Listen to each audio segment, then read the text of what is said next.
We're live. Give me a moment to verify the live and I will kick us off.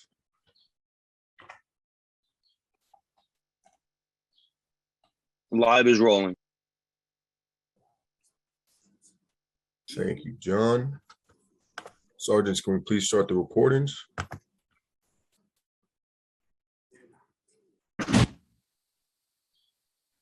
According to the cloud, all set. Good morning and welcome to today's remote New York City Council hearing for the Committee on Finance.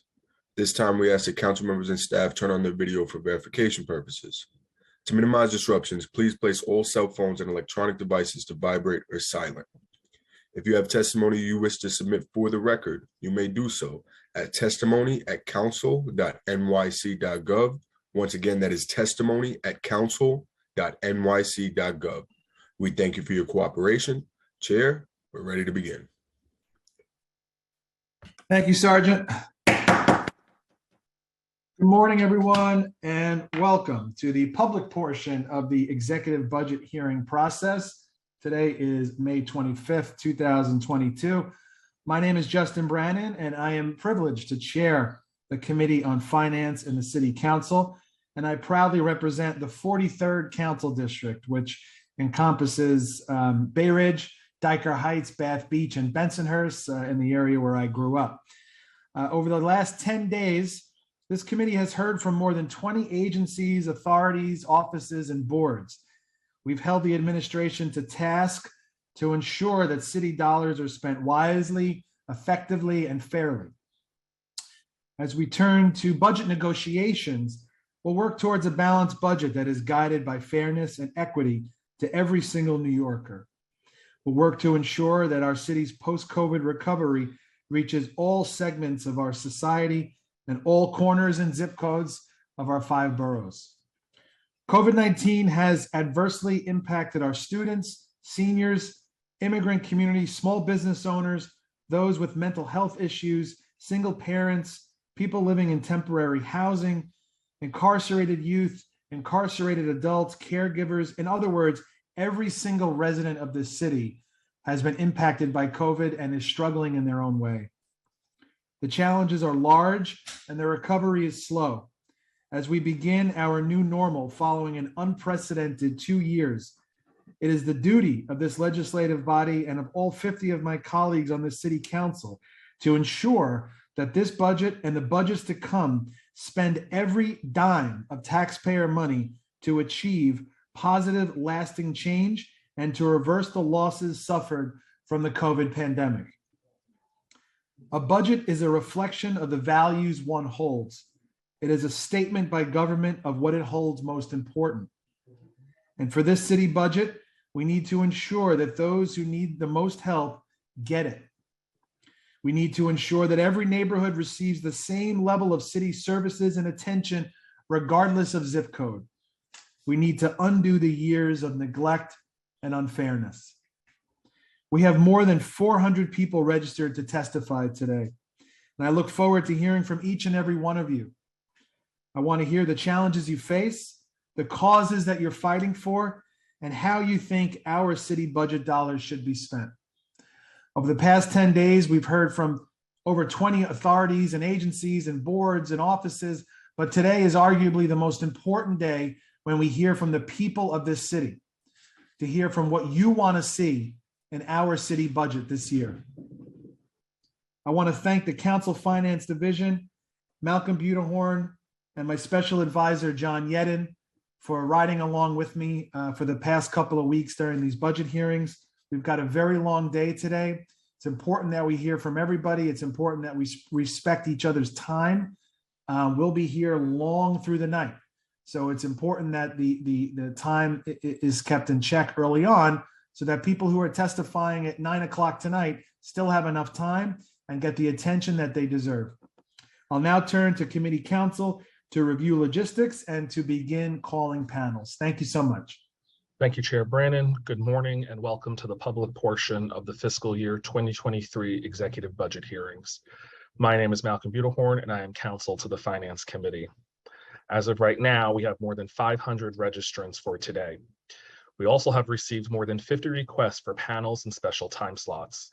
We have tried to accommodate many of those requests, but many were received late or persons registered late. Therefore, not all requests may be met. We have done our best, but not every request will be met simply due to the fluid nature of public hearings. Everyone will receive 2 minutes to speak.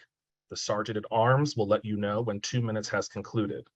We ask in fairness to everyone waiting after you to speak that when that happens to please wrap up your comments. Written testimony may be as long as you wish. Please submit it by emailing to testimony@council.nyc.gov. Council members present, if you have questions, you may ask it at the conclusion of a panel. Please use the raise hand function in Zoom, and I will call on you in the order with which it was raised. You will have 2 minutes to speak. You will be permitted to ask your question at the conclusion of a panel. We have given you the ability to unmute yourselves. Please do not abuse that privilege. I will now turn to calling panels. And we first have Maria Barbara Lopez, and Stephen, I know you're going to be interpreting for her. So if you could just let her know she now has 2 minutes to speak, please. She is on the Zoom.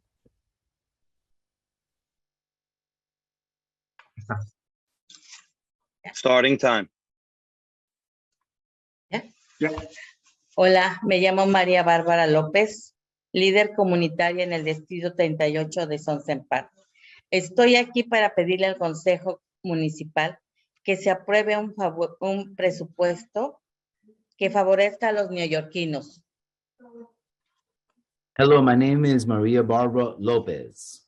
I am a District 38 community leader in Sunset Park. I am here to ask the Borough Council to approve a budget that is favorable for all New Yorkers. Cambio. La pandemia dejó en crisis a todos y aumentó la renta y luchamos para no quedar en la calle. The pandemic has left us all in a crisis, and the raised rents have left us all with fears of ending up homeless. Cambio. El alcalde premia a ricos y a poderosos, haciendo recortes por todos lados. Los servicios de salud, limpieza, educación, vivienda. The mayor awards the rich and the powerful with all these cutbacks on all kinds of services for health, cleaning, maintenance, education, and housing. Cambio. Les pido que luchen contra este abuso. Es un crimen recortar el financiamiento de vivienda. Se debe invertir fuertemente para los trabajadores. Tenemos que tener una vivienda permanente y justa. I ask to fight against this abuse. It is a crime, all these cutbacks. There should be financing and investments into housing done more strongly to help our workers have homes to live in permanently. Cambio. Rechazan el abuso de los recortes de educación pública. Se requieren más consejeros, maestros, trabajadores sociales, en especial en la salud mental. The council should reject this abuse and all these cutbacks in public education. And we require more counseling for mental health, social workers. Cambio. También es necesario 2 crisis que enfrentamos, catástrofes de medio ambiente y de sobredosis. Se requieren planes que mejoren la calidad de vida de nosotros, que somos de primera línea. Merecemos mejores escuelas verdes para salvar a los 5 condados. We also need, because of these 2 crises that we are confronting with, including the environment and overdosing, we require better health plans with quality for our lives, because we are all first-line workers. We need better schools so that we could save the 5 boroughs. Cambio. Todo ha subido doblemente. ¿Cómo pueden disminuir el presupuesto de los neoyorquinos si somos gente trabajadora que lucha cada día por esta ciudad? We are workers that struggle for the city every day, and everything has increased twofold. How can you diminish or reduce this budget for all New Yorkers? Cambio. Somos sus manos. Nuestro trabajo nadie lo va a hacer más que nosotros. Entiendan, nosotros somos esenciales y lo primero que tienen que hacer ustedes proteger a su comunidad. We do jobs that others won't do. We are essential workers, and we are the ones that are helping to protect your communities and the city. Cambio. Eso es todo. Gracias. That is all. Thank you. Thank you. And next, we are going to turn to Sarai Rodriguez. Starting time. Gaby, Y también Ven. firman en el grupo al que pertenecen, ¿sí? O sea, las que van a recibir firman 2 veces. córrele, córrele. Stephen, you can tell her that it's her time to testify, please. Ya es listo para usted dar su testimonio. Adelante, por favor. ¿Qué tal? Oh, ok. Judith Amador, 300. Starting time. Ok, Juana Rojas, ha empezado. Rosalina está? Vidal, ¿Dónde está? 300 y Ruth Jiménez, Mm. 600. Ya les Where is it? Where is it? Buenos días, mi nombre es Saray Rodríguez. Good day. My name is Sarai Rodriguez. Yo soy del programa de vendedores ambulantes. I am from the program of mobile food workers. One second. One second. no trabajamos porque es holiday y el martes ya es cierre de mes, entonces hija, tiene que ser el día de Ah, ya mañana. lo perdí. Entonces, de estar solo son 5 Ah. minutitos lo que dura el desembolso. Ok. Buenas tardes, mi nombre es Saray Rodríguez. Soy miembro de Street Vendor Project. I'm a member of the Street Vendor Project. Es una organización dirigida por miembros que defienden los derechos de los vendedores ambulantes. It's an organization that defends the rights of street food vendors. Y Cambio. lucha para mejorar sus condiciones de trabajo. And we fight to improve working conditions. Cambio. Quisiera agradecer al presidente Brannan y a todo el comité por la oportunidad de testificar hoy. I would like to thank President Brannon and the whole committee for the opportunity to give testimony today. Cambio. Llevo 6 años como vendedora ambulante.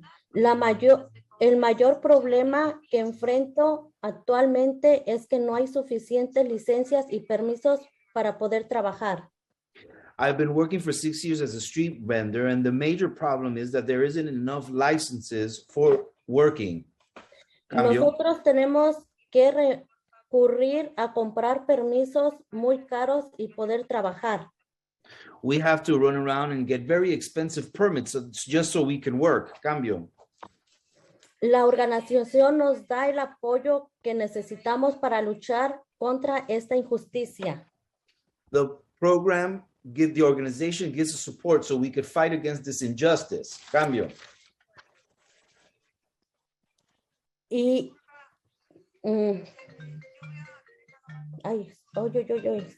ok. Como miembro de la junta directiva del Street Vendor Project, As member of the Street Vendor Project, solicito respetuosamente fondos del concejal de la ciudad de Nueva York I ask for respectfully for some financing from the City Council of New York para sostener y expandir 2 programas críticos que sirven a los vendedores ambulantes. to expand and keep 2 programs that are very necessary for street vendors. Cambio. Que son las empresas más pequeñas de la ciudad de Nueva York. Which are the smallest businesses in the city of New York. Cambio. 1, programa de educación y alcance comunitario. 1, a program for education and outreach, community outreach. Cambio. 2, programa de consulta para pequeñas empresas. 2, a program for businesses, for teaching small businesses. Cambio. Estos programas respaldarán una recuperación económica para la ciudad de Nueva York. These programs would help back up a recuperation project for economic recuperation in New York. Cambio. Y para los que proveedores, incluyéndome a mí, ¿cuáles Time expired. respaldan nuestro negocio? And for providers that include me, so we can push forward with our businesses. Se ha acabado el tiempo. Okay. Okay. Thank you. And next we will hear from Sonia Perez, followed by Catalina Chapulin. Gracias. Próximo es Sonia Pérez y después la señorita Chapulín. Starting time. Comience, por favor. Okay, I do not see Ms. Perez on the Zoom, No veo Nor- señorita Pérez en Zoom nor do I see Catalina Chapulin. y tampoco veo la Catalina Chapulín. We're now going to turn to our next panel. So Stephen, we will let you know if we have more translation needed. Le entregamos la palabra al próximo panel. Gracias. Thank you. The next panel that we are going to hear from will be Henry Garrido, Executive Director, District Council 37, Mark Canizaro, Council of School Supervisors and Administrators President, Michael Mulgrew, United Federation of Teachers President. The panel following that will be Shirley Adelbull, Vice President, SEIU 32BJ, Michael Yee, Local 3, IVEW, Beth Chiveri, Laborers Union, Local 79, Oren Barzilay, President, Local 2507, and Deborah Allman, President, Local 1930, DC 37. We'll first start with Henry Garrido. Starting time.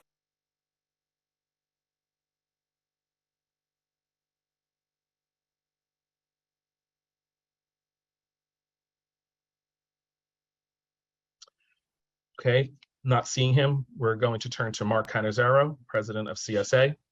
Starting time. Good morning, and thank you, Chair Brannon and distinguished members of the City Council for conducting this hearing today. My name is Mark Canizaro, President of the Council of School Supervisors and Administrators. We have testified before the Budget Committee already, the Education Budget Committee, I apologize. And nothing is more important than keeping our schools safe. And with that, I would just like to take a moment to reflect on the tragic loss of lives in Texas yesterday. It seems as if these things are just coming too often, and it is heartbreaking every time we hear of something of that magnitude. For quite some time, we've been calling for an assistant principal in every school.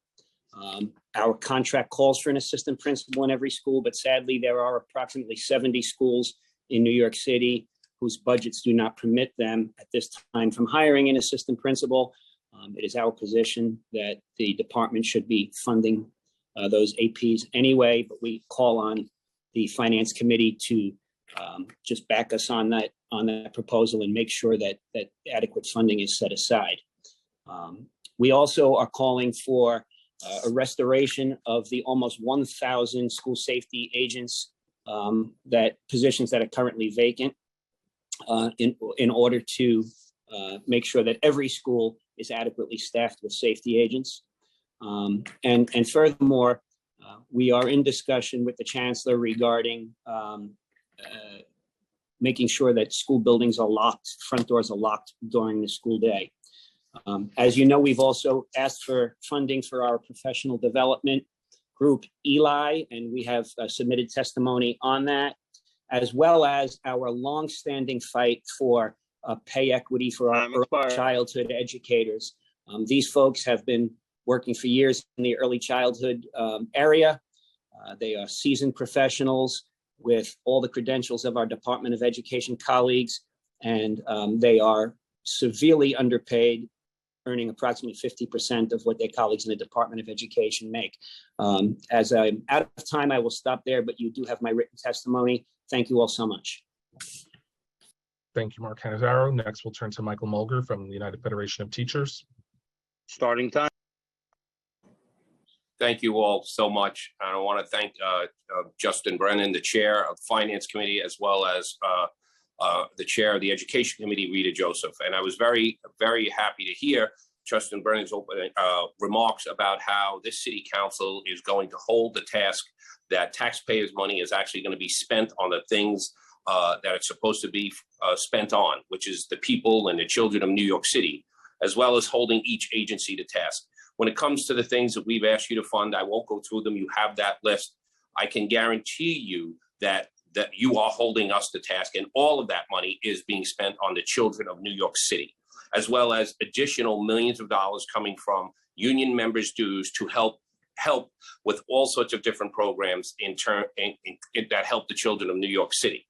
Now, the biggest challenge that I have heard from what Chair Brennan said in the beginning is he is going to hold every agency to task. Well, when it comes to the Department of Education, they are undefeated at not being held to task by any city council.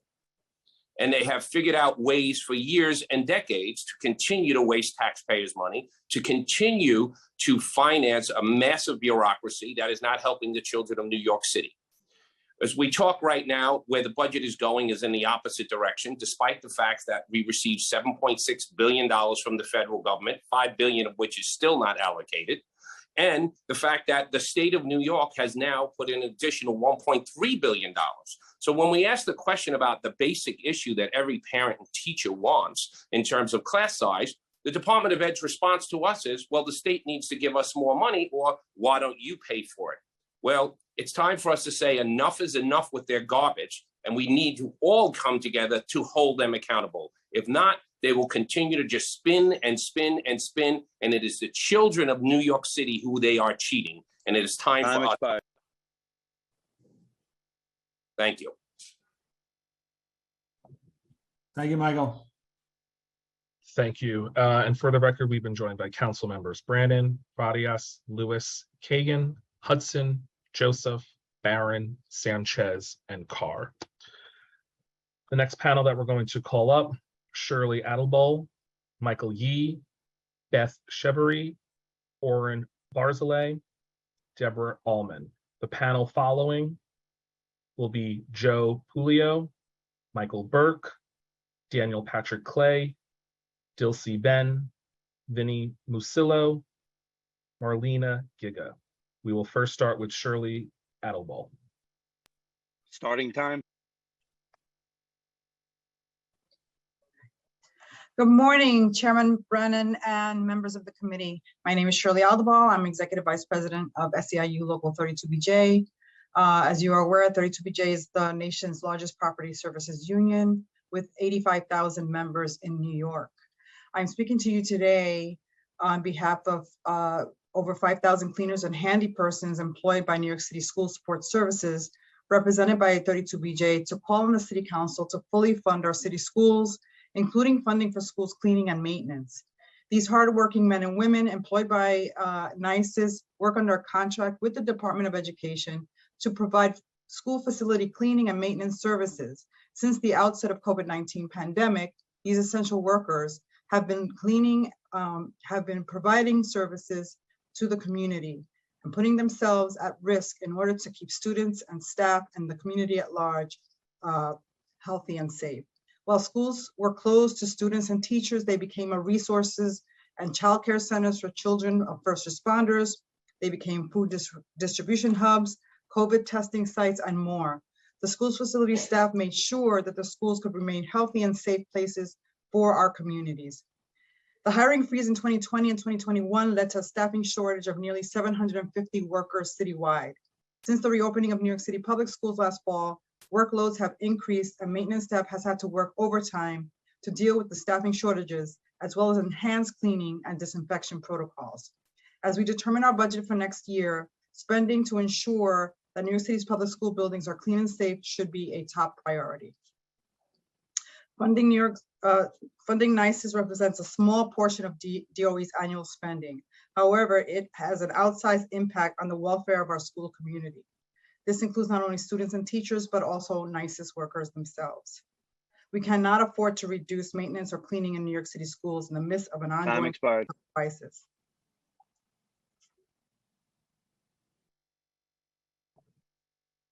Thank you. And next we're going to turn to Michael Yee from Local 3 IBEW. Starting time. Thank you. Good morning, Chair Brennan and council members. My name is Michael Yee, and I am the Director of the Educational and Cultural Trust Fund of the electrical industry and a 35-year member of Local Union Number 3 of the International Brotherhood of Electrical Workers.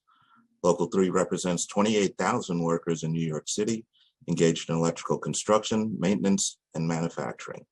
Local 3 is a member of the Climate Jobs New York Coalition, and I'm here today to speak on the coalition's carbon-free and healthy schools initiative.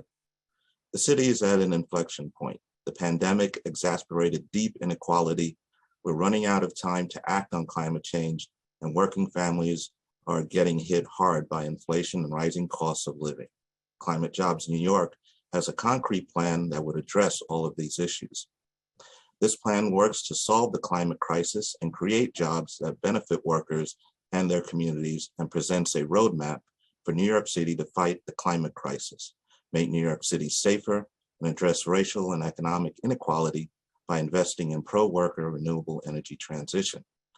The city would prioritize the transition to carbon-free and healthy schools, ensuring these buildings are safe for the students and staff who occupy them and for the surrounding communities, in a way that promotes equity and creates good union jobs in traditionally overlooked and under-resourced neighborhoods. Investing to retrofit and transform all public K-12 schools to be carbon-free by 2030, New York City would create over 62,000 good union jobs in the communities that need them most, while making schools healthier for over 1.2 million students, teachers, administrators, and staff, reduce emissions by the equivalent of taking 154,000 cars off the road, and save millions annually in energy costs, money that would be reinvested into schools. Many New York City school buildings are in need of basic repairs and upgrades.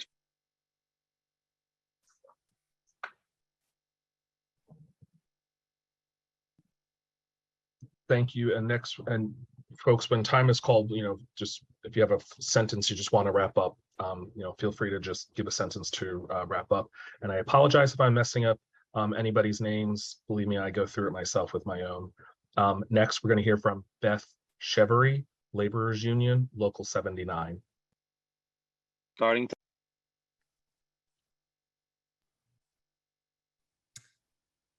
Thank you. I hope everyone can hear me. My name is Yes. Beth Chevery, you pronounce it right, and I'm here on behalf of the Laborers Union Local 79's business manager, Mike Prohaska. Local 79 represents over 8,000 members working in construction in New York City, and we also sit on the executive board of Climate Jobs New York. Climate Jobs New York is calling for the city to make public schools and housing carbon-free by 2030, and as you know, we're running out of time. The Carbon-Free and Healthy Schools Initiative is a concrete plan that would help the city tackle its climate crisis, create good union jobs that will employ workers from the community. This initiative will address economic inequality by investing in the neighborhoods that have been overlooked in the past. The city needs to prioritize the transition to carbon-free schools to ensure these buildings will create a healthy learning environment for the city's 1.2 million students and staff. By retrofitting all K-12 public schools to be carbon-free by 2030, the city would create over 62,000 good-paying middle-class union jobs that will revitalize the local community. Over time, the conversion is projected to save millions annually in energy costs, which could be reinvested into our school systems. And many of the city's school buildings are currently in need of these basic repairs and maintenance. By making the investment in carbon-free schools, the city has the opportunity to create a model on decarbonization that can be replicated on other private and public buildings. Thank you for your consideration. Thank you. And next we will turn to Oren Barzilay, President Local 2507, DC 37. Starting time. Good morning. Good morning, committee chairperson and honorable council members. My name is Oren Barzilay. I'm a 25-year veteran of FDNY EMS, and I'm president of Local 2507. I'm here today to speak on behalf of more than 4,000 uniformed EMTs, paramedics, and fire inspectors. Our agency is budgeted to over $2 billion, yet there's no pay parity for EMTs, paramedics, and fire inspectors compared to other city first responders. EMTs and paramedics through the past year have gone through hell. 3 of my men and women have committed suicide. Yet there's not many mental health options or any sort of mental therapy for our men and women. This issue needs to be resolved immediately as this crisis is escalating across our nation. Our EMTs and paramedics on a daily basis get assaulted, beat down, sometimes hospitalized, and are placed on long-term medical leave to recoup from their injuries. Yet there's no solutions or any help on how the department will deal with the ever ongoing increasing assaults. Our call volume is through the roof. The Bronx residents are the ones who are mostly suffering as units across the boroughs from Manhattan and Queens get redeployed on a daily basis to assist the residents of the Bronx. EMTs, paramedics need more resources out there to be able to provide an essential service to the public. I think it's time that the fire department has implemented a serious solution to all these problems. Thank you. Thank you. And next we will turn to Deborah Allman, President, Local 1930, DC 37. Starting time. Good morning. I'm Deborah Allman, President of New York Public Library, Guild Local 1930. Chairman Justin Brennan and fellow committee members, thank you for giving me an opportunity to testify on behalf of all the patrons and employees of the Brooklyn Public Library, the New York Public Library, and Queens Public Library. We are united in our request for the City Council to help our public libraries. On July 1st, 2021, the City Council and Mayor acknowledged all the amazing work library workers perform for our city. Your constituents during the first year of this tragic pandemic and gave the 3 New York City library systems budgets that allow us to continue our excellent work. In the beginning of this current fiscal year, our city was still struggling, yet we have hope because we had a vaccine. Library branches started opening up, offering more services. Our customers, with joy and a bit trepidation, started coming back. In December and January, the COVID surge spread throughout the city, and the library systems, for the safety of their staff and customers, wisely curtailed our opening plans. As cases diminished, we continued expanding our physical operations. Our customers are thrilled to have their in-person programs, newspapers, books. Even though our physical buildings are open, we still have to maintain our virtual infrastructure presence that we built the previous year. Time expired. Honestly, we struggle to keep our libraries open. Thank you. Thank you. I will now call panel 4, but before I do, I will let panels 5 and 6 know who they are. Panel 5 will be Faith Beam, Brianna Pardon-Williams, Kevin Jones, Bill Meehan, MJ Akma, and Jeanette Estima. Panel 6 will be Rosa Chang, Kay Webster, Lynn Kelly, Marisol Duran, and Mark Herron. But I will now turn to panel 4, Joe Pulio, Michael Burke, Daniel Patrick Clay, Dilcy Ben, Vinny Musilo, Marlena Giga. And we'll start with Joe Pulio, President, Local 983, DC 37. Starting time. All right, thank you. Good morning. Good morning, Chair. Good morning, City Council. For those of you who don't know me, my name is Joe Pulio. I am President of Local 983. I am also Vice President of DC 37 and also on the DC 37's Parks Committee, along with Delcy Benz. I'd like to begin by saying that we have been going through a struggle for the last 20 years to allocate 1% of the parks budget, 1% of the city's budget to parks. That would enable us to stop begging every time that there are cuts being faced as they are now. 1% would cover all of our needs, moving forward. We have never recouped from the fiscal crisis of the 1970s when it comes to work shortages throughout the parks. During the pandemic, the parks were horrendous. Everybody was going to the parks. We didn't have enough personnel in the parks till we got money from the federal government under the City Corps program, and we were able to get thousands of workers to clean our parks. They have been employed since then. The money is going to run out on this fiscal budget. If we don't have restoration for these people who actually got these jobs because they were probably laid off from their other previous jobs, will now be laid off and possibly become homeless as a result. We are asking that we at least get $40 million to Band-Aid us till next year, so these people can continue to work and put food on the table and pay their rent. We also ask that our urban park rangers, be renewed for another year. These workers have worked with during the pandemic. They gave out PPE, they gave out gloves, masks. They were essential during the whole time that the pandemic happened. All right, thank you.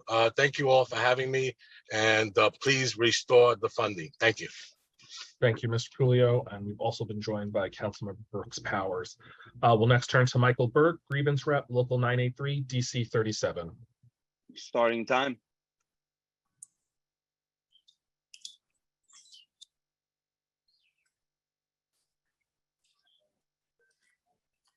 Mr. Burke. Hello, good morning. Go ahead. Good morning, council people. I just want to say thank you very much, Joe Pulio, to continue with what Joe Pulio was saying. The Playfair Urban Park Rangers were requesting their renewal. Again, throughout the pandemic, they were out there, they were first responders, they were handing out PPE. In addition, they were performing public programs in the hardest hit COVID areas. They spent time, they spent hours, and then last fiscal year, they were released. A lot of people lost their jobs, and now we're back in the same situation. We're requesting that the city refund these urban park rangers for another year. These urban park rangers are from a lot of the local community neighborhoods that you folks are representing, and they're serving these same communities. They're there, they're doing programs, they're helping the public, they're going ahead, they're doing animal rescues, they're doing above and beyond what they were asked to do, and they still don't know if they're gonna have a job after September 30th. So with all your consideration, please keep these people in mind, our city workers. Thank you very much. Thank you. And next we will turn to Daniel Patrick Clay. Starting time.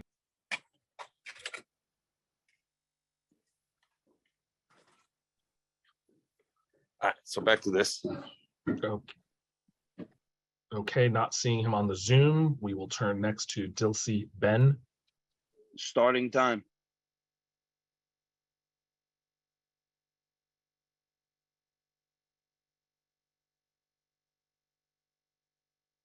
Okay, we will turn to Vinny Musillo. Starting time.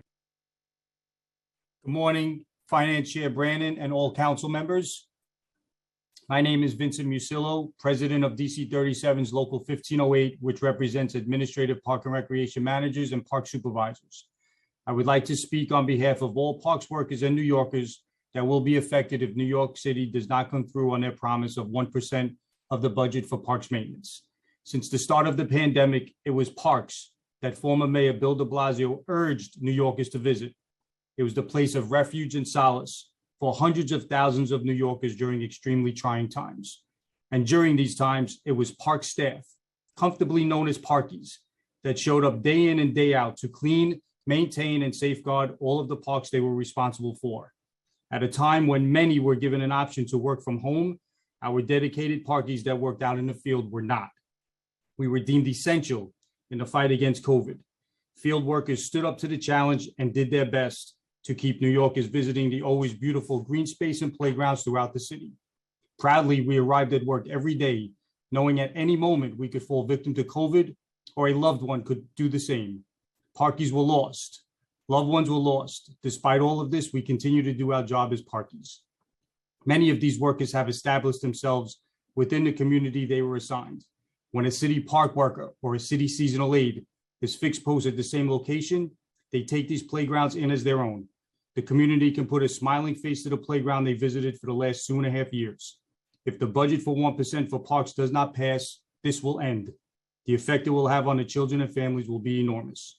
And this pales in comparison to the workers themselves. After the long, hard road of working in unknown conditions throughout this pandemic and deemed essential, the thank you they may receive is a pink slip, a termination letter. How much more demoralizing can an individual feel if they put their heart and soul to serve New Yorkers to be told, hey, thanks for the hard Time work, expired. but your time with parks is over. Thank you very much. Thank you. And next we'll turn to Marlena Giga, Secretary Treasurer, Local 983. Starting time. Hi, my name is Marlena Giga, and I've been a PEP officer for over 20 years. This past weekend, the temperatures were high, and we had about 20,000 patrons at Orchard Beach, with only 6 officers assigned to that beach. The crowd was overflowing. Our officers were barely able to keep the traffic flowing, and one of the vehicles was rammed by a patron that didn't want to wait to get out. Our officers are very short-staffed. They're responding to about 18 calls a day. They're not even able to do regular patrol because of the amount of calls. They're actually working 8 days straight, and they're overwhelmed. Also, our city seasonal aides, they do security and they also do maintenance work. We'd like to keep them working. A lot of them have been working through the pandemic, and they are in dire need of keeping their job. And we also need them because everybody is utilizing the parks now more than ever. And we just want to keep everybody working. We want to keep the park safe. Also, our APSW employees, they're maintenance workers. We would like to see more of the work being done by them. It's currently about $3,000 to plant a tree. Our APSWs can do this work. Stop outsourcing the work to private companies. Thank you. Thank you. And that concludes panel 4. We'll now turn to panel 5, but I will just re-announce panel 6 and also 7 and 8. Panel 6 was Rosa Chang, Kay Webster, Lynn Kelly, Marisol Duran, and Mark Herron. Panel 7, Elvira Uribe, George Soderoff, Julie Colin, Mercedes Escato, Wanda Martinez, Anya Mukjari Connolly. And panel 8, Brendan Cheney, Ryan Chavez, Luisa Rodriguez, Alex Roque, Tiara Labrada, and Monsignor Kevin Sullivan. But we'll turn to panel 5, starting with Faith Biam. Starting time. Good morning, Chair Brannon and members of the Committee on Finance. My name is Faith Biam, and I am a Senior Advocacy and Policy Advisor at UJA Federation of New York. Established more than 100 years ago, UJA is one of the nation's largest local philanthropies. UJA supports a network of nearly 100 nonprofit organizations serving those that are most vulnerable and in need of programs and services. UJA urges the Council to increase the investment in the Elie Wiesel Holocaust Survivors Initiative to $5 million. Throughout the COVID-19 pandemic and beyond, social workers funded through the Survivor Initiative have continued to provide the specialized care that survivors require due to the trauma they experienced during the Holocaust. The $5 million investment will support case management services that provide access to, including but not exclusive to, mental health services, trauma-informed care, crisis prevention, and emergency financial assistance. It is crucial to provide specialized care and support programs for survivors to enhance their quality of life and allow them to live out their remaining years with dignity. UJA is a member of the Just Pay campaign, which is dedicated to increasing wages for human services workers. These workers are the backbone of the nonprofits who provide essential services to their communities. Unfortunately, they are some of the lowest paid workers in New York's economy. To combat this, UJA requests the city establish, fund, and enforce an automatic cost of living adjustment on all human services contracts, set a living wage floor of no less than $21 an hour for all city and state-funded human services workers, create, fund, and incorporate a comprehensive wage and benefit schedule for government contracted human services workers comparable to the salaries made by city and state employees in the same fields.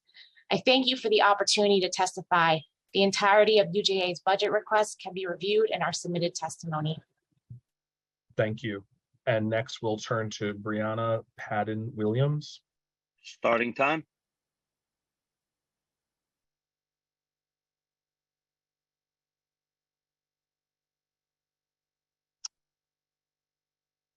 Okay, we'll turn to Kevin Jones from AARP New York.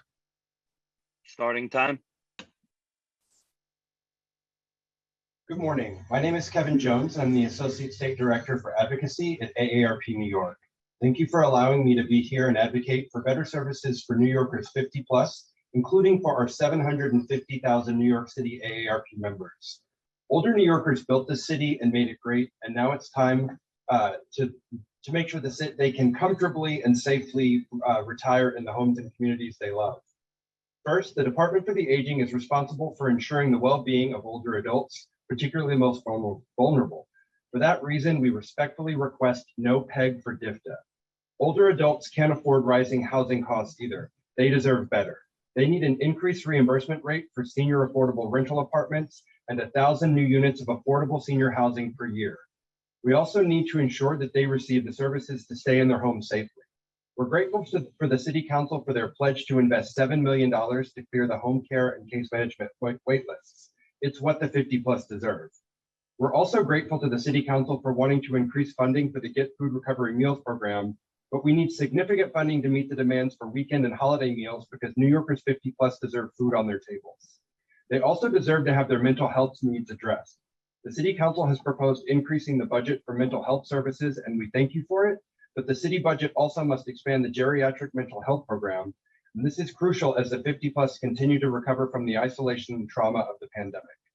We hope we can count on the City Council to fund the programs and services that New Yorkers 50 plus deserve. I'll be submitting additional details in my written testimony, so thank you for your time, and I'm happy to take any questions. Thank you. And next we'll turn to Bill Meehan from SAGE. Starting time. Good morning. Numbers are important, and at a budget meeting, they're very important, but often they're cold and faceless. I'm Bill Meehan, an actual person reflected in SAGE's numbers, and I'm here to talk about the importance of the LGBTQ senior services in every borough initiative. After no longer being able to afford an apartment in my longtime neighborhood of Jackson Heights, I now live in Stonewall House, an LGBTQ affordable elder housing development in Fort Greene. Here I help run the Stonewall House Tenants Association, and I'm an active participant in Sage Center Brooklyn, located on the ground floor of this building. Through the Sage Center, I became involved in a writers group, which has pushed me back to blogging, not to everyone's happiness. I attend a gay men's group that facilitates discussion not only on our past, but helps direct our future activities. And I'm not able to march as I used to. I participate in a political discussion group, making sure that my voice is heard. The Stonewall House offered an opportunity to find housing proudly without fear of discrimination. I was not sure how I would be able to adjust to this, but Sage Center helped build more connections to the community. The Sage Center's staff and services help me and many others on a daily basis in a setting that is safe and affirming. This is extremely helpful in addressing social isolation, which is prevalent among seniors and has greatly increased due to COVID. The LGBTQ Senior Services Initiative in every borough has had a tremendously positive effect on LGBTQ seniors. And I ask the City Council to not only continue, but to enhance this initiative to meet the demands for safe and competent aging services in Brooklyn and across the city. Thank you for your time and support. Thank you. And next we'll turn to MJ Akma, also from SAGE. Starting time. Good morning. My name is MJ Okuma with SAGE, the country's first and largest organization dedicated to improving the lives of LGBTQ+ and HIV-affected older people. Over the past 2 years, SAGE has become the on-site service provider in New York's first LGBTQ+ welcoming elder housing developments located in Brooklyn and the Bronx. Having a history of trauma and systemic discrimination has deeply impacted LGBTQ+ elders, creating health disparities and unequal access, particularly among housing. Countless LGBTQ+ older people like Bill, who you just heard from, find themselves being priced out of the neighborhoods that they have lived in for years due to raising rents and financial insecurity as they age. Communities like Stonewall House and the Katona Pride House not only help fill this direct need for stable housing, they also serve as an entry point for LGBTQ+ competent aging services for residents and community members. The on-site SAGE centers bring much needed LGBTQ+ services to neighborhoods that lack such support, and SAGE is reaching elders who have previously been isolated from services. This includes many elders who struggle with mental illness, substance abuse, food insecurity, and homelessness, and require intensive care management and social services support. Over the past several years, there has been a growing demand for the services and supports provided at these locations and our other 4 older adult centers across the city. This is due to new elders we are now able to reach through these housing developments, the growing demand for mental health services, wider access to services under a hybrid in-person and virtual delivery model, and the disproportionate impact COVID-19 has had on LGBTQ+ elders due to high levels of underlying health conditions and thin support networks.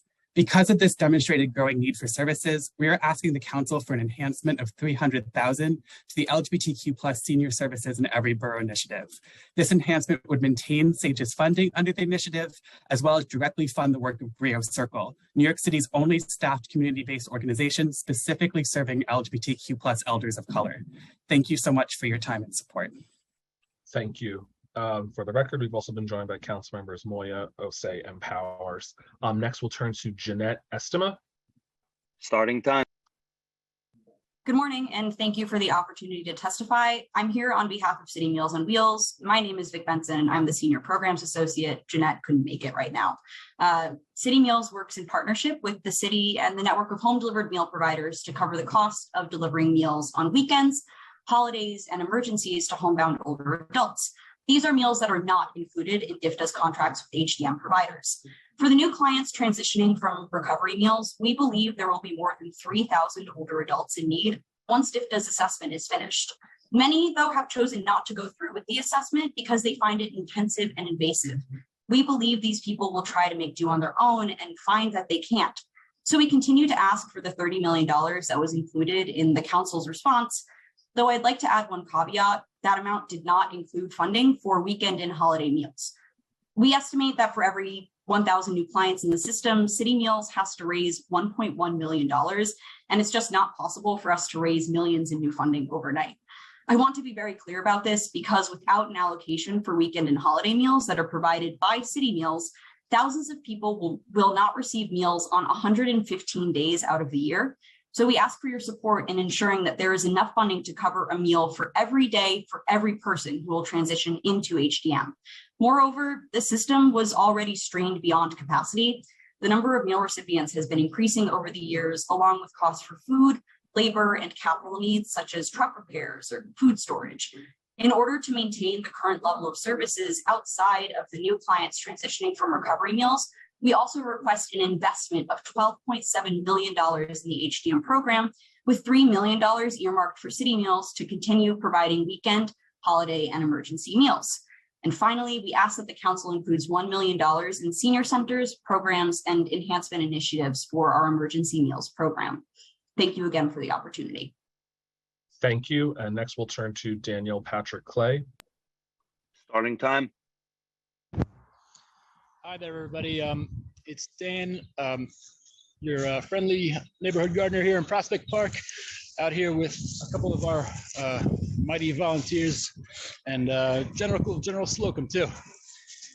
Just doing the best we can, knocking down these absolutely relentless weeds. And I just wanted to give my regular reminder to everybody that there's so much to do. There's so much work out here all year long. You think of us gardeners as planting some flowers and water and sprinkling some water on them, but there's so much heavy stuff to be done.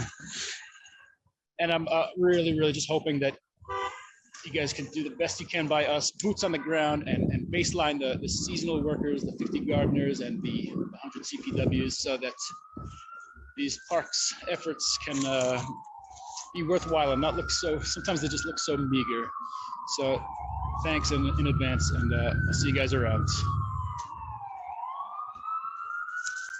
Thank you. And just for folks on the Zoom, the raise hand function is only for council members. If they have questions, please do not use the raise hand functions. Panelists are not permitted to ask questions of other panelists. So if you do raise your hand, a staff member will lower it. We're now going to turn to panel 6, Rosa Chang, Kay Webster, Lynn Kelly, Marisol Duran, and Mark E. Herron. We will first start with Rosa Chang. Starting time. Thank you for your time. I'm Rosa Chang, co-founder of Brooklyn Bridge Manhattan, a grassroots community-led nonprofit working to build a new 9-acre public park underneath the iconic Brooklyn Bridge. The escalating crisis of gun violence and mental illness and drug addiction are so complex, but I do know one thing. While we must address these issues in the immediate crisis, we must also address these issues with an eye to permanent change. This cannot go on. It was Mayor Adams who introduced me to a quote by Desmond Tutu.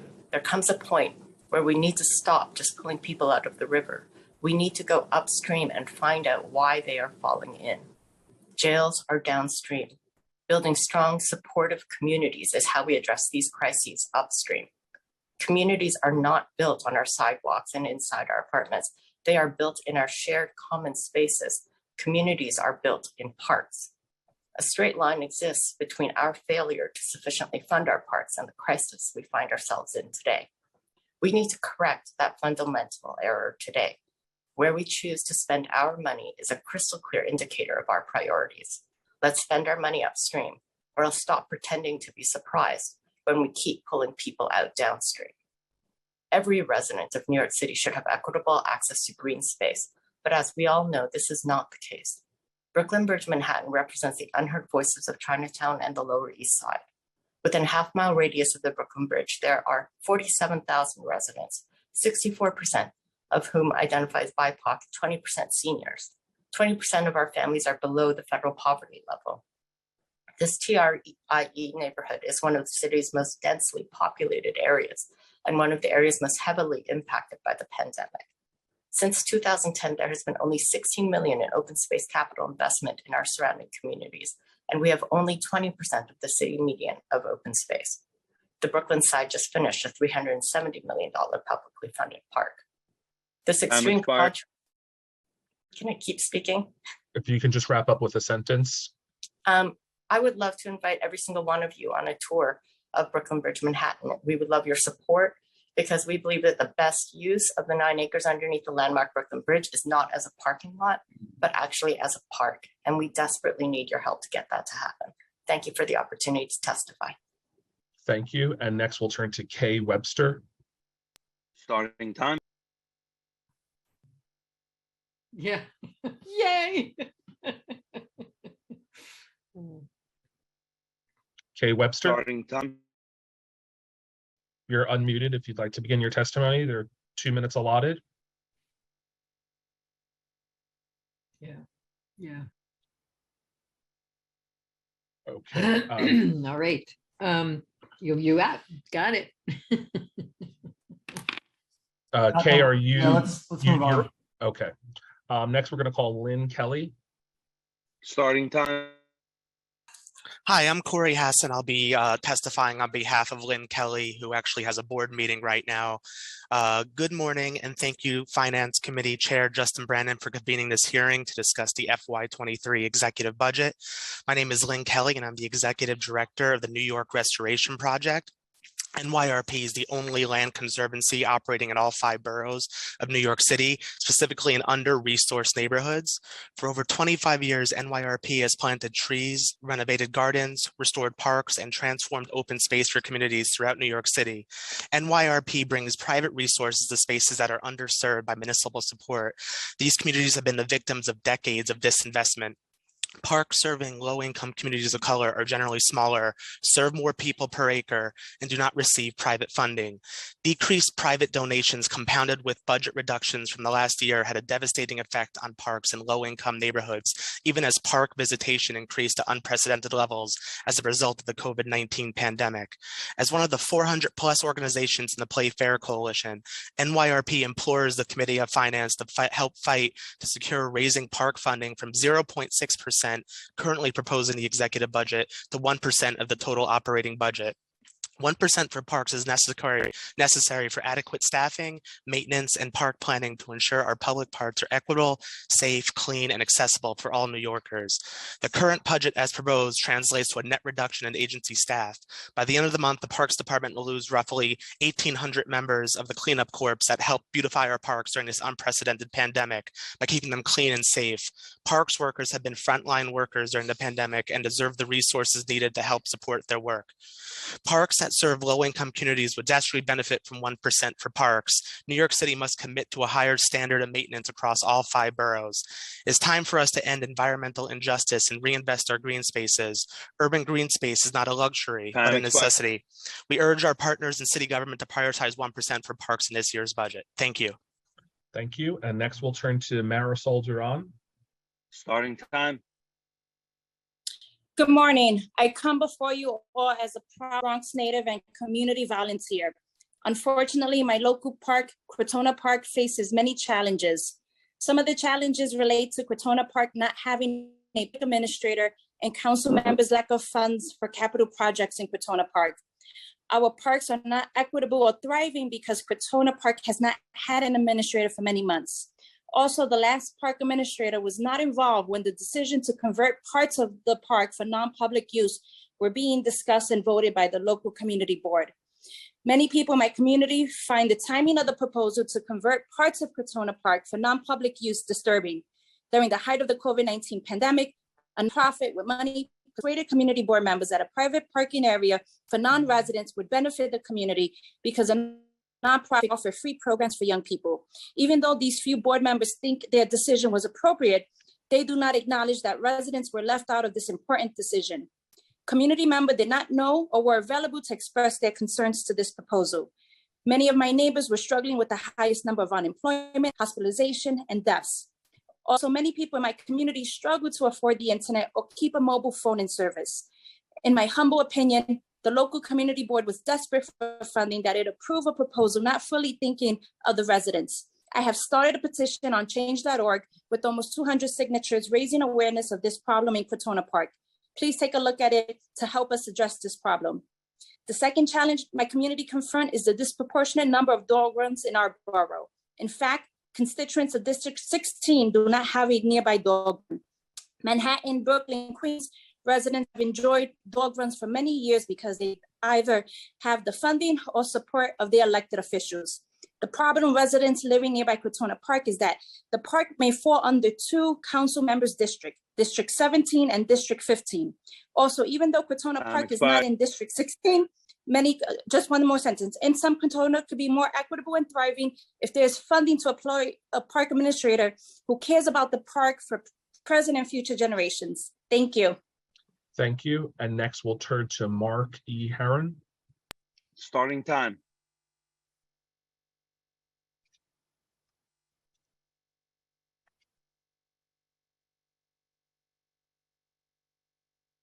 Okay, that concludes panel 6. Just so folks know, I will announce panels 9 and 10. Panel 9 will be Salimatu Dumbuya, James Davis, President of PSC CUNY, Jeremy Gong, and Rakia McVeigh. Panel 10 will be Devery Dolman, Galib Kabir, Jennifer Downs, Jessica Semmel, and Catherine Cladd. And we've also noticed that there are people on the Zoom who do not have a little mic button next to their name. If that's the case, you will not be able to speak when we call on you, so you may want to log out of the Zoom and log back in.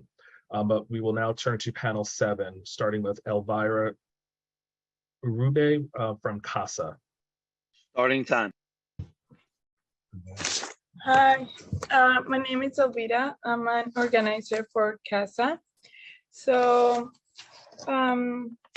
for the time I have been working at CASA, I gotten to see firsthand how important it is for New York City tenants to have access to organizations like CASA. Information is power. It's a phrase that I always hear, but now I get to experience it. When organizers go to a building and let tenants know about the right to live in safe design apartments and about the right to have a free attorney in housing court, the game changes. You see how they get empowered and they start fighting for their rights. Now more than ever, it's vital that tenants learn about the rights they have in the pandemic. The pandemic left thousands of tenants at risk of eviction. They need to know they're not alone.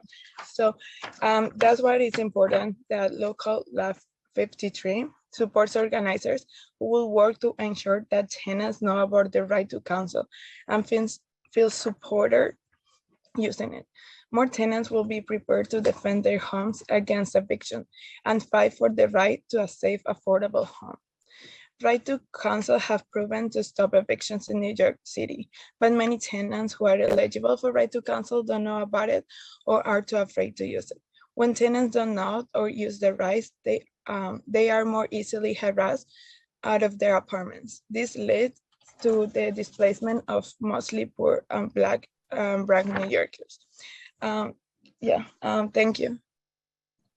Thank you. And next, we will turn to George Soderoff, also from CASA. Starting time. Thank you. My name is George Soderoff, and I thank you for the opportunity to testify today. What is a Hooverville? A Hooverville is a shanty town built by unemployed and destitute people during the early years of the Great Depression of the 1930s. John Steinbeck, in his Pulitzer Prize-winning novel, The Grapes of Wrath, features a California family which lived in a Hooverville. Hoovervilles posed health risks to their inhabitants and to those nearby.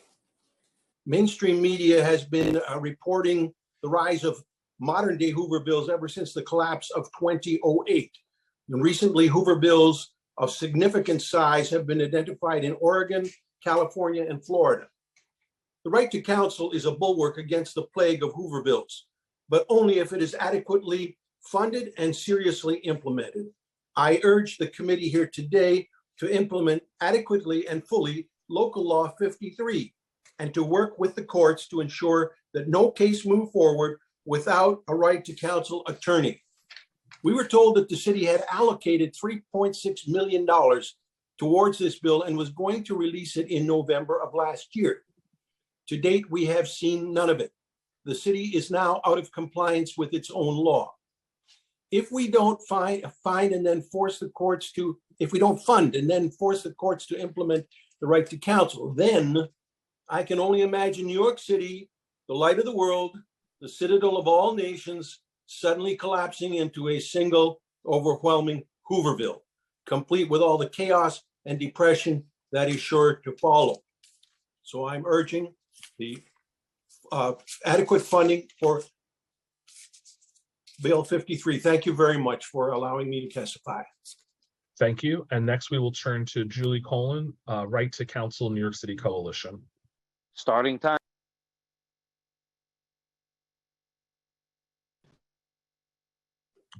Oh, thank you. Sorry about that. Hi, good morning, and thank you for the opportunity to testify today. My name is Julie Colon. I am a tenant organizer with the Northwest Bronx Community and Clergy Coalition, and we are also a part of the Right to Counsel Coalition, which led and won the campaign to establish a right to counsel for tenants facing eviction. We are really proud of New York City's groundbreaking right to counsel legislation, and we do applaud the City Council, the Mayor, and the Office of Civil Justice for its dedication to making the right to counsel available to all New Yorkers during this pandemic. The law had a tremendous impact in just the first few years it was passed. 84% of tenants who had right to counsel won their case and stayed in their homes. Landlords are suing people less, and community groups are actively using the right to counsel as a powerful tool to protect and advance tenants' rights. Right to counsel had also helped to develop a body of more than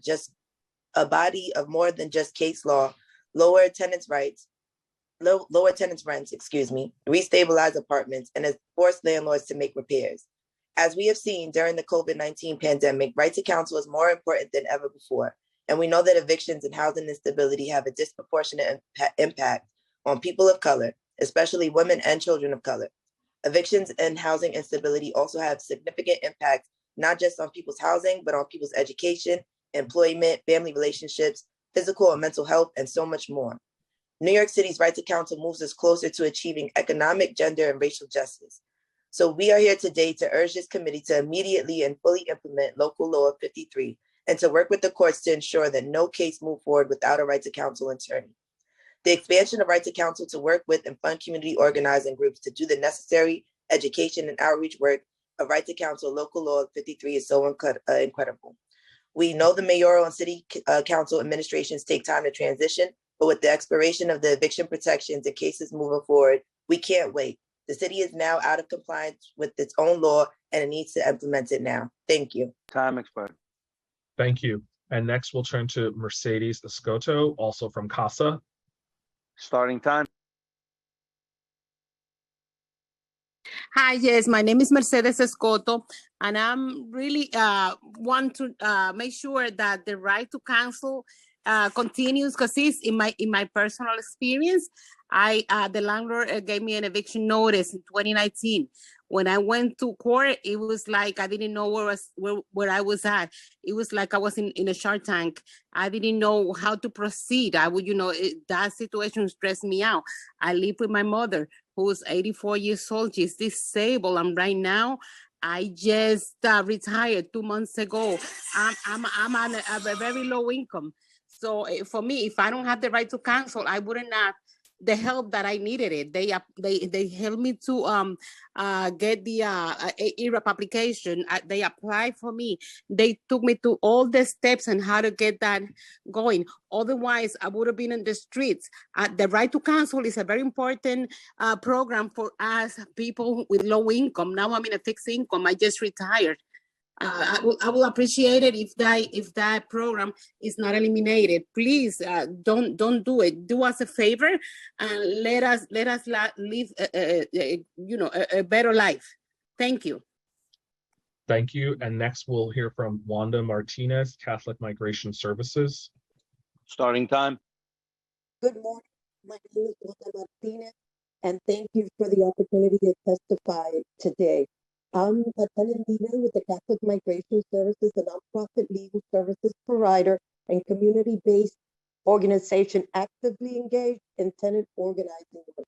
As an active member of the Right to Counsel Coalition, we are proud of New York City's groundbreaking Right to Counsel legislation and applaud the City Council, the Mayor, and the Office of Civil Justice for its dedication to making the right to counsel available to all New Yorkers during this pandemic. The law has had a tremendous impact in just a few years since it passed. 84% of tenants who had right to counsel won their case and stayed in their homes. Landlords are suing less people, and community groups are actively using the right to counsel as a powerful tool to protect and advance tenant rights. In Queens, for example, as tenants learn about their right to counsel, they are more encouraged to form tenant associations, fight overcharges, bad quality of life conditions, and harassment, among other things like I'm currently doing in my building. I'm here today to urge this committee to immediately and fully implement Local Law 53 by working with the courts to ensure that no case moves forward without a right to counsel attorney. The intent of the law is clear: to fund trusted tenant organizing groups working in low-income communities of color to lead outreach and education efforts through community meetings, workshops, tenant association meetings, and more. This vital work of tenant organizers ensures that tenants are informed of right to counsel and supported to prior to an eviction being filed. For us tenants to exercise our rights, we need to have them, to know that we have them. With hundreds of thousands of households behind Time us. expired. One more thing. To meet the needs of the tenants across the city, this law must be implemented now. As tenant representing Queens residents, I urge the committee to work with the necessary offices to release the RFP so that tenant organizing groups can do their work to educate and organize tenants across New York City during this incredibly scary time. I urge the committee to call on Mayor Adams to fully fund and implement local law 53. Thank you very much. Thank you. We just remind everyone when time is called, please just wrap up with a sentence. Next, I'm going to call on Anya Mukherjee Connolly, Brooklyn Defender Services. Starting time. Hi, can you hear me? Yes. Hi, my name is Anya Mukherjee Connolly, and I'm the Associate Director of Policy at Brooklyn Defender Services. Thank you to the City Council Committee on Finance and Chair Brannon for this opportunity to testify about our work and the importance of funding for indigent defense providers in New York City. BDS is a public defense office whose mission is to provide outstanding representation and advocacy free of cost to people facing the loss of freedom, family separation, and other serious legal harms by the government. We represent approximately 25,000 people each year who are accused of a crime, facing the loss of liberty, their home, their children, or deportation. In my oral testimony today, I'd like to briefly flag for this committee our 3 budget priorities for fiscal year 23 and our discretionary budget requests. First, we're asking the City Council and Mayor to fully fund family defense representation in Article 10 cases in family court. BDS receives funding from MOCJ for our family defense contract, but this level of funding is insufficient to sustain our representation model at our current intake targets. The city's family defense providers are currently funded at 50% of what they need to meet the state's statutory and constitutional mandates. The City Council should demand that the mayor's budget be amended to increase funding for family defense contracts immediately. Second, we call on City Council to preserve the city's commitment to the New York Immigrant Family Unity Project initiative and fully fund it.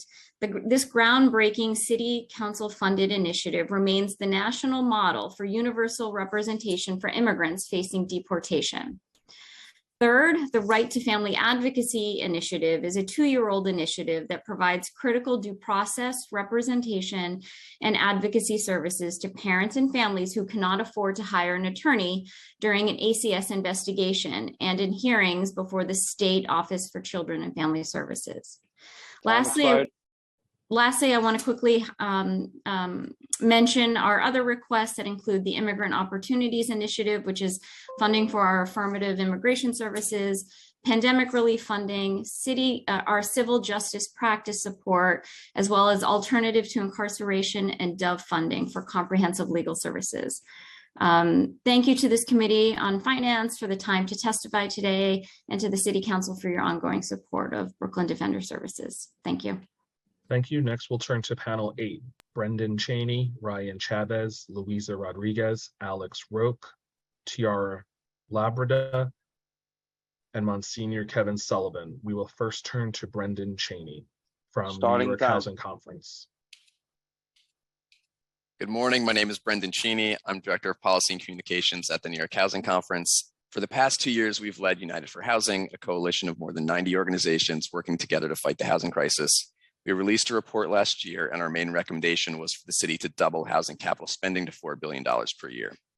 We really appreciate the City Council's support and advocacy for this housing investment. Make no mistake, $4 billion per year for housing is fiscally responsible. The city is well under the benchmark of debt service being no more than 15% of total taxes. By our calculation, it would rise to no more than 14% with the added housing spending. Eric Adams supported this recommendation during the campaign, calling it a smart ask. but he has yet to deliver on that promise. His proposed $5 billion for housing capital over 10 years, roughly $500 million more per year, is insufficient to meet the crisis. For HPD, the new funding will mostly cover rising interest rates and construction costs.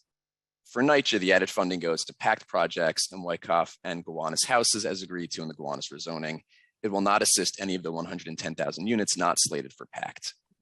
While the Nycc Preservation Trust would assist these units, and we hope City Council members will support legislation in Albany for the trust, more funding is needed and the city and state must do their part and provide $1.5 billion per year each in capital funding. We also remain concerned about the staffing crisis at HPD and related agencies. We were encouraged to hear HPD leadership address the issue in budget testimony, but there are further steps the city can take to hire and retain staff, which we have outlined in a forthcoming report, including increased staff pay and workplace flexibility, decreased bureaucratic oversight, and find flexibility within and outside the civil service system. Finally, this month, we released a New York City housing tracker showing housing stats by city council district. We found that all districts and neighborhoods need to build more affordable housing, but some districts are not doing their fair share and must support more affordable housing. We hope you will take a look at the tracker and use the data to support the need for more affordable housing in all neighborhoods. Thank you for the opportunity to testify. Thank you. And next we'll turn to Ryan Chavez, Cypress Hills Local Development Corporation. Starting time.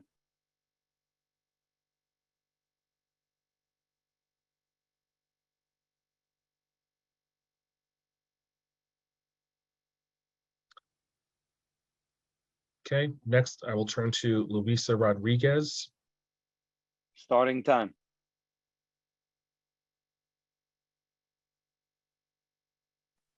Hi, my name is Luisa Rodriguez. I thank the Finance Committee for holding this public hearing and give us the opportunity to express our needs. I'm a tenant of a TIL building, 615 West 150th Street in Manhattan, member of a TIL coalition organized by Palante Harlem. Since your committee works to make sure that taxpayers' dollars are used wisely, effectively, and fairly, and to achieve positive, lasting change, the purpose of my testimony is to bring to your attention the need to include in this year's budget funding for the long-awaited rehabilitation of buildings in the TIL program, instead of funding the ANCP third-party program that HPD is pushing these TIL buildings into. The TIL program was created in the 70s at a time when the neighborhoods in which these buildings were located experienced impoverishment and depopulation, a time when no one wanted to get into these areas, a time when no developer was interested in investing a penny to restore dilapidated buildings and revive distressed neighborhoods. That's when the city, through HPD, created the TIL program and presented it to the tenants of those abandoned, dilapidated buildings as an opportunity for them to be able to own their apartment. The agreement was that if the tenants could manage their buildings for a number of years, not decades, the city will then restore the buildings with government funds, and then will sell the tenants their units for $250 after creating a cooperative HDFC. The tenants and the city of New York enter into that agreement, and the tenants have done their part and have been patiently waiting for HPD to deliver on their part of the agreement. However, after decades in which TIL tenants have taken care of TIL buildings and clean up their communities, HPD is transferring now the TIL buildings to third-party programs, to the ANCP program, which is okay. One more thing. In my written testimony, I will clarify many of the things that HPD is doing with the TIL buildings. Now, I just want to tell you, you have the power. You can undo the years of neglect to TIL buildings by transferring funding from the ANCP third-party program to the TIL program to fund the rehabilitation of TIL buildings. Thank you. Thank you. Next, we will call on Alex Roque, Ali Forney Center. Starting time.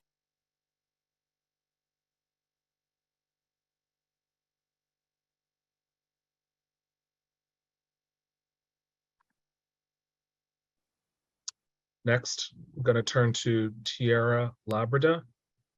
Starting time.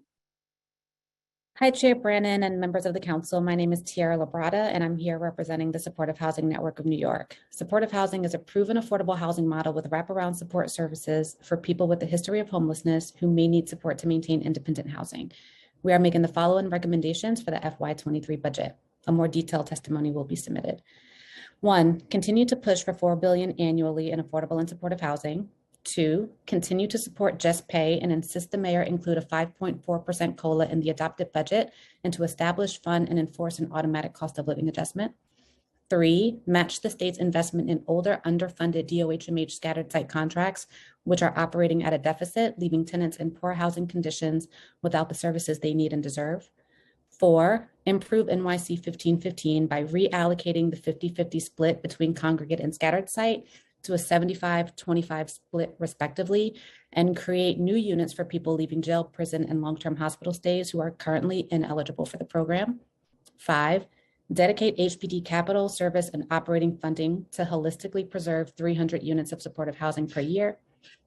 6, expand mobile treatment teams specifically for supportive housing residents who need a higher level of care than what's currently being funded in older, underfunded supportive housing residences. 7, match the federal financial investment into the coordinated assessment and placement system and encourage stronger collaboration between DHS, HRA, NYCC, and HPD to streamline the housing process. 8, continue to put pressure on the administration to increase staff capacity at HRA and HPD and create an ombudsperson at City Hall to conduct interagency coordination, fast tracking necessary approvals for supportive housing projects. Thank you. Thank you. And next we'll turn to Monsignor Kevin Sullivan. Starting time. Thank you for the opportunity. I will save a little time because let me just echo what Brendan said and Tiara said and just put a little exclamation point. We need more capital funding for affordable housing, but we also need the infrastructure for the various city agencies to be able to actually process good projects quickly. So that is a critical need. The other item in terms of affordability, there are a lot of programs which provide various types of rental assistance. We need to establish a New York City policy which says any New Yorker, any New York household at less than 50% of the AMI should not be rent poor and should only have to pay 30% of their income for housing. And therefore, I suggest the council do a supplemental voucher program for those New Yorkers who fall between the cracks. Let me punctuate again the need for better just pay for human service workers that is built into contract escalation, critically important.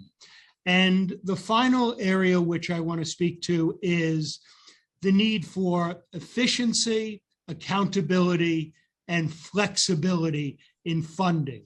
The way that contracts are funded, they sometimes do not target the most important needs of people, but because of the forced categorization of the spending of funds, the best use of the money is prohibited. So I would encourage the council accountability, flexibility, and efficiency in the funding of human services in New York. Thank you so much for the opportunity to testify before you. Thank you, Monsignor. Before I call panel 9, I will announce panels 11 and 12. Panel 11, Tammy Lynn Mogues, Terry Carta, Aaron Sanders, Adam Ganzer, Andrea Parker. Panel 12, Randy Levine, Carol Verdi, Christopher Trieber, Gregory Brender, Jean Alter, and Lainey Hameson. I will first turn to panel 9. Salimatu Doumbouya from the CUNY University Student Senate, followed by James Davis, President of the Professional Staff Congress at CUNY, Jeremy Gong, and Rakia McVeigh, but we'll first turn to Salimatu Doumbouya. Starting time. Good morning, Chairperson Brahman and honorable members of the New York City Council. My name is Salima Tudumbuya, and I serve as the 37th chairperson of the City University of New York University Student Senate, serving the nearly 500,000 students total in CUNY. I also am the only student of the City University of New York Board of Trustees, president of the New York City College of Technology Student Government Association, where I pursue my bachelor's degree in architecture. I have a liberal arts degree for the Board of Manhattan Community College. The preliminary executive budget proposal, which includes a 3% overhead spending reduction for most city agencies, would result in around $14.6 million in critical funding dollars being cut from the City University's total budget. This would have a significant impact on CUNY's community colleges, which receive the majority of their funding from the city and leave 128 full-time faculty positions unfulfilled. A 2019 report produced by the New York City Comptroller's Office found that CUNY graduates contributed to $4.2 billion to the state's economy. And at the same time, the Department of Labor has routinely recommended investing in community colleges as a viable and effective pathway to decrease both reincarceration and recidivism. Missing the chance to invest in CUNY is missing the chance to benefit from CUNY's track record of being an upward college mobility agent. On behalf of the nearly 500,000 students at CUNY, I ask you to support fully funding the following initiatives. This would include operational funding for needed investment at the university, such as expanding ASAP availability, mental health services, hiring new full-time faculty. We also ask you to support allocating funding to our disability services. It's really important for us that you fund $4 million for expansion of our childcare services, $2 million for increasing graduation rates by funding remediation, and $500,000 for CUNY diversity incubators. You will see more details about what us CUNY students are asking for in my testimony. Thank you. Thank you. Next, we'll turn to James Davis from the Professional Staff Congress at CUNY. Starting time.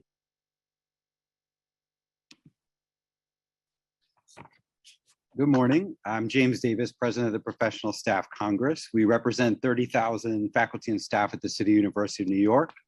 Thank you, Chair Brannon, members of the Finance Committee, for the opportunity to testify today and for your passage of the Council resolution in support of the New Deal for CUNY state legislation in March. As you know, support for higher education in Albany reached historic levels this year with over $200 million in additional funding. This year, the value of public higher education resonated because our members came together with CUNY students and community allies to amplify our message to the governor and the legislature in Albany. And now CUNY needs this level of support from the New York City budget as well. We're counting on you to build off the work done in Albany and deliver for our members and our students. We're asking for an additional $62.6 million above last year's budget.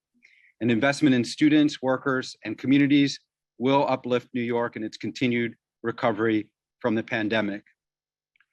As Salimatu just alluded to, our labor union as well is opposed to the mayor's assistance on leaving 128 faculty positions at CUNY vacant in order to achieve a $14.6 million PEG cut. The governor and the state legislature just invested in new faculty for the first time in recent memory. And the mayor's cut would seriously impede CUNY's ability to replenish the full-time faculty that we've lost to attrition and retirement. Our community colleges were already struggling before the pandemic. Federal stimulus funds have helped, but they have not made CUNY whole, and they're not expected to. I could tell you many, many stories. These are not extras or embellishments. We're talking about fundamental services that go to the core functions of the university. CUNY already lacked sufficient full-time faculty and staff before the pandemic. A report by our University Faculty Senate last fall showed Time expired. Thanks, I'll just finish up. Showed that colleges that serve students of color are less likely than colleges with a whiter student body to have access to full-time faculty, which deepens racial inequities. So as you'll see in my written testimony, we've outlined 5 areas where we're requesting additional operating support, as well as $33 million in CUNY's capital request. Your support and advocacy is critical, especially to helping our communities overcome the life-defining racial disparities. And as you know, CUNY is an economic engine. mobility for the city. Thank you again for the opportunity to be here with you. Our final two panelists, first we'll turn to Jeremy Gong. I had my hand raised.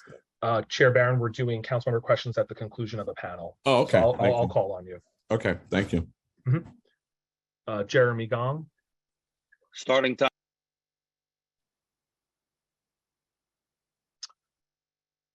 Okay, not seeing him on the Zoom. Rakia McVeigh. Starting time. Hi, my name is Rakia McVeigh. I'm a New York City resident and a member of DSA's New York City chapter. I'm here to voice my opposition to Mayor Eric Adams' executive budget and to call on the City Council to pass a budget that meets the needs of all New Yorkers. 2 years into the pandemic, working class New Yorkers are in crisis. COVID-19 cases are surging, landlords are raising rents, and families struggle to stay in their homes. But the mayor continues to favor the wealthy and powerful over everyday New Yorkers. His budget makes devastating cuts to vital city services like housing, healthcare, sanitation, and education, while leaving the NYPD's $10 billion budget intact. Today, I urge the council to fight against the mayor's program of austerity and punishment. Instead of cutting funding for housing, the council must invest $4 billion into permanent affordable housing, including $1.5 billion for Nycc and $2.5 billion for HPD. The council must also reject Adams' cuts to our public education system by investing $122 million into CUNY and expanding the ASAP program to include all community colleges. Finally, the council must reject the mayor's regressive return to law and order. I urge the council to reject the proposal to add hundreds of new COs for solitary confinement, a practice the UN defines as torture. I also urge the council to demonstrate their commitment to racial justice by cutting failed NYPD criminalization programs like the ineffective and violent plainclothes units, the so-called subway safety plan, and the ending for all NYPD response to mental health cause. Thank you, council members and committee Chair Brandon, for hearing my testimony. Thank you. Thank you. And Councilmember Barron, on this panel, you have Salimatu Doumbouya from the CUNY University Student Senate, President James Davis of the Professional Staff Congress, and Rakia McVeigh. Councilmember Barron. Starting time. I just wanted to say very quickly to Salamatu and to Rakia, I really appreciate your testimonies. They'll sound like me in the city council, but I want to caution all of you today that unless you organize, because honesty compels me to tell you, the way this thing is going, it appears that a lot of the city council members are going to go for this mayor's budget. There's some of us that are fighting it, but I think that it's going to take an uprising from the 500,000 students in CUNY and the 400,000 or 500,000 people in Nycc, because sometimes council members, they get chairs and they get little programs for their communities, and then the speaker appoints them to things, and the next thing you know it, they'll be justifying some meager increases in things. But this budget, for your information, and I'm only saying this because I got to leave and I'm going to come back to hear more testimony. This budget, a $99.7 billion budget, $94.5 billion capital budget, that's just the expense budget. And they have $6.3 billion in a reserve fund, and then another 3.2 to 5 billion that came in unexpectedly this year. So they have about $11 billion to work with. If you talk to OMB and the City Council Finance Division, or you speak to IBO, they may have some different figures, but they have $9 to $11 billion. There should be no pegs to no agencies, and they should be a re-enhancement to all of the agencies. And plus, the money that's going to run out from the federal money is a conservative austerity budget. So I just wanted to say I'm with you, and I'll stop there. But you're going to have to organize, because these council members, the way it's heading, I'm really concerned about how many of them will be committed to the things they said to you when they asked for your vote? Thank you, Councilmember Barron. And we've also been joined by Councilmembers Brewer, Velasquez, and Ayala. I will now turn to panel 10, Devery Dolman, Galib Kabir, Jennifer Downs, Jessica Semmel, and Catherine Cladd. We'll first start with Devery A. Dolman. Starting time.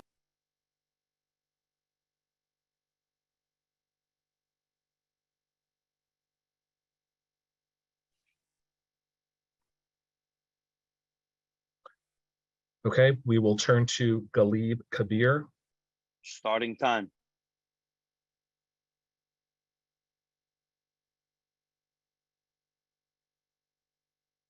Not seeing them on the Zoom. Jennifer Downs.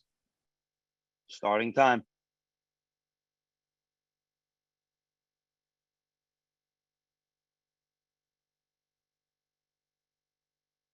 Okay, we will turn to Jessica Semmel.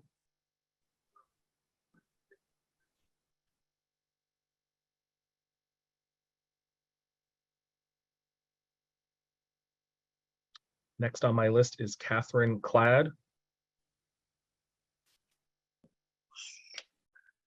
Hi, thank you, Council. Starting time. I'm sorry. My name is Catherine Cladd. I am a New York City resident, a member of DSA's Nycc chapter, and the mother of a first grader in the public school system. I'm here to voice my opposition to Mayor Eric Adams's executive budget and to call on the City Council to pass a budget that meets the needs of all New Yorkers. 2 years into the pandemic, working class New Yorkers are in crisis. COVID cases are surging, landlords are raising rents at obscene rates, and families struggle to stay in their homes. But the mayor continues to favor the wealthy and powerful at the expense of everyday New Yorkers. His budget makes devastating cuts to vital city services like housing, healthcare, sanitation, and education, while leaving the NYPD's $10 billion budget intact. I strongly urge the council to fight against the mayor's program of austerity and punishment. Instead of cutting funding for housing, the council must invest $4 billion into permanent, affordable housing, including $1.5 billion for Nycc and $2.5 billion for HPD. The council must also reject Adams's cuts to our public education system by investing $122 million into CUNY and funding DOE mental health counselors and social workers rather than filling police vacancies in schools. I also urge the council to act on two deadly crises facing our city: climate catastrophe and the overdose epidemic. We need $3.1 billion for the streets plan, $1.8 billion for the green public schools, $250 million for fair fares, and $10 million to expand life-saving safe consumption sites to all 5 boroughs. Finally, the council must reject the mayor's regressive return to law and order. I urge the council to reject the proposal to add hundreds of new COs for solitary confinement. I also urge the council to demonstrate their commitment to racial justice by cutting failed NYPD criminalization programs like the ineffective and violent plainclothes units, the so-called subway safety plan, and ending all NYPD response to mental health calls. Thank you, council members and committee chair Brannon, for hearing my testimony. Thank you. And now we'll turn to panel 11, Tammy Lynn Mogues, Terry Carta, Aaron Sanders, Adam Ganzer, and Andrea Parker. We'll first start with Tammy Lynn Mogues from the Nature Conservancy. Starting time. Hi, thank you so much. My name is Tammy Lynn Mogues, and I'm the Deputy Director of the New York City program at the Nature Conservancy. The Nature Conservancy is the world's largest conservation organization. In New York State alone, we have 90,000 members, 35,000 of whom reside in New York City. The Nature Conservancy in New York is a member of the Play Fair Coalition, and we're also a leading member and convener of Forest for All NYC, a coalition of over 50 organizational members. Forest for All NYC works to increase the investments in the urban forest and to expand the tree canopy cover from 22% to 30% citywide by 2035 in an equitable manner. I'm here today to express support for growing the New York City Parks budget to 1% of the total city budget and to increase funding to the urban forest. Thank you to Chair Brannon and the Finance Committee for the opportunity to speak about the need for funding parks and the urban forest. The urban forest provides many benefits. It cleans the air and cools the city. Trees and parks also provide health and quality of life benefits. Our urban forest and its care is a matter of environmental and social justice. Low-income communities and communities of color tend to have less tree canopy, a key factor in heat vulnerability. Fully funding the urban forest means planting more trees in areas that need it the most to make our city more equitable. It also means protecting and maintaining existing trees that provide huge benefits today. Investments in the urban forest will create jobs and help make the city more livable and climate resilient.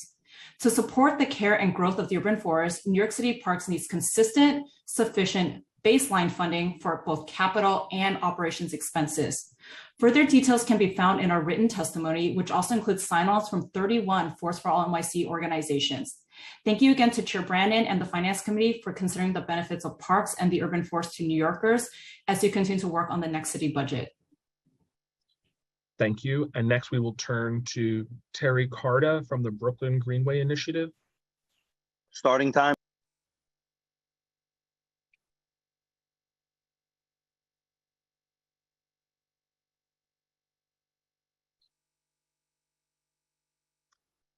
Next on my list, I have Aaron Sanders, Natural Areas Conservancy.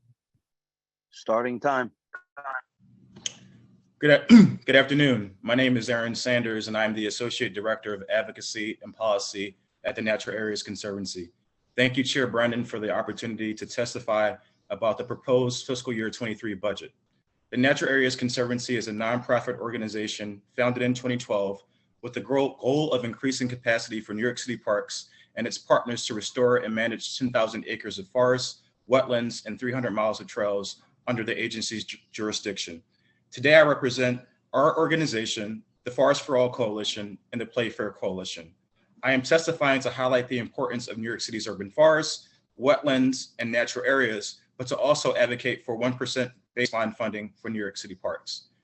New York City's urban forest provides a multitude of benefits. They mitigate extreme heat, improve air quality, and provide other myriad of benefits. A signature project of the Natural Areas Conservancy is the Forest Management Framework for New York City, which we released in partnership with New York City Parks in 2018. This plan includes ecological and social metrics for the care of the city's natural areas forests and calls for an investment of $385 million over 25 years to protect natural areas. In order to ensure that New York City's urban forests, including natural areas, thrives and provides continued benefits to residents now and in the future, New York City needs at least 1% of the city's total funding. Currently, natural areas receive 0.7% of the total expense budget for forest care. If the New York City Council commits to 1% funding for parks, $4 million of that funding would be appropriated to support the forest management framework. I want to say that I'll submit more robust testimony later, but I want to reiterate my support for 1% for parks and our care for forests, the urban forest system in New York City. And again, I want to thank the City Council and fellow advocates for your time. Thank you. And next we'll turn to Adam Genzer, New Yorkers for Parks. Starting time. And the only other thing is, again, that's Mr. Genzer, it's your time to testify. But like, is it too high? Okay, we're going to turn to Andrea Parker from the Gowanus Canal Conservancy. Starting time. Thank you for the opportunity to testify this morning. I'm Andrea Parker, Executive Director at Gowanus Canal Conservancy, where we advocate and care for ecologically sustainable parks and public spaces in the Gowanus Lowlands while empowering a community of stewards. We are also a proud member of Forest for All NYC Coalition and the Play Fair Coalition, and are here today to ask this council to fight for a budget that prioritizes equitable management of our shared public realm. In particular, we need to see full capital and expense funding for the urban forests, increase funding for the Parks Equity Initiative, and we need council to hold Mayor Adams to his commitment to dedicate 1% of the city budget for parks. As Tammy and Aaron just detailed, our 7 million trees provide critical ecosystem services to New York City residents, services that are becoming all the more important as our climate changes. Here in Gowanus, 670 young trees installed over the past decade are growing to help fill a neighborhood-wide gap in the urban canopy. When mature, these trees will provide critical benefits of flood management, cooling, shade, and they will also absorb stormwater before it pollutes our canal. But surviving to maturity depends on adequate maintenance and protection from the Parks Department, from local organizations like us, and from volunteers. In Gowanus, we empower a network of volunteer tree stewards who water, weed, prune, and remove litter and debris. The Parks Equity Initiative has provided essential support for this work, as it does for thousands of volunteers across the city, and this initiative should be increased in order to cultivate social and ecological infrastructure. But street trees also need maintenance that cannot be done by volunteers, such as structural pruning, stump removal, sidewalk repair, and invasive species control. This council must end the long-term underfunding of the Parks Department and the workers who care for these trees, and hold Mayor Adams accountable for baseline funding of 1% to parks to ensure that our young trees are able to provide critical services to neighborhoods across New York City. Thanks for the opportunity to testify. Thank you. We're going to try Adam Ganzer one more time from New Yorkers for Parks. Starting time. Or just gala stuff, because Okay, folks, for everyone listening, if I call on you and you do not speak, we're going to move on. Just so everyone's aware, there will be a catch-all statement at the very end of this hearing. Anyone that did not get a chance to speak will be able to, but we are going to be moving things along. So next, I'm going to call on panel 12. Randy Levine, Carol Verdi, Christopher Trieber, Gregory Brender, Janine Alter, and Lainey Hameson. We'll first start with Randy Levine, Advocates for Children. Starting time. Thank you for the opportunity to speak with you. My name is Randy Levine, and I'm Policy Director at Advocates for Children of New York. Given the needs we see as we help thousands of families navigate the school system and the historic levels of federal and state education funding, the city should be increasing and certainly not decreasing supports to students, including in the following areas. And we're pleased that the City Council included a number of these priorities in your response to the preliminary budget. First, in 2020, nearly 1 in 4 English language learners dropped out of high school, and few schools provide the support recently arrived older immigrant ELs need. The city should invest $2.1 million for programs to support older ELs at existing transfer schools and $12 million to hire 120 school-based EL instructional specialists. Second, 2 years ago, the city increased salaries for pre-K general education teachers at CBOs, but excluded preschool special education teachers. The city should invest $30 million to increase salaries for teachers and staff at preschool special education programs to address the shortage of these programs. Third, the DOE announced it would launch the first team focused on students in foster care, but only 4 of the 11 promised positions have been posted and none has been filled. The city should fully staff this team and also invest $5 million to guarantee bus service to students in foster care so they can stay in their original school as per their legal right. Fourth, 60% of students living in shelter are chronically absent from school. The city should invest $12 million to hire an additional 100 DOE shelter-based community coordinators to help ensure students can get to school every day and get needed support. Fifth, too often students who are struggling are met with exclusionary school discipline and policing practices. The city should invest $118 million for citywide expansion and implementation of school-wide restorative justice practices. I also want to highlight 2 critical programs for which the council was instrumental in securing funding last year. Both programs were funded for only 1 year and unless extended will expire in June. $5 million. Time expired. $5 million for the mental health continuum, the first ever collaboration between DOE, HNH, and DOHMH to help students with significant mental health challenges at 50 high needs schools, and $4 million for immigrant family communication to help ensure immigrant families get needed information. We urge the council to ensure these programs are funded in the adopted budget. Thank you for the opportunity to testify. Thank you. And next we'll turn to Carol Verdi, Heart Share Human Services of New York. Starting time. Good morning. My name is Carol Verdi. I work for HeartShare Human Services. I am here today to speak about teachers who work in 4410 schools, which serve New York City public school children and who are the lowest paid teachers in New York City. When pay parity was put in place in 2019, the 4410 teachers were left out. 4410 schools are experiencing teacher vacancies in record numbers. We went from a 34% vacancy rate in October to 46% as of April of 2022. This is as per IAC data. 4410 programs serve 88% of preschool students with disabilities in New York City. 87 out of 119 approved classrooms have been closed due to the inability to hire teachers due to salary inequity.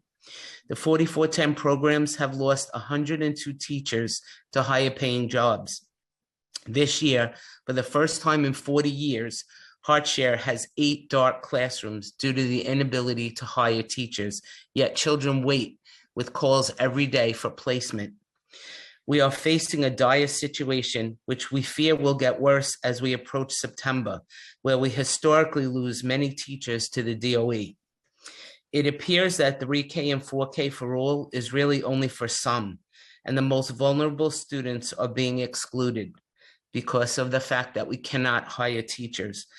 Please put 30 million into the budget for our 4410 teachers to receive what they should be entitled to. The same credentials that are required for public school teachers are required for our teachers. And these students deserve to have an education in the greatest city of New York, and we're letting them down. So we really implore you to help us be their champions, help us hire teachers so our students get what they need. Thank you for the opportunity. Thank you.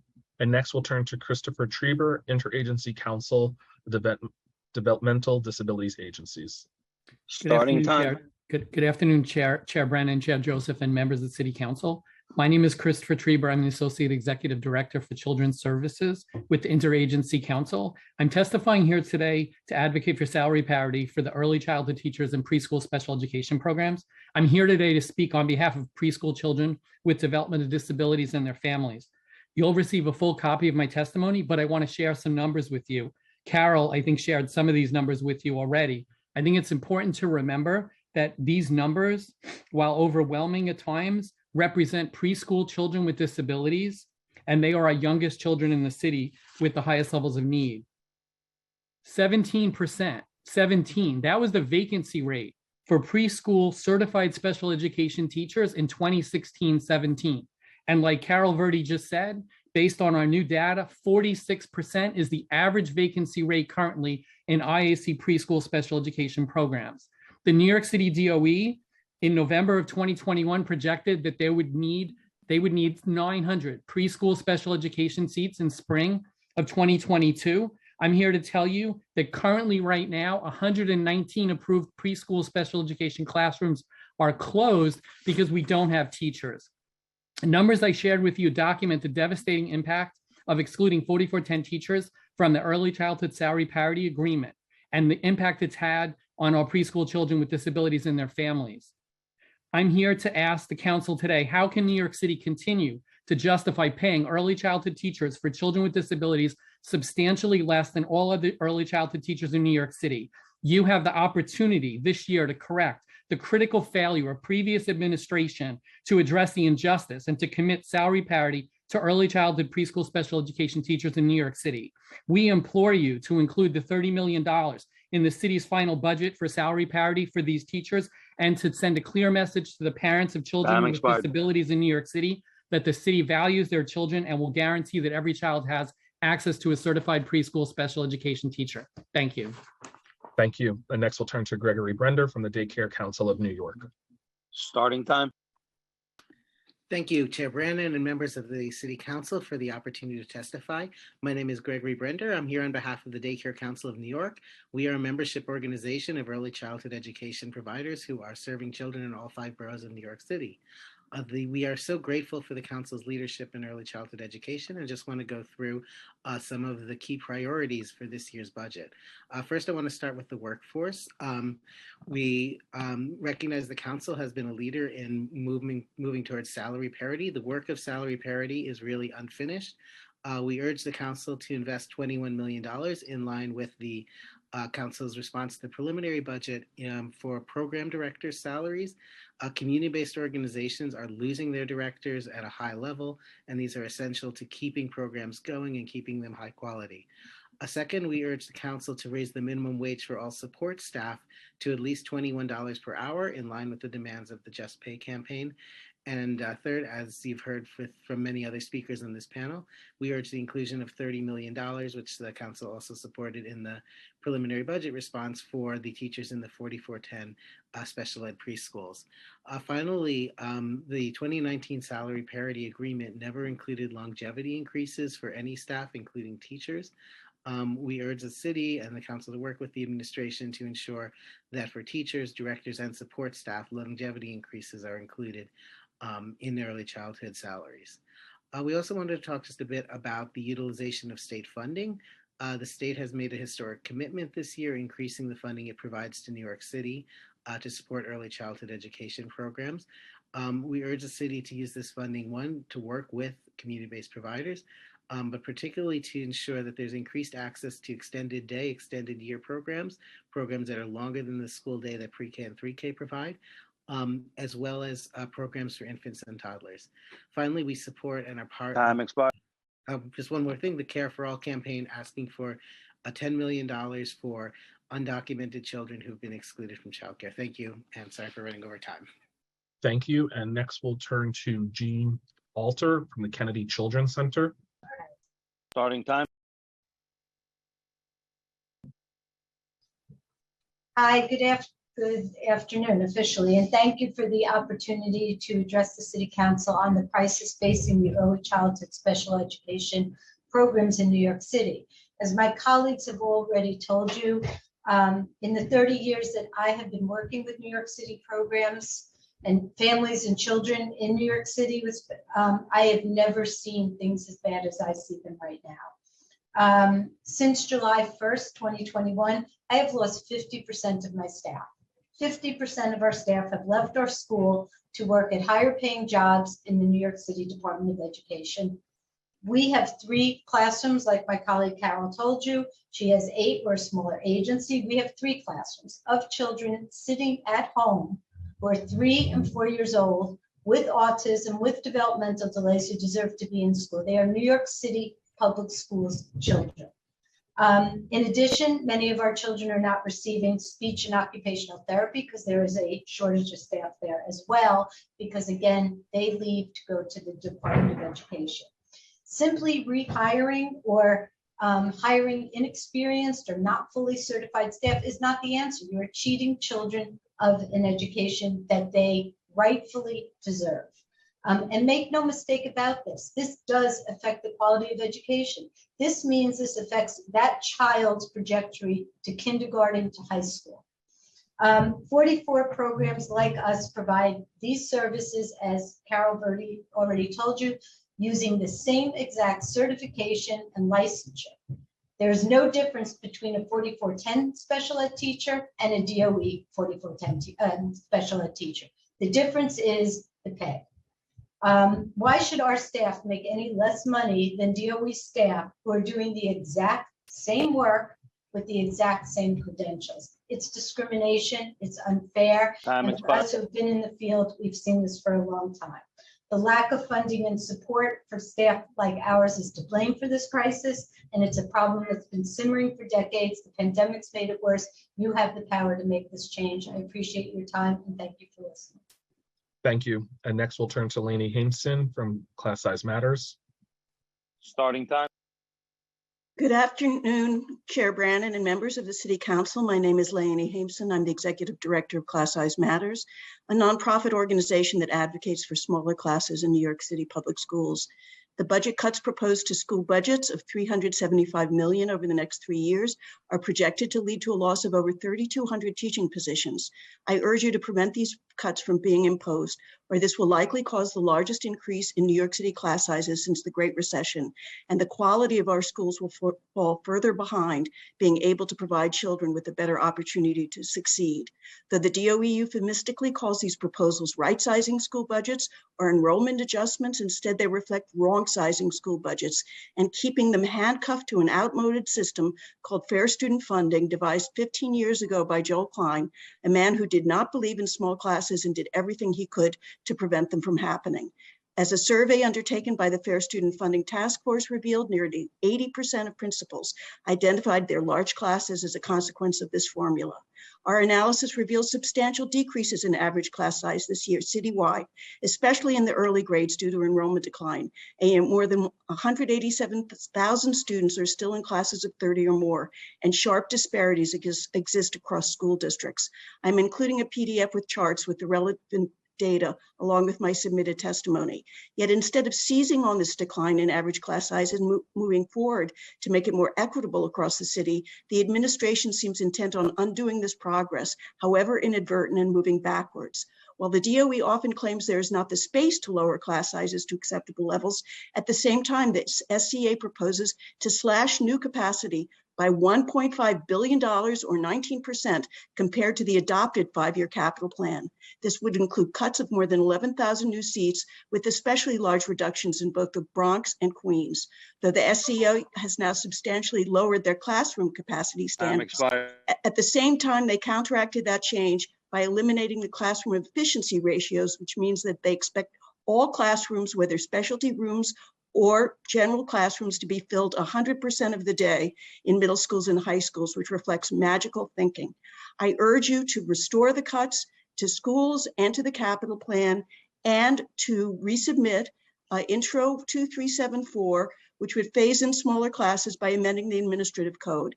As you know, the original bill last session had the support of 41 out of 50 council members last session, including Chair Brannan, but never came to a vote. Thank you for the opportunity to speak to you today.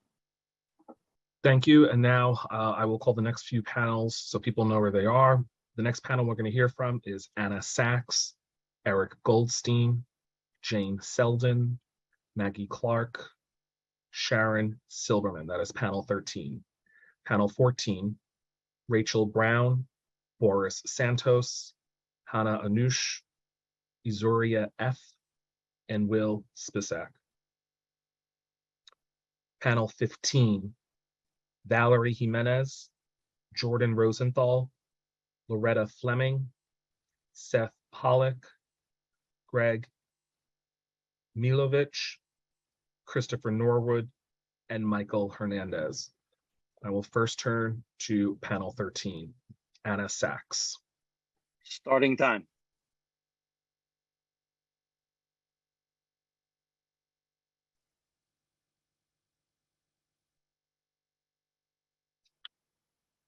Next on my list is Eric Goldstein, Natural Resources Defense Council. Starting time.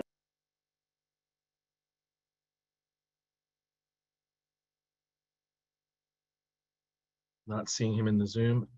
Next, I am calling on Jane Selden. Starting time. Good morning, and thank you for giving me the opportunity to speak today. My name is Jane Selden, testifying on behalf of 350 NYC. As a climate activist group, 350 NYC recognizes the critical role organic waste recycling plays in meeting the city and state's greenhouse gas reduction goals. And we would like to thank the City Council, in particular Chairperson Nurse and City Council Speaker Adams, for recommending restoring funding for New York City's community composting programs and for expanding the composting programs to all of the city's public schools in the next year's budget. However, we know that this is not enough.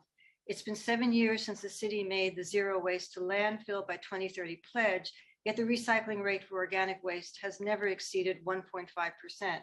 This means that over a third of the waste stream is still ending up in landfill, where it produces methane, a greenhouse gas over 80 times more potent than CO2.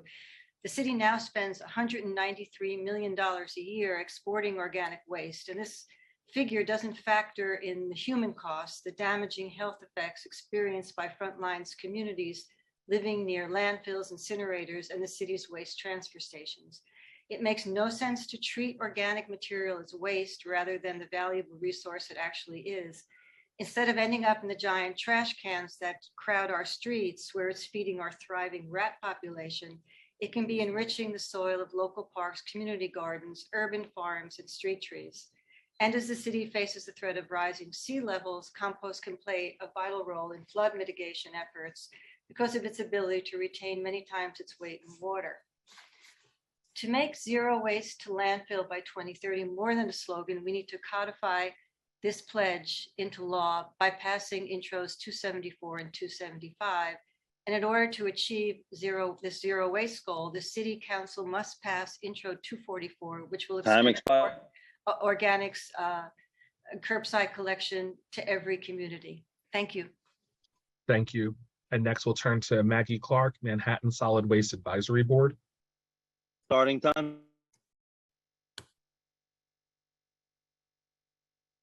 Thank you. Sorry. Maggie Clark, representing the Manhattan Solid Waste Advisory Board. We recommend that the mayor and the city council restore funding to redesign the organics program to ensure, as phased in, a citywide mandatory universal equitable curbside program. Today, according to the IBO, we mix organics, which represent 41% of our exports, with garbage to be burned and buried, causing preventable environmental and social harm. Half of our recyclables are also exported due to poor separation.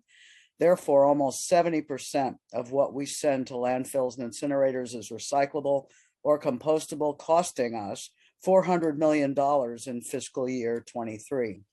The city must reallocate this export funding to redesign and optimize organics collection and participation enhancement programs via education and enforcement. Redesign includes moving from inconvenient opt-in and drop-off to universal curbside collection, as well as redesign of the city's education and enforcement program into an enlightened multi-approach system with targeted outreach.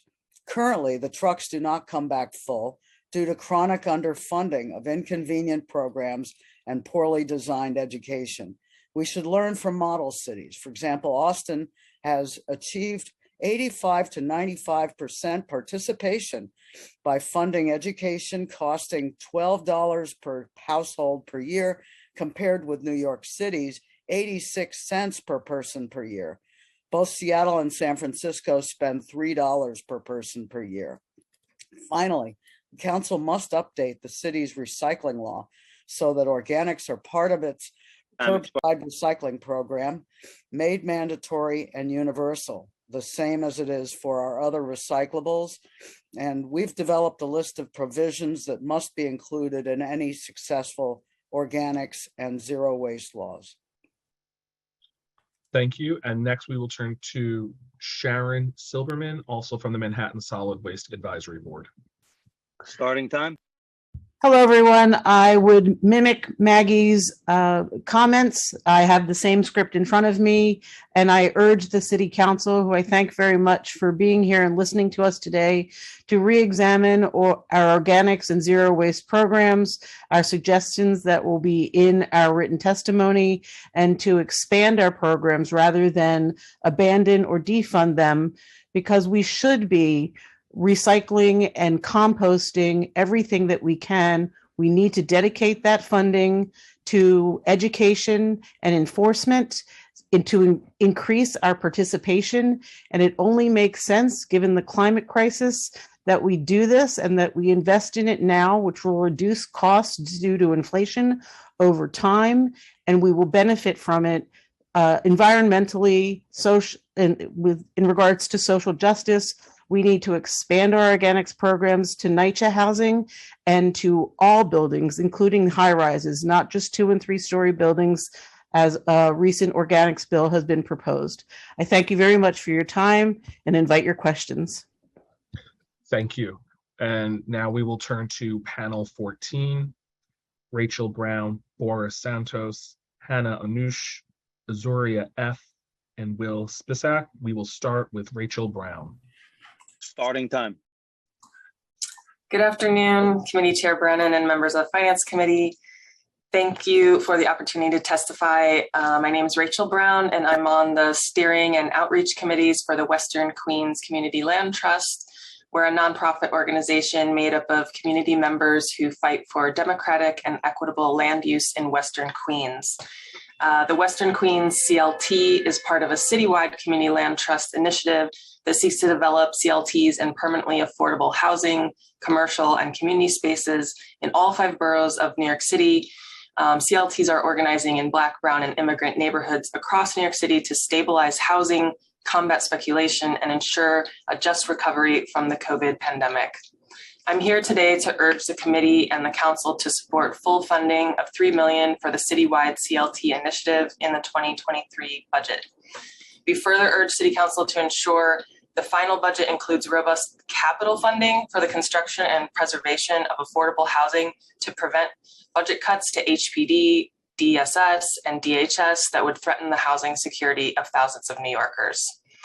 The speculative real estate market doesn't just affect housing, it affects small businesses that make Queens and New York City the unique and diverse place it is.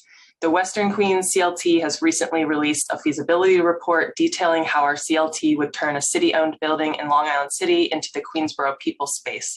Our community vision for this public building would house hundreds of jobs in industries and sectors that have historically existed in Long Island City, but have been pushed out. For example, our vision includes storage space for street food vendors and a commissary kitchen where they can prep food. This is why we need City Council funding. The Western Queens Community Land Trust will do the work to create permanently affordable housing and commercial spaces in Western Queens to keep our borough a place where immigrants and working class folks can live, own, and operate businesses. Thank you so much for the opportunity to testify today. Thank you. And next we'll turn to Boris Santos from East New York CLT. Starting time.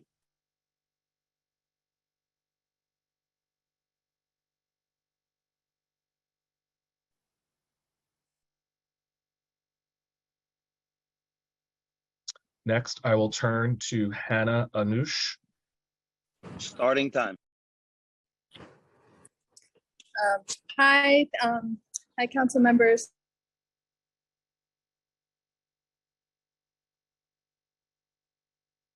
Hannah, your Zoom is frozen. I'm on staff at Cypress Hills Local Development Corporation. I'm here today to request that you provide the $3 million for the CLT, the Community Land Trust Initiative. The East New York Community Land Trust is one of 18 emerging or existing CLTs around New York City. And the East New York CLT was actually founded during the pandemic in March 2020. And since our founding, we've grown enormously with very little resources. We've really relied on the city council funding, for our one staff person, myself.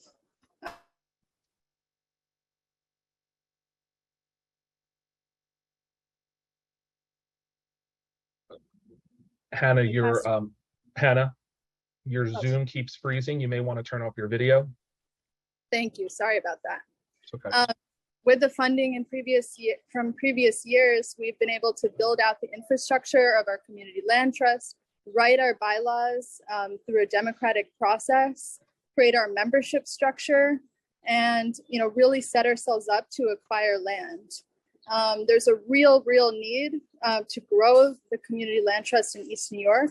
We're heading into a serious foreclosure crisis, and we really need the tools to address this crisis in East New York. So we're really asking that you provide the funding for the CLT initiative to grow. Thank you so much for your time. Thank you. And next we'll turn to Azuria F. Starting time.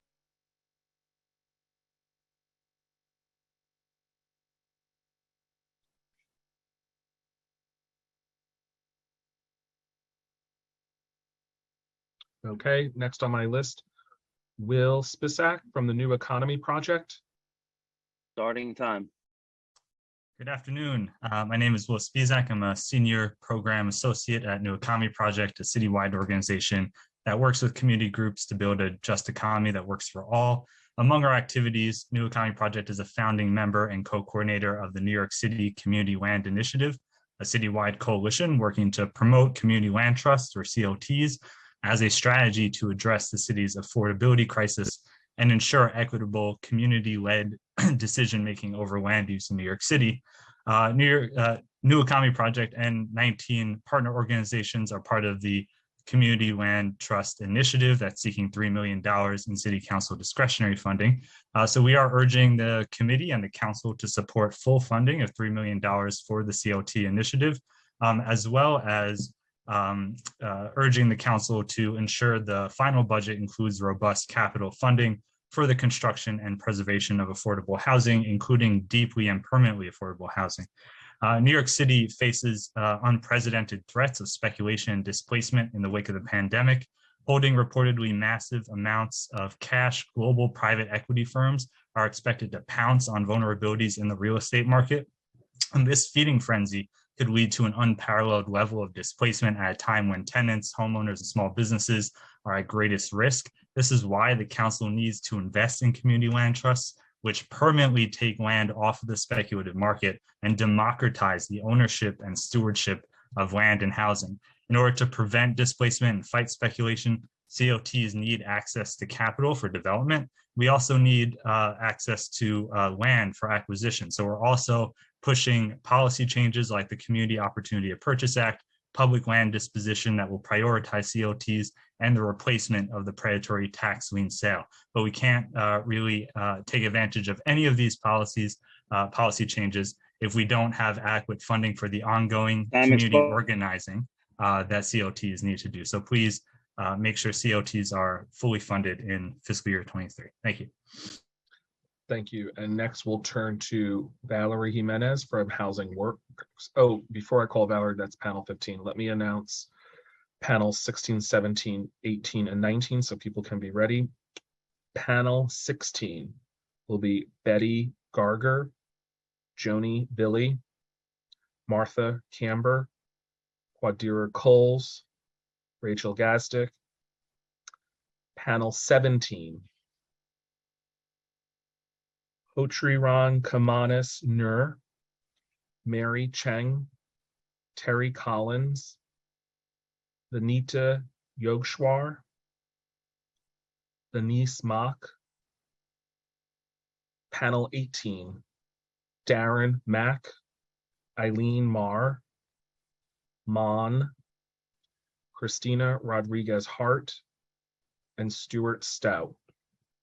Panel 19, Alice Buffkin, Kenny Manaya, Luba Cortez, Katie Bravo, Kimberly George, Soroya Friedman Gonzalez, and Michelle Nussbauer. I will now start with panel 15. We will start with Valerie Jimenez from Housing Works. Starting time.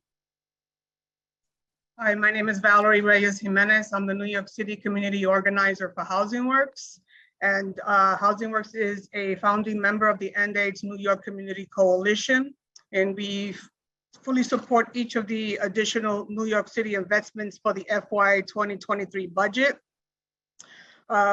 Although I want to stress that although the city and the state has made significant progress implementing the 2015 ending the epidemic blueprint, and we have begun to bend the curve, but the data is showing that overall progress is not reaching every community, and unacceptable HIV disparities persist in the HIV's impact of New York City Black, Indigenous, and people of colors, BIPOC communities, and in the key populations, including young men who have sex with men and transgender women. The COVID pandemic has further exacerbated these inequalities, suppressing HIV prevention, testing, and connection to care. And there has been a steep increase in premature mortality among people with HIV due to heightened vulnerability and severe COVID-19 disease. We need continued support of organizations funded through the New York City Council Ending the Epidemic Initiative. We're asking for an increase of from 8.7 to 10 million to fund additional services. We asked the council to mitigate the anticipated loss of 1.7 million in New York City federal HOPWA funds, housing opportunities for people with AIDS, the grant to make sure that no HIV housing provider is defunded. We urge the council to sustain your current 1.4 million in support for the delivery of range of harm reduction services by 4 proposed overdose prevention center operators. We fully support the council's call for at least 10 million annually in New York City support of OPCs, and make sure that there is at least one OPC operator in each borough. And our testimony will be submitted, and thank you for your time. Thank you. And just reminding everyone, testimony can be submitted or emailed to testimony@council.nyc.gov. Next, we'll turn to Jordan Rosenthal, Community Access. Starting time. Hi, everyone. I'm so sorry. I was in a meeting before. Is it possible to switch my time? Okay, no. Yeah, sorry, it's now. I wasn't fully. I was Sorry. in a meeting right before this. So hi everyone, my name is Jordan Rosenthal. I work at Community Access and I am the new advocacy coordinator. I'm here today to represent Community Access and the CCIT NYC Coalition. The CCIT NYC Coalition, and really what we're asking for right now, is to change the Be Heard model. The Be Heard model is not peer-led, and we need a peer-led crisis response. The core components of CCIT NYC are the removal of police responders, calls routed to a call number other than 911, specifically the 988 number that will be rolling out nationally this July. Response teams that are made up of trained peers and emergency medical technicians that are not affiliated with the police, and peer involvement in all aspects of planning, implementation, and oversight. Specifically, nothing about us without us. Expanded development of non-coercive mental health services, training teams to use a trauma-informed approach, response times comparable to those of other emergency services, and 24/7 operating hours, and oversight by an advisory board of 51% or more peers from impacted communities. Be Heard does not incorporate any of those things. In the fiscal year 2023 budget, we ask that you enact into legislation the CCIT NYC proposal to create a non-police response that's peer-driven and allocate $112 million annually to fund the CCIT NYC proposal.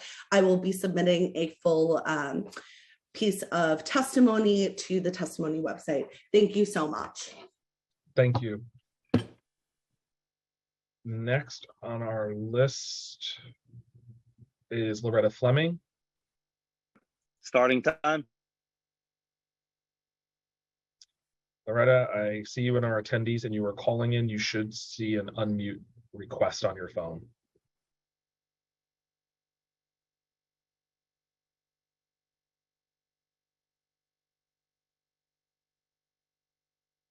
Okay, we will continue panel 15, circle back to Loretta at the conclusion of panel 15. So next, we're going to call on Seth Polak from Ending the Epidemic Community Coalition. Starting time. Hi, good morning, and thank you to Finance Chair Brannon for making this time available. I'm Seth Polak, speaking on behalf of the Ending the Epidemic Community Coalition, which represents dozens of community-based organizations across New York City and state committed to ending the HIV and AIDS epidemic. We've made important strides toward ending the epidemic, which we refer to as ETE, but approximately 130,000 New Yorkers are still living with HIV. We have bent the curve in recent years by reducing new HIV infections per year. We've improved health outcomes for people living with HIV and AIDS, but we need key investments to continue this progress. I'll mention some highlights here, and of course, we'll send our full request to the chair. We're asking the council for $10 million for its ETE initiative in order to provide community-based HIV prevention and care services to ensure continued progress toward the city's ETE goals.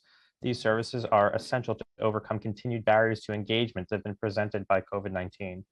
We're also asking for $1.4 million to support the harm reduction services provided by projected 4 overdose prevention center operators. The overdose epidemic is claiming lives at a shocking pace. In the first 2 quarters of 2021, there were 1,233 overdose deaths in New York City compared to 965 overdose deaths during the same period the year before. This crisis is deeply interrelated with the HIV and AIDS epidemic. We're also asking the council to baseline $3.5 million for the Check Hep B and Hep C patient navigation programs to help eliminate hepatitis B and hepatitis C, other deeply interrelated epidemics impacting vulnerable New Yorkers, particularly Black and Hispanic or Latino New Yorkers. And we're seeking $200,000 to support routine testing to address congenital syphilis. During COVID, rates of gonorrhea and syphilis among women in New York have soared 23%. Rates of STI testing have fallen. Congenital syphilis can be fatal in utero, and to infants, this funding could launch a new DOHMH program to help implement routine syphilis testing among all people who are or could become pregnant and who present in emergency departments. This is just a partial overview of our requests of the council. We have other requests of the administration, and with your help and a relatively modest investment, we can continue critical progress we've made toward ending HIV and AIDS, for which a generation of advocates have fought and for and too often given their lives. Thank you. Thank you. Loretta Fleming, it appears you have no audio, so you may want to log out of the Zoom and log back in. We still have more to go on panel 15. Next, we're going to turn to Greg Milovich from the American Heart Association. Starting time. Okay, thank you, Chair Brannon, members of the Council Committee on Finance. My name is Greg Mihailovich. I'm the Community Advocacy Director for the American Heart Association here in New York City. As the nation's oldest and largest voluntary organization dedicated to fighting heart disease and stroke, American Heart Association prioritizes a lot of different policies to kind of address health equity and better cardiovascular health. And the written testimony I'm submitting goes into a little more detail, but I'm going to take my 2 minutes to highlight one of them, namely CPR in schools. Each year, more than 350,000 out-of-hospital cardiac arrests occur in the U.S., with 70% happening in homes. And when a person has a cardiac arrest, survival depends on immediately receiving CPR from somewhere nearby. About 90% of people who suffer out-of-hospital cardiac arrest die, and CPR, especially if performed immediately, can double or triple the chances of survival. People who need CPR are less likely to receive it. People from primarily poor Hispanic, African-American neighborhoods are more likely to need CPR, less likely to get it. It's part of the reason why since 2015, New York State requires that all high school students receive CPR training as a graduation requirement. The thinking is that the children trained in CPR contribute significantly to the number of adults trained in CPR in the community and increasing the likelihood that someone receives CPR when they need it. Now, that graduation requirement was waived for the 2019-2020 school year due to COVID-19 concerns, but even prior to that, we were hearing stories about schools not having mannequins, not having staff, doing chest compressions on uninflated basketballs or piles of gym towels. We applaud the ingenuity of teachers to get it done, but if we want our students to be able to act when somebody nearby suffers a cardiac arrest, we need to provide them with the materials and equipment they need for effective CPR training. We ask the council to set aside $1 million in the next budget to ensure that New York City high school students receive the proper CPR and AED training to fulfill their graduation requirement. Thank you. We appreciate everything the council does to keep New York City safe, and we continue to be your partner in the health and well-being of the New Yorkers. Thank you. And next we'll turn to Christopher Norwood, Health People. Starting time. Oh, okay. Thank you.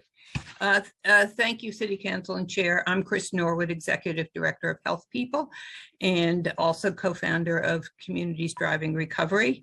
The council may not, we are asking the council to keep pursuing its proposed $50 million in public health funds. The council may not fully realize that what the DOH is calling the Public Health Corps was formed from millions of CDC funds. The RFP that the city put out for those funds had stipulations that I have never seen before in any city RFP, which fundamentally barred smaller neighborhood organizations from applying. Moreover, DOH-MH completely ignored community requests to include recovery and wellness programs in those funds and enlarge the focus from vaccination. Meanwhile, the T2 or Test and Trace Corps, the some 35 mainly smaller CBOs who were the first out there and have relentlessly promoted COVID prevention and vaccination, giving the city the highest vaccination rate in the United States of any large city, will be totally cast aside and defunded at the end of the month. We wonder why communities are in despair. Those who risk their lives and help make an enormous success get cast aside first. But with the Public Health Corps funding the City Council has asked for, these organizations and their very local staffs can go forward and start the real wellness that we need, such as chronic disease prevention and self-management programs. That brings me to diabetes. Please pursue diabetes education funding. That has been our most widespread epidemic for 20 years. And during that time, DOH-MH has not spent one penny, not one penny of city tax levy funding on the kind of education that can help people prevent diabetes and is also proven to bring down complications, costs, amputations when they have diabetes.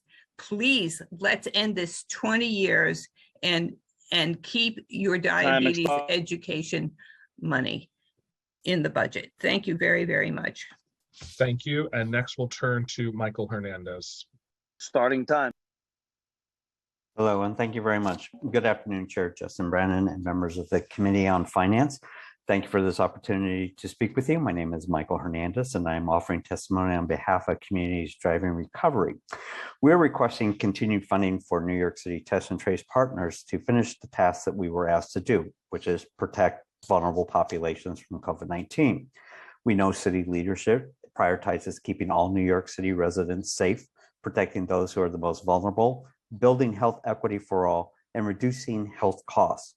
Furthermore, we realize managing a city's budget is not an easy task. You are asked to make smart choices that will maximize return on investment. Funding T2 CBOs is not only a smart decision, but also the best solution to ensure our city can effectively recover from COVID-19. We are the best investment the city can make to maximize ROI. That's on building health equity, reducing health costs, and saving lives. CDR is a citywide coalition of community groups, community-based organizations, and faith-based organizations, many of whom were brought together by the New York City's Test and Trace Core initiative to battle the COVID-19 epidemic. Together with the New York City Department of Health and Mental Hygiene and New York City Health and Hospitals, we, the T2 CBOs, help keep our city safe during every stage of the COVID-19 pandemic, from stop the spread to vax for all. We placed ourselves at the front lines to protect our city's most vulnerable populations and built an infrastructure that is uniquely suited to help with the recovery. Simply put, we are the city's best asset to COVID-19 recovery. As trusted members of and messengers, we are positioned to bridge the gaps to critical services and programs needed to bring health equity to all New Yorkers. We know all too well the systemic inequities that prevent members of our communities from accessing good health, and we are here to help the city address these barriers that continue to impede health equity for all and stymie the road to recovery. Time expired. Simply put, we ask the council to include the $50 million in this proposed budget for community public health support and call on the Adams administration to incorporate the proposal into the city's final budget. Thank you so much for your time. Thank you. And we will try Loretta Fleming on panel 15 one more time. Starting time.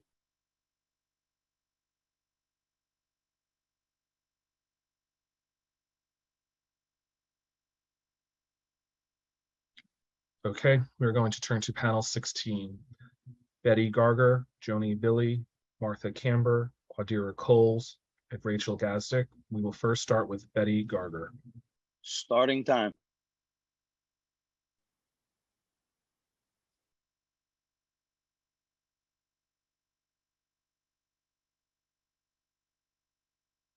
Okay, next on my list was Joni Billy. Starting time.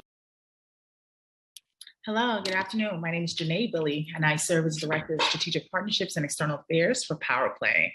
I'll also be advocating on behalf of the Sports Training and Role Models for Success Citywide Girls Initiative, for which Power Play serves as the lead agency.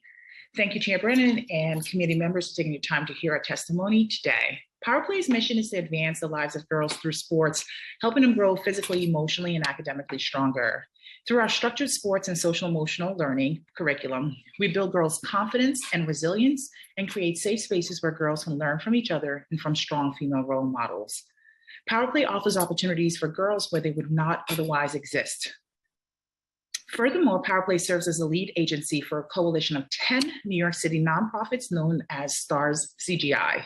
As a collective, we support the healthy development of over 6,000 girls and gender nonconforming youth of color, overcome barriers to success, and develop as leaders in their communities.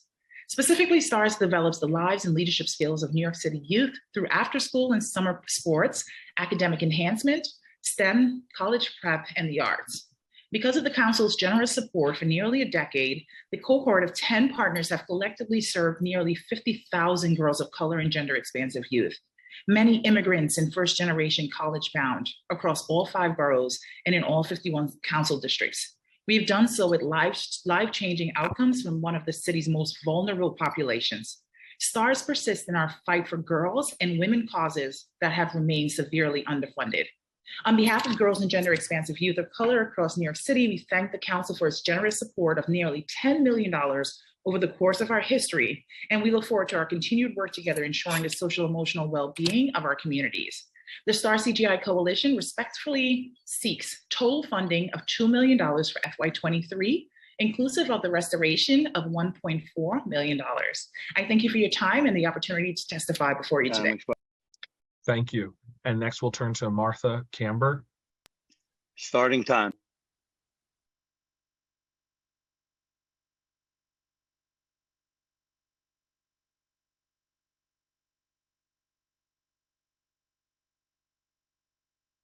Okay, next on my list is Quadira Coles, Girls for Gender Equity.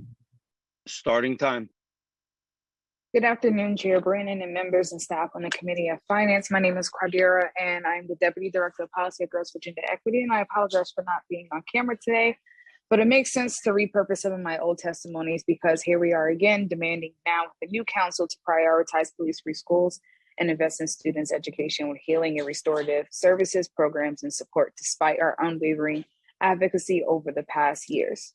I want to be clear that students are still feeling the pandemic's 2-year impact. We are currently living through a nationwide mental health crisis with the general consensus amongst students themselves and adult allies that their emotional and mental well-being is and should be at the top priority right now. We can't ignore that. Funding to the School Safety Division, which fosters harmful policing tactics and surveillance, takes away from areas within our education system that needs adequate and sustainable fiscal support, such as staff retention, restorative and extracurricular programming. During the pandemic, students have lost access to their school buildings, peers, and teachers and had to rapidly adjust to new routines and new methods of learning that has exposed a multitude of educational inequities within the New York City school system. This has brought a tremendous amount of stress and mental health issues that students are constantly uplifting. Neither school communities nor students were prepared for this, and we are still trying to play catch up. So the plan to replenish school police officers in the School Safety Division seems absurd considering the many other things that need investment and that will truly ensure holistic safety for students. And as we begin to see rollbacks on the progress the city has made to undo pathways to harm and abuse by the NYPD in our own communities, we must ensure that we cut more than $500 million out of the school policing budget.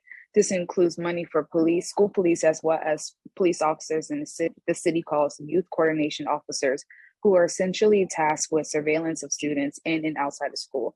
This kind of tactic never works. There are enough research to show that the outcomes of youth interactions with police are negative. Students do not need more antagonizing surveillance in the disguise of mentorship from officers who are also being told to bring back heavy-handed policing tactics on a quest to allegedly get tough on crime, which disproportionately targets Black and Brown youth. Furthermore, we want to and that includes our fellow DSC advocates and students here, demand that the city hire 2,000 New Yorkers to strengthen schools, invest $75 million to hire restorative justice coordinators in 500 schools, and $45 million to implement restorative justice practices, direct $350 million to new funding to grow school climate supports, and baseline $5 million to sustain mental health continuum initiative. Thank you. Thank you. And next we will turn to Rachel Gassick from New York Edge. Starting time. Good afternoon, everybody. I'm David Cruz. I'm here on behalf of Rachel Gazdick with New York Edge, Chair Brennan and members of the committee. I am here today to ask you to prioritize New York Edge's fiscal 23 citywide funding request of $1.2 million under the council's after school enrichment initiative. Our request represents an increase of $200,000 over our fiscal 22 allocation from the council and would be our first increase in 14 years. We are the largest provider of free after-school and school-based remote programming, summer programming in NYC, and have partnered with the council for the past 30 years in bringing these programs to all 5 boroughs to youth and families. We are a leader in the after-school community, well regarded for our evidence-based approach to after-school programming grounded in social-emotional learning, and one of the city's largest providers of college access programs. Our mission is to help bridge the opportunity gap among students in underinvested communities. Our entire student population is 90% or more African American or Hispanic, with an approximately equal number of male and female. More than 85% of these students we serve come from low-income households eligible for Title I free or reduced price lunches. Students need healthy minds, bodies, and relationships, as well as creative outlets to thrive, and our programs help to develop these students in all 4 of those areas. With funding under the council's after-school enrichment initiative, we annually impact tens of thousands of students in grades K to 12 from over 100 sites across the city through our school year and summer programs. Programs run before or after the day school year round and include Saturdays over the summer and holiday periods. Our core components in our programs include academic and STEAM education, social emotional learning, sports and wellness, arts, including visual and performance, college and career readiness, summer camps, and learning labs. With your continued support and the increase of the $200,000, we would be able to service and keep providing the strong program that we have for the past years. Thank you for your support, and thank you for listening to me today. Thank you. That concludes panel 16. Before I turn to panel 17, I will announce panels 20 and 21, already announcing 18 and 19. Panel 20 will be Lauren Miller, Sophia Harrison, Janice Monger, Lucy Sexton, Ariel Herrera. Panel 21, Donna Schneiderman, Casey Wagner, Lisa Bernstein, Tatiana Behar, Ben Fuller-Guggens, and that's it for, okay. Now, turning to panel 17, we will start with Potri Ran Kamanis Nur. Starting time. Good morning, everyone. Assalamualaikum. My name is Putriang Kamanis Kianunor. I'm the artistic director and founder of a 30-year-old cultural interdisciplinary group called Kinding Sindao, and very much supported by DCLA. So today I'm campaigning for budget for AAPI Community Support Initiative at $6 million in order to fund critical programming, including mental health support, racial, literary, hate crimes intervention, gender-based violence intervention and prevention, youth programs, and other culturally responsive services needed to build long-term care and healing for our Asian American Pacific Islander New Yorkers during the critical times. Access helped NYC to $4 million to sustain this citywide initiative that funds community-based organization to provide education, outreach, and assistance to all New Yorkers about how to access healthcare and coverage. Communities of Color Non-for-Profit Stabilization Fund to $7 million, the first New York City Council fund to its kind, aim to build the capacity of NYC non-for-profit to recognition of the fact that organizations led by people of community are best equipped to meet the needs of the community. CCNSF also intended to promote learning among CBO leaders. Also, I would like to speak for the cultural sector, requesting a total of $1 million investment from NYC for fiscal year 23 to augment NYC economic recovery and create an inclusive sector growth towards a future focused and equitable economy. Investing in culture means investing in the long-term financial health of our city.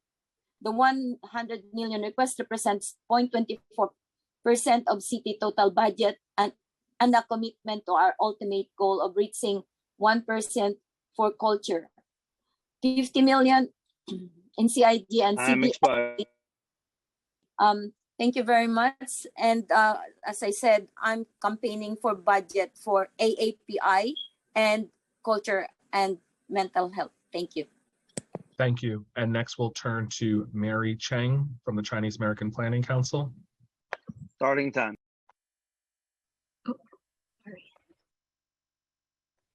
Thank you for the opportunity to testify today. Again, my name is Mary Cheng from CPC. CPC's FCC early childhood and school age centers are critical safety nets for thousands of working class AAPI and immigrant families. In addition to providing childcare for low-income families, CPC's childhood development services staff are instrumental in supporting the growth of children of color with disabilities. We are contracted to serve New York City's children under the same capacity to educate with the same curriculum, credentials, assessments, and requirements. But yet, CPOs, FCCs, and DYCD programs are still funded disproportionately to the counterparts within DOE. It is unethical and discriminatory, and that the DOE still does not invest in equitable benefits and salary parity to the staff they considered essential during this pandemic. So support staff without longevity are paid a mere 30 cents above the minimum wage due to the contract negotiated with the city. We are seeing an exodus of staff from the childcare system due to the disparity. Many of the support staff have left for substitute positions within the DOE, which pays a rate of $33 an hour. The exodus of staff truly compromises the quality of programming our children deserve. CPC calls for equitable investments towards pay parity of the staff within all childcare centers and center-based organizations, and further investment towards the increase of childcare rates for home-based and childcare providers. As we head into another year of COVID, we continue to see an increasing number of children with disabilities requiring so many services. The lack of services that is really unethical at this point.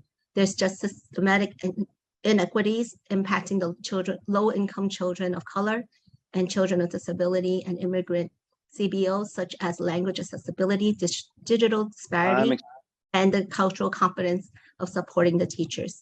CPC calls for equitable investment in community-led childcare services and the integration of intentional community outreach for families with digital and linguistic barriers, and provision of trainings for the school guidelines for community-based organizations. There is more to the testimony, but I do want to stress one more thing. I really think that families, especially low-income families, all deserve. And one thing that has been missed was undocumented children to get subsidized care in the city. Really want to stress that the city council needs to ensure that the mayor invests $10 million into the New York City's FY23 budget to ensure undocumented children have access to the same early child care and education programs for the new Care for All Families campaign. Thank you. Thank you. Next, we'll turn to Terry Collins from the Chinese American Planning Council. Starting time. Okay, good morning, good afternoon. My name is Terry Collins. I am an alumni of Project Reach, a satellite outreach program of CPC.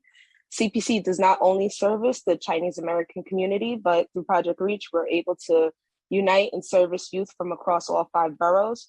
For well over 40 years, we have provided a safe haven, drop-in center, and social services for underserved youth from a multitude of racial, cultural, sexual orientation, and gender identities, as well as ethnic communities, undocumented youth, and at-risk gang violence youth through conversation and dismantling prejudices, using sensitivity and diversity workshops to combat discrimination in everyday life.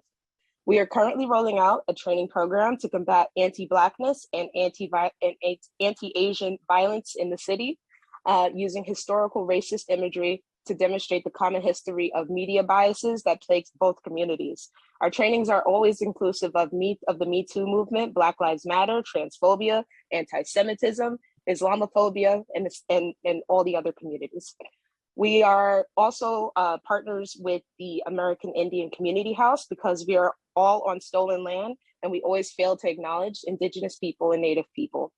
A little bit about me. I came to Project Reach as a young person when Director Don Cowell facilitated an anti-discrimination workshop in my high school in 2002, and I have been involved ever since. I come from the Afro-Caribbean neighborhood of Flatbush, Brooklyn, and I'm a living testament of Project Reach's legacy and teaching anti-discrimination to everyone that is in my presence. Thank you, City Council, for your time. Thank you, Terry. Next, we'll turn to Vanita Yogeshwar, also from CPC. Starting time. Good afternoon, everyone. I do not have a testimony which has been canned and written down. I speak from my heart because this journey of mine has been very personal. It is about my son, Max, who was born to me as a daughter. And at the age of 14, he identified himself as a transgender male.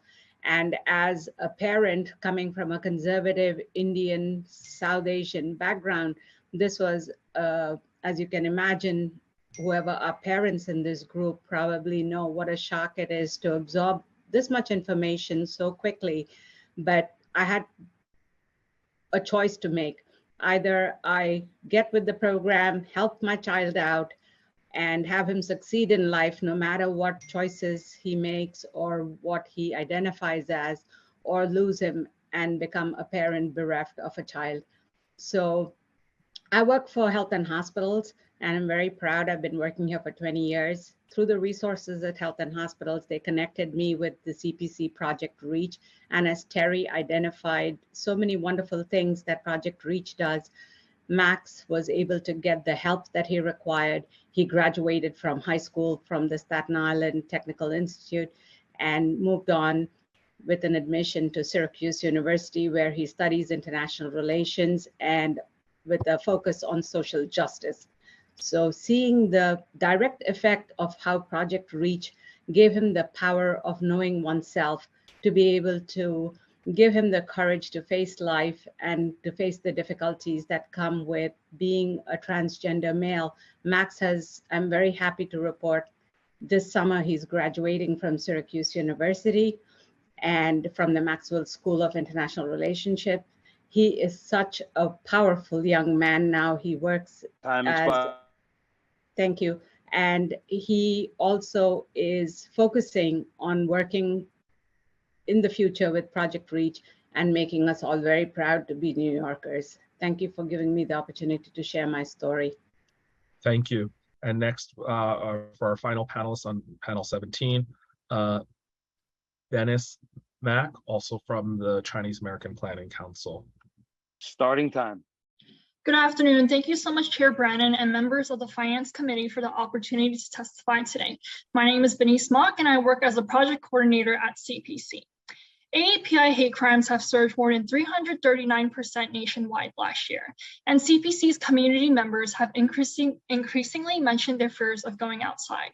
While some of our community members may call for more policing, many of them also know that increased policing does not necessarily equal safer cities or decreased crime rates. If anything, severe mental health symptoms and poverty are unjustly criminalized, especially in Black communities and other communities of color. NYC must address persistent disparities in access to health and mental health services amongst our most vulnerable communities. CPC urges the City Council to invest in preventative safety measures and address root causes, such as housing and education for our communities instead of increased policing and incarceration. Investing in our communities is healthcare justice and will open up the conversation for increased mental health access and decreased stigma. CBOs are best situated to offer long-term solutions and more direct community engagement to address and prevent hate violence. We have 4 asks. 1, to expand funding for CBOs working in the community, like the NYC Against Hate Coalition, which includes a diverse group of organizations representing communities across the city to coordinate responses to incidents of hate violence. 2, to increase funding for the AAPI Community Support Initiative to $6 million to directly support AAPI-led and serving organizations that offer critical programming. 3, to fully fund non-policing approaches to hate violence through the Office of the Prevention of Hate Crimes Partners Against the Hate Initiative at $10 million with the renewal of the same grantee cohort. And 4, raise wages for all human services workers through the Just Pay campaign, which sets a living wage floor of $21 per hour and includes a cost of living adjustment. Time expired. Thank you. And now we will turn to panel 18. We will start with Darren Mack from Freedom Agenda. Starting time. Thank you so much. Thank you, Chair Brannon and Finance Committee members. My name is Darren Mack. I'm a co-director at Freedom Agenda. I'm also a member of the Commission of Reinvestment and the Closure of Rikers Island, established by Local Law 193. This commission is charged with ensuring significant reinvestment recommendations are made in vulnerable communities disparately and historically impacted by mass incarceration. And the commission just released its first report. So research and data have shown a significant percentage of individuals impacted by the criminal legal system reside in historically under-resourced communities, neighborhoods throughout New York City. As a co-chair of the youth subcommittee in the commission, our mission is to identify that investments that will prevent or remove young people from the criminal justice pipeline. The question remains, where will the city get the funding from? New York City Department of Correction has the highest DOC budget in the country. The proposed fiscal year 2023 DOC budget is $2.679 billion. We spend the most money in DOC in the country and get the worst results. To be clear, we want the programs and services that the people held in pretrial detention rely on to continue to be funded to meet their basic needs. However, we urge City Council to reject increasing DOC's headcount, which already has the largest DOC staff in the country, and instead reinvest those resources to fund the Commission recommendations. Lastly, the Board of Corrections, which serves as an independent oversight board that monitors New York City's jail system, should be fully funded to serve its purpose more efficiently. The board's budget is only 0.2% of the Department of Corrections budget compared to the Civil Complaint Review Board, whose budget is set at 1% of the NYPD's budget. With the country looking on, Time expired. the country looking at our city due to the human rights crisis at Rikers Island, this is the best time to increase the Board of Corrections budget. Thank you. Thank you. And next we'll turn to Eileen M. Marr from Vocal New York and Freedom Agenda. Starting time. Okay. Good afternoon. Thank you for allowing me to testify. I'm Eileen Marr. I am a civil rights union leader of New York and a member of Freedom Agenda and the Justice for Women Task Force. I've also a survivor of Rikers Island, where I spent over 420 unnecessary days as a result of a criminalized domestic violence situation. Right now, we have a civil rights catastrophe going on. Excuse me. Sorry about that. Right now, we have a civil rights catastrophe going on at Rikers Island that has been instigated and sanctioned by COBA. The officers and employees have been staging blue days that are organized by COBA and given a silent blessing by the employees that do show up. And in addition to this, this has caused not only 5 deaths this year and 22 deaths in the past year. It has caused an uptick in violence on behalf of the officers who instigate most of the violence, as well as excessive sanitary issues, such as people urinating in bags, being locked in their cells without medication, such as insulin, mental health medicine, and methadone, and women having to utilize torn up clothing instead of having adequate sanitary protection during their monthly periods. And right now, all the mayor wants to do is pack the cells and dorms and more. He and the COBA want to send more children to jail rather than invest in community services. This is not keeping anyone safer, not our communities and not our homes. Locking away the so-called alleged problem indefinitely does nothing to help anyone. So I beg the city council to ignore Mayor Adams when deciding on this budget and his punitive, abusive, and ultimately murderous ideas to curb a non-existent increase in crime. I just have like 2 more sentences. We need to maintain the course with bail and discovery reform. We need to implement community services such as increased education, domestic violence, and I apologize, increased domestic violence services, services for the unhoused, job training, supportive housing, summer youth employment, and affordable grocery stores that stock healthy foods in underserved neighborhoods. We don't need people being locked and caged. We don't need people not receiving their services. Thank you, Ellen. Thank you. Thank you. I'll submit. Thank you. And next we'll turn to Mon. Starting time.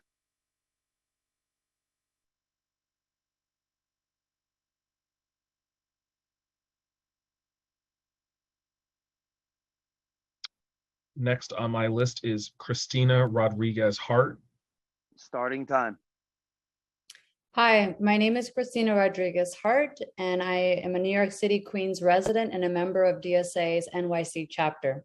I'm here to voice my opposition to Mayor Eric Adams' executive budget and to call on the City Council to pass a budget that meets the needs of all New Yorkers.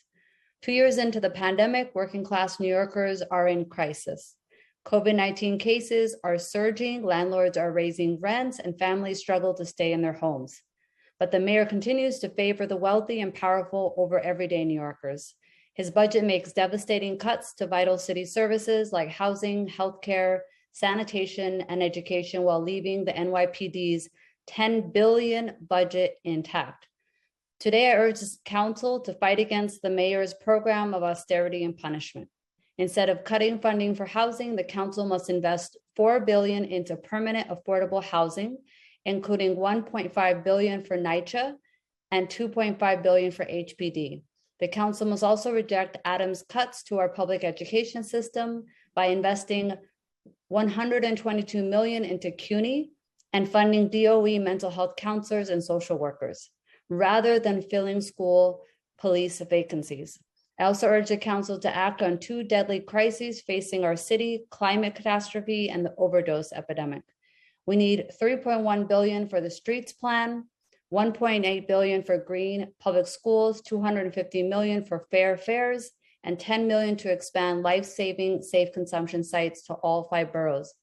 Finally, the council must reject the mayor's regressive return to law and order mentioned by many of the people in this hearing.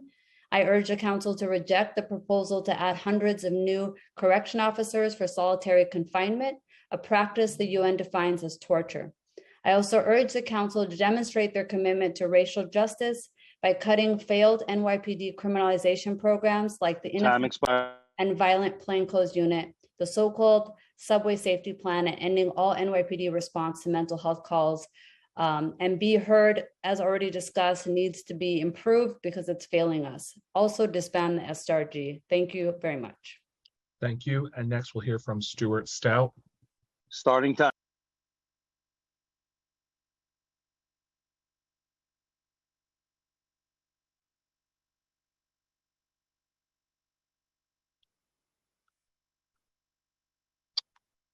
Okay, we will go ahead and turn to our next panel. Alice Bufkin, Kenny Minaya, Luba Cortez, Katie Bravo, Kimberly George, Soroya Friedman Gonzalez, and Michelle Neubauer. We will start with Alice Bufkin from the Citizens Committee for Children of New York. Starting time. Thank you, Chair Brennan and members of the committee for this opportunity to provide testimony. My name is Alice Bufkin, and I'm the Associate Executive Director of Policy and Advocacy at Citizens Committee for Children. We'll be providing written testimony, but in the time I have, I'm going to briefly touch on some of the key issues needed to support children and families in the budget. First, despite the urgent need to address the children's behavioral health crisis, there's simply not enough in the mayor's budget or the City Council's response to address children's mental health needs. Among other priorities, we urge you to fund and baseline $5 million for the mental health continuum. We were grateful that this funding was championed by the City Council in last year's budget. The continuum offers an essential opportunity to ensure interagency coordination and provide behavioral supports to students across a continuum of needs. However, progress made through this initiative will end in June if city leaders do not baseline the funding in this year's budget. We also urge you to provide $28.5 million to increase the number of school-based mental health clinics and expand the capacity of those that already exist. In terms of housing, we urge you to add $30 million to fully fund the City Fetch program, address staffing shortages at HRA and HPD, and hire 150 DOE shelter-based community coordinators to support students in shelter. Turning to early care and education, we urge you to prioritize pay parity for community-based preschool special educators and others left out of the original parity agreement, as well as address teacher and staff longevity and benefits. We also ask that you prioritize expanding and aging down the childcare system and work towards universality for infants and toddlers, as well as expanding access to all-day, year-round care for all children birth to 5. An essential part of COVID recovery is supporting youth and youth programming. We therefore urge you to baseline fair futures, as well as expand year-round youth employment and increase cost per participant rates for Compass and Sonic contracts. Finally, we urge you to support the economic recovery and well-being of New Yorkers by enacting the mayor's proposal to enhance their local EITC and fully support the Just Pay campaign, including a 5.4% COLA to combat inequitable pay among human service workers. This is obviously a long list of priorities, but it's really just reflective of the deep needs of children and families in our city and a recognition of the enormous opportunity we have to make long-lasting investments in communities, have a foundation for resilience and recovery. So thank you for your time and commitment to children and families in the city.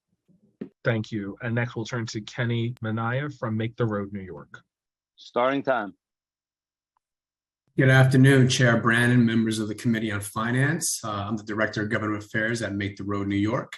As you all know, Make the Road New York is a nonprofit community-based membership organization with over 25,000 low-income members dedicated to building the power of immigrant and working class communities to achieve dignity and justice through organizing, policy innovation, transformative education, and survival services.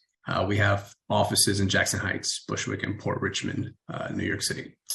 We will submit comprehensive written testimony, but I just wanted to take this time to focus on a couple of proposals that are of concern to us. First, we echo the speaker's call for DOE to restore and baseline $9.16 million for all 52 community schools facing cuts. As you all know, community schools have a proven success record. Their relevance and necessity have only become magnified in providing the critical services our city's most vulnerable youth need as they struggle to re-engage after the pandemic's disruptions. As a nonprofit community-based partner at the Bushwick campus, we know firsthand the harm that our youth will experience if these proposed cuts of nearly 40% are implemented. Next, Make the Road echoes and joins the council's call for DYCD to double the baseline funding for adult literacy programs to $27 million, including restoration of the $1.7 million that was cut from the prelim budget to continue the case management pilot, and calling for an extension of the adult literacy pilot project for a second year and for that to be expanded to $5 million. Lastly, we call on the city to cut at least $1 billion from the NYPD expense budget and for those funds to be invested in community programs that promote health and real safety solutions. Thank you for your time. Thank you. And next, we will turn to Luba Cortez, Trans Immigrant Project Make the Road. Starting time.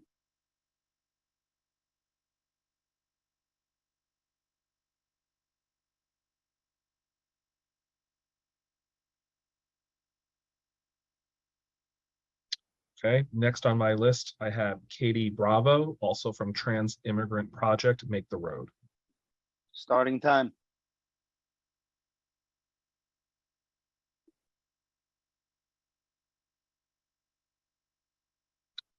Okay, we will turn to Kimberly George. Oh. Kimberly George. Okay, we can go ahead and mute her. Okay, we're going to turn to Soraya Friedman Gonzalez. Starting time. Okay. Good afternoon. My name is Soraya Friedman Gonzalez, and I'm the Executive Director of New Yorkers for Children, a nonprofit dedicated to improving the well-being of children and families in the child welfare system, with a particular focus on those aging out of the foster care system. We are one of the only organizations in the city with a connection to nearly every single young person who has aged out of the New York City foster care system. And I am here advocating for additional investments and services to support these young people. At New Yorkers for Children, we provide direct educational and financial support to these youth and support other child welfare-focused organizations by developing new initiatives designed to fill gaps in the system. We do this through our longstanding partnership with the Administration for Children's Services, the 26 contracted foster care agencies, and many community partners. We know that the need for the services is great because the challenges this population faces are significant. This is true based on our own experiences, but this reality is brought out in the data as well. 1 in 4 youth in or aging out of the foster care system will not graduate high school. Fewer than 3% will earn a college degree in their lifetime. Even worse, after aging out of the system, 20% of people and youth will become instantly homeless. At New Yorkers for Children, we serve about 1,000 young people a year, and since 2018, we have directly supported more than 3,500 youth as they transition out of the New York City child welfare system. Since our founding in 1996, we have distributed $70 million in total support to these young people when they need it most. Our signature programs help nearly 700 young people go to college each year, and as a result of our wraparound support, including our scholarships and peer mentoring programs, our participants boast a 78% graduation rate. We are proud of this work, but we know we can do more. With increased funding, we can deepen our existing programs, which we see greater demand than our current funding allows. With help from the city, we hope to achieve increased well-being for youth in these programs, increase graduation rates, expanding service delivery, and creating a smoother continuum of care and reduce wait time for services. Thank you so much for listening to my testimony. Thank you. Next, I'll call on Kimberly George. Starting time. Good afternoon. My name is Kimberly George. Thank you for the opportunity to testify today. I am the president and CEO of Project Guardianship. Project Guardianship was founded 17 years ago as a social justice initiative of the Vera Institute of Justice. Vera launched Project Guardianship in partnership with the New York State Office of Court Administration to fill a gap in the adult guardianship and elder services safety net for New York City residents. In 2020, Project Guardianship spun off as an independent nonprofit, providing comprehensive court-appointed guardianship services to hundreds of limited capacity New York City residents. We serve clients regardless of their ability to pay for guardianship services and for some of the most compelling and complex cases in the city. We also share research and recommendations for a better guardianship system, and we advocate for more equitable responses to providing services for adults in need of protective arrangements. New York City's population is aging rapidly. 1/3 of older adults identify as Black, Latinx, Asian, or non-white, and the number of older immigrants statewide is growing at nearly double the rate of the US-born older adults. And nearly 1 in 7 older New Yorkers is living in poverty. Older, lower-income adults are at the center of the housing affordability and homelessness crises, especially older adults of color. These adults are disproportionately impacted by abuse, neglect, and financial exploitation. Despite increased state and federal investments in care for aging and disabled New Yorkers, too many will be denied the opportunity to benefit from these programs because they are physically and cognitively unable to navigate our complex public benefits and social services. This is where legal guardianship often steps in. Nonprofit guardianship programs work to secure public benefits, housing, healthcare, and other supports that this population needs to improve outcomes and promote safety and stability. Our clients include older New Yorkers, those living with serious disabilities, physical impairments, traumatic brain injury, the list goes on. We ask that the City Council continue supporting people who need guardians, put it at the top of the priority list for our local budget, and continue championing older adult New Yorkers and funding initiatives like Support Our Seniors. Thank you. Thank you. And next, I'll turn to Michelle Neubauer from Cypress Hills Local Development Corporation. Starting time. Good afternoon, members of the City Council. My name is Michelle Neugebauer, and I'm the Executive Director of the Cypress Hills Local Development Corporation. We're a not-for-profit community development organization and settlement house that serves about 11,000 East New Yorkers every year from 21 different service locations.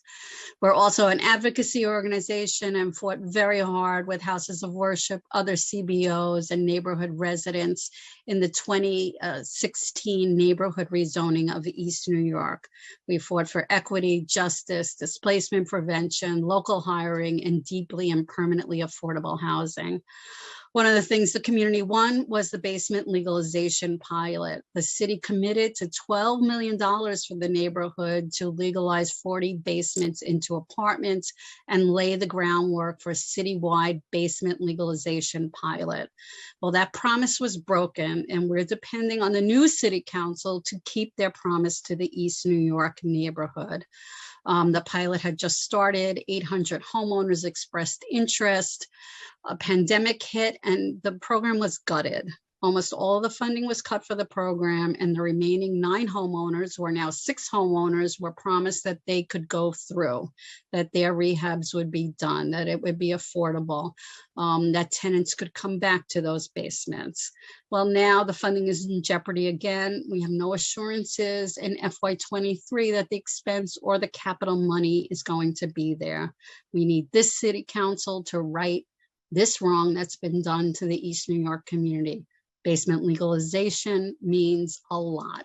It's a win-win, both for the homeowners that can now afford rising maintenance costs and for the tenants who can live in safe, healthy accommodations and an affordable, regulated rent. We ask you to take a good look, hard scrutiny at the basement legalization pilot and fully fund it or return that money to East New Yorkers. Thank you. Thank you. That concludes panel 19. Before going to panel 20, I will announce panels 22, 23, 24, and 25 so people can be ready. Panel 22, Rosemary Martinez, Yolanda Arthur, Sala Baida, James Dill, Luisa Pineda, Merble Regan. Panel 23, Akira Adams, Alyssa Figueroa, Keith Fuller, Kayana Bernard, Crystal Reyes. Panel 24, Paul Nagel, Mateo Guerrero Tavares, Shavat Bishop, Alana Lancaster, Lisa Sloan, Kate Tiskus. Panel 25, Yvette Ayala, Lorenzo Brooks, Natasha Connor, Nicholas O'Toole, and Pamela Rosario. I will now turn to panel 20, Lauren Miller, Sophia Harrison, Janice Monger, Lucy Sexton, Ariel Herrera, and Adam Ganser. I will first turn to Lauren Miller. Starting time.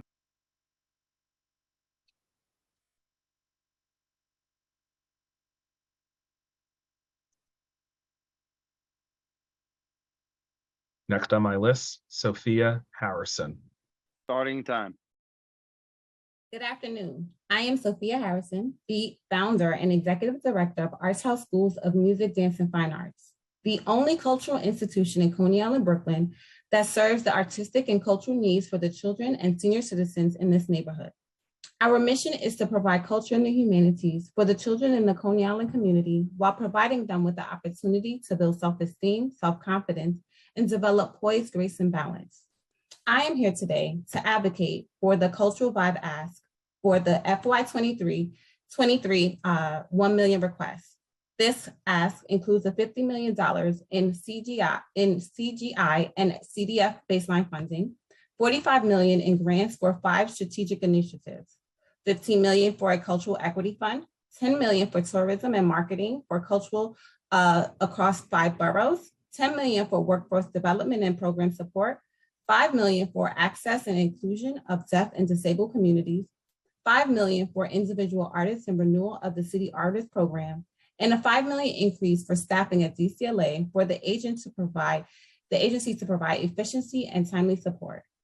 The $15 million ask for the Cultural Equity Fund will create an investment in BIPOC-led, founded, and servant organizations like Arts House Schools. All of us are founded to serve the underserved resource needs of the communities we serve. Communities of color, immigrant communities in the mostly low-income neighborhoods in the outer boroughs and zip codes of New York City. Many of our organizations have shoestring budgets, living from check to check with budgets under $250,000 with no full-time paid staff. I myself am a full-time volunteer for 17 years. This investment would not only secure the future of our organizations, but it will also provide a better quality of life for our staff, many of whom are part-time workers and their families. Since 2006, the different council members of the 47th district have supported Arts House Schools as they could. Time expired. It is the council that has supported the majority of BIPOC-led and serving organizations throughout the city of New York. However, BIPOC-led organizations need not only to strive, but to thrive. My request is that you support the Cultural Vibe and the Cultural Equity Fund. Thank you. Thank you. And next we'll turn to Janice Monger from the Staten Island Museum. Starting time.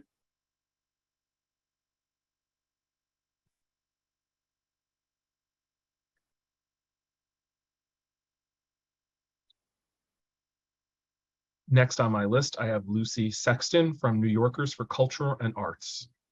Starting time.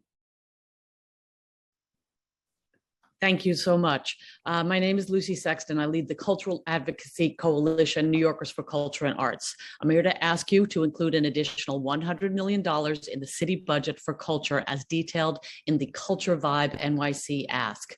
The cultural sector is united in our ask for culture's visionary investment to build the economy. It calls for equity in every part of the ask, from a $50 million increase to the Department of Cultural Affairs funding baseline to adequately serve organizations of all sizes in the citywide cultural ecosystem, to the Cultural Equity Fund, which Sophia just talked about, which at long last begins to address the historic underfunding of BIPOC orgs serving communities of color. I want to note that we have not had an increase to the baseline funding for DCLA since 2009, despite the fact that the creative economy generates $100 billion in economic activity for the city. It is past time for this $50 million add to the DCLA baseline. Culture was the first to close, and we are still struggling to fully reopen. Federal relief for those of us lucky enough to receive it runs out next month. Meanwhile, audiences and other income are still not up to pre-pandemic levels. The slower culture takes to recover, the slower the city will take. But if you invest this relatively small amount, less than 0.25% of the city's budget, into culture now, you will see a robust recovery for every neighborhood. We bring visitors, we bring folks back to offices, we drive traffic to restaurants and local businesses, we improve education outcomes, we improve mental health, we create strong communities and are key to public safety. When youth have places to make music, dance, theater, science, when communities have places to gather and connect, when folks caught in the criminal justice system have places to tell their stories, we build strong, safe neighborhoods. Data backs this up. The more cultural assets, the safer the neighborhood. Let's invest in a strong economy and a more vibrant city by investing in culture for every New Yorker. Thank you so much for allowing me to testify. Thank you. And next we'll turn to Ariel Herrera. Starting time. Thank you for the opportunity to speak to you today. My name is Ariel Herrera, and I am the Research and Advocacy Manager for Dance NYC. Dance NYC is the only service organization for the dance industry in the metropolitan New York City area, and its action-oriented research and advocacy seek to represent and advance the interests of the dance sector. Dance NYC joined colleague advocates working across creative disciplines in thanking you for your leadership. And I just want to echo my colleague, Lucy Sexton's, everything that she said, but I also would like to reiterate just one more time, $100 million investment in the Department of Cultural Affairs for fiscal year 2023, an investment that represents 0.24% of the city's total budget. In addition, Dance NYC is asking a robust investment in arts education through the Department of Education, including boosting the per student arts allocation for $100 to $100 from $79.62. The city's budget represents far more than a financial statement. It is a social contract that articulates to the public the values that the council and administration place on its specific constituencies and communities, including industries and workers. The arts and culture industry is a major economic engine and accounts for 13% of New York City's total economic output, $110 billion in 2017 alone. New York City must invest back its fair share to the arts and culture sector to ensure that it not only survives, but thrives. Thank you so much for this opportunity. Thank you. Next, we'll turn to Adam Ganzer. Starting time. Hi there, can you hear me? Yes. Fantastic. My name is Adam Ganzer. I'm the Executive Director at New Yorkers for Parks.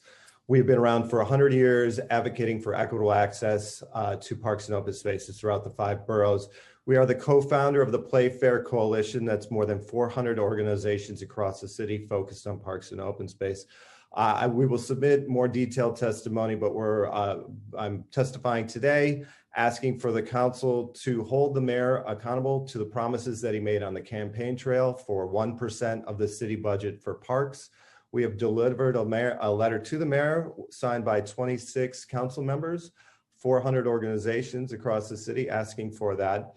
And this is something that has been in the works for 20 years with our organization. It's high time that the city fund parks at an appropriate level. The second thing I want to bring up is that there are roughly 300 positions that are funded by the council. They're informally called Playfair positions, CPWs, PEP officers, gardeners, rangers, etc. Those positions are set to expire at the end of this fiscal year, along with roughly 1,800 positions of the cleanup corps. That is going to put the Parks Department in a really difficult situation. We are not out of COVID. People are spending more time than ever in their parks. We would like to ask the council to re-up on those positions and again, push the mayor to fund the parks at a higher level than he is right now, which is at 0.6% of the budget. I appreciate your time and thank you for your support. Thank you. And that concludes panel 20. I will now turn to panel 21. Donna Schneiderman, Casey Wagner, Lisa Bernstein, Tatiana Behar, and Ben Fuller-Guggens. I'll first start with Donna Schneiderman. Starting time. Hi there. Hello, and thank you very much for hearing my testimony to everybody here on the council. My name is Donna Schneiderman, and I am a domestic worker employer, a founding member of Hand in Hand, the Domestic Workers Network, and we're part of the New York City Coalition for Domestic Work. I'm here today to request your support for the Domestic Worker and Employer Empowerment Initiative, a new City Council initiative for FY23 that will provide $300,000 in much needed funding to support outreach, education, and enforcement, supporting over 6,000 domestic workers this year.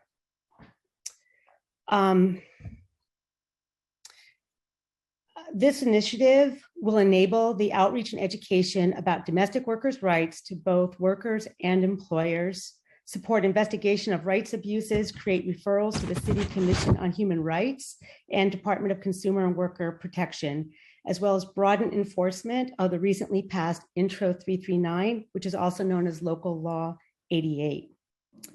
I've had the honor of partnering with domestic workers as an employer ally and advocate for many years since the passage of the New York State Domestic Workers Bill of Rights. And I've learned over the years that while there are many employers aiming to be fair, despite the lack of standards around, unfortunately, there are many employers who actively may take advantage of their employees or who are willfully ignorant at the expense of their employees. I've been involved in this movement for better guidelines and standards because I believe that employers need guidance from the government so we can do what's right. And without the guidelines, employers are left to figure out on our own, online or through word of mouth, sometimes not accessing the right information. We're so pleased that New York Time City expired. Thanks. I appreciate the time.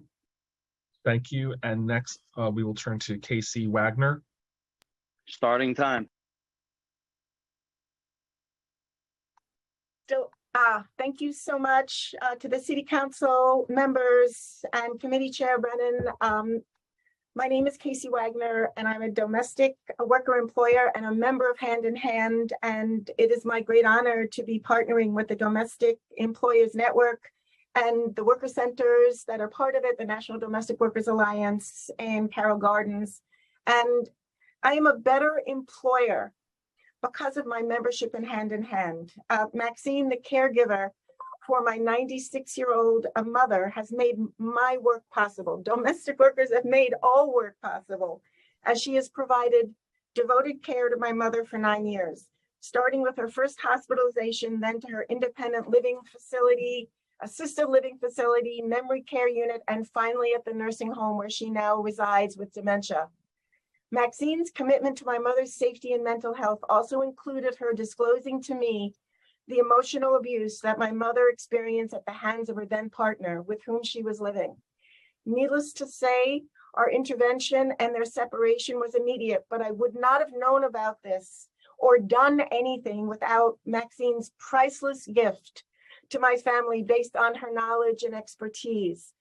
Maxine is invaluable to my family, and she, along with all caregivers, should continue to be entitled to both the recently won workplace rights and benefits and more that Donna identified, and that all of us on this call enjoy.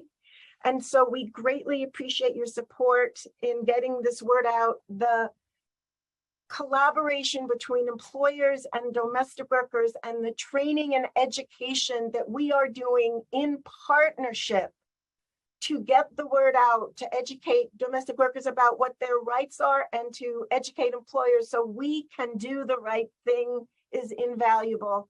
And so I thank you so much for your time and testimony. Thank you. And Next, I will turn to Lisa Bernstein. Starting time. Lisa Bernstein, and I'm a domestic worker employer, a member of Hand in Hand, the Domestic Employers Network, and a part of the New York City Coalition for Domestic Workers. When 27 years ago, when I gave birth to my daughter, I had actually been the marketing director for the What to Expect When You're Expecting pregnancy books. And yet when it came to hiring childcare so I could go back to work, I had no idea what to expect. And now 27 years later, if my daughter were to have a baby right now, she too would be right in the same place of nobody guiding and telling her what to expect. I am here today to urge you to support the Domestic Worker and Employee Empowerment Initiative, which is the New York City Council initiative for FY23 that will provide $300,000 in much needed funding to support outreach, education, and enforcement support, thank you, to over 6,000 domestic workers this year. As employers, we need guidance from the government so we can do what is right. By passing this proposal in the current budget session, our local government would be taking a step in the right direction by acknowledging an investment to ensure domestic workers, the workers who care for our families, have the rights and are empowered as workers to negotiate better contracts, and will empower employers because we would have guidance and the support to be good employers. We've passed the city has passed some fabulous laws, including the Domestic Worker Bill of Rights, paid, safe, and sick leave, and most recently, Intro 339, that many employers know nothing about, nor do employees. But as an employer, we're left to figure it out all on our own and not always finding the right information. Some of us are doing the right thing, but we now need local government to do the same. This initiative will enable outreach and education about domestic workers' rights to both workers and employers, support investigations of rights abuses, which happen every day. Thank you. Thank you. And next we'll turn to Tatiana Behar. Starting time. Thank you. My name is Tatiana Behar. I'm the New York City lead organizer at Hand in Hand, the Domestic Employers Network. Thank you for the opportunity to testify today on behalf of our membership, and also thank you to our members who just spoke in the last minutes. Hand in Hand is a national network of employers of nannies, house cleaners, and home attendants, our families and allies. We support domestic employers, improve their employment practices, and believe that dignified and respectful working conditions benefits worker and employer alike. We envision a future where people live in caring communities and recognize all of our interdependence. Hand in Hand is a nonprofit organization and one of the main organizations in the country that organizes domestic employers. We are also part of the New York City Coalition for Domestic Work, along with the National Domestic Workers Alliance, ADICAR, and Carroll Gardens Association. Our coalition has submitted the Domestic Worker and Employer Empowerment Initiative for this budget session to ensure workers not exercise their rights and employers are guided about their responsibilities and obligations regarding the law. In 2010, Domestic Workers Bill of Rights was passed in New York State, the first ever in the country that provided legal framework and online human rights for this workforce, such as minimum wage, basic leave, and overtime, among others. Similar bills like the basic leave and safe, New York City pay sick and safe leave, as well as Intro 339, just recently, a bill that ensures human rights protections for domestic workers. So having said that, we asked the Finance Committee and the Budget Negotiation team to consider approving this initiative for this fiscal year that will provide $300,000 in much needed funding to support outreach, education, and enforcement support to over 6,000 domestic workers as well as employers throughout our city. Yes, I know that my time is almost done, but again, this is really a very important program. We don't feel like it's a victory until the sector starts changing. Thank you. And next we'll turn to Ben Fuller-Guggens. Starting time. Good afternoon. Thank you, Chair Brennan and council members on the Finance Committee for offering me time to speak today. My name is Ben Fuller-Guggens. I'm with the Carroll Gardens Association. We're a proud member of the New York City Coalition for Domestic Work. Councilmember Brennan, it was refreshing to hear in your opening remarks this morning naming caregivers as one of the impacted groups of people in our city during the pandemic. Unfortunately, caregivers, there's a long history of caregivers, domestic workers being invisibilized, their work undervalued. And so that's one of the reasons I'm here with fellow members of our coalition that you just heard and other members that you'll hear this afternoon to urge you to pass our new budget initiative, the Domestic Worker and Employment Empower Initiative. This will be amazingly the first time in New York City's history that there's an explicit investment in domestic worker and employer outreach and education. We're asking $300,000 for fiscal year 2023, and that will enable us to provide outreach and education so that we're able to go into the parks, into the libraries, and make sure that workers across the city, over 200,000 domestic workers across the city, know what their rights are, know their rights to overtime, to paid sick time, to enjoy 339, which we worked so hard to pass this past year. And still, as we just heard from hand-in-hand members, many employers and workers are unaware. So we're excited to work together to make this the first investment in domestic workers and employers around the city. Again, we're asking $300,000 for the Domestic Worker and Employer Empowerment Initiative. And we thank you for your time and look forward to some of our worker members sharing soon about why this initiative is so critical for them. So thank you. Thank you. And that concludes panel 21. I'll now turn to panel 22, Rosemary Martinez, Yolanda Arthur, Salua Baida, James Dill, Luisa Pineda, and Merble Regan. We will start with Rosemary Martinez. Starting time. Hello, everyone. Thank you for this opportunity. Thank you, Chair Brennan and council members. My name is Rosemary Martinez. As a reminder, our coalition from last year is comprised of the National Domestic Worker Alliance, NYC chapter, EDICAT and Hand in Hand, the Domestic Employers Network, and Care Gardens Association. Together, we represent domestic workers and employees across New York City. I have been a domestic worker for 6 years, despite being born in this city, due to the lack of opportunity for my mom, who has been a domestic worker for more than 30 years, and due to the lack of information and respect for her work, I had to grow up away from her. I can say not only about the lack of opportunities, and now as a domestic worker organizer with CGA, I can see and know about the struggles domestic workers had to go through. I'm here today to request your support for the Domestic Worker and Employee Empowerment Initiative, a new City Council initiative for FY23 that will provide $300,000 in much needed funding to support outreach, education, and empowerment support to over 6,000 domestic workers this year. There are over 200,000 domestic workers in New York City, and while we have celebrated many transformative wins over the past decade, including the Domestic Workers Bill of Rights, paid safe and sick leave, and the most recently, Intro 339. Like my colleagues say before, we need our city to support us just as we support the family, the homes, and loved ones. Thank you, council members and committee chairman, for hearing my testimony, and I hope we can look forward to working with you to build a city where domestic work is valued and dignified. Time expired. Thank you. And next we will turn to Yolanda Arthur. Starting time.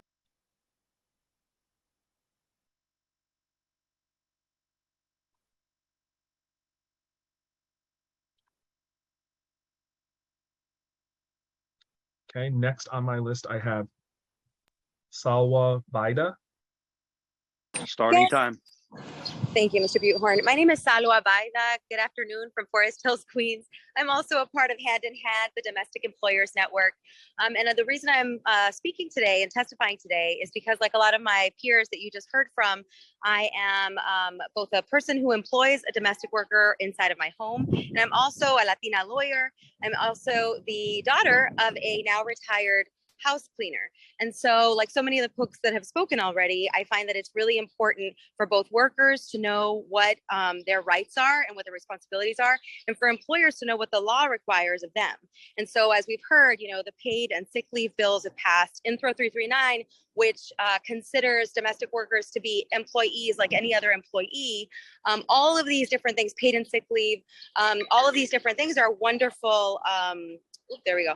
Wonderful developments that we've all fought for and that are important to keep our city running. At the same time, if both the employees and the employers don't know about them, they can't actually follow those guidelines, and they can't make these kind of policies make New York City the best city that it can be. So in order to do that, we got to fund the initiatives that provide outreach, that provide support, that provide enforcement. If we can do that, then this is going to be transformative. So that's why you've heard my colleagues and you've heard so many of the other people that will be speaking ask for that funding, that $300,000, which is completely reasonable to be able to make those outreach and other support efforts actually possible. Thank you so much. Y muchas gracias. Bye-bye, everyone. Thank you. And next we will turn to James Dill. Starting time. I'm Jim Dill, Executive Director of Housing and Services, Inc. We provide permanent supportive housing to 720 New York City households. We support all of Supportive Housing Network's advocacy points to this meeting, but I will focus on the immediate and dire need to build HRA capacity for the referral process to permanent supportive housing projects. Due to the lack of HRA capacity, our projects that rely on contracted HRA DHS shelter referrals now have vacancy rates in excess of 10%. I have neither the time today nor the words to describe the human cost to homeless individuals whose shelter stays are being needlessly prolonged by the lack of capacity. However, I can speak to the financial costs to both providers and the city. Our Kenmore project on East 23rd Street has 325 housing units and an annual residential rent roll of approximately $4 billion. During the pandemic, it has taken an average of 72 days from referral requests to a tenant move-in. At 72 days for a move-in, tenants are leaving at a much faster rate than new ones are coming in. In calendar 2021, Kenmore's vacancy rate was 6%. For February 2022 was 11%. With no solution to the capacity problem, Kenmore's vacancy loss for 2022 could approximate $500,000. It is well documented that the city's annual cost for a homeless person in a shelter is in excess of $30,000. These costs are needless and must be cured by an immediate investment in HRA capacity. It is truly dismal that the homeless are being driven out of the subway system and encampments while thousands of permanent supportive housing units that they want and need remain vacant. Thank you so much for this opportunity to testify. We will provide detailed written testimony. Thank you. And next I will turn to Luisa Pineda. Starting time.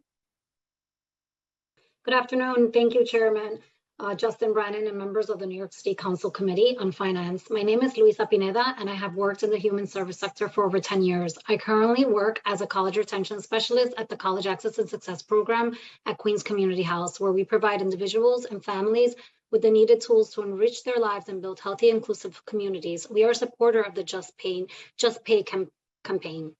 I'm thankful for this opportunity to testify on behalf of Queens Community House.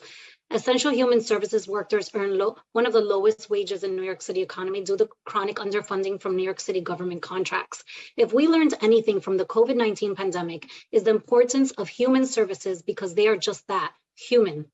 Human services workers make about $20,000 a year less than a public sector worker with a comparable education. I make 70% of what I would make if I worked in government.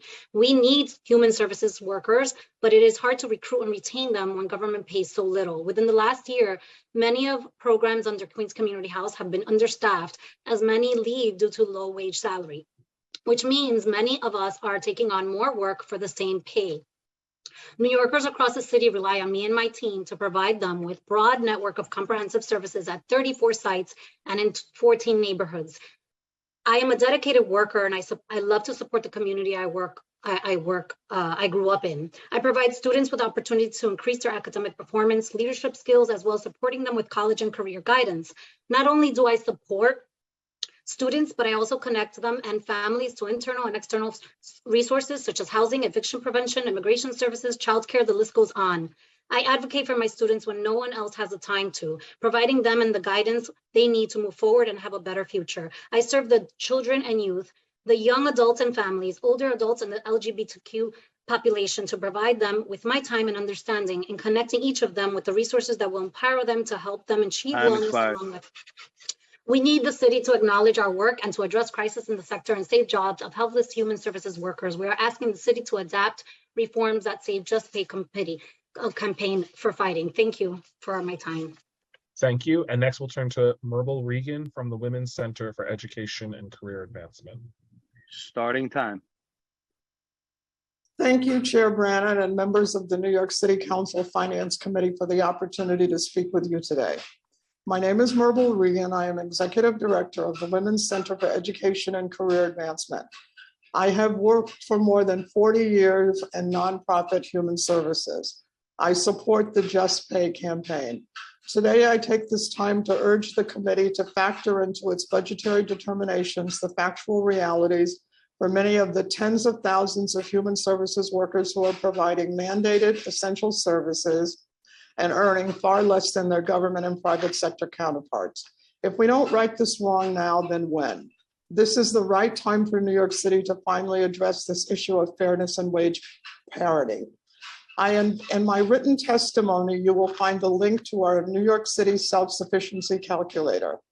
I invite you to put in your zip code and the ages of the adults and children in your household. In less than 2 seconds, you will see the numbers that make up your working family's break-even, bare bones budget and the salary you need to cover all your basic expenses. Then do the same for one of your constituent families headed by a contracted human services worker. Consider the results. Then ask yourself, is this not the time to finally build it back better for contracted human services workers who continue to provide the essential services and deserve to be paid fairly for their work? As others have said, we ask you to set an annual cost of living adjustment on all human services contracts. Set a living wage floor of at least $21 an hour. Create and fund a wage and benefit schedule that is comparable to the salaries made by New York City workers doing the same work. Thank you for this opportunity to testify and for your support on all issues impacting our sector. Thank you. That concludes panel 22. Before going to 23, I will announce panels where I left off. So I will announce panels 26, 27, 28, and 29, so people can be ready. Panel 26, Nora Moran, Brian Fotino, Michelle Feldman, Felipe Vargas, Alex Martinez, Rebecca Cleary. Panel 27, Catherine Mikitiuk, Emily Miles, Brian Trezevant, Chan Henry, Darren Block, Christopher Romson.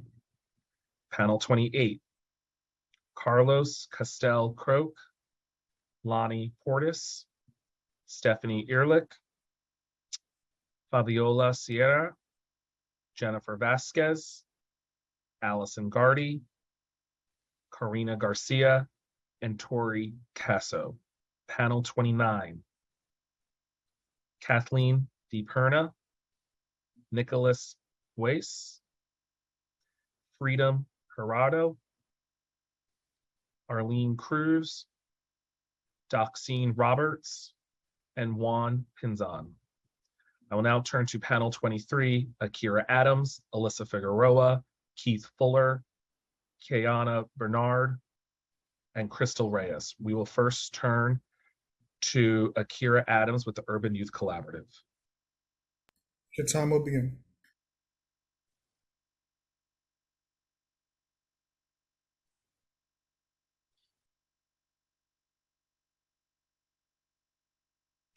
Next, I will turn to Alyssa Figueroa.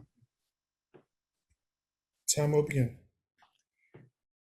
Hey, Malcolm. Akiria Adams, Nia Morris, Kiana Bernard, and Aji Gaye are students who are currently in school. They're prepared and eager to testify. I ask that you call their names at 4:30 today or after that so that they can. All I can say is I will do my best. I have we have 400 some odd people, so we'll do our best. Cool. That's all I can promise. Thank you. Yeah, they're in school currently, so can't be on right now. So again, yeah, Akiria, Naya, Kiana, and Aji. So I'll start my testimony. Hi, y'all. My name is Alyssa Figueroa. I am the coalition coordinator of the Urban Youth Collaborative, a student-led coalition of New York City youth organizing groups fighting to end the school to prison and deportation pipeline. Today, I'm here to talk about school safety. I'm sure that's on the minds of everyone after that injustice that occurred in Texas yesterday. School should be a place where students from all walks of life are safe to learn and grow. So it's in times like these that it's more important than ever to push for the many evidence-based solutions to school safety. We know what many of them are, and we know that school policing is not one of them. The percentage of students nationwide reporting police stationed at their schools more than doubled after the Columbine shooting.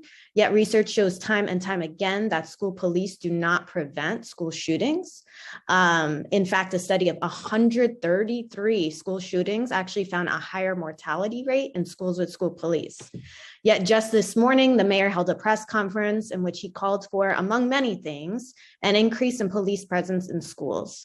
This already reflects his executive budget, in which he plans to fund 4,731 school police positions, despite there being less than 4,000 school police currently in schools. That means he plans to spend tens of millions of dollars funding nearly 800 vacant school police positions in order to fill them. New York City already has more and spends more on school policing than any city in the country by far. For comparison, Los Angeles has 20 times less police in their schools than we do, despite having more than half of New York City's student population. Q1 data on school policing incidents occurring between January to March 2022 was just released this month. Yet again, the data shows that what we've been seeing since data was made publicly available in 2016, that Black and Latinx students make up 90% of school police incidents, despite them making up 66% of the student population. It's no surprise that when we survey students of color, they overwhelmingly say that school police make them feel less safe. It's time for the city to pass a budget that follows an anti-racist, evidence-based approach to public safety. Time's expired. In our schools and communities. I am calling on council members to stay on to listen to students testify later today, hopefully around 4:30 p.m. Thank you so much. Next, we're turning to Keith Fuller. Time will begin.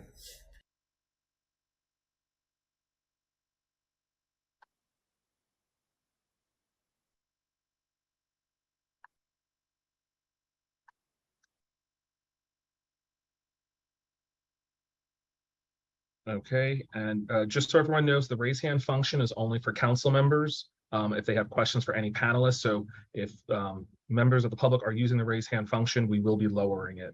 There will be a period of time after all names have been called for those who were not on when we called their name to use the raise hand function. So everyone will have a second opportunity to speak if they were not available when I called their name. The last that was on this list was Crystal Reyes. Time will begin.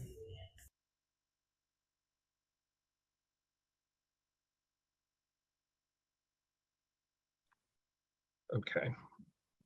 I am going to call the next panel.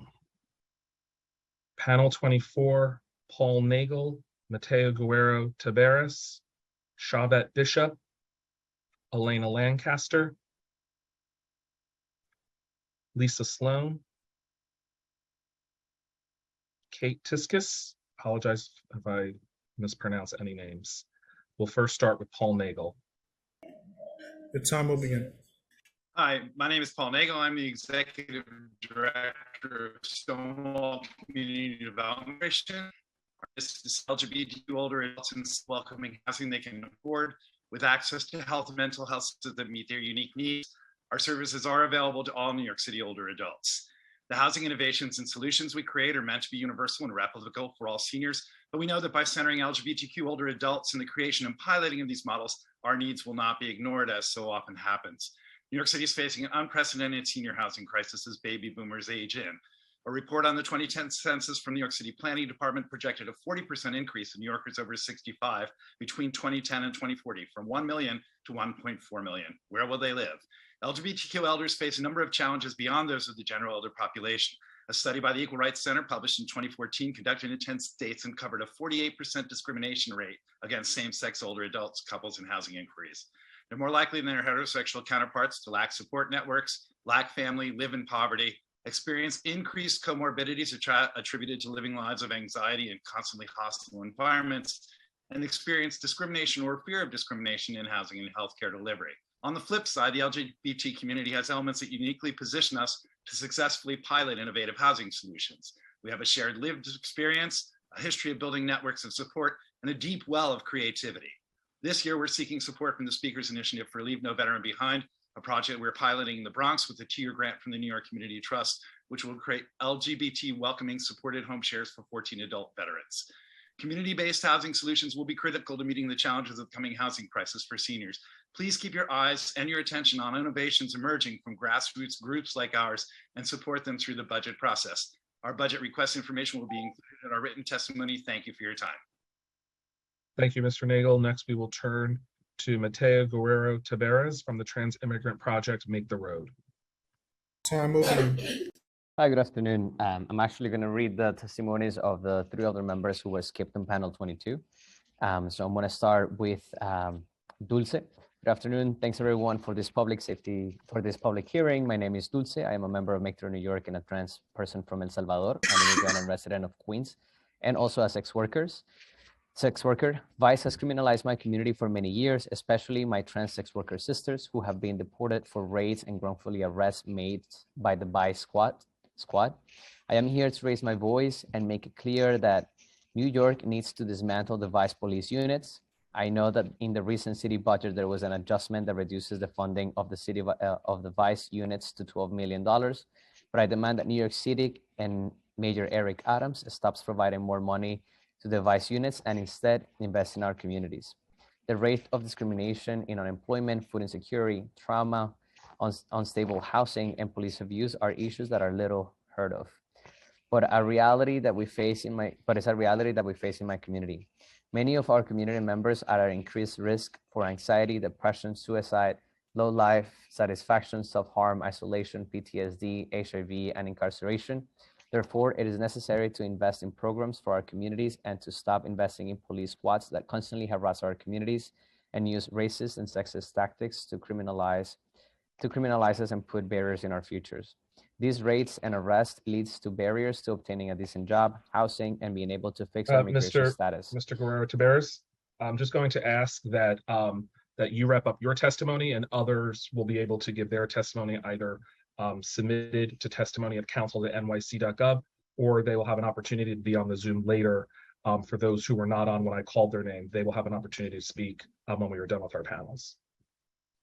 All right, well, so what I want to mention, so there are 3 members who joined that were skipped in panel 22, Rosalind, Kathy Bravo, and Dulce Flores, who are sex workers who have been consistently being harassed by the VAS units. This is a police unit that instead of providing any support, what they do is traumatize, harass, steal money from community members, sexually assault sex workers, and get away with it. We're demanding that the $12 million that they still have in the funding are removed and given to the community members that have been impacted by providing health access, legal support, as well as housing security for our community members. This behavior from the Vice units and in general from NYPD is terrorizing and only continues to instigate fear in our community. Nearly 93% of Vice targets for 93% of Vice targets for purchasing sex are Black and brown or Asian, while 90% of those targeted for selling sex are people of color. Almost all the people vice officers prey upon are low-income neighborhoods like Jackson Heights, Fifth Avenue in Brooklyn, and under prior Major de Blasio, New York has paid more than $1 million to settle false arrest claims by people that were targeted for patronizing. Thank you very much. Thank you. And the next person we're going to call on is Shelvette Bishop from the Audre Lorde Project. The time will begin. Hello, my name is Chevette Bishop with the Audre Lorde Project. We're an LGBTST and TGNC POC organizing center. I'm a member of both the SOS, that's Safe Outside the System, and Third Space Collective. We work to keep our communities safe and educate our communities in de-escalation. We've trained over 100 households, people, businesses, organizations, so that they do not call police, because that has not been safe for our communities. That disproportionately people of color, LGBT, TSTGNC folks do not have correct access to things like housing, healthcare, mental health care, accessibility support, immigration needs, legal needs. All these things are things that funding could go towards, and that organizations are doing for our communities, the most impacted communities. And these are the funds that need to be allocated not to more policing, not to Eric Adams' office. These are not the things that are helpful. We don't need more rainbows in June. We need our communities to be cared for, to have the resources and housing and education and food and safety that we need, because you cannot heal without safety. The two go hand in hand. Our communities need to feel safe. They need to be provided for. We do not need these institutions to be further fortified. We need our communities to be fortified. Everywhere from our youth to our elders and everyone in between need resources, especially for our communities. The LGBTSTGNC communities, especially those of color, disproportionately are impacted every day by a lack of healthcare, housing, food, education. The list can go on, and I can echo the need to organize and to come together to make sure that these services are provided, as many of the people before me have said. Thank you. And next we will turn to Alana Lancaster from the Ackerman Institute for the Families, Gender, and Family Project. The time will begin. Good afternoon. Thank you to Chair Brannon, all the City Council members, Council staff, and community members here today. My name is Alana Lancaster. I'm the Associate Director for Training at the Gender and Family Project of the Ackerman Institute for the Family. I've worked in trans health for a lot of years, and so I knew intellectually for a long time what a huge difference it makes when youth have family support. We see this all through the research. It's like the best possible thing you can do for mental health, for physical health throughout the lifespan. And I could quote you all the statistics, and you still wouldn't understand the way that I didn't understand until I saw it in a totally different way when I started working with the Gender and Family Project. There's a mom who I spoke to this week who used a description that I've gotten to hear a lot. And she said that there were these two moments when she suddenly saw things click. One, she was watching her kid realize for the first time after they came out that they were truly embraced and celebrated by their family for all of who they are. And that the second moment was when she watched her kid interact and be surrounded by kids like them for the first time in their life. And what she said she saw watching her child's face in those moments was that it was like they had been wandering through the desert thirsty for years, and that they'd finally been given a drink of water for the first time. And I've heard that story so many times, and every kid deserves that. And we've seen that moment with so many families, thanks to the programs the City Council supports through its trans equity funding. City Council funding has been absolutely crucial to our work, making sure that we can provide family therapy, community support services to families all over the city in English and Spanish. We've expanded our services to support trans and gender expansive youth involved with the foster system, including everyone they consider family. And seeing a family start in a place of crisis and transform is honestly the closest thing I've seen in real life to magic. We and all of the programs under the trans equity funding are providing direct, vital services that keep our communities safe and help us thrive. And the need is greater than ever, both because of the pandemic and because trans people and their families across the country, we are under attack all over the place.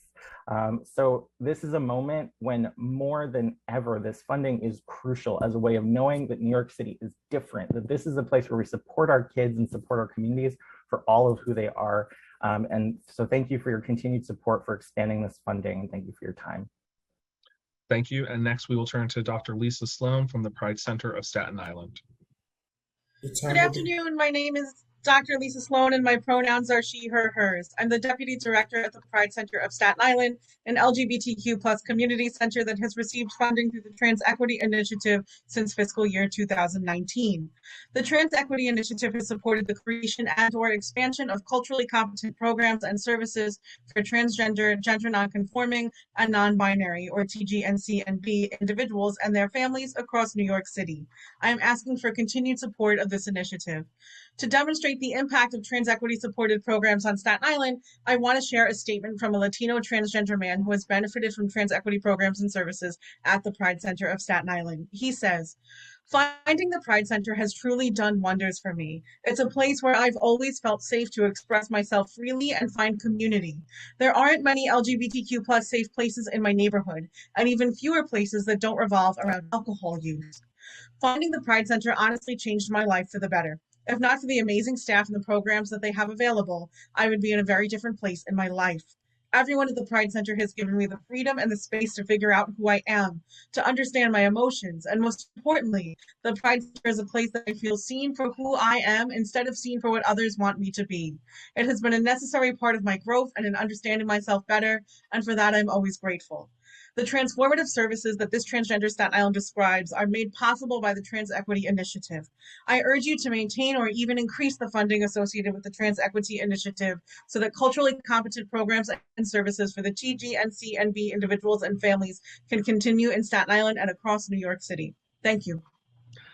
Thank you, Dr. Sloan. Next we'll turn to, is it Kate Tiskus from Bowen Public Affairs? The time will begin. Hold on. We'll send you to unmute one more time. It should come up saying, asking you to accept. There we go. Great. Thank you very much. And in fact, Kate Tiskus is the right pronunciation. So well done there. It's a weird one from both spellings. Much appreciated. So thank you, Chair, Council members, and all of the staff who are putting this hearing together and also keeping it clipping along so efficiently when there are so many of us here speaking today. My name is Kate Tiskus. I'm the Director of Legislative Strategy and Special Projects at Bowen Public Affairs Consulting, and I'm also a queer woman. Today, I'm here to request that the committee and council support a proposed new initiative to help LGBTQIA+ people into union careers, which we're calling the Pride at Work Initiative. And we ask that the council fund this proposed initiative at $561,000. Here's why I love this initiative. It's important, it's impactful, and it's cheap. It's important because LGBTQ+ people, especially people who are also racial, religious, ethnic, and cultural minorities in New York City, are disproportionately impacted by unemployment, have incomes lower than 200% of the poverty line at higher rates than other populations, and suffer from various other forms of long-term economic deprivation. These New Yorkers have taken it on the chin even more disproportionately during the past few tough years. The City Council has done a lot of great work over the last few years with Unity Workforce Program for LGBTQ+ youth and a manual on LGBTQ+ workplace inclusivity. However, a lot of the work around LGBTQ+ workforce does not adequately focus on adults. And given the poverty rates and unemployment faced by LGBTQ+ adults, it's clear that we need high road employment of the sort that we get from our union siblings. So this initiative is impactful because many organizations have committed to work together if the initiative is created. This will create multiple pathways into unionized jobs for LGBTQ+ New Yorkers. Some of the organizations supporting the project include DC 37, SEIU 1199 Employment and Training Fund, Mount Sinai, Pathways to Apprenticeship, Non-Traditional Employment for Women, Destination Tomorrow, Brooklyn Workforce Innovations, and the Department of Citywide Administrative Services, and other labor and LGBTQ partners who want to take part in this initiative while not necessarily seeking council funds. My last sentence, I promise, is that the third thing to love is the initiative is cheap. It's only $561,000 to fund a lean focused program that will have an outsized impact dollar for dollar. Thank you very much for your time to let me testify today. Thank you. And that concludes testimony for panel 24.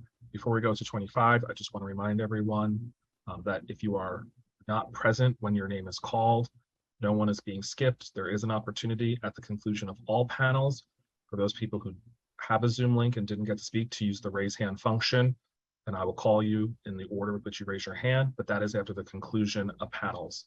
We've done our best to make to respond to requests for special times and for certain panels.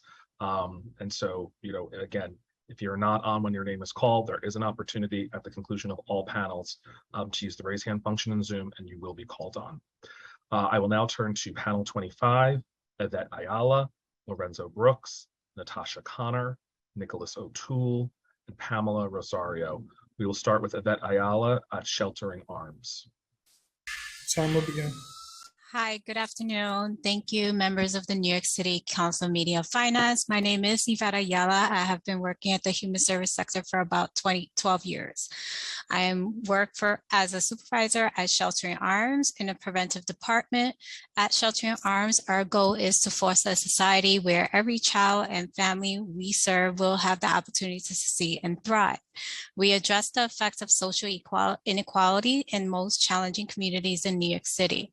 We are a supporter of Just Pay campaign, which is a racial equality and gender justice campaign committee to end the government exploitations of human service workers by demanding the sector employees on the contract with the New York City and state be paid fair wages for their labor.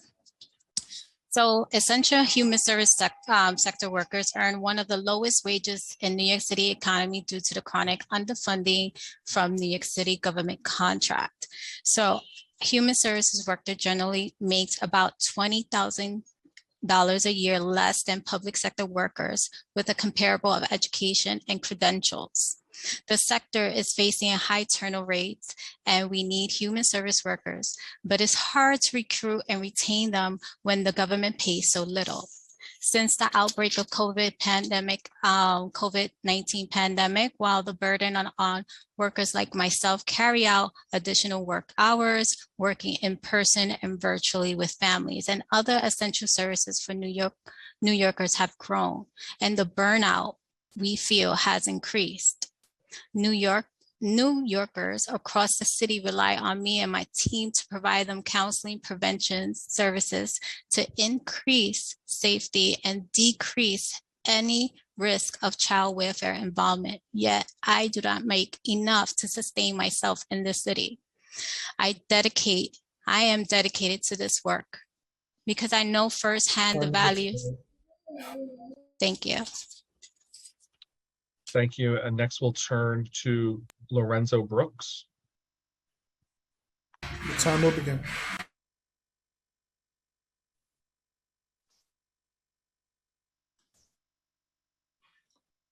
Good afternoon, Chairman Brennan and members of the committee. My name is Lorenzo Brooks, and I have worked in human services for nearly 6 years. I am currently a case manager at Urban Pathways, a nonprofit that helps homeless New Yorkers get the services and housing they need. Thank you for the opportunity to testify on behalf of my colleagues today. Essential human service workers like me earn one of the lowest wages in New York's economy due to chronic underfunding from New York City government contracts. As a predominant funder of human service contracts, government is the main driver of our wages. Mayor Adams has highlighted safe havens like my employer as an effective model for addressing street homelessness, and I couldn't agree more with that. But without funding for our workforce, these programs cannot be effectively staffed. The high turnover rate is the primary complaint of our clients who are negatively impacted when they build a relationship with a staff member only to see them leave for a job with higher wages. Human service workers generally make about $20,000 a year less than a public sector worker with a comparable education. Why are these contracted employees so underfunded? It is imperative that a 3.4% cost of living adjustment for human services workers be included in the city's fiscal year 23 budget. The state provided a 5.4 COLA, and the city must match it as a first step to moving our workforce towards equitable wages. Despite the challenges, I am passionate about this work. With a full-time job, I am completing my master's degree in social work so that I can work more effectively with my clients. While I further my education, I am concerned that this field will not support me without a wage increase, as I have accumulated over $50,000 in student loan debt. I deserve just pay for my work and wages that allow for a reasonable lifestyle. Thank you again for giving me this opportunity to testify and for your partnership on the issues impacting our sector. Thank you, Lorenzo. Next, we will turn to Natasha Connor from Sheltering Arms. Time will begin. Hello, my name is Natasha Connor LeBron. I have worked in the human services sector for 5 years. I currently work as a youth counselor at Sheltering Arms. At Sheltering Arms, our goal is to foster a society where every child and family we serve will have the opportunity to see and thrive. We address the effects of social inequality in the most challenging communities in New York City. We are a supporter of the Just Pay campaign, which is a racial equality and gender justice campaign committee to end the government exploitation of human services workers by demanding the sector employees under contract with the New York City and state to be paid fair of their labor. Thank you for the opportunity to testify on behalf of Sheltering Arms and human services workers. We appreciate the City Council partnership in addressing issues faced by the sectors. Human services workers generally make $20,000 a year less than a public sector worker with a comparable education. I make 70% less what a government worker would make. Since the outbreak of COVID-19 pandemic, while the burden of workers like myself carry out additional work hours, work in person and virtual with families and other essential services for New Yorkers has grown, the burnout we feel has increased. With all of the challenges providing these services, some of the sector's workers are still required to work multiple jobs and cover minimal living expenses. The city has relied on the nonprofit human services sector's workers since the start of the pandemic. We need the city to acknowledge our work and address the crisis in the sectors and save jobs of selfless human services workers. We are asking the city to adapt these core reforms that the Just Pay campaign is fighting for. Thank you. Thank you. And next we'll turn to Nicholas O'Toole from Urban Pathways. All right. Good afternoon, Chair Brennan and committee members. My name is Nicholas O'Toole, and I'm the Advocacy Associate at Urban Pathways. Thank you for the opportunity to testify at today's fiscal year 23 executive budget hearing for my organization. Urban Pathways, like my colleague Lorenzo mentioned, is a nonprofit homeless services and supportive housing provider that services over 3,900 New Yorkers in need annually. As an organization that has found the drop-in center and safe haven models effective for serving adults experiencing street homelessness, we're happy to see Mayor Adams's investments in the expansion of these services in the executive budget. But funding for their expansion must be coupled with workforce investments. Without these, staffing these new programs will be impossible, and opening new programs will be untenable. Urban Pathways recently opened a new safe haven and is having extreme difficulty filling necessary positions, with 20 out of the total 37 positions still unfilled after working to hire staff for 7 months. We cannot take on another contract that pays our employees poverty level wages with essential jobs starting at a dismal $15 an hour. Organization-wide, we have a 26% staff vacancy rate, leaving our organization in a constant staffing crisis and a cycle of burnout amongst workers picking up the slack. This is a sector-wide problem impacting human services agencies that hold contracts with city agencies. As a first step to combating this issue, the FY23 budget needs to include a 5.4% cost of living adjustment for human services workers. This would match the state's investment, which is especially important for organizations like ours that have both city and state contracts, to avoid a disparity between employees doing the same work on different contracts. We are a proud supporter of the Just Pay campaign, a racial equity and gender justice campaign committed to ending government exploitation of human services workers. In addition to the 5.4% COLA, a full list of needed reforms is provided in my written testimony. Thank you for the opportunity to testify and for the City Council's support of human services sectors. Thank you. And next we'll turn to Pamela Rosario from Sheltering Arms. Your time will begin.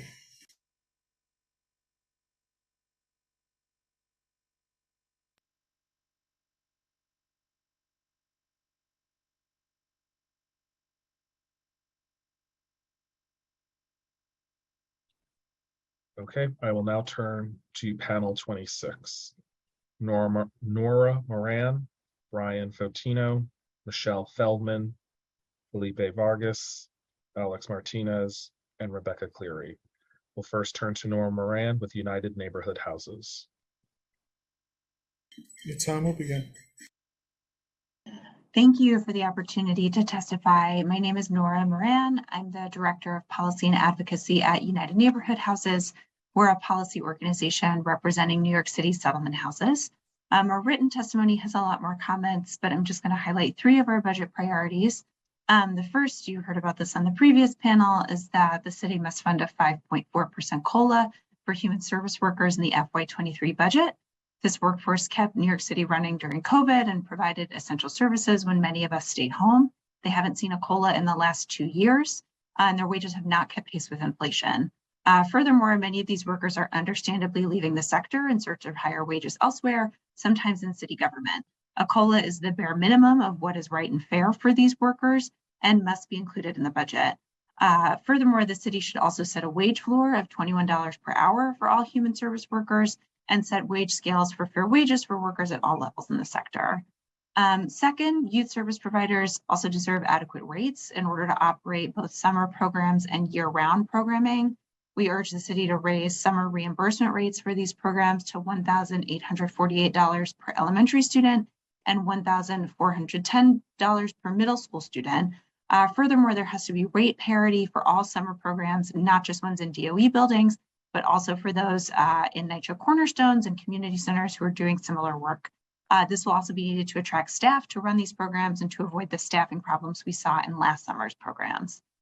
Finally, we urge the council to fund a $25 million initiative to implement Local Law 11/2022, known as the Our City, Our Vote Bill, which allows non-citizens to vote in local elections. Grassroots outreach will be critical to making sure that newly enfranchised voters know their rights and are comfortable heading to the polls next year.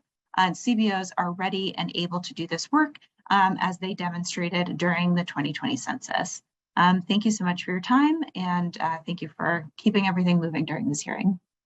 Thank you. And next we'll turn to Brian Fotino with University Settlement. Time will begin.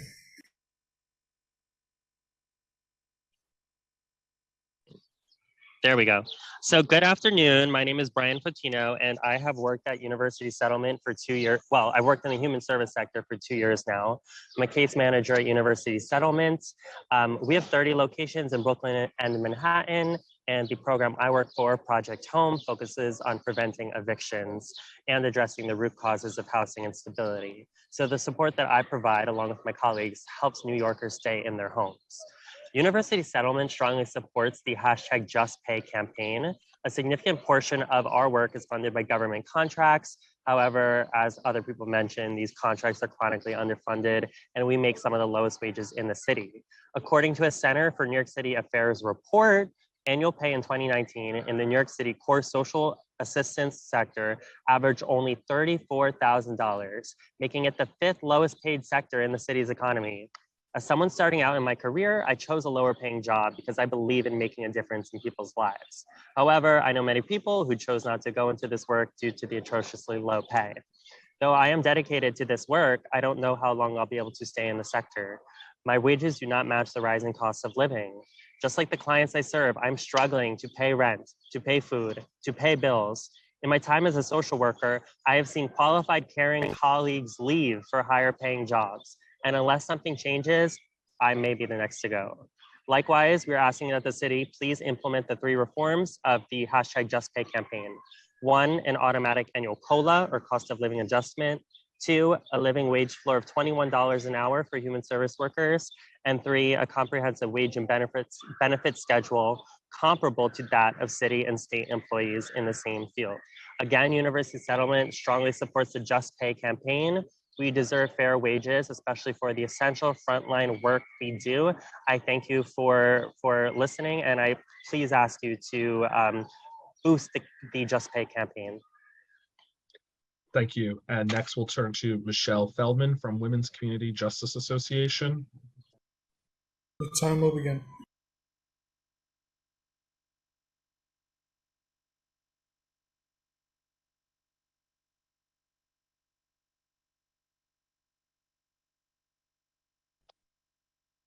Next, I have Felipe Vargas from the Doe Fund. The time will begin. Good afternoon. Thank you to the committee for having me. My name is Felipe Vargas, and I'm Senior Vice President of Programs at the Doe Fund. Our organization has been around over 30 years. We provide paid transitional employment, transitional housing, training, educational programming, employment placement, and housing placement. We applied for city council funding for alternatives to incarceration. Currently, we have 659 beds of transitional housing, and we place about 300 plus people every year in jobs, place them in housing, and they're drug and alcohol free. We know that because we test people randomly. In one of our facilities in Brooklyn, we've dedicated that solely to individuals coming out of the New York State correctional system. And unfortunately, in this state, for people coming out of the state correctional system, they recidivate at a rate of 2/3 after 3 years. Our program has been shown to reduce that recidivism rate by 62%, which is pretty impressive and significant.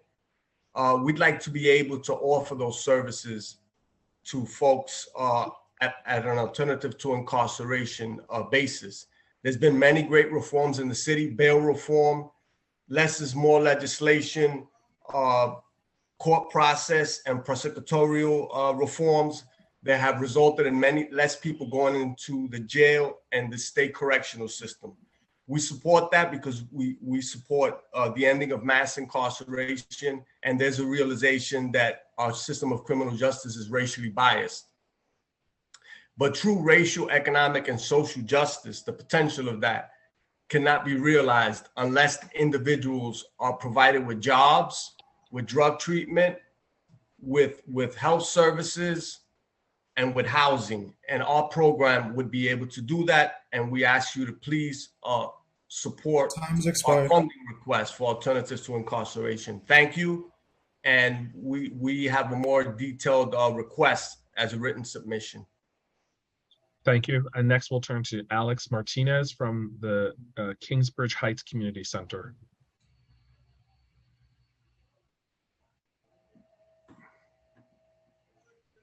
Time will begin.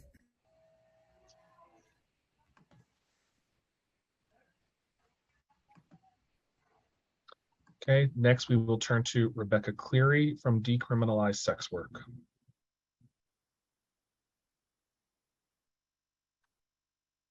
Time will begin.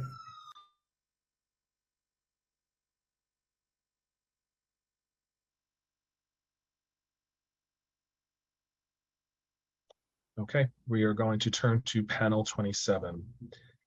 Catherine Mykatiuk, Emily Miles, Brian Trezevant, Chan Henry, Darren Block, and Christopher Bromson, and I apologize for butchering names. Also from the Kingsbridge Heights Community Center, return to Catherine Mykatiuk. The time will begin. Hello, thank you for allowing me to be here to testify today. My name is Catherine Mykatiuk, and I'm here today on behalf of Kingsbridge Heights Community Center and KHCC. We're also here on behalf of in coordination with the Sexual Assault Initiative. KHCC is a multi-service agency with 3 programs and services across the lifespan embedded in the Bronx with multiple entry points, including our early Head Start classes, food pantry, housing services, and after-school programs. As such, we are best positioned to reach and support families impacted by sexual violence that wouldn't otherwise be able to access services. Our Changing Futures program is one of the only free long-term therapy service providers to specialize in child abuse, child sexual abuse, sexual assault, and domestic violence, regardless of immigration status and insurance coverage. In 2021, our Changing Futures program provided 11,671 services to 535 individuals. As a member of the Sexual Assault Initiative, KHCC, along with 4 other agencies across New York City, elevate voices and advocacy efforts regarding the widespread issue of sexual violence that impacts individuals across all demographics citywide, and tackling it as such is necessary and more powerful than only focusing on our own borough or district. In coordination with my fellow Sexual Assault Initiative panel members here and colleagues from KHCC, we are advocating for funding to support and meet the ongoing needs in our communities. Specifically, we are experiencing an increased need in our communities for trauma-informed care for survivors. There are increased needs to diversify our services delivery to accommodate in-person and virtual services for our clients. Increased costs are connected to expanded service hours, increased client numbers, and increased technology costs. We are also in need of increases in pay and affordable benefits for our staff that support our survivors day in and day out. As you can imagine, our staff are experiencing burnout and vicarious trauma at increasingly high numbers, which also contributes to staff turnover. Thank you. Thank you. And next we'll turn to Emily Miles from the New York City Alliance Against Sexual Assault. Your time will begin. Hi, my name is Emily Miles, and I'm the Executive Director of the New York City Alliance Against Sexual Assault. Our mission is to prevent sexual violence and reduce the harm it causes through public education, prevention programming, advocacy for survivors, and the pursuit of legal and policy changes. The Alliance is a member of the Sexual Assault Initiative, which has been funded by the Council since 2005. SAI, as we call it, is a collaboration between 5 New York City-based sexual violence intervention programs that serve survivors of sexual assault of all ages and across racial, gender, and economic spectrums. As a result of the Council's investment in the past year alone, the SAI has served over 6,500 survivors with 30,000 plus counseling sessions and over 115 direct support services, and reached over 27,000 individuals and organizations with trainings and technical assistance. Yet despite this good work, the demand for our services is great and has only increased over the course of the pandemic, resulting in a need for additional resources to provide adequate support for the survivor community. Rates of sexual violence tend to increase during times of emergency, and the global pandemic has been no exception. In New York State, 75% of programs saw an increase in requests for services and noted higher demand for more complex survivor needs, noting longer waiting lists for trauma-informed therapy, counseling services, and support groups.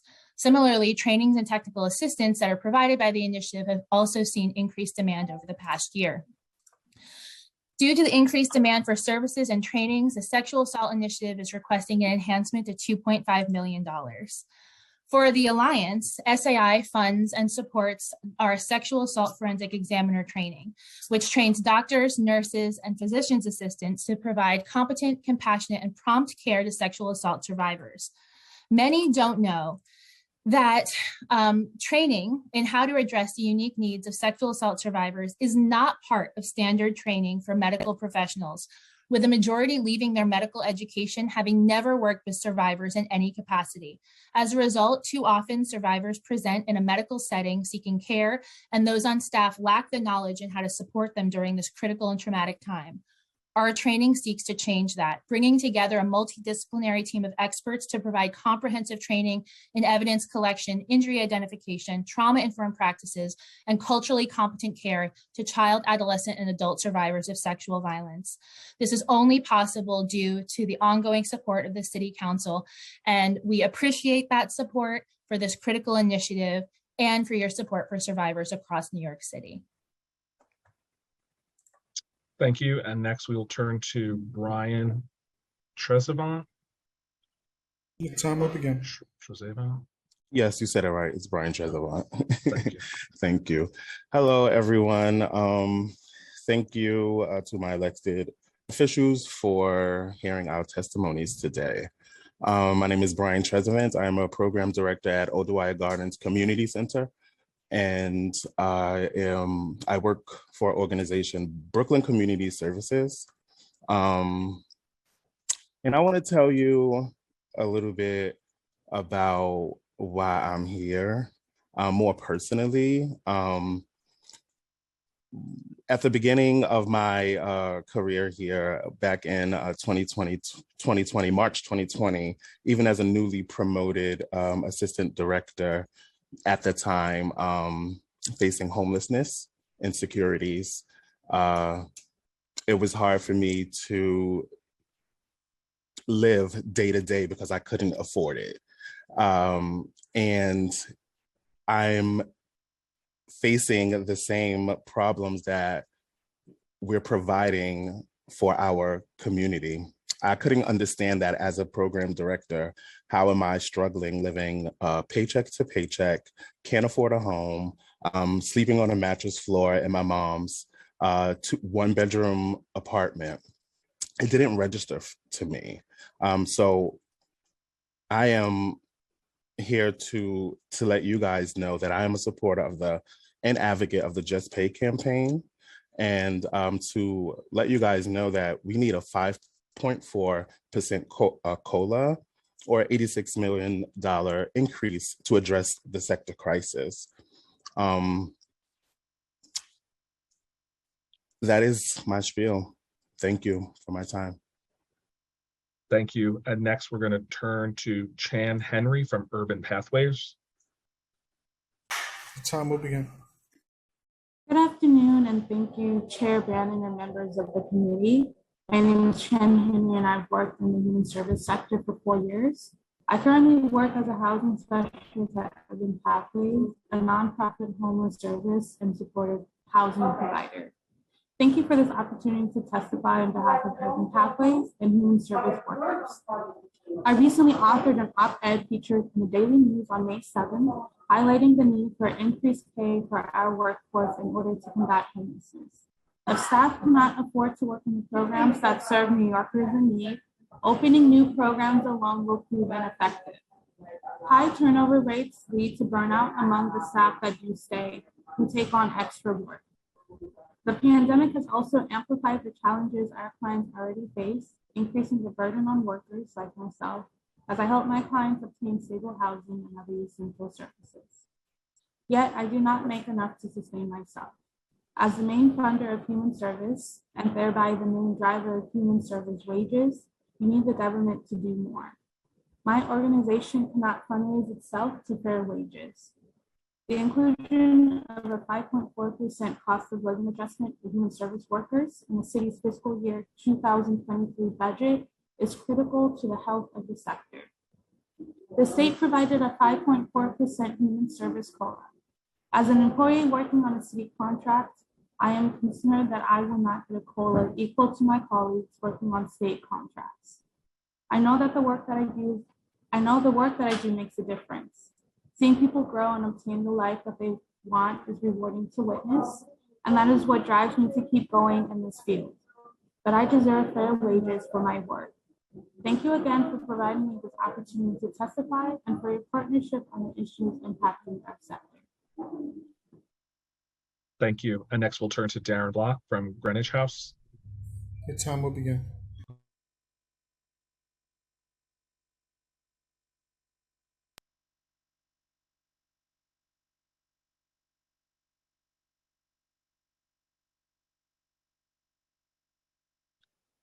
Okay, next we will turn to Christopher Bromson from Crime Victims Treatment Center.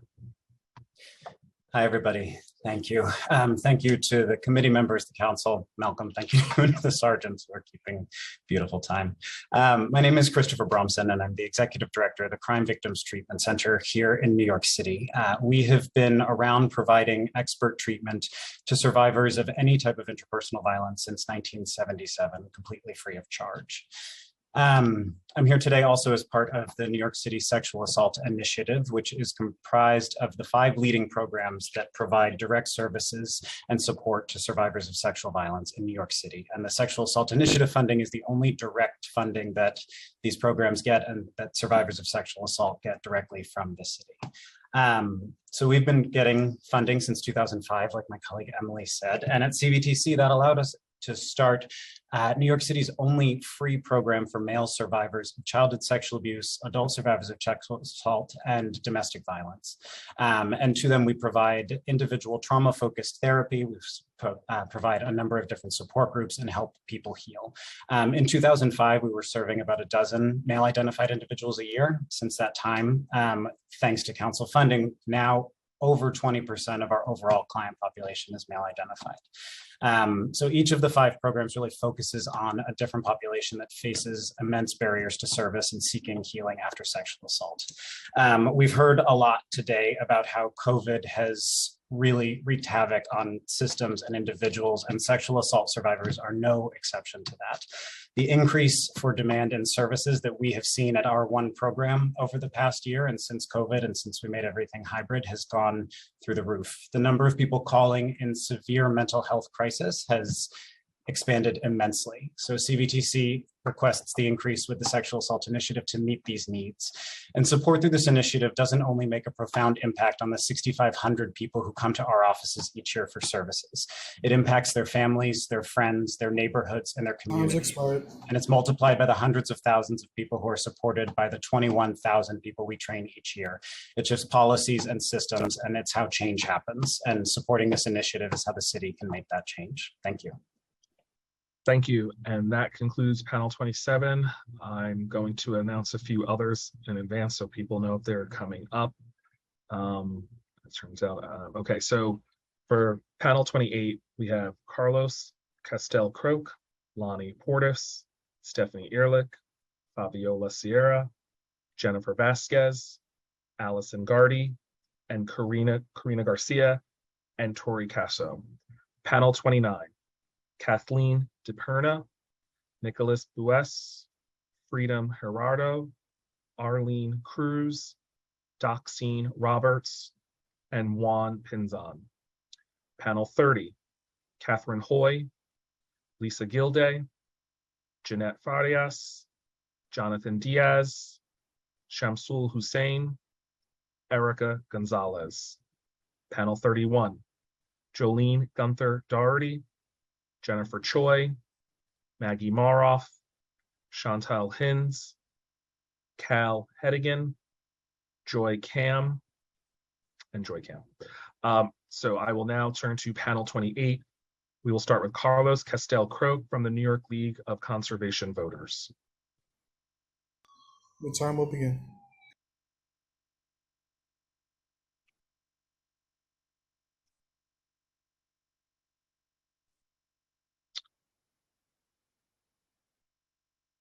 Carlos, you should have a button that says accept to be unmuted.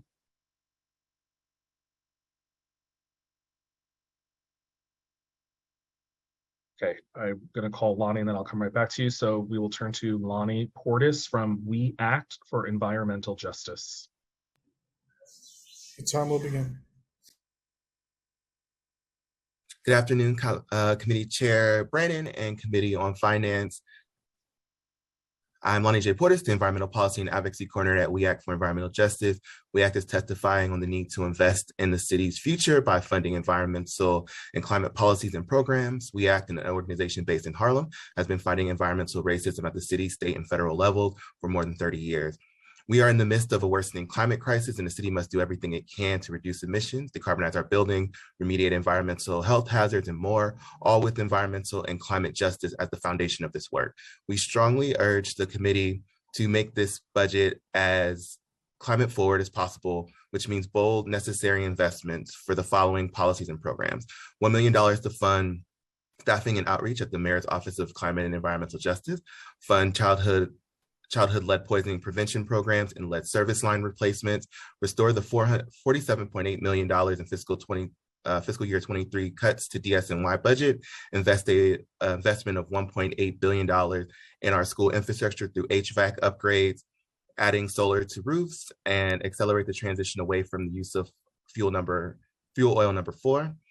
Commit a minimum of 1% of the budget for the Department of Parks and Recreation to expand the urban tree canopy and increase access to parks and green space.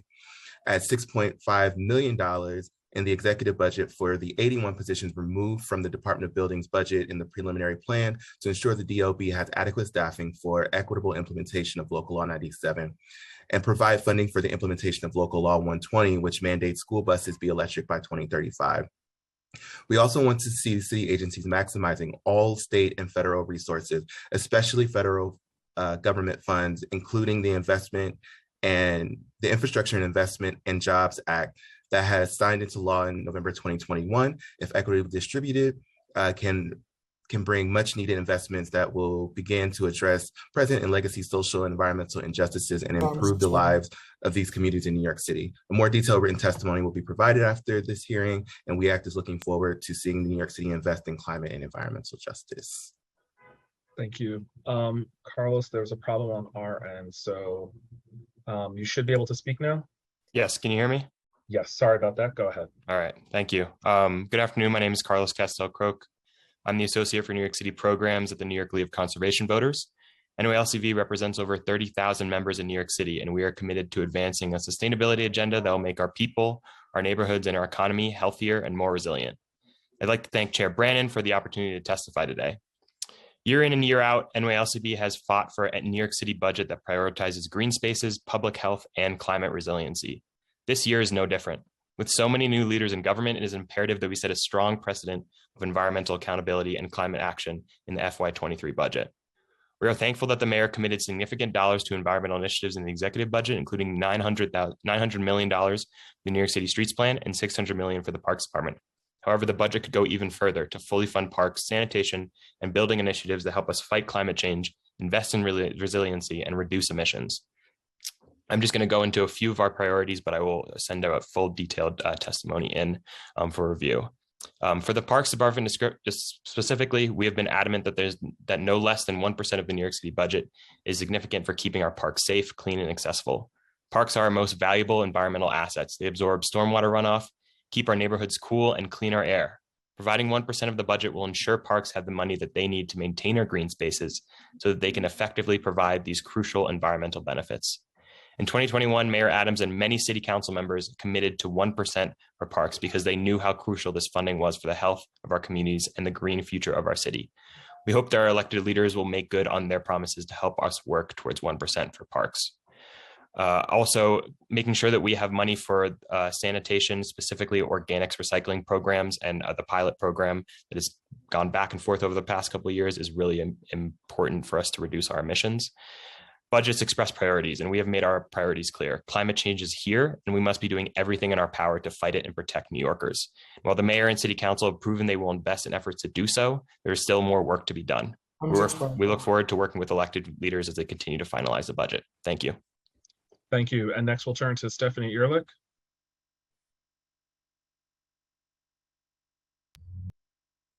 Time will begin.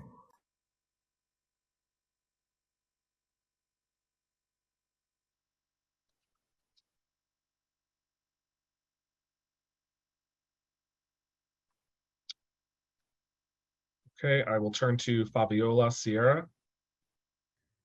Time will begin.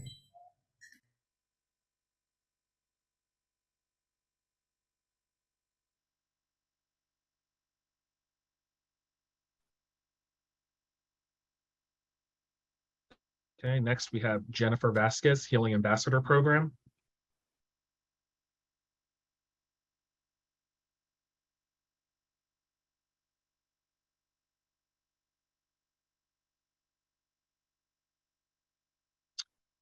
Okay, next I will turn to Allison Gardy. Time will begin.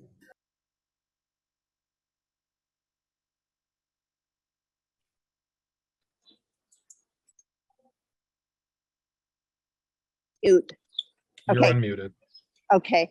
Thank you so much. Thank you, Chair Justin Brannon and Committee on Finance members, including my wonderful Councilwoman Gail Brewer. I appreciate the amazing New Yorkers who've spoken so far. Your commitment to our city's well-being makes me proud to be your fellow New Yorker. And all of us here today are ultimately asking for a culture shift that values our humanity and capacity to care for each other. I'm here as a family healing ambassador, a parent guardian volunteer position created during the pandemic by the Nycc DOE. I request funds for the Family Healing Ambassador program to continue and grow after its first successful pilot year.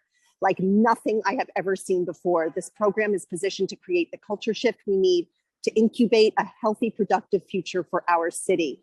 The Family Healing Ambassadors program launched last spring in K-12 schools in zip codes hardest hit by COVID-19. Schools elected family healing ambassadors and engaged parent coordinators so that last summer, more than 800 of us received more than 10 hours of training to help us recognize trauma in children and address the well-being, mental, physical, emotional, social of students, families, and our school cultures. With 3 children in 3 different public schools, elementary, middle, and high, I was elected Family Healing Ambassador in both District 3 in Manhattan and District 10 in the Bronx. This past year, we've Zoomed regularly with translation in many languages to give each other emotional, creative, and strategic support as we each devise programs to help heal our school communities. Skilled facilitators ensure that our meetings lift voices that need to be heard and reflect the demographics of our public schools. Our meetings are free of judgment and full of caring. We hear each other's concerns, connect, and finally feel united citywide as a parent-guardian community.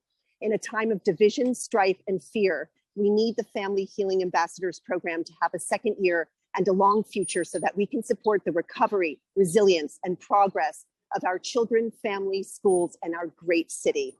Thank you. Thank you. And next, Jennifer Vasquez, I think we had a problem on our end unmuting you, so.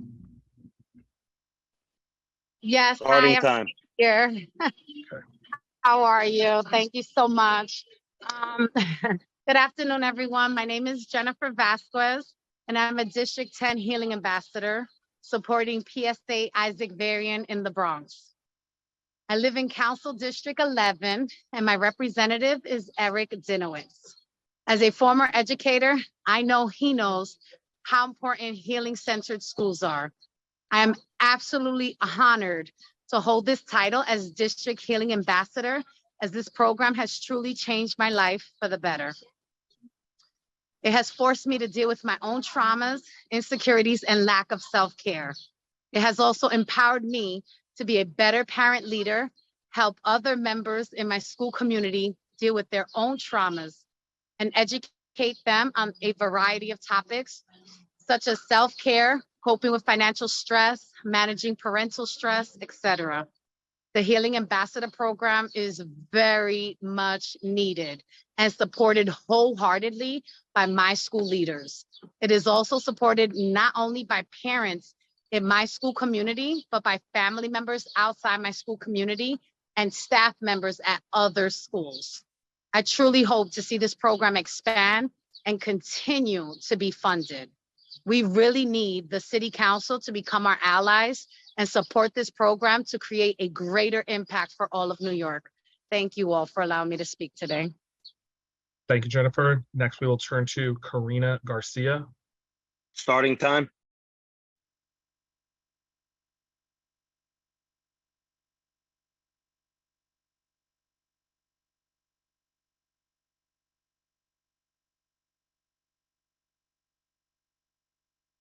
Okay.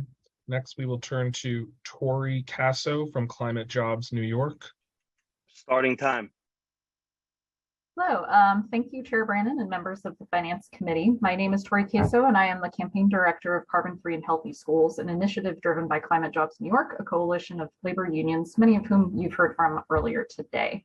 Climate Jobs recently adopted Climate for Change, a complete climate jobs roadmap for NYC, a report released just last week by Cornell's Labor Leading on Climate program that lays out a concrete plan that works to solve the climate crisis, create jobs that benefit workers, and presents a roadmap for New York City to fight the climate crisis, which makes the city safer and addresses racial and economic inequity by investing in a pro-worker renewable energy transition. This report makes one thing very clear, that New York City is failing on climate. Its climate goals are not ambitious enough, and climate work is not happening at scale. Buildings account for 70% of all the city's emissions, but the city is not thinking strategically about cutting down those emissions.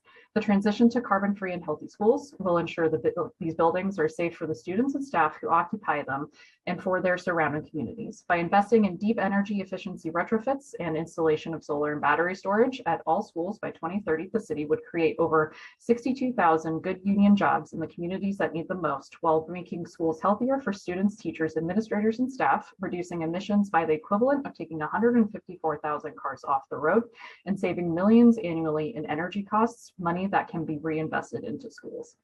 The time is now. The city can take a major step forward towards meeting its climate goals by dedicating funding in this year's budget to carbon-free and healthy schools, while leveraging additional available federal and state funds. By taking bold action, New York City can serve as a model on decarbonization with policies and incentives that bring good jobs to traditionally disadvantaged communities in a just and equitable way. Thank you for your time and attention today to this important initiative. Thank you. And next, that concludes panel 28. We will now turn to panel 29. Kathleen DePerna from Rethink Food, we will turn to first. Starting time. Good afternoon, Chairperson Brannon and Finance Committee members. Thank you for the opportunity to testify today on behalf of Rethink Food.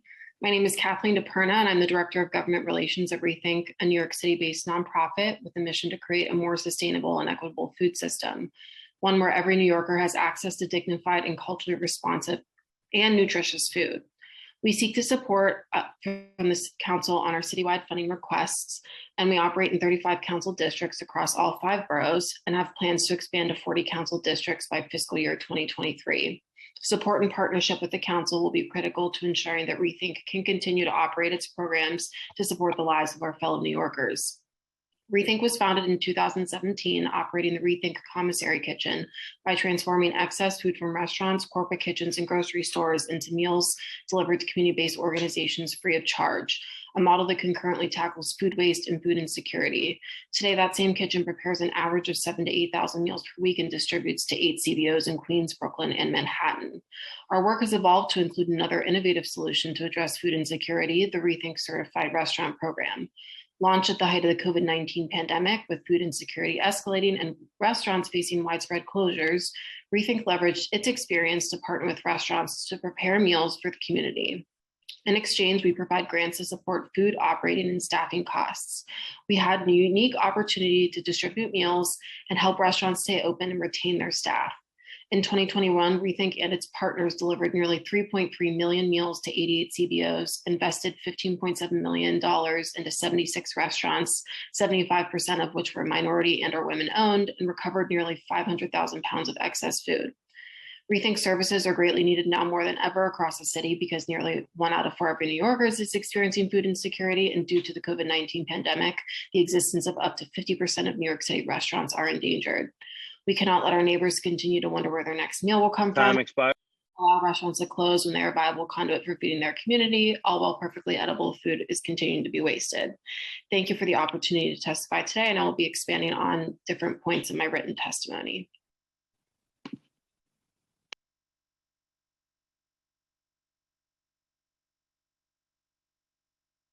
Sorry, just give us one moment, everyone.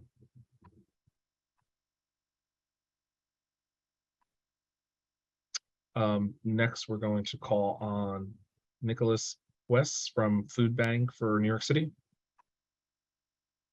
Starting time.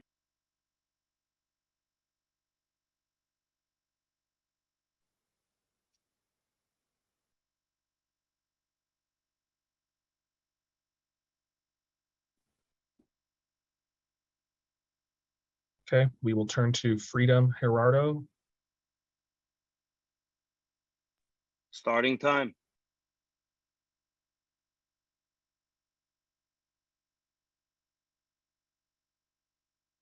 Next, we'll turn to Arlene Cruz.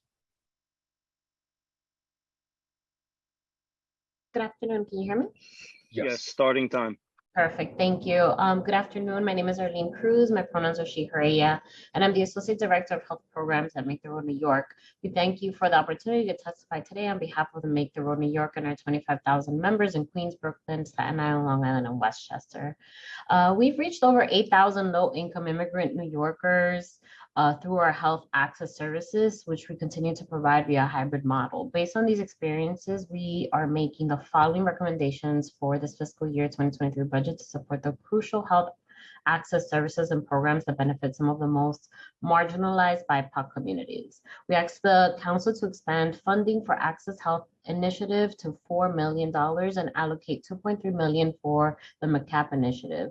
These are key programs and some of the few that provide funding for the community-based organizations to conduct outreach and education efforts regarding health access and coverage, and other intersecting benefits that address social determinants of health and hope to improve New Yorkers' health access. For example, our member Socorro, who only earns $50 a day, met with a promotora who was able to ease her fears and tensions around public charge to finally access benefits which she and her family qualify for. She was able to enroll not only into SNAP benefits for her citizen children, but she was able to get enrolled into NYC Care and connect with a health advocate to help her navigate hundreds of dollars of medical debt from a previous hospital visit. We also asked City Council to maintain its $2 million allocated for the Immigrant Health Initiative and maintain $7 million in funding for the End the Epidemic Initiative. The administration must continue to fully fund the NYC Care program that with at least $100 million per year, including funding for CBOs to conduct outreach, education, and direct enrollment into the program. The city should ensure sustainable municipal funding for community health workers and expand upon existing models that place CHWs at CBOs while embedding them into hospitals and clinics, which help expand immigrant access. And lastly, continue funding for T2 COVID outreach funding for community-based organizations. Thank you. Thank you for your testimony. My name is Brenda McKinney. I'm also a committee counsel at the New York City Council. I will be taking over as moderator for a period of time, continuing with panel 29. So our next witness is Doxine Roberts. You may begin when the sergeant calls the clock. Thank you. Starting time.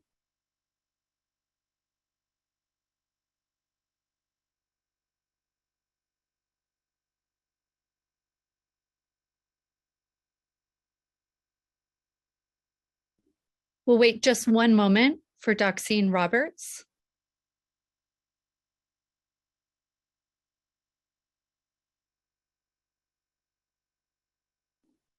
Okay, I'm going to move to the next panelist. And as a reminder, we will check for anyone that we had inadvertently missed at the end of the hearing if we miss you. The next panelist, also on panel 29, is Juan C. Pinzon. Starting time.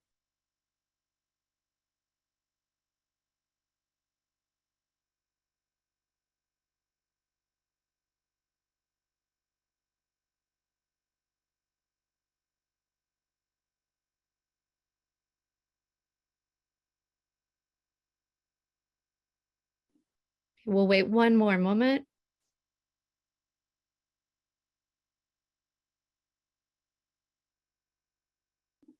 Okay, not seeing Juan Pinzon, we will be moving to panel 30 at this point, but we will again check for anyone that we inadvertently missed at the end of the hearing. The next panel is focused on education and childhood early education. The panelists will be in order on panel 30, Catherine Hoy, Lisa Gilday, Jeanette Farias, Jonathan Diaz, Samsul Hussein, Erica Gonzalez.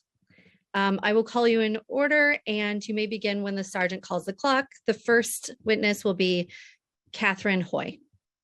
Starting time.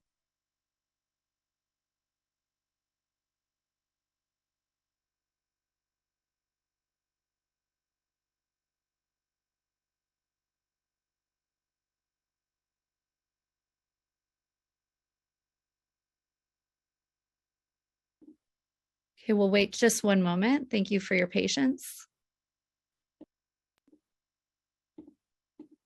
Okay, we'll move to the next panelist. The next panelist is Lisa Gilday, also on panel 30. You may begin when the sergeant calls the clock. Starting time. Good afternoon, members of the Finance Committee of the City Council. Thank you for this opportunity to testify. I am Lisa Gilday, Chief Operating Officer at Birch Family Services, a not-for-profit agency. Birch is a leading provider of special education preschool services under contract with the New York City Department of Education. We operate 8 New York State Education Department approved 4410 preschool programs and provide services to 1,000 preschool students in a least restrictive setting. Our students are New York City public students and referred to us because their needs cannot be met by the DOE. For years, providers like ours have struggled to recruit and retain certified teachers, teacher assistants, and related therapists because of the lack of tuition increases. The result has been our inability to provide competitive salaries to our teachers. As most of you know, in 2019, the city reached an agreement to raise the salaries of certified early childhood teachers at DOE contracted CBOs working 10 months. However, special education teachers of DOE contracted preschool special education programs, 4410 programs, who work 12 months serving young children with the most extensive needs were excluded from the agreement, perpetuating the problem of salary inequity. The city has not yet committed to salary parity for these educators. even as shortage of seats in preschool special education classes have left preschoolers with disabilities without the support they need and have a legal right to receive. According to the DOE's own projections, the city is short by more than 900 seats in these classes. Birch Family Services and other providers have indicated that in order for them to open new preschool special education classes, the city needs to address the salary disparities that are causing our teachers, teacher assistants, and staff members to leave for other jobs. We thank the City Council for recognizing this issue and including us in your preliminary budget response, the need for $30 million to address disparities in salaries between preschool special education teachers and staff at community-based Time organizations. expired. Please ensure that the FY23 budget includes $30 million to provide preschool special education teachers and staff with salaries on a par with their 12-month DOE counterparts. Thank you. Thank you for your testimony. The next witness will be Jeanette Fadias. Starting time.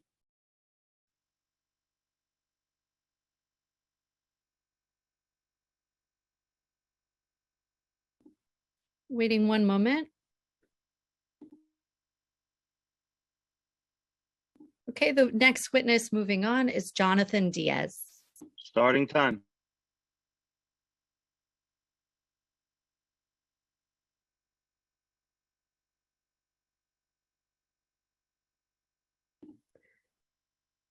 Not seeing Mr. Diaz, I will move on to the next witness. Again, we will call for any witnesses that we have inadvertently missed at the end.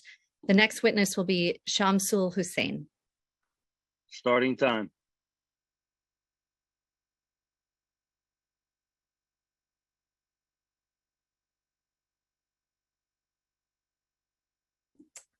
Okay, I will move to the next witness. The next witness on panel 30 will be Erica Gonzalez. Starting time. Good afternoon, everyone. Ms. Gonzalez wasn't able to attend, but my name is Coach Crystal Rodriguez. I am a mom of 5 from the Bronx. I've been an active parent leader on SLTs, PTAs, PAs, and Title I boards consecutively since 2016. In the summer of 2021, I was elected a Family Healing Ambassador for PS 146 in District 8, but I also work closely with an NMBA and BCA in District 9. Although all the boards I have been a part of are amazing and do lots of unrecognized and uncompensated work, those positions are already solidified. Today, I approach you all in hopes that you guys will find in the budget to continue funding and supporting our family healing work citywide. These last 9 months of doing work of Family Healing Ambassador, I have recognized that now more than ever, our work, along with restorative justice practices, can change the entire dynamic of our schools, communities, cities, state, and maybe one day even globally.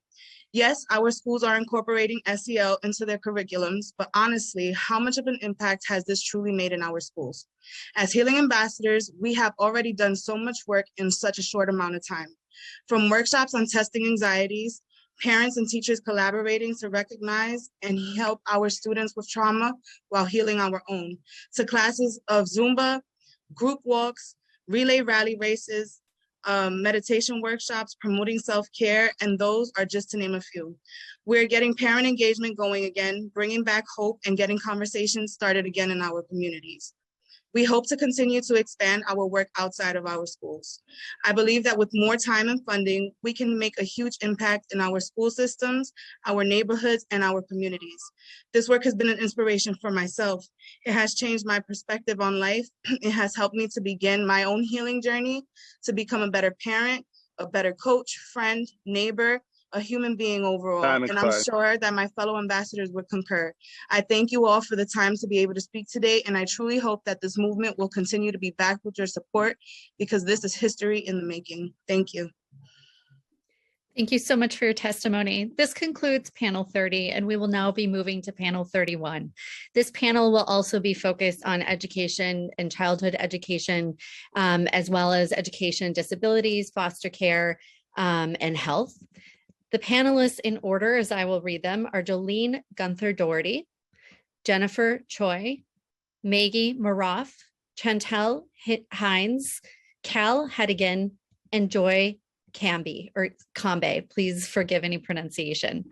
So the next panelist will be Jolene Gunther Doherty, and you may begin when the sergeant calls the clock. Thank you. Starting time. Thank you. My name is Jolene Gunther Doherty, and I am the director of the Guild for Exceptional Children's Preschool 4410 program. For over 60 years, the Guild has provided services for preschool students with disabilities. 2 years ago, the city reached an agreement to raise the salaries of most certified early childhood teachers at DOE contracted CBOs, but excluded teachers of DOE contracted preschool special education programs. These teachers work 12-month jobs serving young children with the most intensive special needs. The city has not yet committed to salary parity for these educators, even as a shortage of seats in preschool special education classes has left preschoolers with disabilities without the support they need and have the legal right to receive. As you heard in earlier testimony, many classrooms in 4410 schools have had to close. Our school over the past year has had to close 4 classrooms due to staff shortages. Crying families of children with autism keep calling, looking for seats. According to the DOE's own projections, the city is short by more than 900 seats in preschool special education classes. CBOs have indicated that in order to open new preschool special ed classes, the city needs to address the salary disparities that are causing their teachers, teacher assistants, and therapists to leave for other jobs where they can earn much higher compensation. The city has a plan to open 800 needed preschool special ed class seats starting next year by offering a contract enhancement to the CBOs that run these classes, but the city has not yet committed to increase staff salaries as part of the contract enhancement. Without increased salaries, it's hard to see how the city will be able to open the classes it needs. Please ensure the fiscal year budget includes the $30 million to provide preschool special ed parity. Thank you. Thank you for your testimony. And the next witness will be Jennifer Choi. Starting time.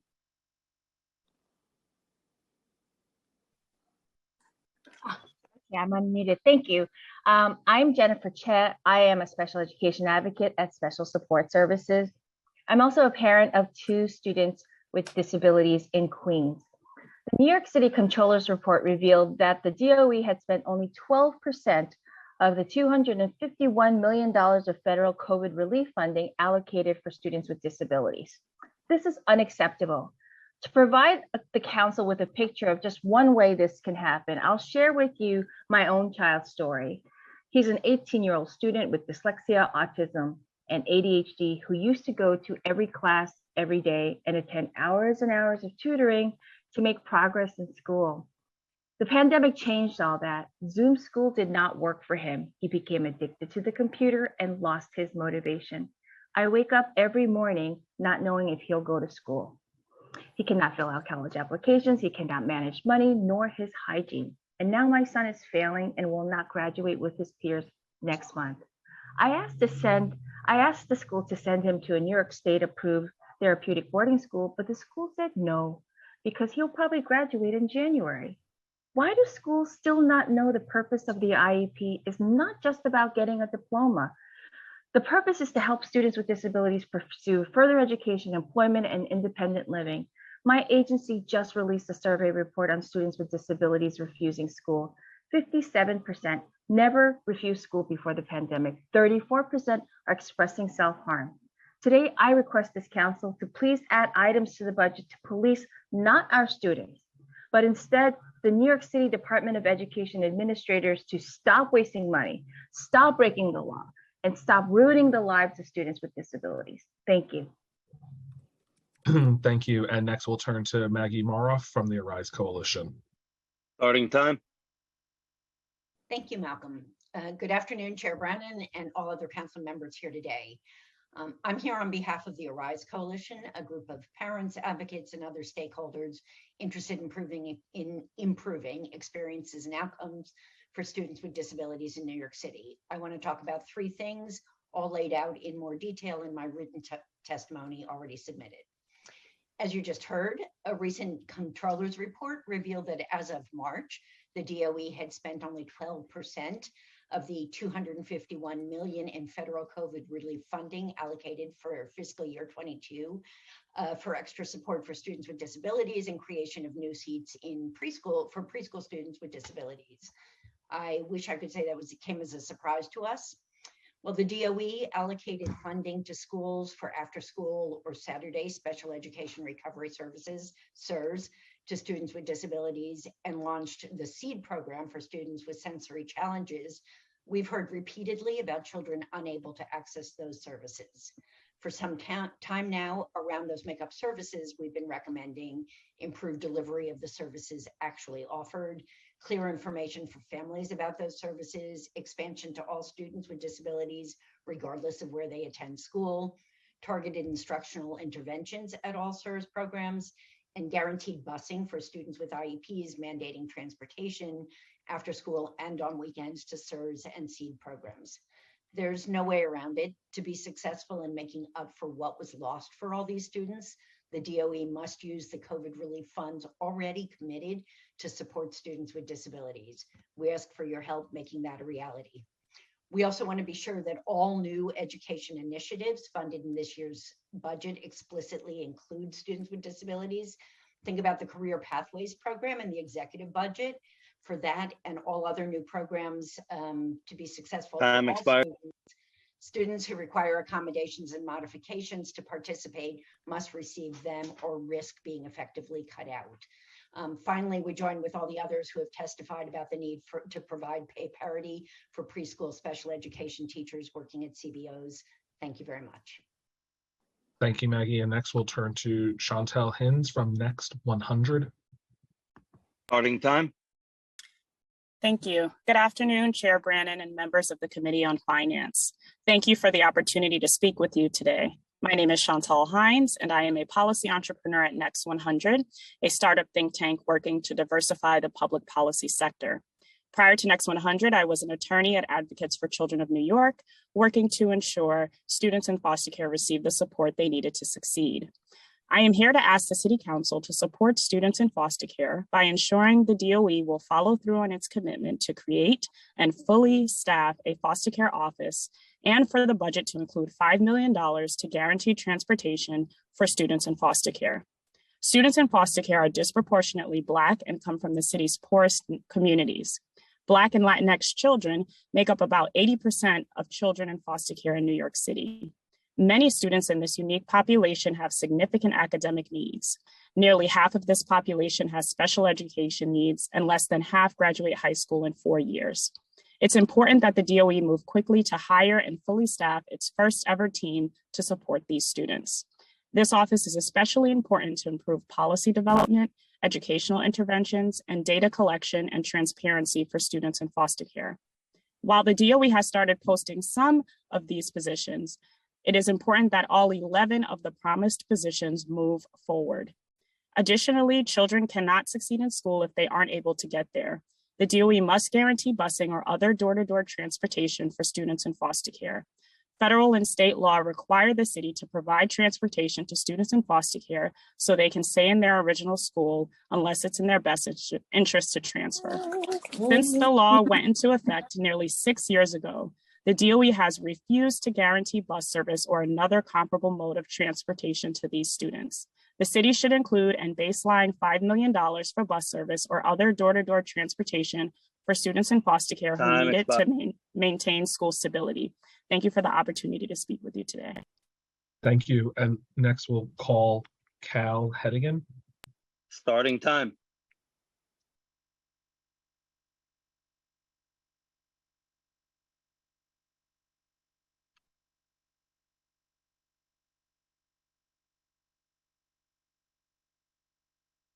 Okay, we will turn to Joy Cam from Empire Liver Foundation. Starting time. Hi, my name is Joy Camby, and I'm the program coordinator for Empire Liver Foundation. And we're part of the New York City Council's Viral Hepatitis Initiative, which provides the most innovative and effective Hep B and C treatment, prevention, and linkage to care initiatives in the country. We submitted our written testimony, so thus I'm going to take this time to highlight the potential impact of the first ever New York City viral hepatitis elimination program from the New York City DOH-MH. So, and how we can put New York City on the map as one of the first cities to eliminate viral hepatitis using the existing service framework that the Viral Hepatitis Initiative already put in place, thanks to the New York City Council. So for funding year 23, we have a minimal ask of $2 million to support the necessary work to achieve viral hepatitis elimination. So on behalf of some of our members, I have some stories to illustrate the profound impact of Viral Hepatitis Initiative. From Dr. Arun Dashudian of Cornell, he said I saw a patient, 66-year-old female with a history of intravenous drug use and a new diagnosis of Hep C. This is not to be discovered without the recent public health messaging on universal screening for Hep C, as she had never previously been screened, despite A, being a baby boomer, and 2, her known risk factors for infection. By the time that I got to her, she was shocked to hear that she developed advanced fibrosis of the liver, despite never having symptoms. Our initial conversation about chronic hepatitis C and the risk for cirrhosis and liver cancer were tough for her to hear. And I'm happy to report that she has successfully treated herself of a hepatitis C and no longer lives with that danger. I still follow her regularly, but I have been pleased to inform her that her risk for both cirrhosis and liver cancer are now significantly reduced after the viral clearance of hepatitis C. And she is profoundly grateful for feeling that she had narrowly avoided a major health threat. And our organization has worked with the previous health chair, Mark Levine, for these vital services for New York City living with hepatitis, but there's a lot of work to do. So together, New York City has the existing resources in place to set the precedence for viral hepatitis elimination for the country. Thank you. Thank you. And that concludes panel 31. I will announce the next few panels. Panel 32 will be Saif Alam, Dana Politis, Gary English, Sharon Kaufman, Rosa Rodriguez, Jose Martinez, and Jamal Westmore. Panel 33, Aga Trojniak, Anya Jari Connolly, Jeanette Miller, Shane Correa, Lee Sessions, and Pablo Estupinan. Panel 34, Michael Janice, Miriam Fisher, Nicholas Navarro, Patrick Bocher, Savannah Millard, and Manyak Yu.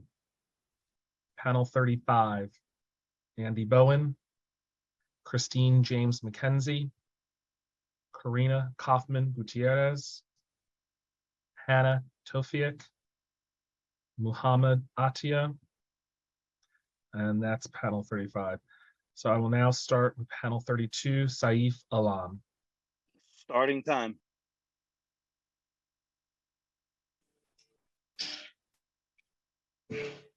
Good afternoon, everyone. My name is Saif Alam, a student from John Jay College, and currently serve as the University Student Senate Vice Chair of Disability Affairs. As an individual growing up with an invisible disability, I understand the challenges because I went through it myself. We currently have 930,110 New York City residents with disabilities and 11,000 CUNY students with disabilities at the CUNY. And representation for individuals with disability, including mental health, is crucial for these communities. I'm here to testify because our New Yorkers, including New Yorkers with disabilities, need to have better access to mental health and healthcare services. Mental health accessibility is important for individuals with disabilities, especially the pandemic. Based on the statistics, 1 in 10 New Yorkers experience mental health challenges that affect life at work and school. Also, 1 in 6 CUNY students experience distress, anxiety, and depression. The pandemic has negatively affected our New Yorkers, including CUNY students, since they face food, housing, and job insecurity. Also, a great number of New Yorkers and CUNY students has lost a loved one. According to conversations from constituents, they express that they need to have adequate access to counseling services, which also includes individuals with disabilities. Healthcare accessibility is also another challenge. Our individuals with disabilities are still in need for assistive devices for effective communications, policies for interactive service building, more staff, facilities, auxiliary aids to our healthcare center. Healthcare is a priority, and there's need to invest in healthcare so individuals with disabilities receive the healthcare they need to thrive in our society.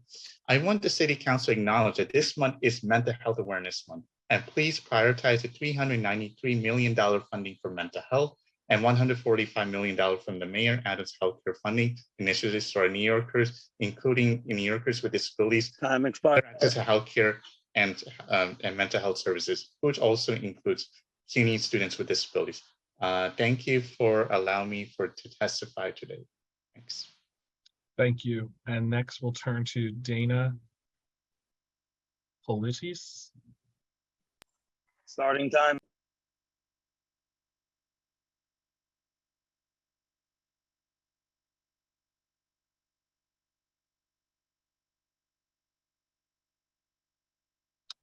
Okay, next on our list is Gary English. Hello. Good afternoon. ahead. Good afternoon, everyone. My name is Gary English, and I'm the Executive Director of Get It, which is a nonprofit organization in New York City that serves Black gay men. And our mission is to prevent infection in the Black gay community. I would like the City Council to be aware of the End of AIDS epidemic campaign will not be successful until we really get a handle on the new infections with Black gay men in New York City. And we're proposing that the City Council greenlight a special initiative of $2 million for Black gay men prevention in New York City. And this initiative has other successes, such as the Faith-Based Initiative. Has been happening for the last 8 years. It's been very successful. And also the Department of Health started 2 years ago with a special RFP for Black gay men, and some reason it disappeared. And I think one reason why it disappeared because we're not visible. We're not in the face of City Council and say, these are our issues. These are the ways how you can affect and get Black gay men attention. And we also want this initiative to be targeted to small CBOs because there's a space, a unique space for organizations like mine, Get It, to reach Black gay men. And Black gay men need to talk to Black gay men. And because we know the strategies, what is the best way to get their attention. And so keeping within my 2 minutes, and I would like to say, the City Council, let's make history together and make this special initiative happen. Thank you. Thank you, sir. Next, we will turn to Sharon Kaufman from the Legal Aid Society. Starting time. Good afternoon. My name is Sharon Kaufman, and I'm a deputy attorney in charge of the Immigration Law Unit at the Legal Aid Society. Thank you, Chair Brannon, and council members for this opportunity to address you. In fiscal year 23, NYCC is seeking an increase from 16.6 million to 18 million to help address our increased costs. Although ICE raids have been lower in the past year than before, it seems likely that detention numbers will go back up as things start to return to normal. This would include NYCC clients for whom we won release during the pandemic due to health reasons, who ICE could try to re-detain, claiming that the jails are safe again. We also need to be able to fully staff up in response to ICE detention activities, while representing the many clients we got released over the past years and before. Also, there is an increased need to fight against the horrific conditions that our clients face in detention and the impending transfers of New York City residents to jails and courts across the country. There's a need for continued support from the council for these most vulnerable immigrants. In addition to supporting NYCC, since 2014, the council has been a steadfast supporter of unaccompanied minors since 2014 through the Unaccompanied Minors and Families Initiative, which is granted annually to Legal Aid and our partners in the Immigrant Advocates Response Collaborative, ICARE, for Fiscal year 23, iCare is seeking an enhancement to $4,570,000, of which $1,075,000 would be for legal aid. The enhancement would be to offset the loss of funding to iCare from the Robin Hood Foundation, which is ending its investment at the end of fiscal year 22. We applaud the city for supporting removal defense and affirmative immigration benefits through the Immigrant Opportunities Initiative.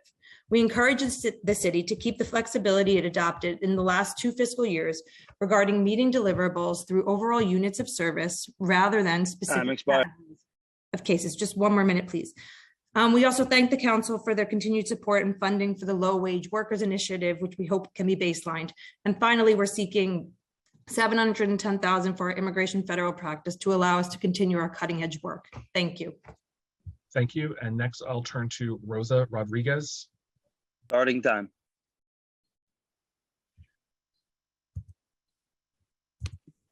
Good afternoon. Can you hear me?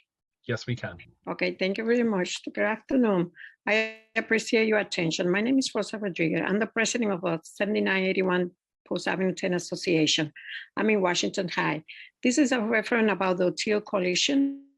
This is a program that HPD have formed back in 1978. We have my plea to the mayor and the city councils to have fund the HPD program to make the funding to New York City Council to include the funding in 2023 budget, adequate funding to rehabilitate the Teal building. Instead of funding ANCP and third-party programs to which HPD is transferring the Teal buildings, those third-party programs will end in contribution to increase the homeless situation in New York City, as the original tenant of the Teal building will not be able to afford the maintenance of the HCAC apartment, which will include payment on the mortgage, entering into the development, a mandatory 2% yearly maintenance increase. Therefore, they will lose their apartment and any opportunity to ownership and transfer it in the general wealth. This is why we please, the whole coalition plead you, so we are low-income family. We plead you at the end of the day that we are working together to rebuild and maintain our community in New York City. Yes, together we can succeed and in the city for a better future. Our children are becoming professional. They are the people of the future who will maintain the city legends. We don't want our descendants to move away from New York City and work in other states. They are the New York City good seeds to be planted in New York City and grow. They are New Yorkers. So we've plead to the City of New York to fund our program, or Teal program, and unfund the ANCP, which are going to take all the tenants to the street and be homeless. Thank you. I appreciate your time. Thank you. And next we'll turn to Jose Martinez from the National Harm Reduction Coalition. Starting time.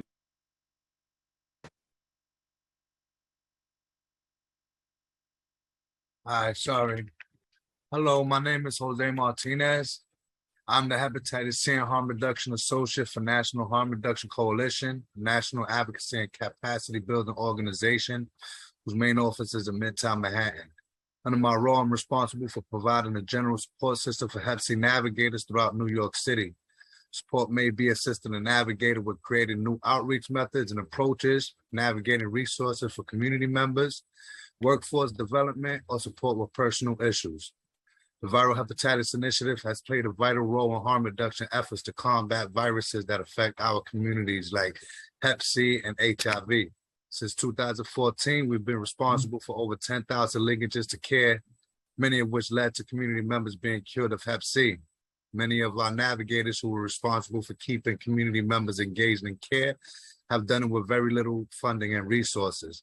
The Viral Hepatitis Initiative for the last 8 years has been that little bit of funding and resources for our Hep B and Hep C navigators.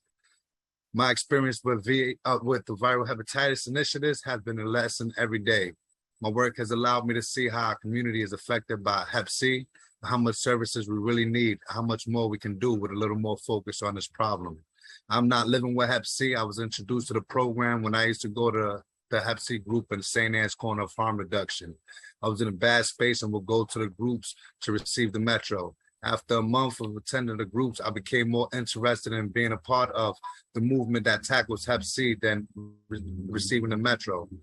New York City Council Viral Hepatitis Initiative also allows my organization the funding to provide various Hep C related trainings like Hep C Basics, Overdose Prevention, Hep C Navigators, and Medical Care and Treatment Update.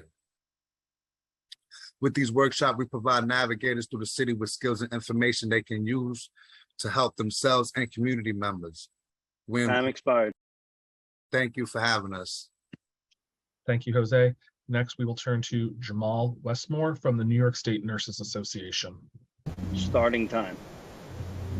Good afternoon, Chairman Brennan and council members.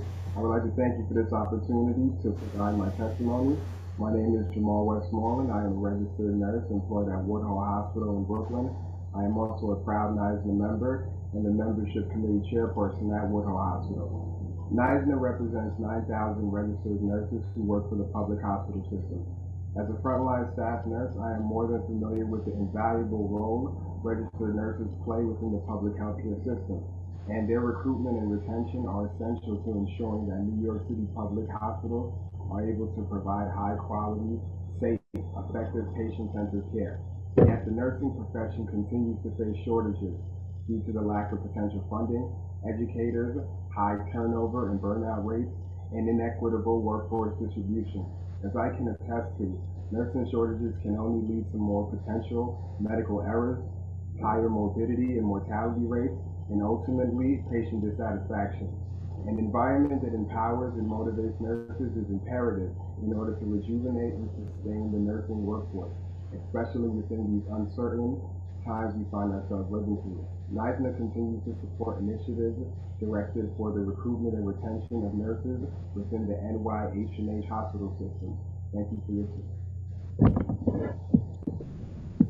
Thank you. And that concludes our testimony for panel 32. We will now move to panel 33. Aga Trojniak, Anya Mukshari Connolly, Jeanette Miller, Shane Correa, Lee Sessions, and Pablo Estupinan. We'll start with Aga Trojniak from Flatbush Tenant Coalition. Starting time.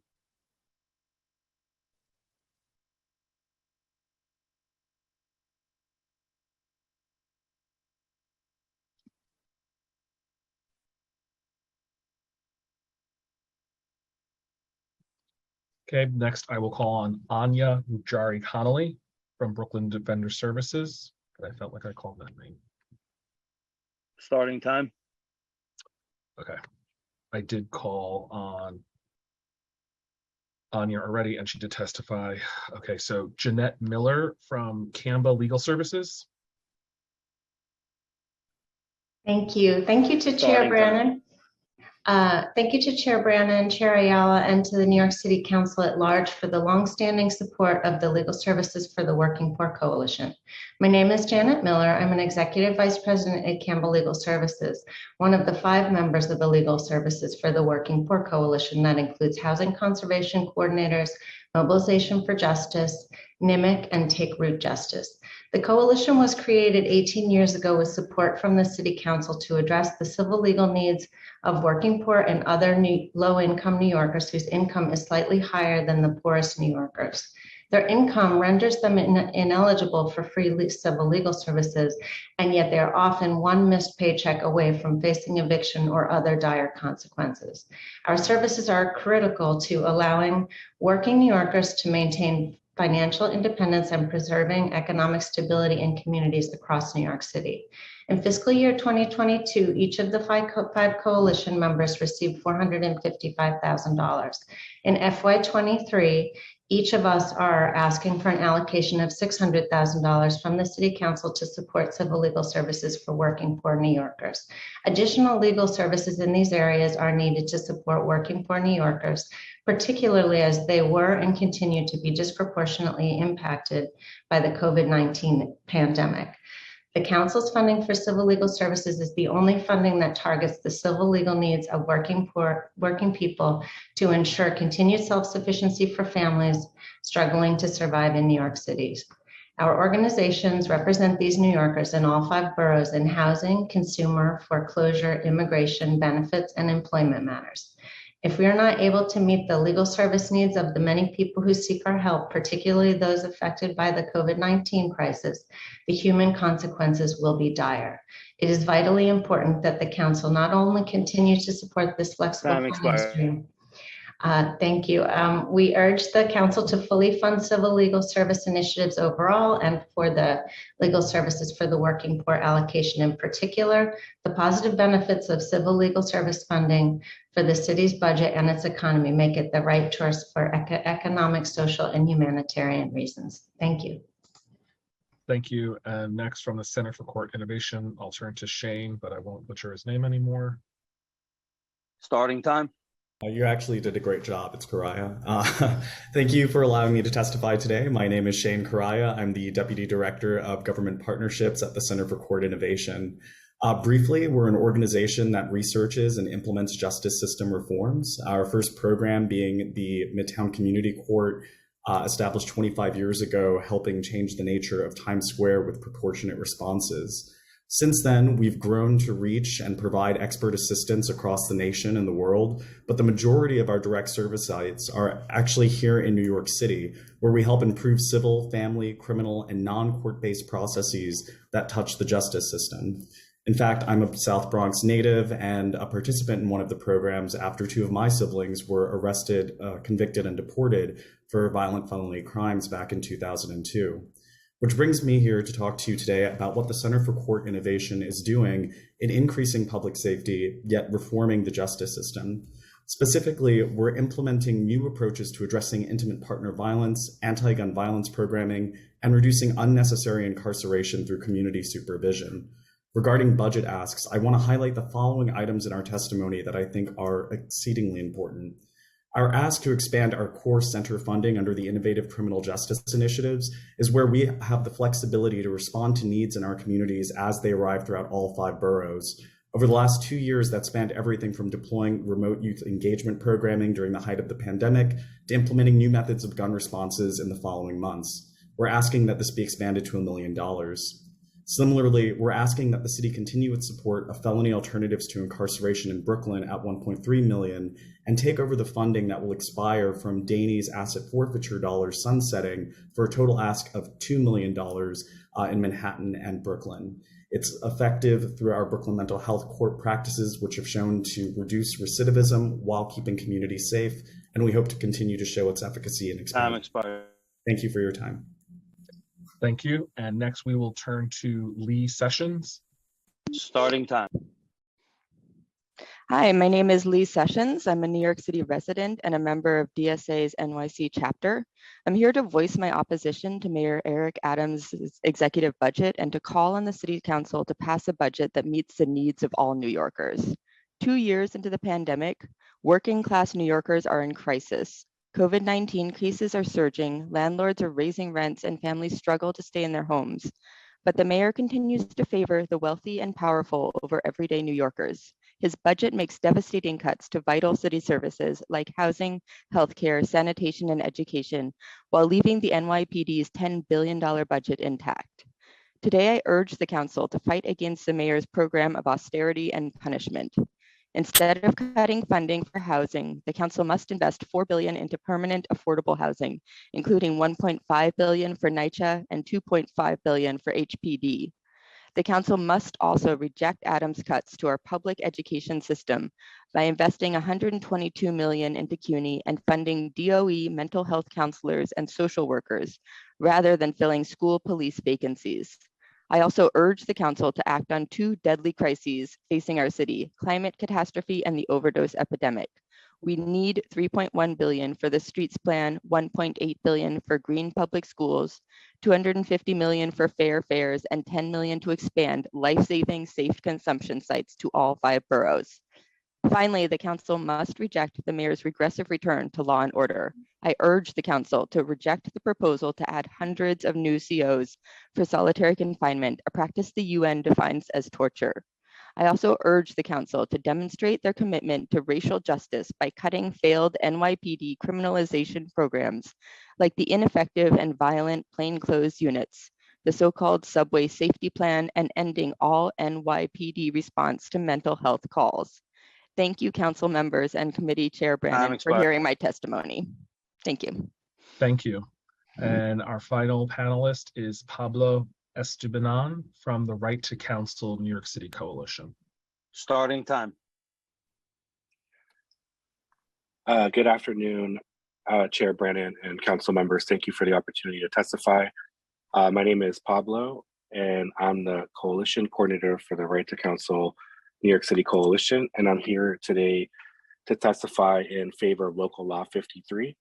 As many of you know, our coalition passed a historic right to counsel legislation back in 2017, giving tenants the right to free legal representation in housing courts. Unfortunately, that is no longer the reality. With the overwhelming volume of eviction cases, there's currently not enough attorneys to take on eviction cases. So now thousands of tenants are at risk of being evicted without ever accessing a right to counsel attorney. And last May 2021, our coalition passed a bill, Intro 1529, which is known as Local Law 53, that mandated that the city, specifically the Office of Civil Justice, the city agency in charge of implementing right to counsel, this Local Law 53 requires OCJ to fund tenant organizing groups, because the reality is that half of tenants that we have surveyed don't know about right to counsel when they're going in housing courts and facing an eviction. And we're here today because that law was signed last May. The city had 180 days to release a request for proposal RFP at the end of November, and they haven't. And so from our perspective, the new mayoral administration, Mayor Adams, is failing New Yorkers, not delivering on his promises to ensure that New Yorkers stay in their homes. And we're urging the committee to help us immediately and fully implement Local Law 53 and allocate $5 million for tenant organizing groups. And that would come through OCJ. And that would help fund trusted tenant organizing groups to work in low-income communities of color. We know that this issue impacts people of color, especially women, children. We know evictions and housing stability have significant impact on all people's lives. So we look forward to working with you, and thank you for your time. Thank you. Excuse me. Thank you. Next, we will go to panel 34, Michael Janice, Miriam Fisher, Nicholas Navarro, Patrick Bocher, Savannah Millard, and Mon Yuk Yu. We'll first turn to Michael Janice. Starting time.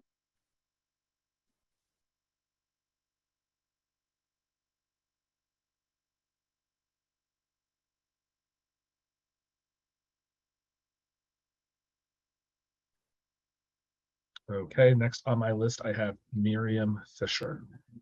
Starting time.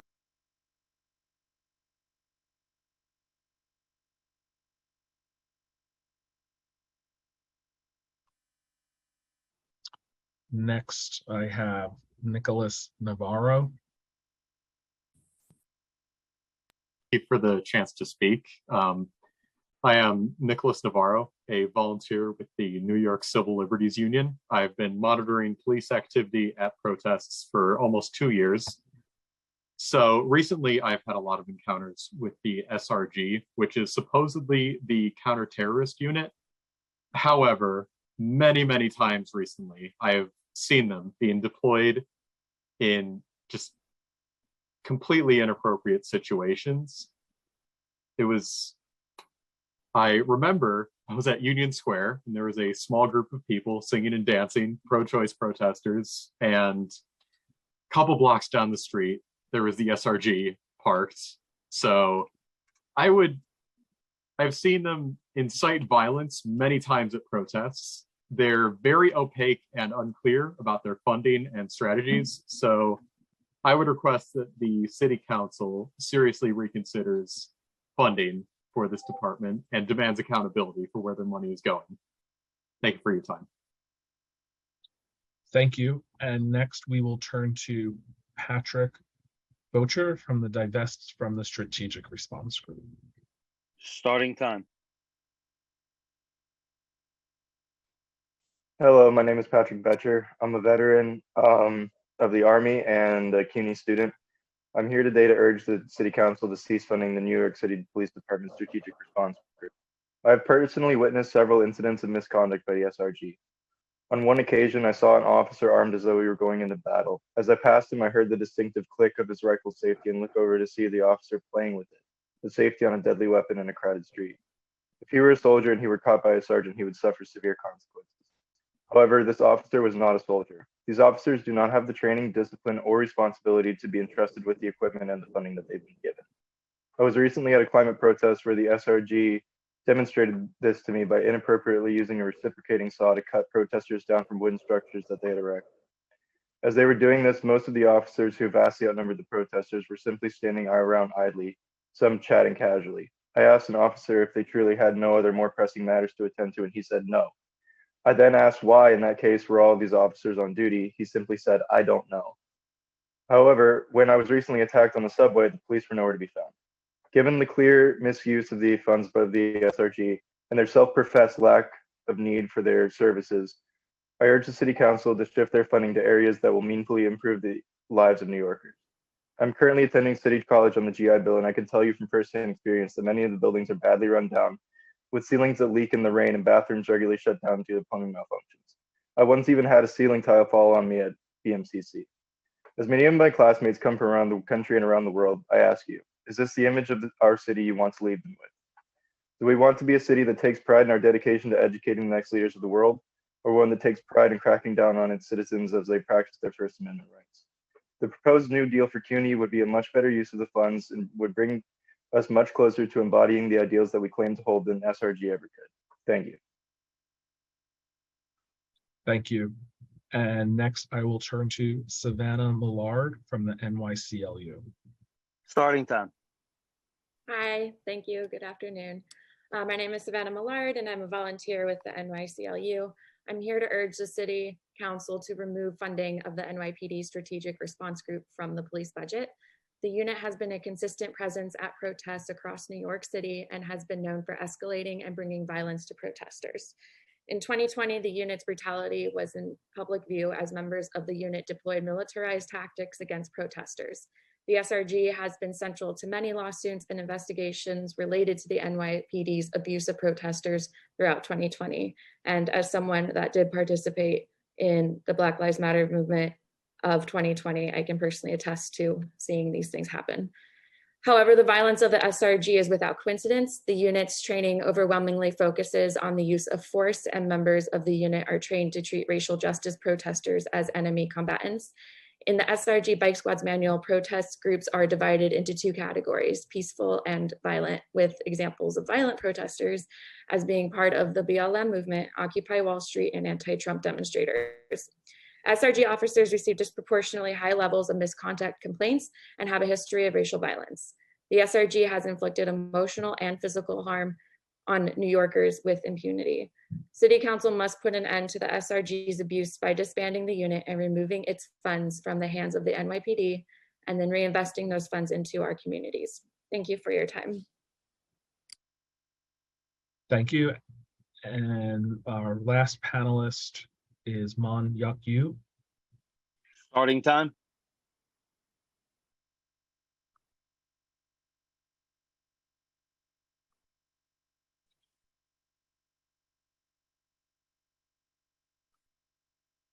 Okay, I'm going to turn to panel 35.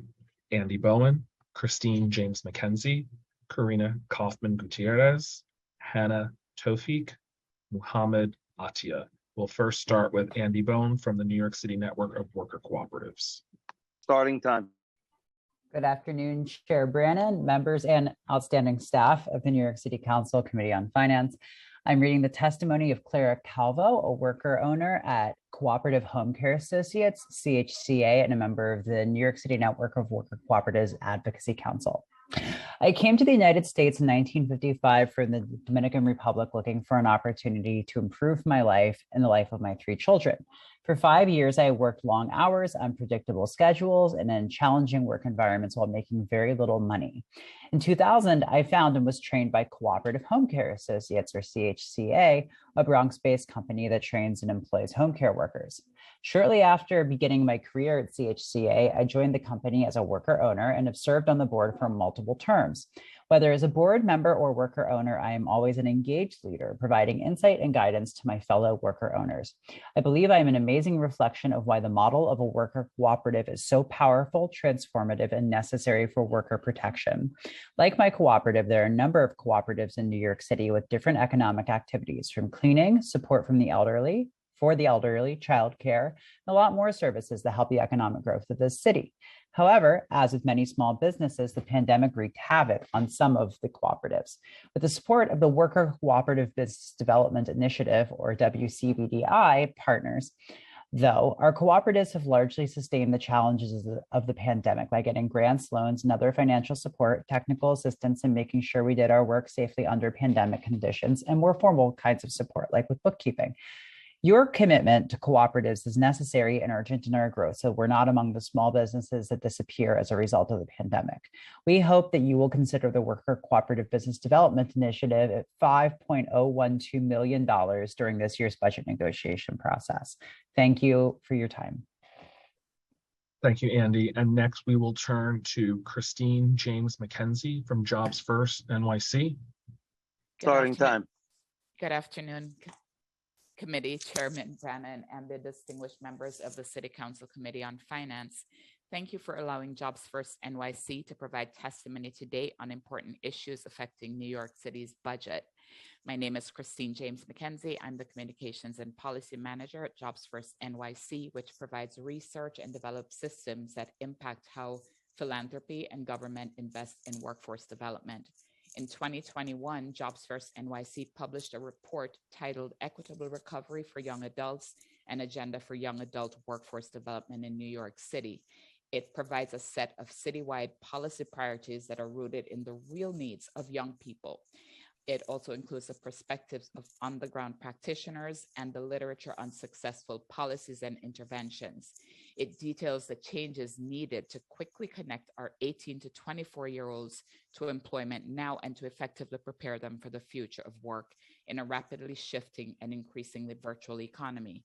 It builds on Jobs First NYC comprehensive system-level view of the city's young adult workforce ecosystem and proposes an actionable time-bound framework to foster citywide systems change. We must act now to connect our young adults to training, education, and work opportunities and to advance them along educational and career pathways. Our report outlines 6 recommendations for the city that were informed by a diverse coalition of workforce development and education stakeholders. We call for $770 million increase in annual investment by New York City. This proposed funding would support $100 million for bridge programming, $150 million for sectoral training, $357 million for subsidized jobs, $105 million for high school degree attainment and career preparation, and $58 million for capacity building and system enhancements. We appreciate the opportunity to submit the testimony to the Finance Committee, and we are certainly looking forward to your leadership to address the crises that young adults in New York City face. Thank you, and we will submit the rest of our testimony. Thank you. And next, we will turn to Karina Kaufman Gutierrez. Starting time. Thank you. Good afternoon. My name is Karina Kaufman Gutierrez, and I'm the Deputy Director at the Street Vendor Project. First, I'd like to thank Chair Brannon and all the council members present today for the opportunity to testify. The Street Vendor Project is a membership-based organization that works to improve the working conditions of the approximately 20,000 people who sell food and merchandise from the streets of our city. SVP is respectfully requesting funding to sustain and expand 2 of our critical programs that serve street vendors, New York City's smallest businesses. Our first is the Community Outreach and Education Program, and the second is a Small Business Consultation Program, both of which together support an equitable economic recovery for our entire city. Our membership base of the Street Vendor Project includes over 2,600 of New York City street vendors. This population is primarily new immigrants who rely on vending to provide for themselves and their families. And vendors come from some of the most marginalized communities, specifically immigrant communities of color and low-income households. Over 90% of vendors are immigrants. The high demand for our services, especially during the pandemic, has presented an unsustainable demand on a very small staff body and organization. Hence our request for support to increase our ability to respond so that we may support our community to rebuild and thrive. In 2021, we connected nearly 3,000 street vendors to resources and information about housing, food access, and loan and grant opportunities, and held 450 consultations to support street vendors with business development trainings, financial empowerment workshops, and enhanced business stabilization and growth.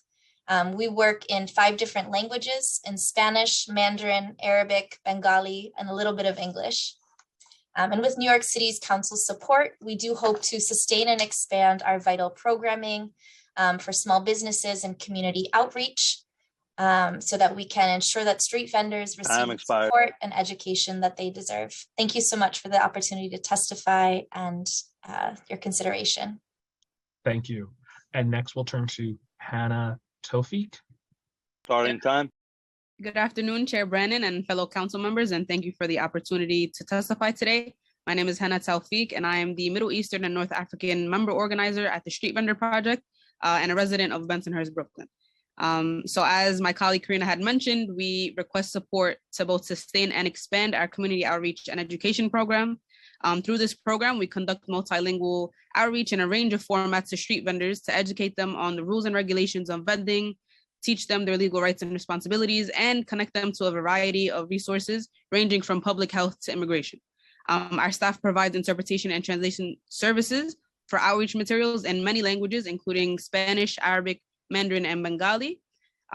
With support from City Council this year for the Community Outreach and Education Program, SVP intends to conduct 85 sessions of in-person outreach across the 5 boroughs to educate vendors on their rights and responsibilities, meeting street vendors where it's convenient to them, whether that's on the streets, on the sidewalks, in commissary kitchens, accommodating the schedules of these business owners, and also lead 24 in-person and virtual community education sessions to speak with vendors and to also share materials regarding regulatory compliance, financial literacy, and referrals to other governmental resources and support. Last year, we supported more than 1,000 vendors with individualized application support for the Excluded Workers Fund, connected more than 3,000 vendors to housing, food, and mental health resources, and created multilingual COVID-safe business operating guidelines for vendors. Through this process, the vendors themselves become community ambassadors as they have deep connections with their neighborhoods. They are allowed to disseminate information to their clientele. And with the help of the council, we're hoping to ensure that street vendors not only survive in our city, but also thrive and prosper as a central part of the city's fabric. Thank you for your time and consideration. Thank you. And next from the Street Vendor Project Urban Justice Center, we'll turn to Mohammed Atia. Starting time.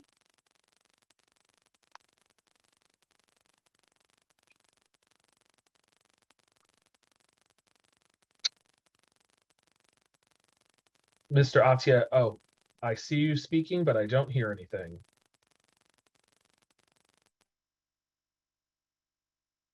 No, we'll unmute you again. Bear with us just a second.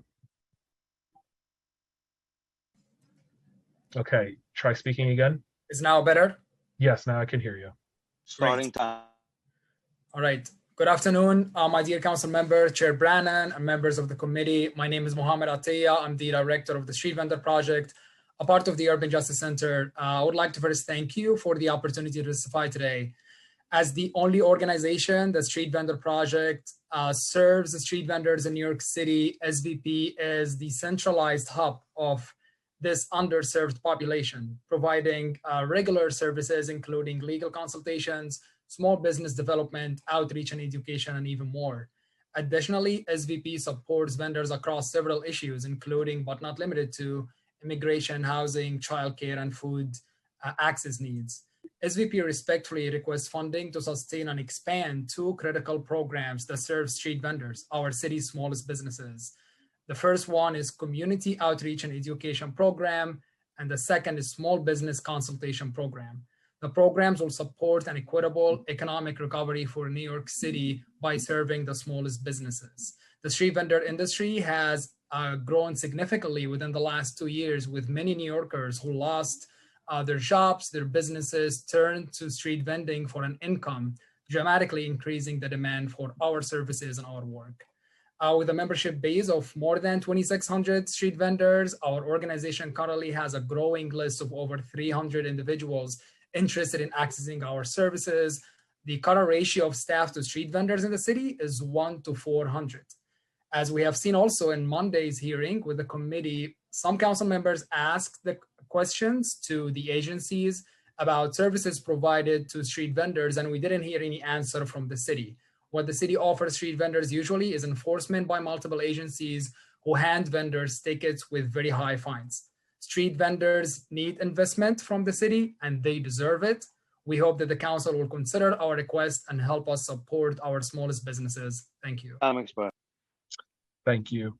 I will now call panels 36, 37, 38, 39, and 40, so people can be ready. Panel 36, Jackie Del Valle, Carmen Quinones, Rumi Akang, Michael Winston Pam, and Lorraine Collins. Panel 37, Andrew Cesano, Priscilla Alexander, Petra Morales, Ricarda Pantaleon, Gloria Manzano. Panel 38, Salma Mohammed, Lily Liang, Ravi Reddy, Meta Ghosh, and Lloyd Fang, and Mohammed Amin. Panel 39, Adriana Dufay, Emma Katz, Julian McKinley, Jimena Frankel, Marcela Sosa, and Minerva Contreras. I will start panel 36, Jackie Del Valle from Take Root Justice. Starting time. Hi, my name is Jackie Del Valle. I'm coordinator of Stabilizing NYC at Take Root Justice. Take Root is a founder and coordinator of Stabilizing NYC, which is a coalition of grassroots organization that combine tenant organizing with legal representation to combat tenant harassment and preserve affordable housing for New Yorkers who need it most. The council has funded Stabilizing NYC every year since 2014, and we're looking for an enhancement to $4 million from $3.75 million to bring SNYC organizing groups to equal levels. Take Root Justice and the 19 grassroots that are part of Stabilizing NYC form and strengthen hundreds of tenant associations. Despite the limits of the pandemic, stabilizing groups continue to organize tenants association and represent tenants across the city. Many groups organize outreach programs aimed at tenants vulnerable to evictions, ensuring that tenants and communities not only know of their rights about housing court, eviction, and accessing rent arrear funds like ERAP and Excluded Workers Fund, but also had hands-on assistance to access these and other resources. As a result, the tenants associations we organize won rent strikes, held their landlords accountable for incorrect rent amounts, and received the ERAP protections that they're entitled to their benefit in housing court. Through organizing, tenants are stopping evictions from moving forward in court and fighting to keep one another in their homes. Tenants connect their individual building experiences to the wider fight for housing justice. Through mass rallies and trips to Albany, tenant leaders connect with fellow members of the working class to fight for racial and economic justice.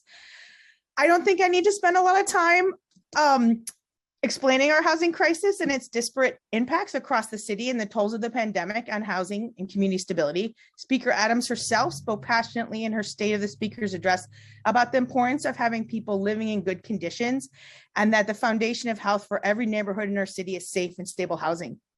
We're also advocating for a COLA increase for all the discretionary awards and enhancements for the community land trust, legal services for the working poor, worker co-op business development, and community housing preservation strategies. Thank you so much for this time. Thank you. And next from Douglas Houses, I'll turn to Carmen Quinones. Starting time.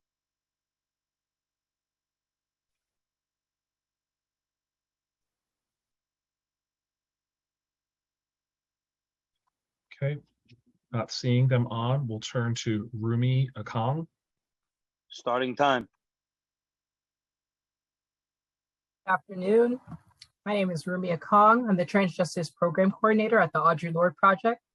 I'm here today to ask you to support stronger pathways to safe, long-term housing resources for all New Yorkers. Last fall, I voted in person, double masked in District 31 out in Queens. When I moved into Central Brooklyn 5 years ago, it was to be closer to my classes at the CUNY Graduate Center and my part-time gigs in food service. I rented apartments within District 41, 45, and now 37. I choose to live in Brooklyn because these neighborhoods are among the few neighborhoods where low-income lesbian, gay, bisexual, two-spirit, transgender, and gender non-conforming New Yorkers of color can just barely afford rent. Anytime I've experienced housing insecurity, I've been offered a couch, a room, an entire studio apartment by friends and lovers and community. Access to housing has not been too far out of reach for me. However, I've commuted with many community members from events whose journey home is more than 90 minutes away. At our events, too many trans people have shared with me that they haven't eaten for 60 hours before our food delivery arrives. Our most marginalized New Yorkers, my community of trans and gender non-conforming people of color, along our 3019 housing equity campaign supporters across the city, are asking City Council and the Mayor's office to collaborate in developing secure permanent housing. Please help Trans Justice and the Audre Lorde Project develop resources to increase access to housing, food security, and competent and comprehensive medical care within all 5 boroughs. I wish for my home city to be truly a sanctuary city, for our institutions to be responsive, truly people-centered, and to prioritize those most disproportionately impacted. Read our discretionary ask for the Housing Equity Resource Guide. Trans Justice members are available to co-work alongside City Council offices. You finish budgeting for the fiscal year coming up. New Yorkers of all gender expressions deserve access to safe and secure housing. So let's talk. All New Yorkers deserve housing. Housing for all New Yorkers. Thank you. Thank you. And next, I will turn to Michael Winston Pan. Starting time.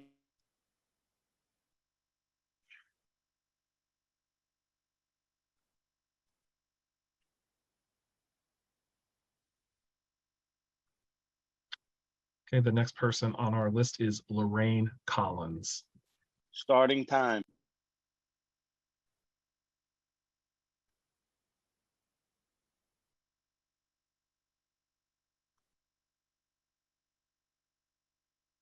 Okay, that concludes panel 36. Next, I will turn to panel 37.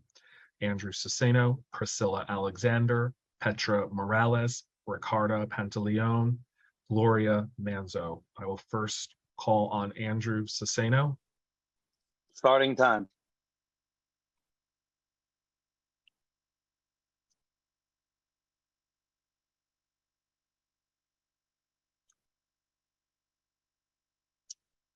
Next, not hearing from Andrew, I'm calling on Priscilla Alexander. Starting time.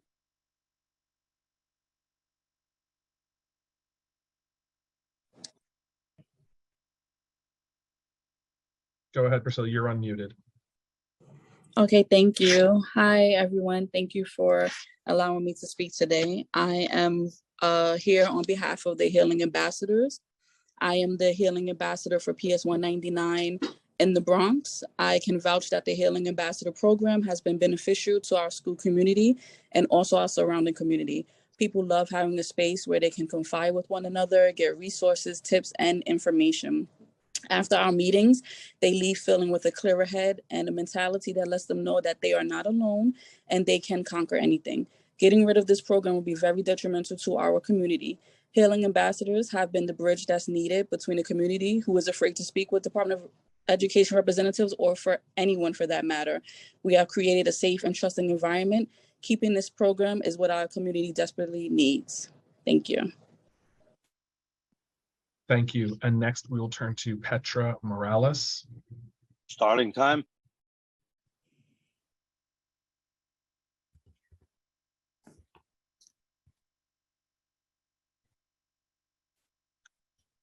Okay, I will turn to Ricarda Pantaleon.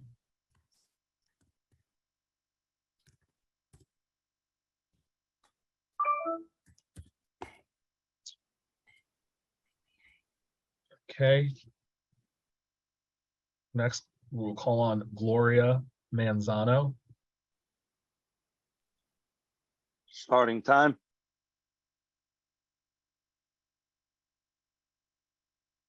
Okay, not in the Zoom. I will now turn to panel 38. Panel 38 is Salma Muhammad, Lily Liang, Ravi Reddy, Meta Ghosh, Lloyd Fang, and Muhammad Q. Amin. I will first turn to Salma Muhammad. Starting time.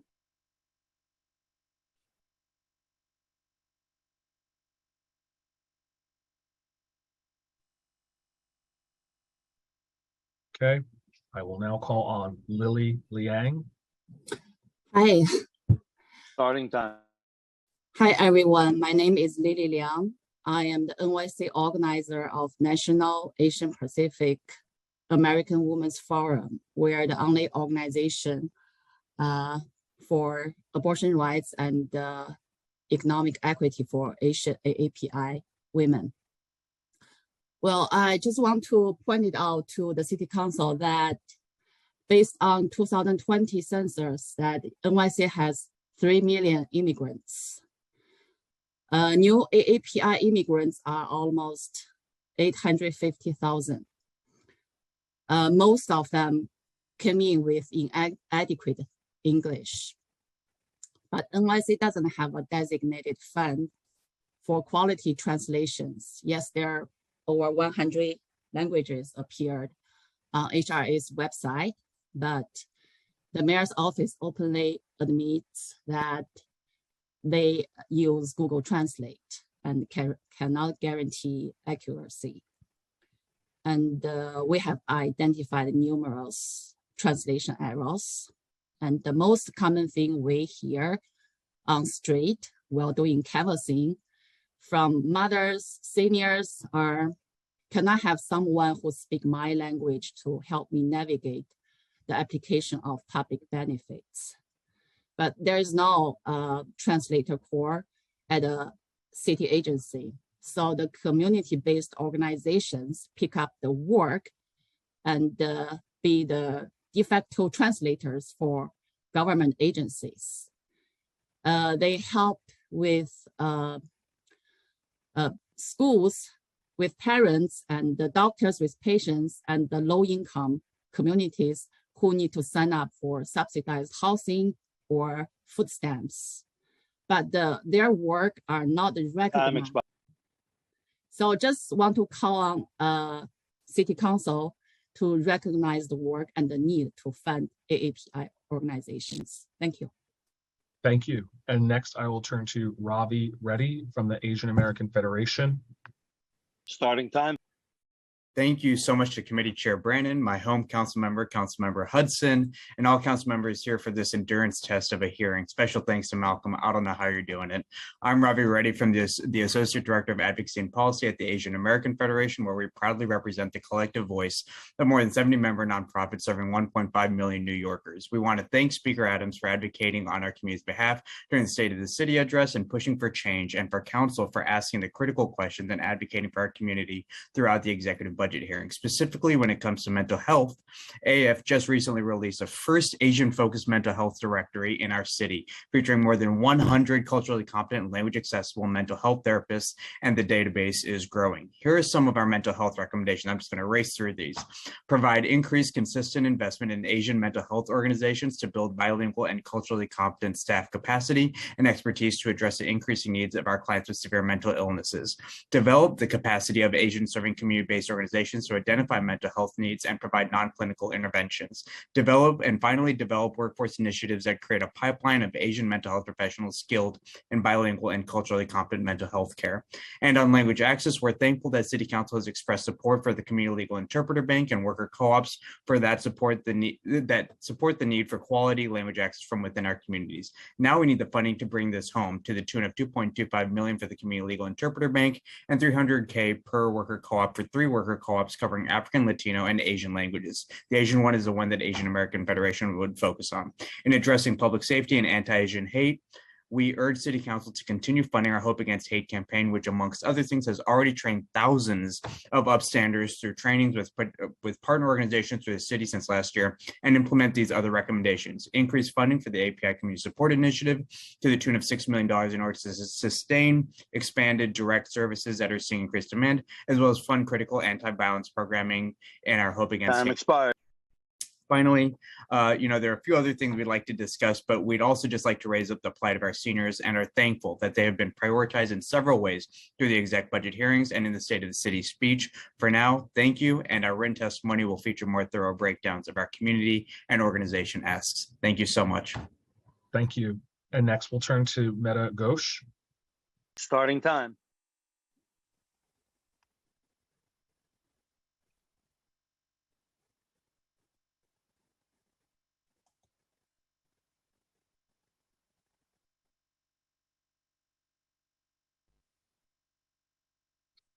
Okay, next we'll turn to Lloyd Fang. Starting Good time. afternoon, and I just want to apologize for my COVID voice.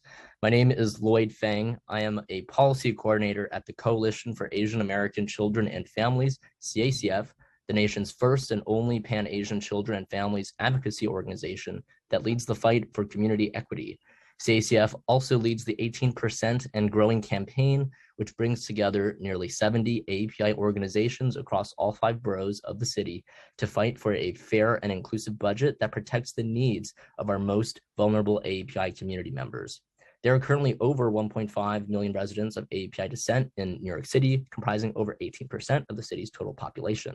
API New Yorkers are the fastest growing racial, ethnic group and voting population in New York City, New York State, and the nation. Despite our community's expansive growth and development, the needs of API New Yorkers continue to be overlooked, misunderstood, and uncounted. Last year, API organizations received less than 4.5% of city council discretionary funding and less than 1.5% of social service contract dollars. Therefore, we call on council to expand funding to the following: API Community Support Initiative to $6 million to fund critical programming, including mental health support, racial literacy, hate crimes intervention, gender-based violence intervention and prevention, youth programs, and other culturally responsive services needed to build long-term care and healing for our API New Yorkers during this critical time. Access Health NYC to $4 million to sustain the citywide initiative that funds CBOs to provide education, outreach, and assistance to all New Yorkers about how to access healthcare and coverage. And Communities of Color Nonprofit Stabilization Fund to $7 million, the first council fund of its kind that aims to build the capacity of NYC nonprofits in recognition of the fact that orgs led by people of the community are best equipped to meet the needs of the community. We also call on City Council to ensure an investment and baseline of $6 million to DOE to establish a permanent central system for immigrant and limited English proficient family communications, and expansion on the $4 million investment made last year to address the longstanding racial inequities that have underwritten the rise in anti-Asian violence in this city. Resources must be allocated to CBOs that have trust and deep ties within our diverse communities. Thank you so much, and a big shout out to Malcolm here. Thank you. And next, I will turn to Mohammed Q. Amin from Caribbean Equality Project. Starting time. Hi, good afternoon, everyone. My name is Mohammed Q. Amin, and I am the founder and executive director of the Caribbean Equality Project, founded in 2015 in response to anti-LGBTQ hate crime violence in Richmond Hill, Queens. Caribbean Equality Project is a New York City-based community organization that empowers, advocates for, and represents Black and Brown LGBTQ Caribbean immigrants in New York City. We are a proud coalition member of the Asian American Children and Families, CACF, which leads the 18% and growing campaign. In New York City, South Asian and Indo-Caribbean New Yorkers had the highest COVID rates, infection, and hospitalization in 2020 due to limited lack of access to culturally congruent testing and vaccination sites, including neighborhoods of Ozone Park, South Ozone Park, and Richmond Hill, Queens. Even before the pandemic, being underfunded has led to our community-based organizations to experience growing capacity uncertainties, rising costs, and inadequate resources to support our undocumented and documented communities in sustaining vital and life-saving services, such as culturally competent mental health care, immigration support for LGBTQ asylum seekers, language accessibility, and domestic violence resources. We call on the New York City Council to invest in and protect our marginalized communities by increasing funding to the Communities of Color Nonprofit Stabilization Fund to $7 million. During the pandemic, this funding became essential to help the Caribbean Equality Project build capacity to respond to our community's emergent needs. From training our community action team volunteers to address food insecurity by distributing culturally responsive groceries, fresh produce, PPE, and safe sex products, to expanding the organization's leadership capacity to advocate for culturally inclusive and linguistically COVID-19 testing services. The Communities Color Nonprofit Stabilization Fund was critical in addressing and relieving these ongoing challenges. Time expired. API New Yorkers and LGBTQ people have always been essential workers. The COVID-19 pandemic has disproportionately impacted immigrant communities, and it will take years to recover from its economic crisis. Our diverse and intersectional communities can no longer be neglected, underfunded, and under-resourced. Thank you for the time to testify today. Thank you. And next, we will call on Adriano Dufay from the New York City Coalition for Domestic Work. Starting time.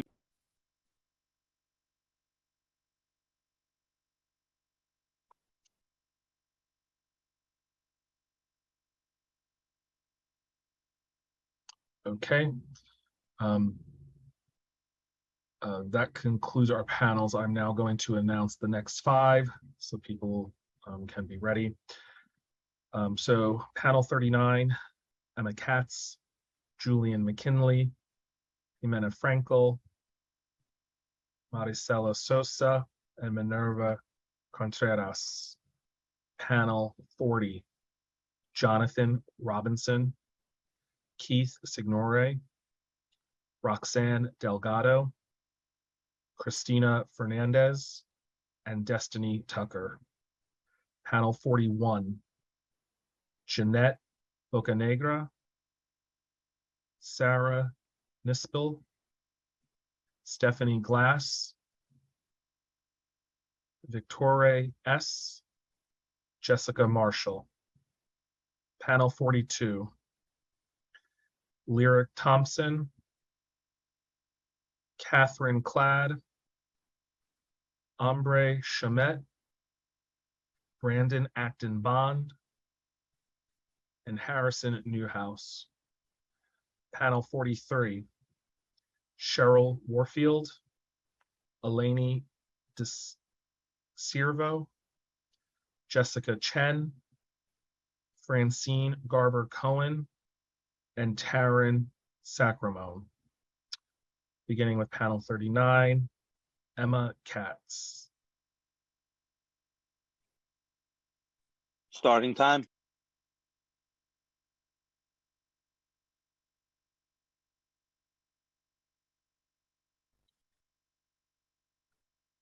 Okay, next on my list was Julian McKinley. Starting time. Good afternoon, Chair Brennan and distinguished committee members. My name is Julian McKinley. I'm the Senior Director at the Democracy at Work Institute, and I'm testifying today as a member of the Worker Cooperative Business Development Initiative, also known as WCBDI. Since 2014, WCBDI has created more than 1,000 jobs and pathways to business ownership. We've reached more than 9,000 entrepreneurs with education and technical assistance. We've created more than 175 worker-owned businesses that offer higher hourly wages, better working conditions, and importantly, opportunities for wealth building for workers. Worker cooperatives are businesses that are owned and managed by the people who work in them. And I want to share the impact of worker ownership with you. Now, the South Bronx is home to the largest worker cooperative in the United States, CHCA. And CHCA has transformed home healthcare locally, a traditionally low wage, high turnover, yet essential industry where the vast majority of workers are BIPOC immigrant women. They've raised job quality and industry standards through on-the-job training and skill development.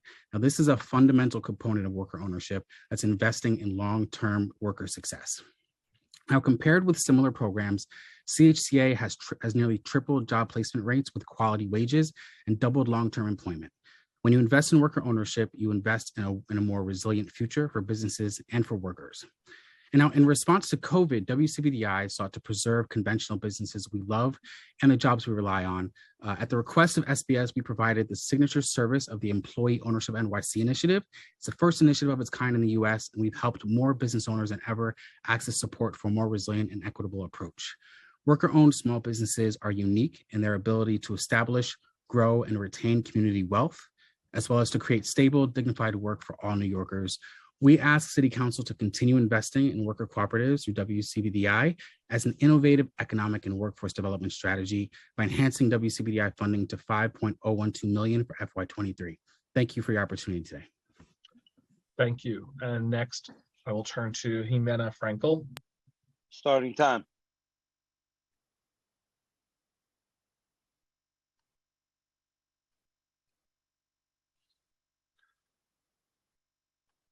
Okay, next on my list is Maricela Sosa. Starting time.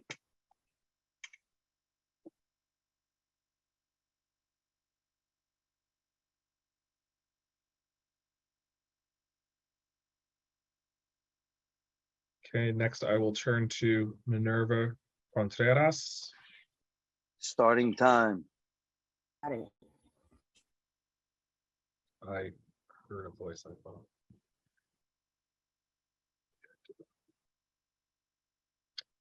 Okay, that concludes panel 39. I will now turn to panel 40, Jonathan Robinson, Keith Signore, Roxanne Delgado, Christina Fernandez, and Destiny Tucker. We will start with Jonathan Robinson from the Marine Park Alliance. Starting time.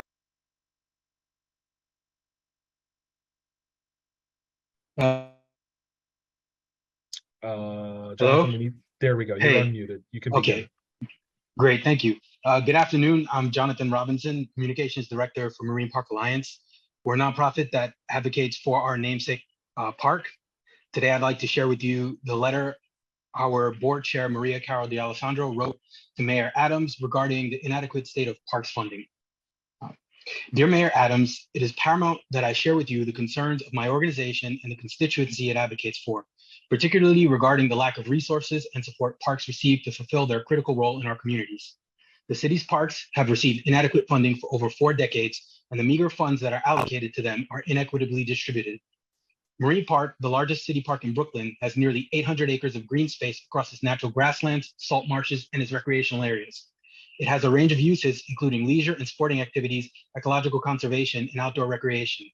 With proper support, it could stand alongside the likes of Central and Prospect Parks as a preeminent New York City destination, yet it has nowhere near the needed amount of staffing and upkeep for a park of its size and potential. As things stand, even if it were to receive additional staffing and resources, this would likely come at the expense and to the detriment of another city park. Marine Park Alliance works hard to bridge this gap, providing volunteer programs to maintain the park and free recreational and cultural programming to enrich the experience of all park visitors. Yet MPA and other charitable organizations that champion Marine Park can only do so much. For a healthy, thriving green space, services like these should be ensured through the city's budget. Furthermore, as a vital point of connection between social service providers and the people who depend on those services, parks should have an ample budget, not face steep budget cuts that result in the loss of critical parks jobs and services. The COVID-19 pandemic has only underscored the need for parks and shown just how stretched their already thin resources are. I implore you to change this disheartening status quo. Please dedicate 1% of the budget to New York City parks. Signed, Maria Carol D'Alessandro, Board Chair. Thank you. Thank you, Mr. Robinson. And Minerva was in attendees, now in panelists. So next we'll call on Minerva Contreras. Right, in this. Starting time. Hello. Sorry, Minerva go ahead. Enrique, she is my sister, but I will be testifying on behalf of her and everyone else.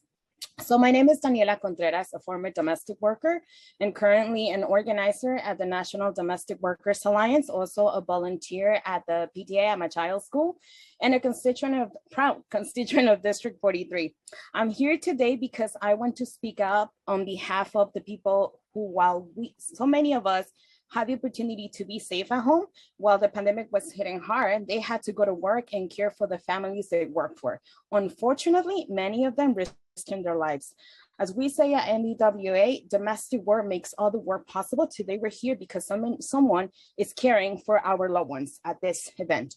In 2021, even while the pandemic was happening, domestic workers were fighting to pass a bill. Unfortunately, we won. We had a great supporters, like employers from Hand in Hand, that were supporting us, but 3,000 the 300,000 workers are currently looking for more rights and more benefits. And while we're passing laws, they're not able to get access to this benefits. So we're asking for the council to please allow us to get those $300,000 that we're asking so that we can support other domestic workers, we can support workers and let them know that they have protections and that we want them a home, a workplace, and the space to be treated with respect and dignity. And thank you. Sorry. That's all right. Thank you. Appreciate that. Next, we will turn to Keith Signore. I hope I pronounced that Starting right. time.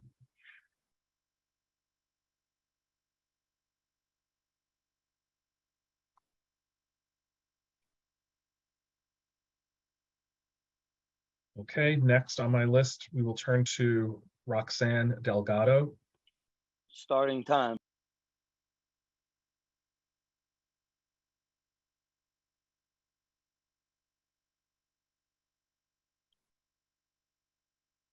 Okay, next on my list, Christina Fernandez.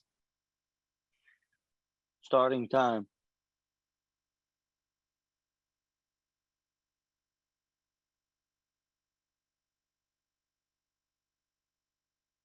Okay, next I will call on Destiny Tucker.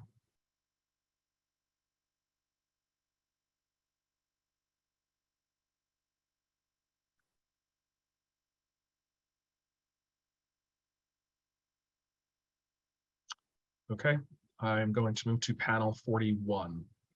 Panel 41, Jeanette Bocanegra, Sarah Nispel, Stephanie Glass, Victoria S., and Jessica Marshall. I'll first start with Jeanette Bocanegra.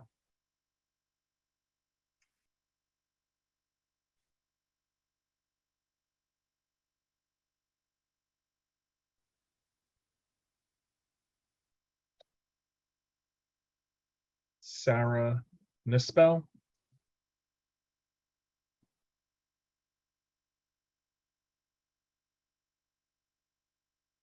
Stephanie Glass.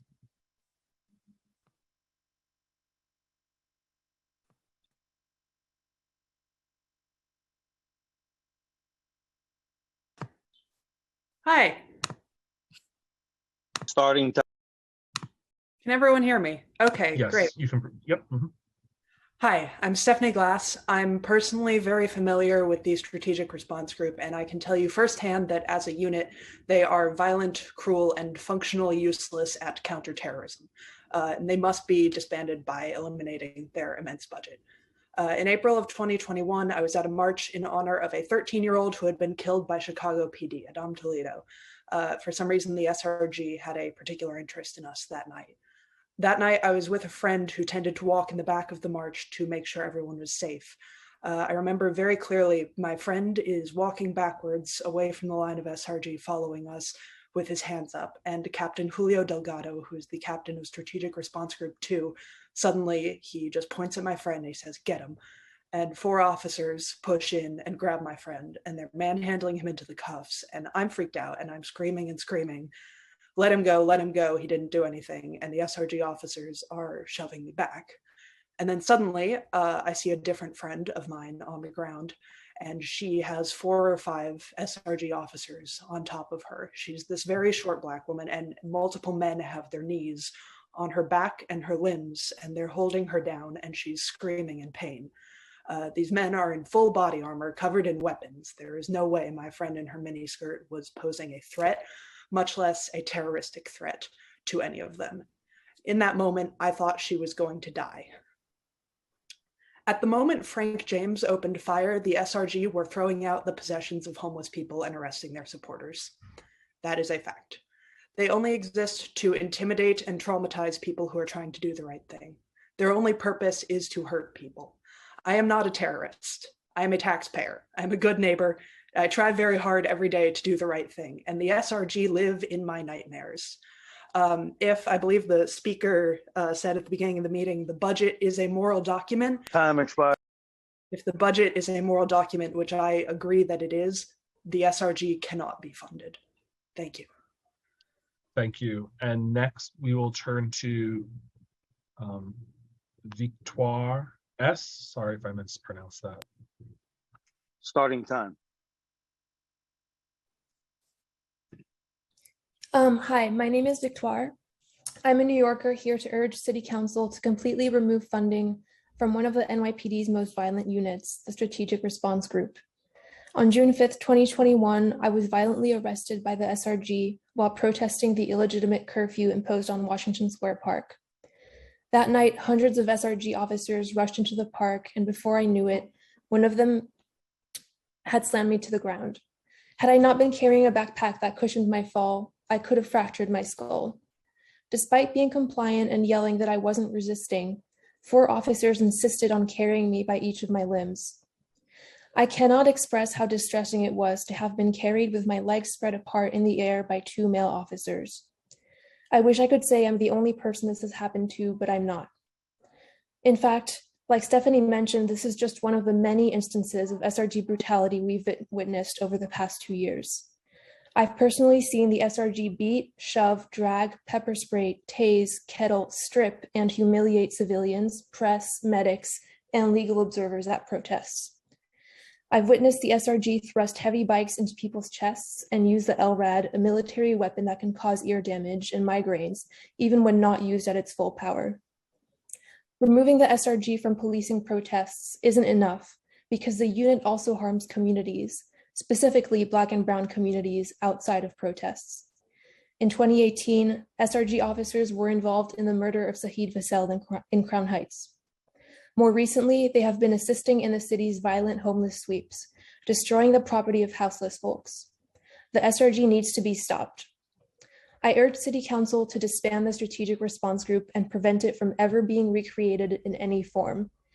Thank you. And I will also be later reading the testimony for Kelsa, just as a note. Next, we're going to turn to Jessica Marshall. Starting time. Hi, my name's Jessica Marshall. I'm proud to be one of the many who left their city of birth to realize their dream of coming to New York City to live, work, and raise a family. My students, too, I'm an adjunct professor, have come from all over the country, and they're ecstatic to be starting their adult lives here in New York City.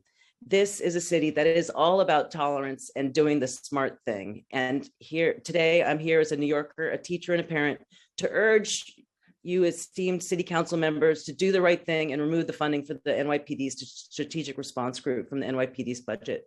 This group, tasked ostensibly with fighting terror, has attacked New Yorkers, including our most idealistic young people who take to the streets calling for justice and change. It's a source of shame for all of us who've seen the videos, and at this point, that's pretty much all of us. Thanks to a study by the Human Rights Watch, we know that the SRG is specifically training its members to attack people from groups calling for progressive change, and that the SRG's efforts have disproportionately affected people of color.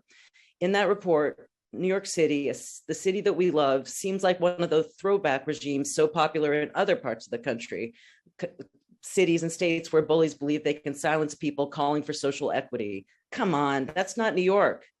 We should be leading the country, not following its worst examples.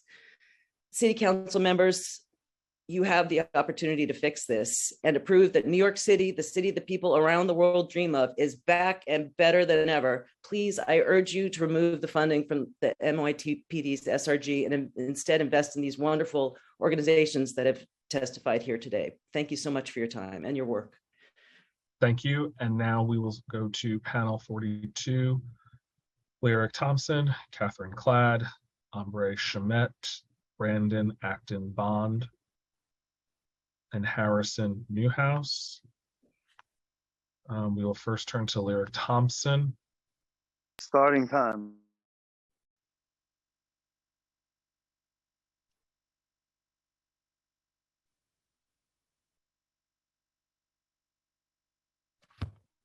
Okay. I'm going to now turn to Catherine Cladd.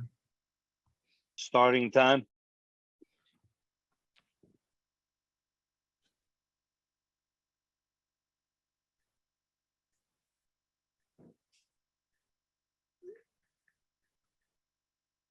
Okay, next turning to Ombre Chamet.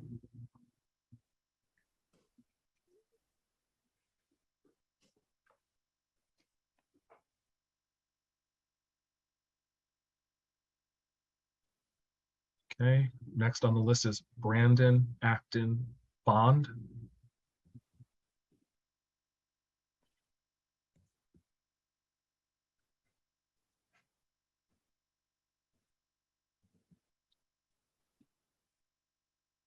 Okay, next is Harrison Newhouse.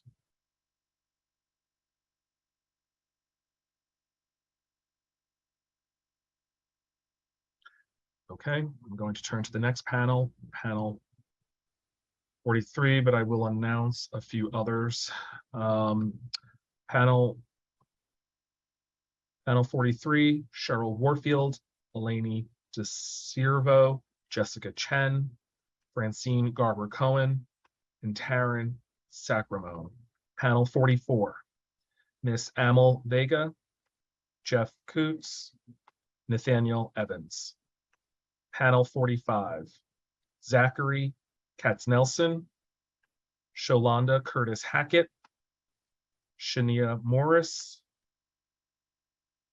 and Zulima Dominguez. Panel 46, Aji Gay, Laura Jean Hawkins, Janinia Ding, and Megan Chappell. Panel 47, Deborah Ack, Albert Scott, Beverly Pabone, Jeremy Kaplan, Valerio Orselli, and panel 48, Randy Dillard, Alejandro Coriat, Stephanie Espinal, Karen Asner, Rachel Barkley, Damian McShane, Sarah Williams, Ivan Falconer, and Suzette Simon. I'll first start with Cheryl Warfield from Advancemore Opera. Starting time. Greetings. Thank you, Chair Brennan and Finance Committee members for the opportunity to testify in support of an additional $100 million in funding for arts and culture. Culture generates billions for the economy and has employed nearly 400,000 people in New York City in the past. Communities with cultural assets show better outcomes for education, aging, health, and against crime. Arts initiatives provide greater access to the arts. I am Cheryl Warfield, a professional opera singer, Sukasa teaching artist with the Bronx Opera, and founder of More Opera. We make opera accessible in underserved communities through culturally responsive programs that showcase Black themes.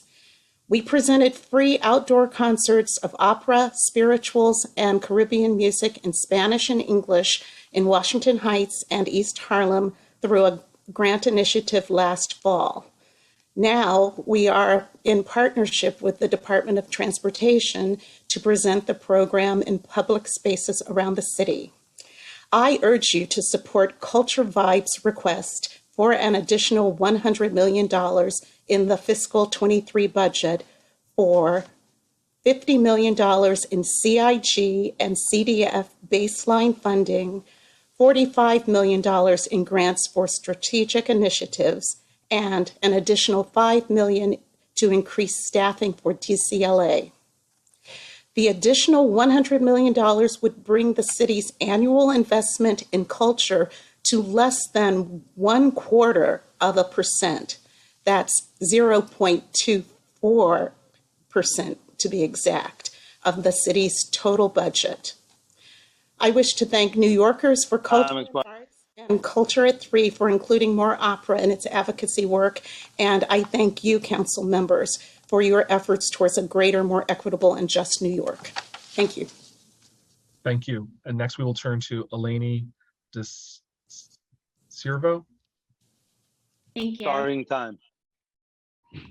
Good evening, Chair Brandon and members of the Committee on Finance. My name is Eleni DeServo, Senior Director of Government Relations for Lincoln Center. Today, I implore you to prioritize the cultural sector's request for an additional $100 million investment from the city in the fiscal year 23 budget as a down payment toward Culture for All. Supporting the cultural sector is the key to moving New York City's holistic economic recovery forward. Culture creates jobs, is part of the ecosystem supporting small businesses, and is economic development. From our stagehands to construction workers, we work to support union jobs.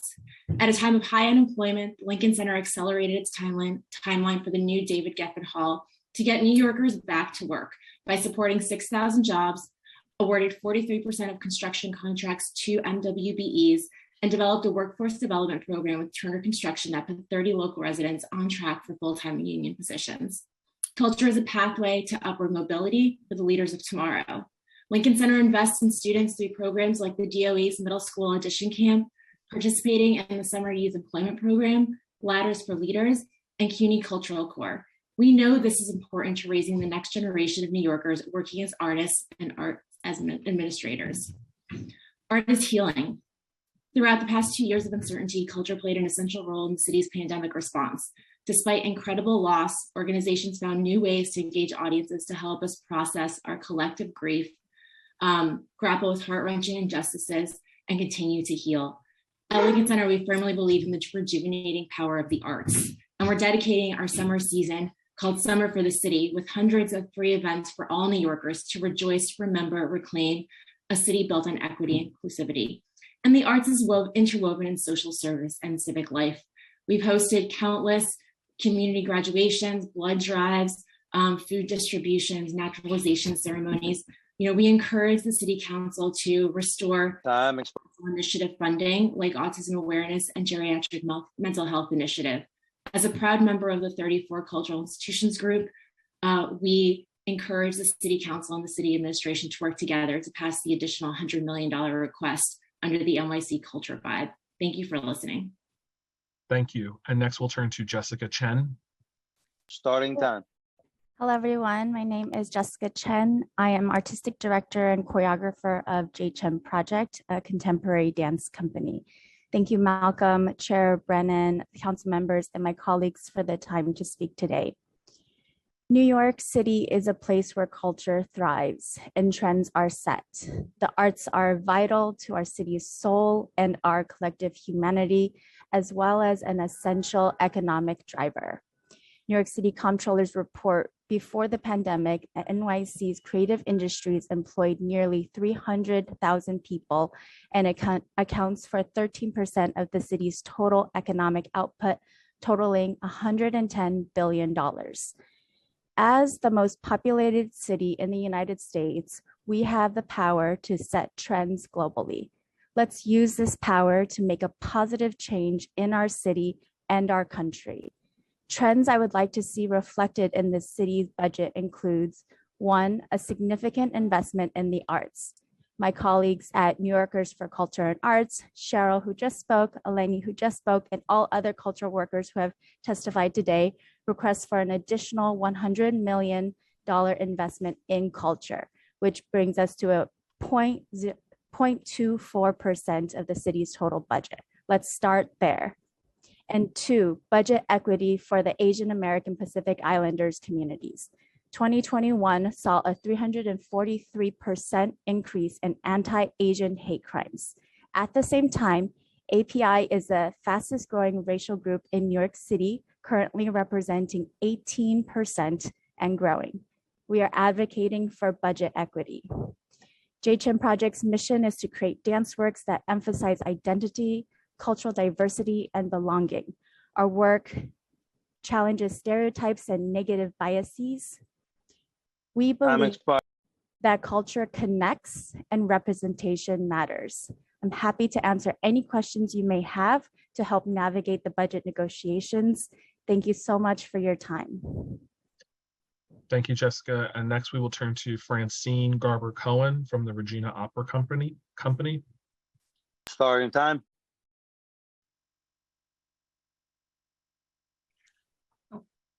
Can you hear me? Yes, we can. Okay. I'm Fran Garber Cohen, president of Regina Opera. For 52 years, Regina Opera has offered fully staged operas with full orchestra and English super titles in Sunset Park, an underserved low-income community. We also present many free concerts in public accessible spaces in Sunset Park, Bay Ridge, and other sections of Brooklyn. One result is that we bring money to businesses in these areas, from money from tourists, from our staff, from our musical artists. We provide affordable professional level entertainment in accessible venues. The performances bring people together, especially senior citizens, which make up 65% of our audience. The need for cultural enrichment is reflected in the fact that over 4,000 people usually attend our performances each season. Due to COVID-19, Regina Opera lost the ticket income from about 2 years of shows. We lost most of our private sponsorship, and we've relied on public funding from Department of Cultural Affairs and council members Brannan and former council member Menchaca to pay for rent, insurance, phone to keep our company alive. From the March 2020 shutdown until May 2021, we never gave up the task and joy of bringing happiness to our friends and neighbors by offering recorded operas and concerts online through. Now we have returned to fully staged operas with a full orchestra, but the audiences are only 50% of our prior attendance, greatly reducing earned income. Donations and grants have also not returned to pre-pandemic levels, making it difficult to plan for the fiscal year 23 season. Due to loss of funds, we cannot retain singers, staff, orchestra members. Many have not returned to our company after being laid off. Current staff. So we request, again, just like the other members, we request additional funding, $50 million for Department of Cultural Affairs and $5 million for the Department of Cultural Affairs to hire additional staff needed to process the grant proposals. Thank you. And next, we will turn to Taryn Sacramone. Starting time. Thank you, Chair Brannan and members of the committee. I'm Taryn Sacramone, Executive Director of Queens Theater and Chair of the Cultural Institutions Group, a diverse coalition of 34 cultural organizations who share a public-private partnership with the City of New York and are located in all 5 boroughs, including zoos, gardens, and performing arts organizations. In the fiscal 20, we welcomed over 24 million visitors to our institutions. While I represent the Cultural Institutions Group, I am here to advocate for a request and investment on behalf of the entire cultural community, NYC Culture Vibe. One will have enormous economic and social impact for all New Yorkers and address the city's most pressing needs. Culture has the data-proven ability to strengthen communities, improve education outcomes, decrease youth involvement in the criminal justice system, and improve the mental health and well-being of the community they serve. The city's cultural sector has proven time and again its capacity as the #1 driver of tourism, and it has been the impetus behind all of the city's past recoveries. As my colleague said, the importance of our sector, the services we produce, and the revenue we generate towards the economy are underrepresented in the city's budget. Today, we are coming together to request an additional $100 million investment. This investment, known as NYC Culture Vibe, a visionary investment in building the city's economy, will bring the annual investment in culture to less than 0.25% of the city's total budget and represent a commitment toward the ultimate goal of reaching 1% for culture. This includes $50 million in funding for the Cultural Institutions Group and Cultural Development Fund baseline support to sustain these organizations, plus $45 million in funding across 5 strategic initiatives, including the establishment of a cultural equity fund to support BIPOC-led and serving organizations, $10 million in tourism and marketing, $10 million for workforce development, $5 million for accessibility, $5 million for artists, and money to increase the staffing. Thank you. Thank you. And now I will turn to panel 44, Ms. Amal Vega, Jeff Coots, and Nathaniel Evans. We will first turn to Ms. Vega. Starting time.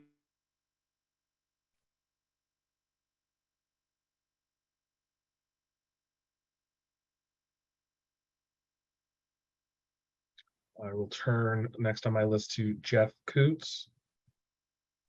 Starting time.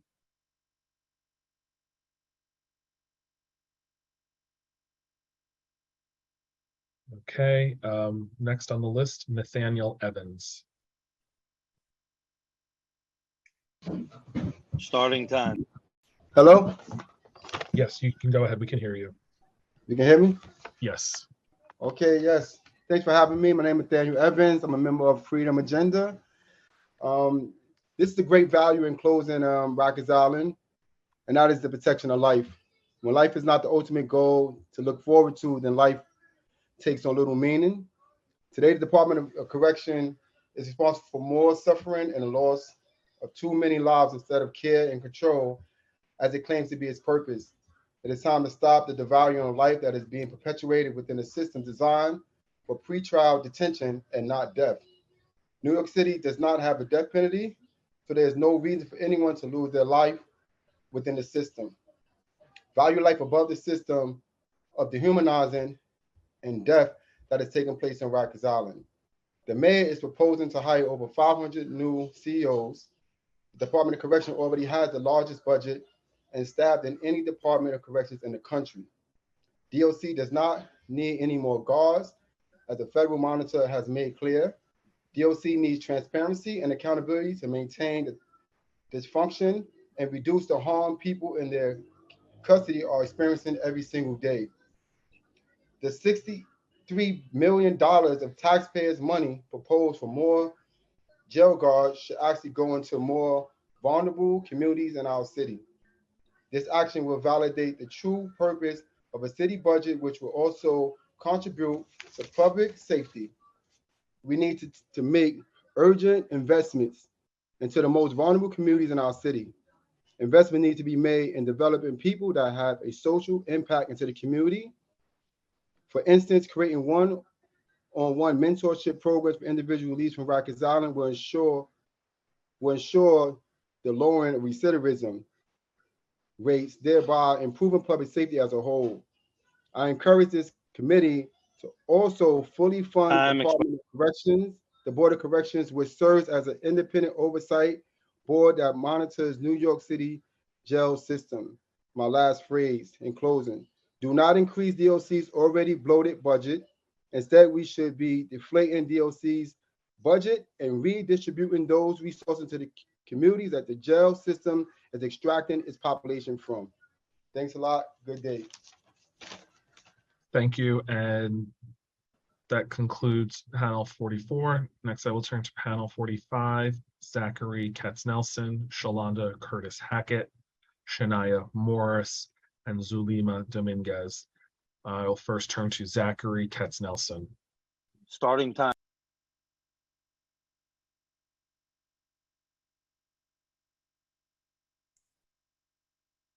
Hi, good afternoon. Sorry about the technical difficulty for a moment there. I'm Zachary Katz-Nelson. I'm the Executive Director of the Littman Commission. Thanks for the chance to testify. I'm here to talk about Rikers. As we all know, as Mr. Evans just saying, lives on Rikers are at grave risk, both staff and incarcerated people alike. But the council can help ease this crisis, even as we take the essential steps to close Rikers. And critically, Rikers cannot safely handle a number of people that are locked up there right now, not with the current staffing crisis. Safely lowering the jail population will allow the Department of Correction to consolidate operations, to close jails. That'll mean fewer officers are needed on any given shift. Overtime costs will come down. Safety should go up. And this is not just about opening the gates. This is about safely and smartly lowering the population. Let me give you two ways that the council can help do that. First, please continue to push to increase funding for supportive housing, particularly for people who are in the system. It's called justice-involved supportive housing. The Corporation for Supportive Housing analyzed the system and said there are 2,500 people, more than that, who go through Rikers every year who need supportive housing but haven't been able to access it. We spend over $1 billion, well more than $1 billion, incarcerating them every year. Supportive housing for these folks would cost over $100 million. Far better investment with far better results. Second, 90% of the people at Rikers are there pre-trial. 1,400 folks have been there for more than a year waiting for trial in what's probably the most expensive, dangerous waiting room in the world. Every week they're there, it costs New York City another $13 million. If we fund for $600,000 a pilot project that was done in the Brooklyn courts, run by the Center for Court Innovation, make that citywide to help speed up cases, we can lower the jail population by about 1,000 people. Huge amount with just a small investment, basically the cost of incarcerating one person on Rikers for a year. We can change thousands of lives. Safety will increase. Positive outcomes will increase. This is the way forward. Thanks so much. Thank you. And next, I will turn to Shalonda Curtis Hackett. Starting time. My name is Shalonda Curtis Hackett, and I'm a parent of 3, a community-based doula, and part of Dignity in Schools Campaign NY. As a parent and community member, I stand with New York City youth who have worked tirelessly to get the mayor and his administration to understand why police-free schools is important and to invest in them, their care, mental health, and restorative justice over policing. Our Black and brown children are adultified, dehumanized, and criminalized in schools. Eric Adams and his administration are refusing to listen to the demands of students. Instead, the mayor's NYPD and DOE are doubling down on youth criminalization. The DOE has passed the buck. During the executive budget hearing process, the DOE refused to acknowledge that they are funneling DOE funds to the NYPD. They try to deflect and escape accountability for the harms of school policing. Let the record show every dollar spent on school policing is a dollar not spent on education. The mayor spreads fear to hide the harms and financial and social costs of youth policing. City lawmakers jeopardize students' childhoods when they choose to funnel hundreds of millions of dollars into school policing. Full commitment to funding for school restorative justice models will make schools safer for all students. We are calling for new initiatives of $75 million directly to 500 high schools to hire school-based restorative justice coordinators. The city must stop hiring new cops. When you negotiate the adopted budget, push to hire 2,000 New Yorkers to strengthen schools, fund schools-based restorative justice, support students' social and emotional well-being, and move money away from policing. In light of such tragedies as yesterday in Texas, Buffalo, and the countless other acts of violence, schools should be a safe and supportive space for children to process their emotions and seek counsel. Unfortunately, I am afraid this will be co-opted and used as an opportunity to capitalize on fear. When students arrive in schools, they should be greeted by community members and teachers, not police. Young people and families must be well-resourced, have well-resourced schools and communities. It is the city's government's duty to make sure that happens. It is important to fund evidence-based solutions, and school policing is not one of them. Time expired.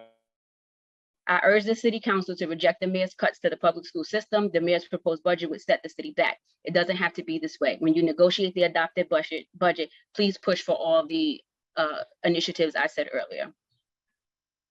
Thank you. And next we will turn to Shania Morris. Starting time. Hello, my name is Shania Morris. My pronouns are he, him. I am a youth leader at Make the Road, New York, and the Urban Youth Collaborative. I am in the 10th grade, and I go to high school in Staten Island. Everyone, please listen to what I'm about to say.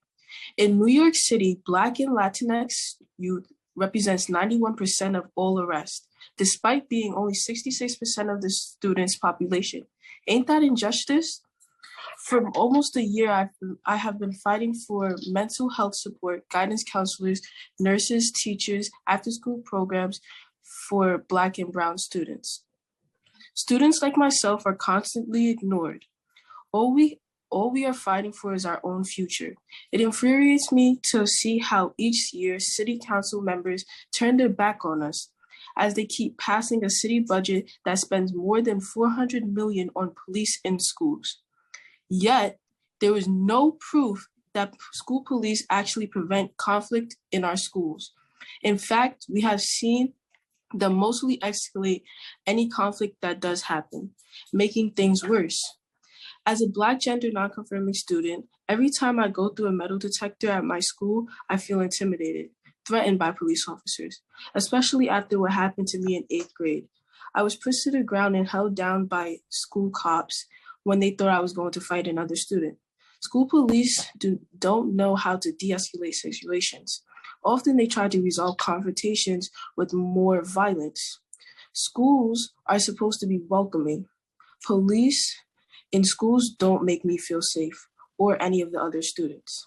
Yet Mayor Adams' executive budget even funds nearly 800 empty school police positions. New York City must not hire a single new cop.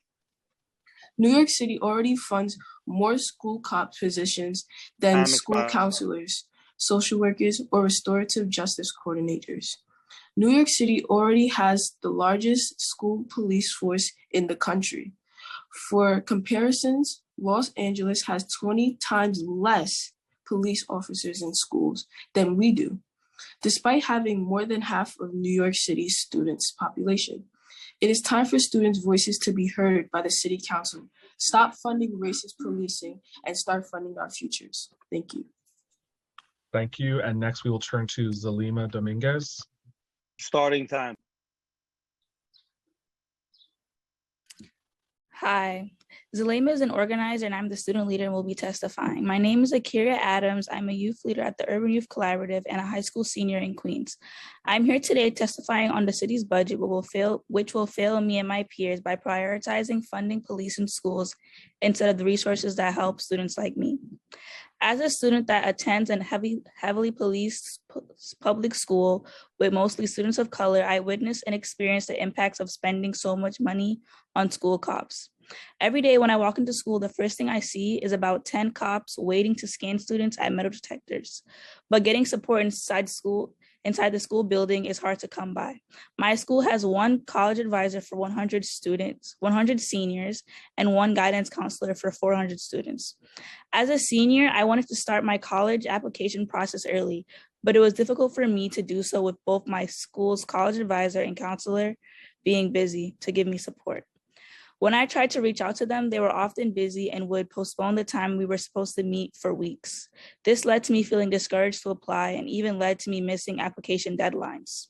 School cops can't help solve issues that students have, yet the mayor's executive budget plans to again spend $400 million on them next year. In addition to being a waste of precious funds, school police also harm students. School police are known to escalate situations. I have seen school police in my school use excessive force and hurt students until they are bruised. I have seen them arrest students and yell at them during metal detector searches. I once had a fork in my bag for lunch and they told me I couldn't I couldn't go to class unless I threw it away, making me late to class. I've been taken aside nearly every other week to be scanned by a wand because of harmless items like a hole puncher and jewelry. I really don't know how the city officials sleep at night knowing that they are funding cops instead of care for students.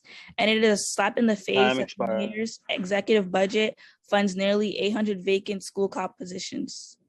We don't need hundreds of new cops in schools. We need support. Stop neglecting our needs and give us police, free schools, and resources that help us. Thank you. Thank you. And that concludes testimony for panel 5. I'm going to announce a few more panels since we're approaching the end of what I had announced. So I'm going to announce panels 50, 51, 52, 53, 54. Panel 50 will be Brian Carmichael, Freedom Agenda, John Paris Gavopoulos, Michael Pope, Amanda Porsche, Ari Silver, Rosalind, Chauncey Young, Rashida Brown Harris, Crystal Rodriguez, and Erica Bravo. Panel 51, Rui Lee, Jakob Yatzilil, Justin Pascone, Chris Langfield. Panel 52, Dahlia Forte, Gigi Vercake, Indira Martinez, Benjamin Spearman, Carlisle Eckert, and Scott Daly. Panel 54, Kimberly Olson, Richard Ronner, Athena Bernkopf, Beverly McFarland, Cassandra Warney.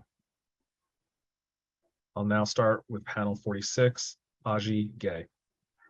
Starting time.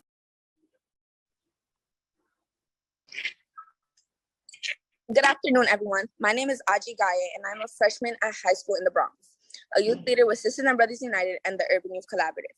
I'm here today to urge the City Council to stand up for young people and support our demands for police-free schools. Young people across New York City have been constantly calling for the complete divestment of a policing infrastructure that has historically disproportionately targeted Black and Latinx young people like myself. I am tired of attending a school with more school police than counselors. I'm tired of attending a school that doesn't feel welcoming. I'm tired and feeling like I'm entering a prison. As a freshman, it was shocking to see this many police at my school on the first day. I immediately thought something had happened and quickly realized that all those cops were there for me. I was the school's biggest threat on my first day and my second day and my third day, and every day I go into school. Cops aren't there for my safety when they see me and my peers as a threat, so I don't understand why New York City continues to hire them. At this moment, many of you are probably wondering why, even after yesterday's tragic incident in Texas, me and my peers are still calling for police-free schools. The answer is that the public school system has been used as a tool to further criminalize Black and brown young people. And while we know violence in our community is real, we also understand that violence is a symptom of underfunding, disinvestment, and neglect of our basic human rights. When people can't access living wage jobs, quality healthcare, education, mental health services, and affordable housing, I can go on and on. And what we see is a community reacting to that neglect. And I'm not justifying violence, but I hope you can understand that if we address the root cause of these issues, then we've been taking a step forward to transforming our communities into healthier and safer environments. You as City Council have the opportunity to begin to shift the conditions in our schools. To do this, NYC must spend $75 million to hire restorative justice coordinators in 500 high schools and $45 million to implement restorative justice practices. Unlike policing, restorative practices seek to address the root cause of the harm. It would look at youth like me as a person rather than a potential problem. New York City must spend $75 million to hire 500 new school counselors and $75 million to hire 500 new school social workers. School counselors and social workers provide key mental, emotional, and academic support for us that is badly needed. While we need a 1 to 150 ratio of counselors, social workers to students, NYC's ratios for these are like 1 to 400. We must have a 1 to 182 ratio for school police to students. NYC must spend $75 million to hire 500 community members. When students arrive at school, they should be greeted by community members, not police. We must prioritize hiring Black and brown community members to greet students as they enter the building and check in visitors. Additionally, we need youth advocates, parent coordinators, and community outreach coordinators to help contribute to the safety and flourishment of our school communities. New York City must baseline $5 million on the mental health continuum. Youth in New York City need a better mental health system, especially living through this pandemic. We are calling for a mental health continuum, a network of mental health services that connects students with in-school services and community services to get the care they need. Lastly, New York must not hire a single new school cop. New York City already funds more school cop positions than school counselors and social workers combined. New York City already has the largest school police force in the country by far. For comparison, Los Angeles has 20 times less police in their schools than we do, despite having more than half of New York City's school population. Today, I ask you City Council members to not give in to Mayor Adams' call for more school police, which is a tactic of fear-mongering. Instead, you need to stand up and vote for a budget that divests in our criminalization and invests in our care. Thank you.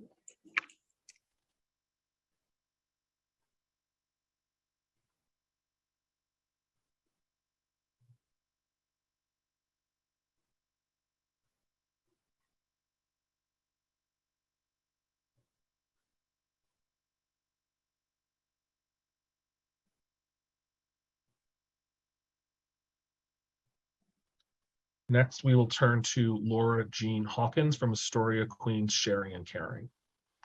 Starting time. Good evening. Good evening, Chair Brannon, and all the members of the council who have been powering through today's hearing. As Advisory Board Chair of Astoria, Queens, Sharing and Caring, DBA Sharing and Caring, I'd like to thank the council for its longstanding support of our work. In her State of the City address, Speaker Adams outlined her vision to expand health and opportunity to improve safety and recover from the pandemic. She talked of equity, health equity in our communities, and that resonated with me. 28 years ago, Sharing and Caring was founded by 4 breast cancer survivors to address the disparities that existed in Queens County. It was our feeling then, and it is still today, that Queens residents should not have to leave their borough to get top-notch quality cancer screening, treatment, support, and care. That's why we have been proud to partner with the Queens Cancer Center and the entire HH system to provide much needed assistance, treatment, and care to cancer survivors, including those currently undergoing treatment. The onset of the pandemic 2 years ago changed our world, especially for cancer survivors who are among the most vulnerable populations being affected by COVID. We as an organization have seen a tremendously increased need for our services over the past 2 years, specifically the need for individual and group counseling, as well as emergency financial assistance. People who pre-COVID would have been considered employment secure, housing secure, food secure, were no longer, and they turned to us for help, and we have helped them to the best of our ability. Due to the increased need that we have experienced, which is 25% from 2019, we are seeking $200,000 under the council's Cancer Services Initiative. Is that my time? Yes, if you could just wrap up with the sentence or two. So due to our increased need, we're asking for the council's continued support and to consider allocating $200,000 to Astoria Queens Sharing and Caring. Thank you. Thank you. And just to remind everyone, testimony should be emailed to testimony@council.nyc.gov. So anyone that is speaking today and has not emailed their testimony, they should do so. We collected up to 72 hours after the close of this hearing. And next, we will turn to Jinia Ding. Starting time.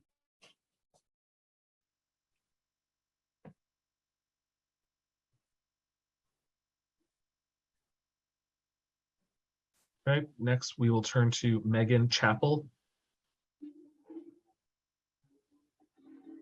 Good evening, Chairperson Brandon and members of the Committee on Finance.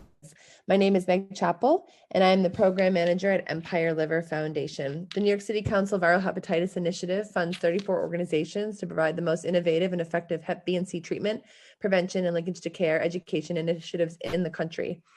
There are currently approximately 230,000 New York City residents estimated to be infected with chronic hepatitis B and 116,000 believed to be infected with chronic hepatitis C. Since 2014, the council funding, city council funding has enabled community health organizations to hire and train Hep B and C patient and peer navigators, healthcare providers, and Hep B and C screening, care, treatment, and healthcare navigation, and educate New York City communities at risk to promote prevention and care. Empire Liver Foundation was established by leading liver specialists dedicated to improving health in New York City communities at a time when New York City needed expert guidance on the novel hepatitis C treatment regimens. We've developed evidence-based clinical trainings for over 3,000 of New York City's frontline primary care providers who serve communities most impacted by viral hepatitis. With the introduction of the first ever New York City viral hepatitis elimination plan by 2030, continued support of this initiative is vital to the health and well-being of New York City's most vulnerable. For funding year 2023, we are asking for a minimal investment of $2 million to support the necessary work in order to achieve elimination. Our organization's members lead in the latest medical advances for care of liver diseases.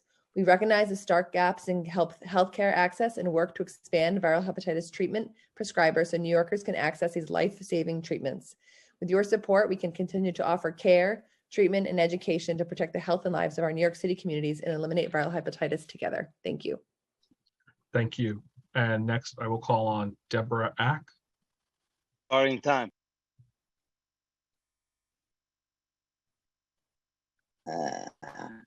Can you hear me? Yes, we can. Hi.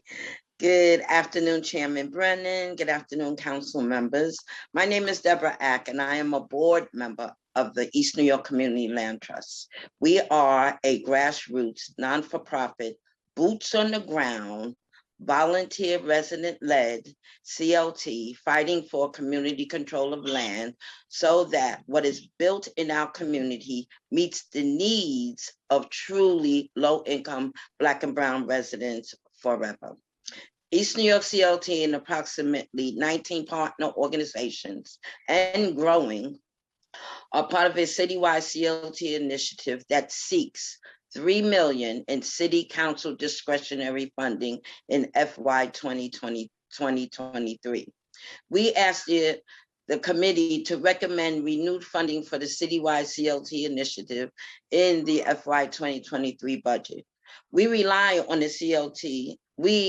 The CLT rely on initiative funding to move our work forward. We have done so much with the council funding in the past, and there's much more work to be done. East New York CLT has given me my everyday senior life meaning in assisting my community with a voice. We need this funding to continue to move forward in educating and bringing the community into the visions of CLTs. Some of our accomplishments are, we've grown our steering committee to 30 plus active members who move our work forward in 3 committees that meet weekly over Zoom. All steering committee members are East New York and Brownsville residents, volunteer residents. We've held multiple virtual community events and multiple in-person events to educate residents about the Community Land Trust and model. Time expired. As I'll be finished shortly, and as we asked the community residents what they would like to see on these vacant lots that would uplift the community. We have deepened our community relationship through food giveaway, lot cleanups, rallies, and an upcoming Take Back the block party. We have surveyed 255 vacant publicly owned lots in East New York every other Saturday morning, seeking input from the residents. Nothing should be built in our community without the residents' input. Who better to know what is needed in our community but us? Our slogan is our land, our community, our decision. We need the city council to invest in our CLT and the citywide CLT movement. Please renew funding for the CLT initiative at $3 million. Thank you for this time. Thank you. And next I will call Albert Scott. Starting time.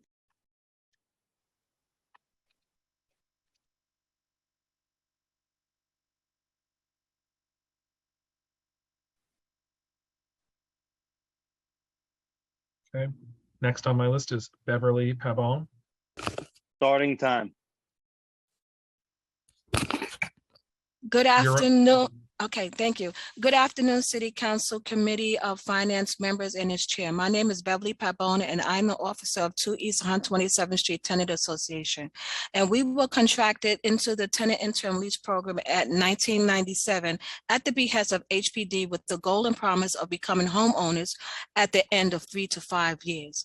I'm here asking the City Council approval for fiscal year 2023, $200 million in the city capital to be allotted to the tenant interim lease program, also known as TIL, for the total construction rehabilitation of TIL buildings.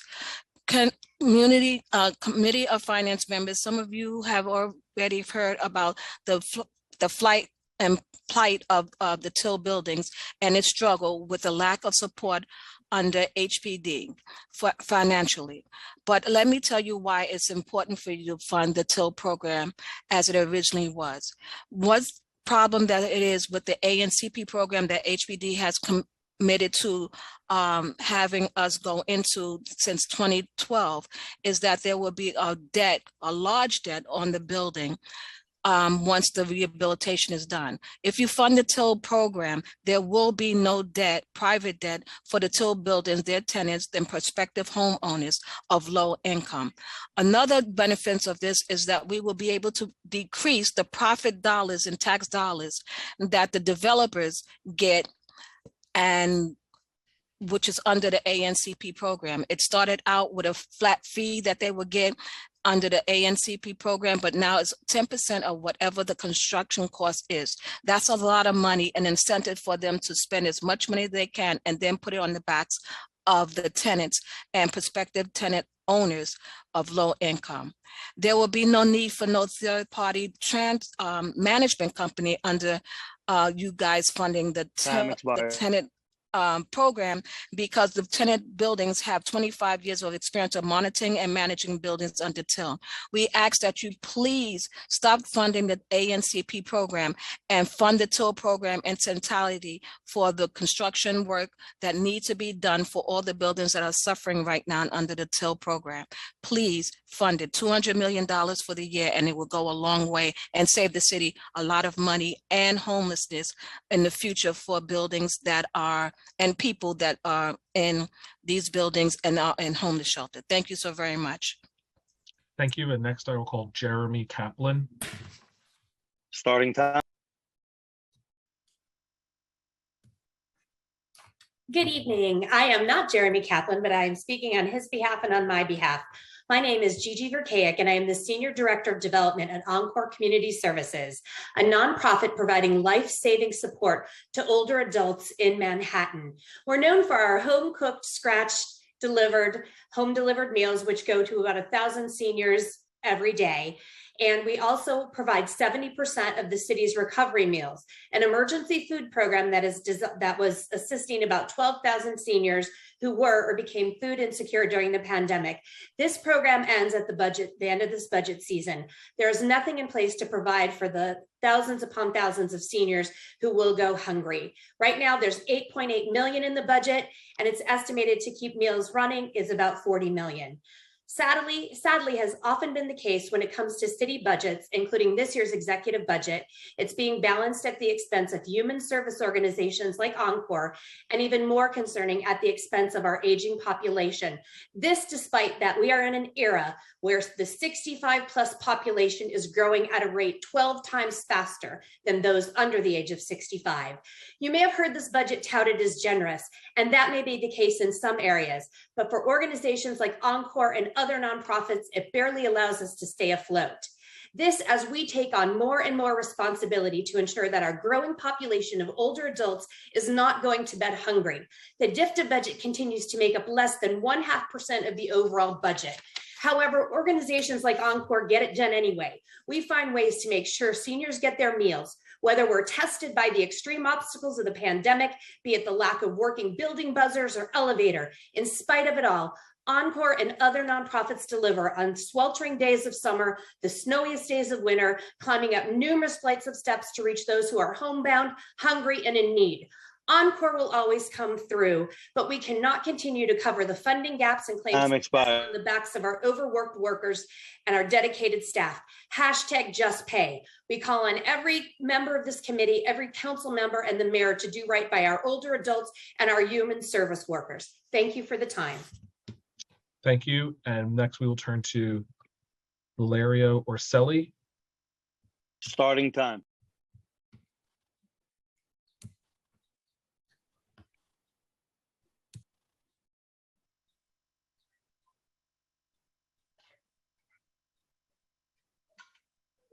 Okay, next we will call on Boris Santos. Starting I'm on here time. to speak.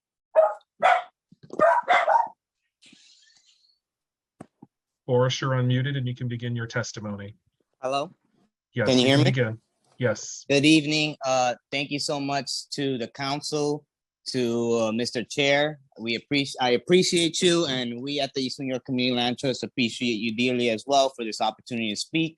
As my colleague, Madam Deborah Ack, the secretary, said, I am the treasurer of the East New York Community Land Trust. And hello? Sorry, go ahead. Oh, yeah.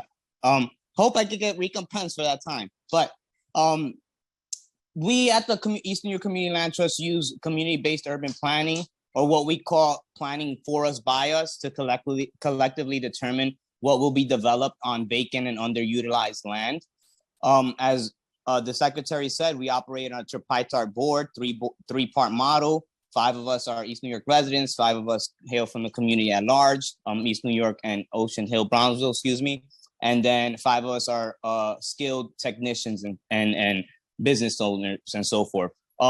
Since the council first funded the COT initiative funds from $1.5 million, we are asking for a doubling of that, $3 million, and that's what I'm here for.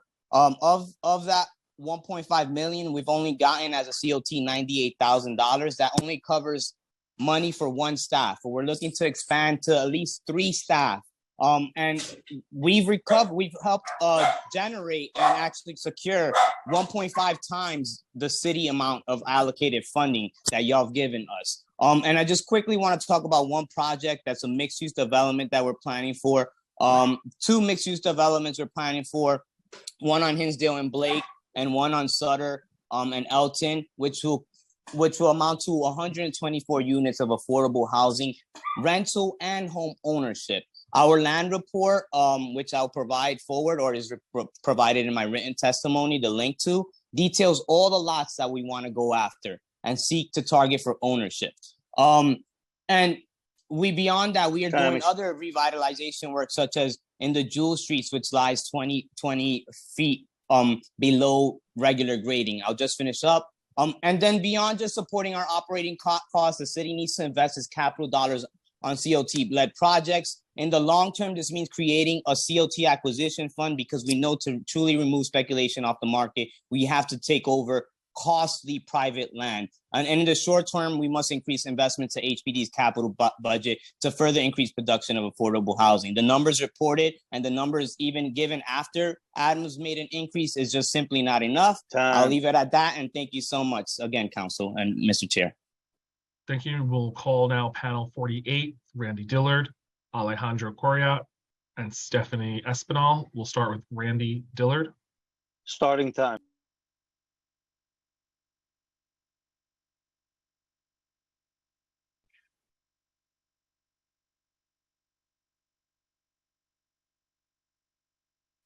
Okay, next I will call Alejandro Corriat.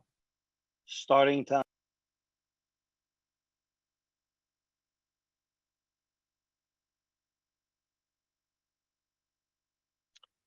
Next on the list is Stephanie Espinal.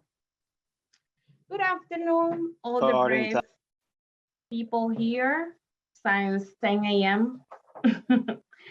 My name is Stephanie Espinal, and I'm an internal organizer with Catholic Immigration Services based in Queens. We are a no-profit legal service provider with the community based on organizing. I want to doing this really quickly, and I'm here because it's an urgent this community to immediately and fully implement local law 53 and to work with the courts to ensure that no case move forward without RTC attorney. Immediately and fully implement local law 53. The intent of local law 53 is clear: to fund trust tenant organizing groups working in low-income communities of color to lead outreach and education efforts through community meetings, workshops, tenants association meetings, and more. This is a vital work of tenants organizing and ensuring that tenants are informed of right to counsel and supported prior an eviction case filing. For tenants to exercise their rights, they need to know they have them. Local Law 53 was signing into Local Law 53 was signing into law in May 2021 with an effective date of November 2021. It is required the city to work with trusted tenant organizing groups to engage and educate tenants about their rights to counsel. We were told the city allocate 3.6 million towards this bill had it. We know that the mayoral and city council administration take time to transition, but now the evictions protection expiring 4 months ago, and hundreds of tenants are being denied right to counsel. We can't wait. The city is now out of compliance with it is unloved and needs to implement this now. Please, the city needs this and is an urgent. Call on Mayor Adams to fully fund and implement Local Law 53 and ensure that the Office of Civil Justice is allocated $5 million. We're looking forward to working with you on this. Thank you for the opportunity of testifying. Thank you. And That concludes panel 48. Panel 49 is Karen Asner, Rachel Barkley, Damian McShane, Sarah Williams, and Ivan Falconer. I'll first start with Karen Asner.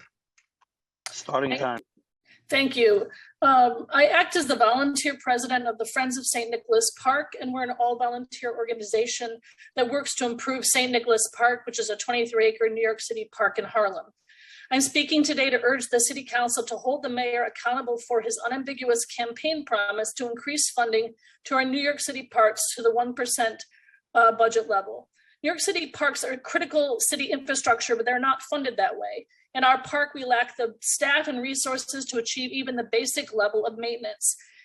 We hold volunteer cleanups every other Saturday from April to October just to pick up trash and do other maintenance projects in the park. Large areas of our park do not get mowed during most of the summer. Our park is overwhelmed with invasive weeds that are 4 to 6 feet high along the pathways and throughout the park. And this is not a cosmetic problem. Weeds smother other plants and they block sight lines and they make our parks unsafe. Just last summer, I personally intervened in a domestic violence situation where a man had pushed his companion into those weeds and was assaulting her.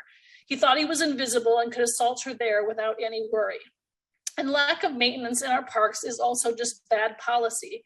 It's penny wise and pound foolish. Growing weeds on park stairs, for example, break up the stairs and lead to $1 million capital projects to repair those same stairs. We in our park in St. Nick have one main set of stairs that has been fenced off for more than 10 years because it was broken and dangerous, and now it's estimated to cost almost $3 million to repair it. Basic maintenance could have prevented this problem. And the impacts of these funding shortfalls for New York City park funding are most acutely felt in communities like ours in Harlem, which lack the extensive private funding that supports parks in wealthier parts of the city. This is not how it should be done, and it's not how other large cities do it. They generally allocate closer to 2% of their budget to city parks. So equity here absolutely demands increased funding for our community parks. And so I ask the City Council to please push back hard on the mayor's executive budget and increase the funding for all New Yorkers and their parks. Thank you. Thank you. And next, I will call on Rachel Barkley. Starting time. Hello and good afternoon. My name is Rachel Barkley and I'm a law student at Benjamin N. Cardozo School of Law. I'm also the partner of a member of the stewardship team at NYC Parks. I'm testifying today to ask that the council push Mayor Adams to commit to providing 1% of the city's budget to parks. Personally, the city's parks have provided a refuge to me through the strenuous work that is the first year of law school. I've taken time to visit the parks to relieve stress and get involved in my community. At these volunteer events, I've seen New Yorkers from all walks of life and ethnic backgrounds coming together and forming community by cultivating the land, planting trees, and doing their part to keep our city green and clean.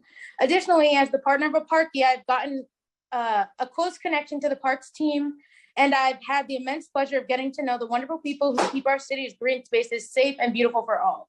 Without this funding, so many parkies will lose their jobs, which is a terrifying prospect, knowing that these people have dedicated time and effort to the parks. These parkies have jeopardized their safety through the pandemic for the sake of maintaining our parks.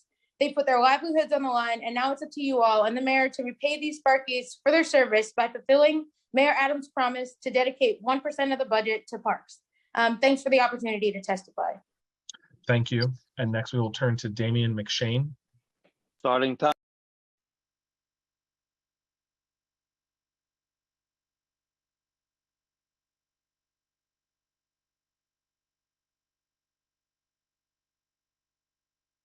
Okay, next on our list is Sarah Williams. Starting time.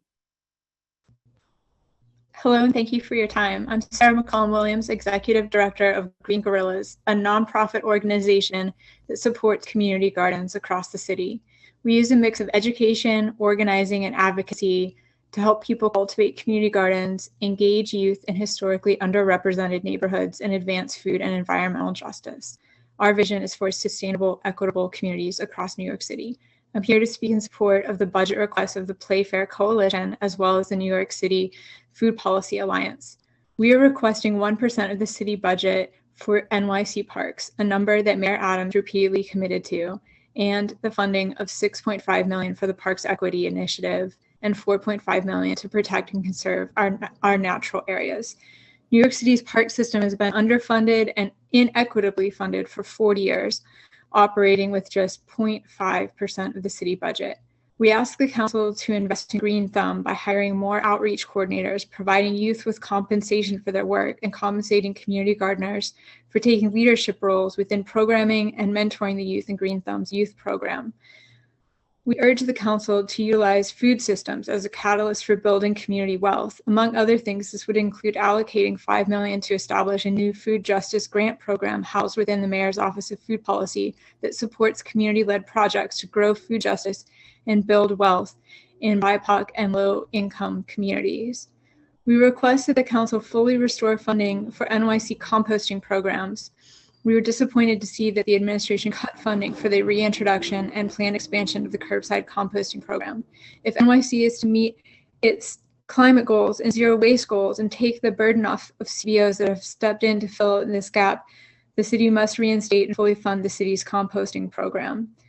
Community gardeners provide their neighbors with tangible resilience, create food access, foster life-giving connections between people and nature, strengthen community bonds, engage youth, empower seniors, and foster biodiversity and environmental resilience. The council's investments in the above programs will help advance equity across the city. Thank you for your time. Thank you. And next, I will call on Ivan Faulkner. Starting time.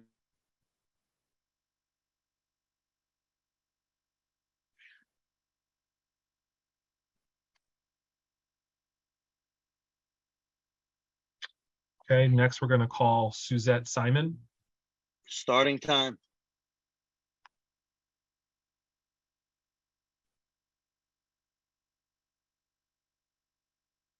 Okay, great.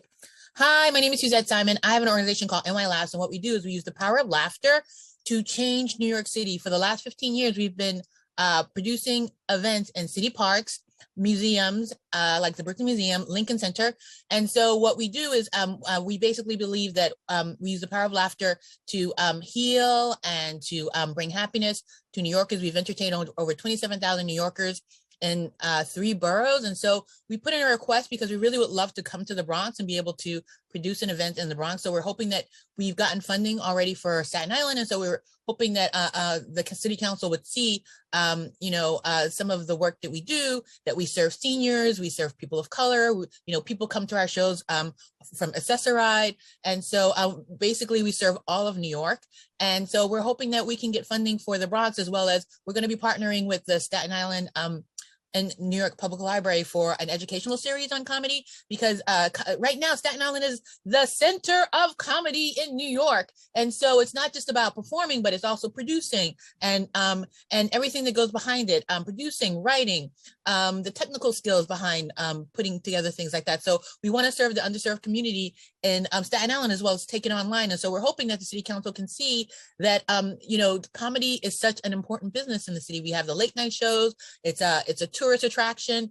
All of the top comedians. New York City is the comedy capital of the world, and it's not recognized, and it's underrepresented. And so we just really want to be able to utilize comedy as a force for good in the city. And so that's what we're hoping, you are our superheroes. We've invited council members out to even tell jokes, and it's a great way for council members to engage with their constituency in a different way. We've had Councilmember Rosenthal come out and tell jokes. We had Councilmember Brewer, when she was the Manhattan Borough President, come out and tell jokes. So it's a great time for all. We invite New Yorkers to get out of the subways, get out of their homes, put away their knives, put away their Time mace, expired. come out and get your emotional support pigeon. Just come out and laugh. That's all. We really want to just make New York healthier and happier through laughter and build community. Thank you. Thank you. And next, that concludes panel 49. So I will now call on panel 50, Brian Carmichael, John Paraskevopoulos, Michael Pope, Amanda Porsche, Ari Silver, Rosalind, Chauncey T. Young, Rashida Brown Harris, Crystal Rodriguez, and Erica Bravo. We'll first start with Brian Carmichael. Starting time.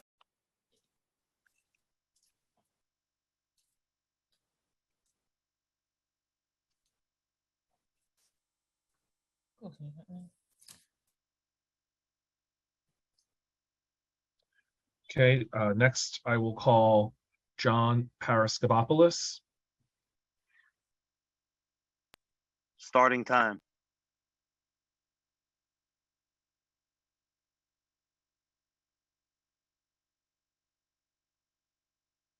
Okay, next I will turn to Michael Pope. Good evening. My name is Mike Pope. I'm the Executive Director of Youth Represent. We're a legal services nonprofit that supports young folks 26 and under after criminal system involvement. Thank you for the opportunity to testify here tonight. As we all know, the city's at a crossroads. We are not yet out of the pandemic. Gun violence has surged over the past 2 years, and the humanitarian crisis at Rikers is just getting worse. Opponents of raise the age and bail reform have tried to blame the surge in gun violence on those reforms, but the data tells a different story. For the first 18 months after raise the age went into effect, shootings in New York City remained the lowest that they had been in decades. Only months into the pandemic did gun violence increase in New York City. Young people are looking to the elected leaders to lead us out of this pandemic and into a just recovery. We've heard from many of these incredible young people here today. They're looking for a lasting community-based solutions to gun violence and not for policies that blame and criminalize youth. As of this week, there were over 1,200 young people, 18 to 25, incarcerated in New York City jails. And as you all know, the annual cost to incarcerate one person in DOC's custody over a year is over $500,000, many times the cost of even the most expensive college. Over those $500,000 per year, and they can't even provide basic safety. There are so many better ways to spend this money. The city must divest from systems that surveil, police, arrest, and incarcerate young people, and invest in housing, education, green spaces, healthcare, living wages, and employment opportunities, and yes, legal services. We detailed these investments in the Raise the Age campaign 2022 and the Youth Justice Platform that are in my written testimony. Youth Represent profoundly appreciates the support from Council this past year. This year has brought an overwhelming demand for our legal services, and we deeply hope the Council will consider renewing our funding and supporting our request for an enhancement. Thank you and good night, everyone. Thank you. And next we'll turn to Amanda Porsche. Starting time. Hi, I'm Victoire, and I'll be reading a statement on behalf of Amanda Porsche. Amanda is a community organizer who dedicates a lot of her time to helping the houseless community. This is her statement. Hello, my name is Amanda, and I'm a New York resident. I'm here today to talk about the NYPD Strategic Response Group. The Strategic Response Group is a violent unit of the NYPD that polices protests. Since 2020, the SRG has been deployed to protests where they've abused protesters who are exercising their First Amendment rights. Recently, the SRG has been deployed to make arrests at homeless encampment sweeps. On May 4th, 2022, 50 SRG officers were sent to arrest me and 7 other people who were standing on the sidewalk at an encampment sweep, trying to save the belongings of the unhoused people living there. After the SRG arrested us, they ripped an unhoused person out of his tent. 5 SRG officers were on top of him when they carried him away for arrest. After my arrest, I was mistreated in the holding cells. I was aggressively patted down to the point where I felt like I was being assaulted. The SRG has traumatized community members time and time again. When the SRG shows up, we know that our safety is at risk. The SRG has no place in our communities or at protests. I'm asking the council to disband the unit and reinvest its funds fully back into our communities. That was Amanda's statement. Thank you. Thank you. And next we'll turn to Ari Silver. Your time will begin.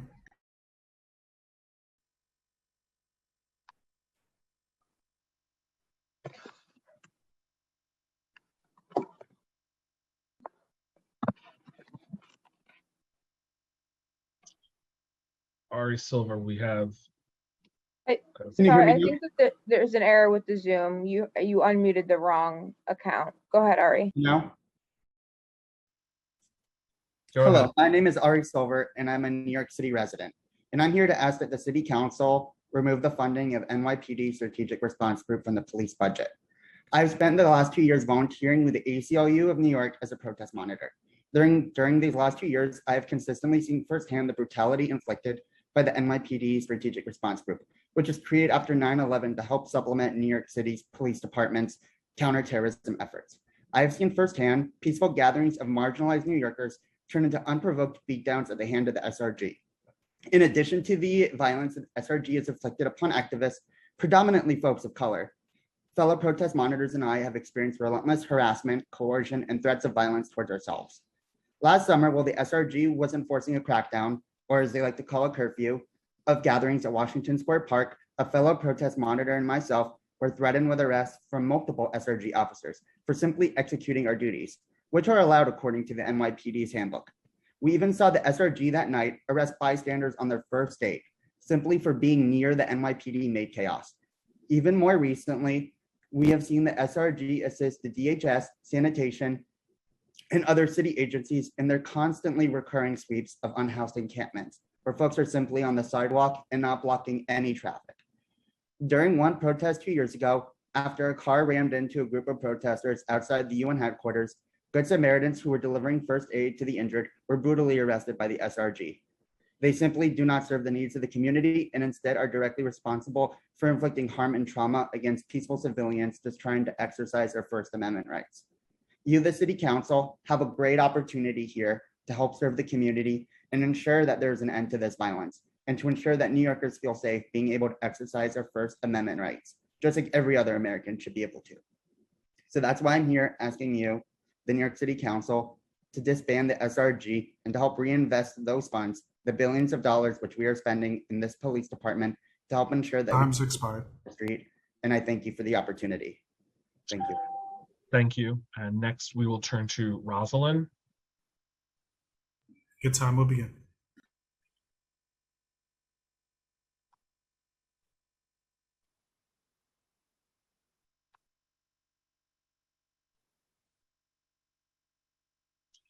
Next, I'll call on Chauncey T. Young.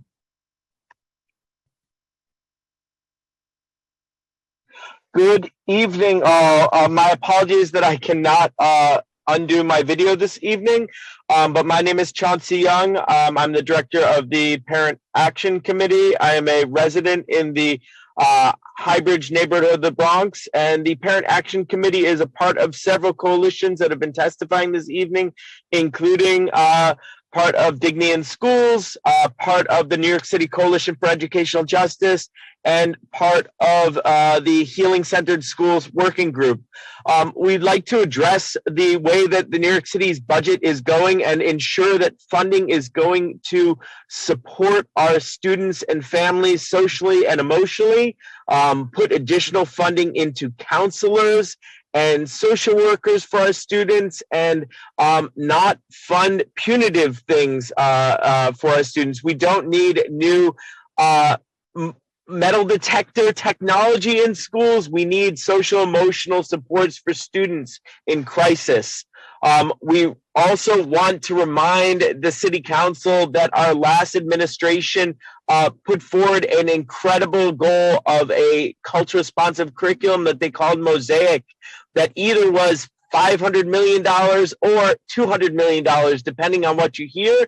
But we want to ensure that this current administration devotes time and energy to develop that. We also would like for the city to ensure that funding for the mental health consortium, $500 million, is made permanently part of the budget, as well as $6 million for our immigrant families and language access programs. These are all essential, as well as restorative justice programs, if we want our schools to be safe and responsive places for our youth. I recommend everyone listens to our youth this evening. It's hard for youth to get out and speak, as well as parent leaders. And we do, of course, want for the Parent Ambassador Program, which is a one-year program that we've done in collaboration with the DOE, with private funds, to be something that the city implements fully in years going forward. So thank you so much, and we appreciate you listening to us. Thank you, Chauncey. Next, we'll turn to Rashida Brown Harris.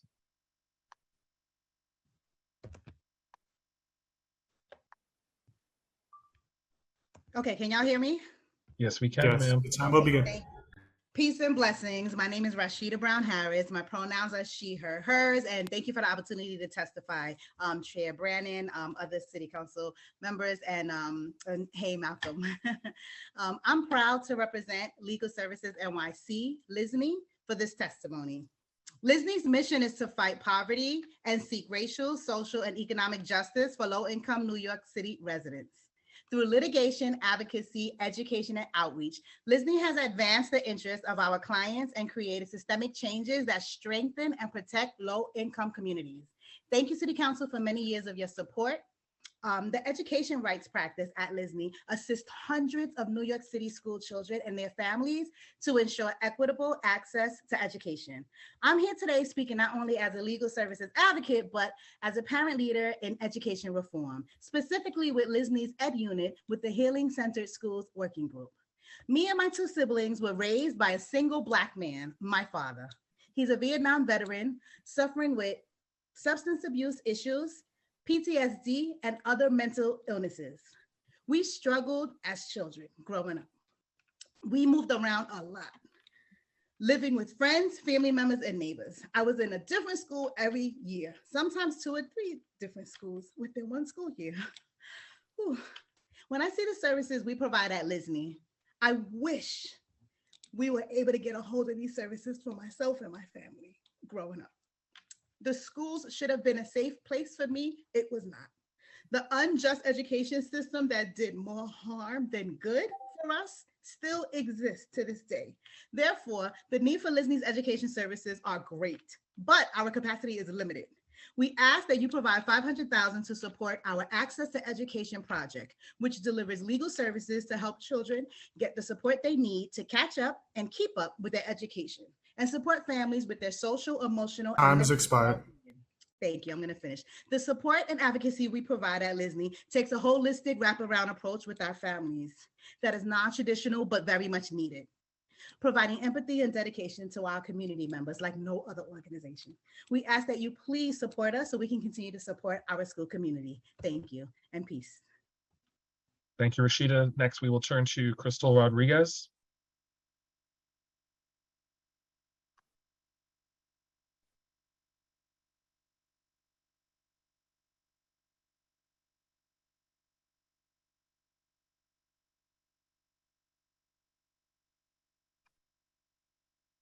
Okay, I will turn to the final panelist for panel 50, Erica Bravo. Your time will begin.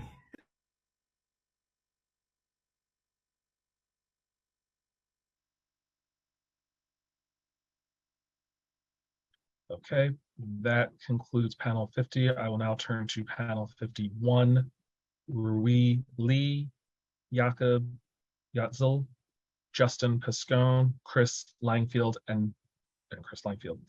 We'll first turn to Rui Lee. Time will begin.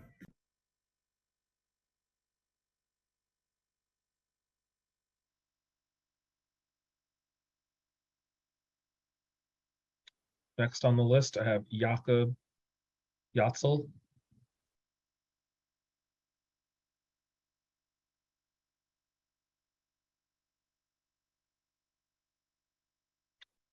Next, we'll turn to Justin Pascone.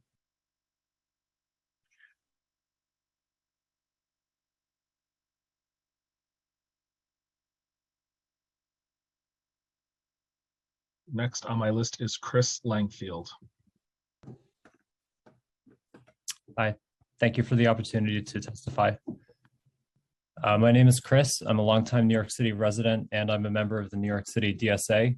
I want to talk about the completely inadequate and unacceptable affordable housing provision in the mayor's revised budget. After all the hardship and death we've gone through as New Yorkers, we're now faced with a housing catastrophe as eviction cases are piling up and property owners are squeezing us from even more rent.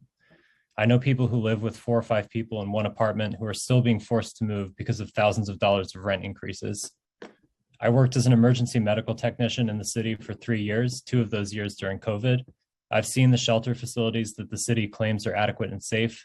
I've seen the state of Nycc buildings, and I've met many people in New York who fell through the cracks and have nowhere to live. This proposed budget shows that we still have a city government which is completely unresponsive to the needs of most New Yorkers, especially the most vulnerable, and especially the 100,000 school children that don't have a stable home. If we continue along this path, we're going to see more and more people evicted or forced into worse living conditions. New York already caters to the privileged and ignores the needy, and Eric Adams seems determined to continue that policy. I'm urging the council to invest $4 billion into permanent and affordable housing, which Eric Adams promised to do in his campaign. Failure to do this would be devastating for millions of us. The only thing we want is to live in a safe, affordable apartment in our home city, and we want the same thing for our neighbors. And my final statement to the council members is don't sacrifice our future for developers and speculative real estate owners. Thank you. Thank you. And next we'll turn to Dahlia Forte. Hi, my name is Dahlia Forte. I'm a New York City resident and a member of DSA's NYC chapter. I'm here to voice my opinion, my opposition to Mayor Adams' executive budget, and to call on the City Council to pass a budget that meets the needs of all New Yorkers. 2 years into the pandemic, working class New Yorkers are in crisis. COVID-19 cases are surging, landlords are raising rents, and families struggle to stay in their homes. But the mayor continues to favor the wealthy and powerful over everyday New Yorkers. His budget makes devastating cuts to vital city services like housing, healthcare, sanitation, and education, while leaving the NYPD's $10 billion budget intact. Today, I urge the council to fight against the mayor's program of austerity and punishment.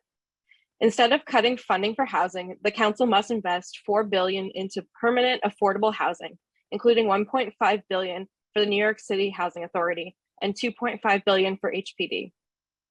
The council must also reject Adams' cuts to our public education system by investing $122 million into CUNY and funding DOE mental health counselors and social workers rather than filling school police vacancies. I also urge the council to act on the two deadly crises facing our city, climate catastrophe and the overdose epidemic. We need $1.3 billion for the streets plan, $1.8 billion for green public schools, and $250 million for fair fares, and $10 million to expand life-saving safe consumption sites to all 5 boroughs. Finally, the council must reject the mayor's regressive return to law and order. I urge the council to reject the proposal to add hundreds of new COs for solitary confinement, a practice that the UN defines as torture. I urge the council to demonstrate their commitment to racial justice by cutting failed NYPD criminalization programs like the ineffective and violent plainclothes units and the so-called subway safety plan, and ending all NYPD resources to mental health calls. Thank you, council members and Committee Chair Brannon, for hearing my testimony. Thank you, and that concludes panel 52. I will now turn to panel 53. Indira Martinez, Benjamin Spearman, Carlisle Eckert, and Scott Daly. We'll first start with Indira Martinez. Your time will begin.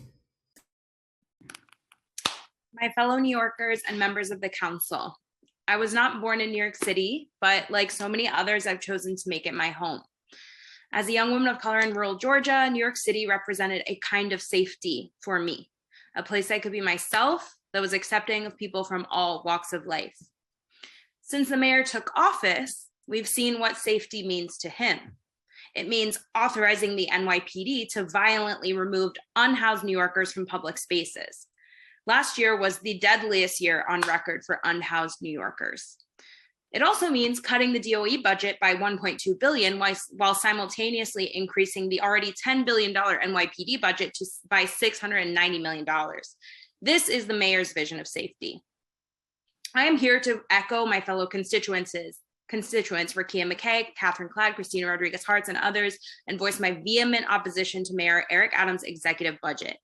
I believe in the possibility of a truly safe New York, one in which every single person has access to safe housing and healthy food every single day, schools that provide all children with what they need to thrive, clean parks where we can spend our time without spending our dollars, carbon negative infrastructure that actively fights against the rising seas lapping at our shores, land returned to Lenape stewardship.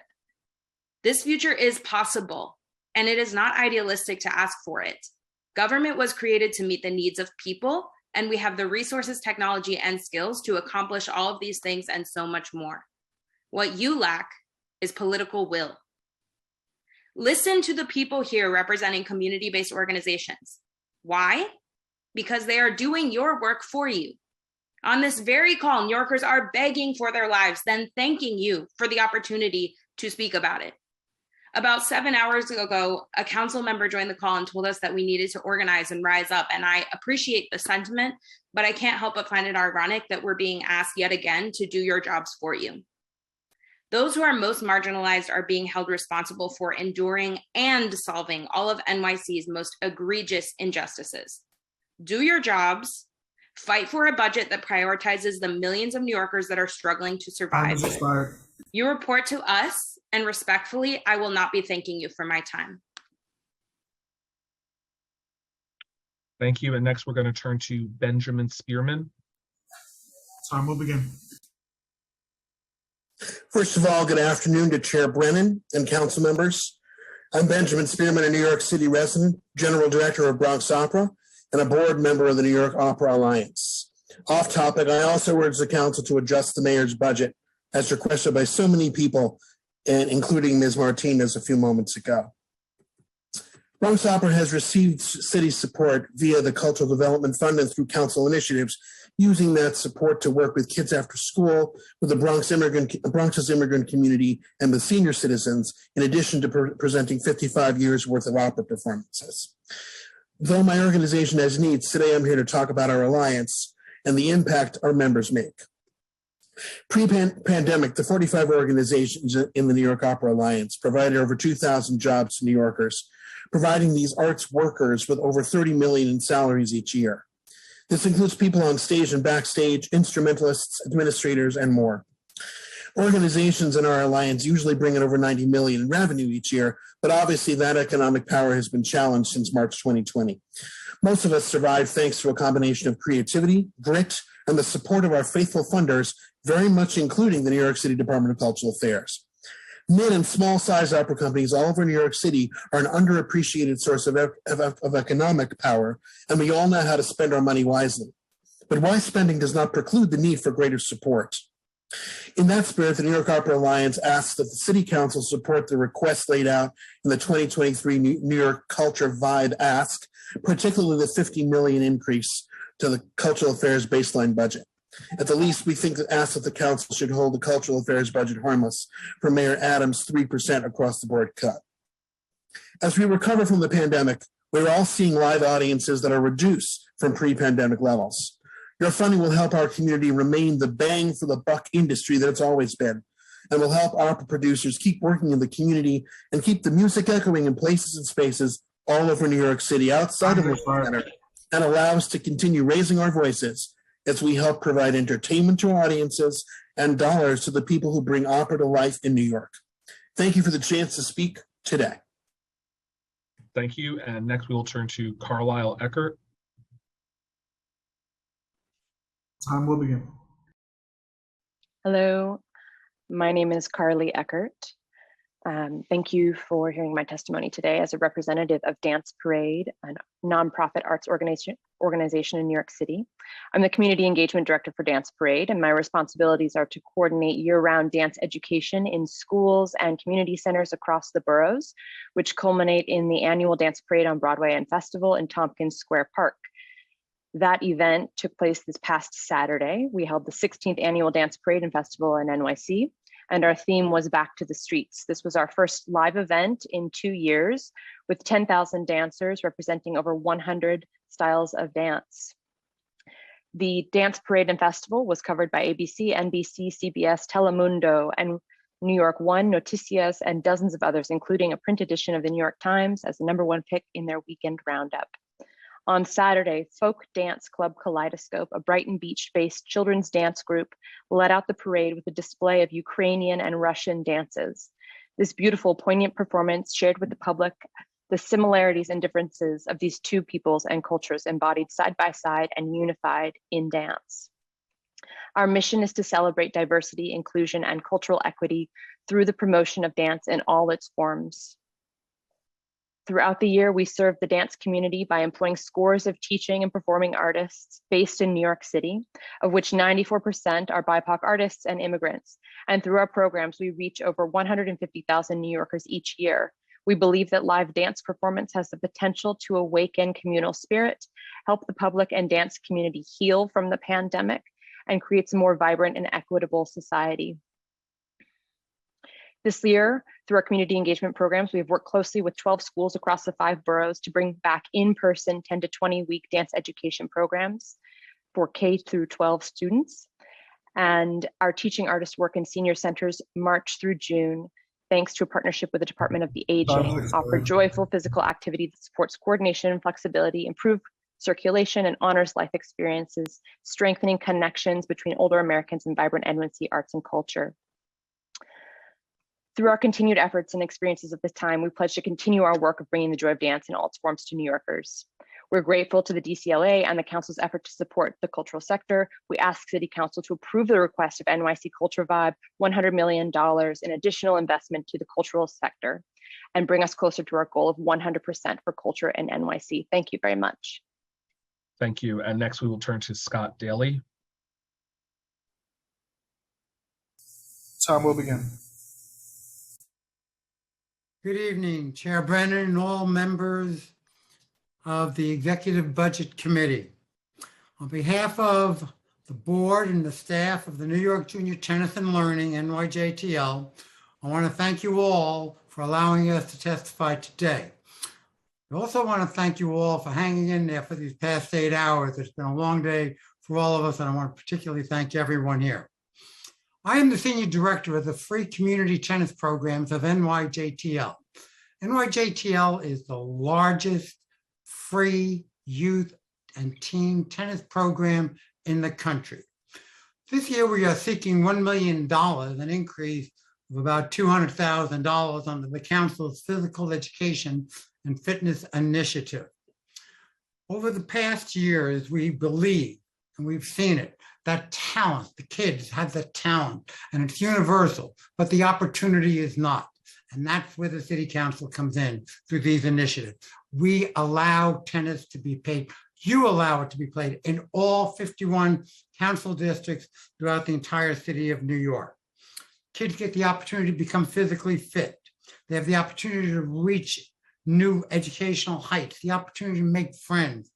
The character development that comes out of sports cannot be understated.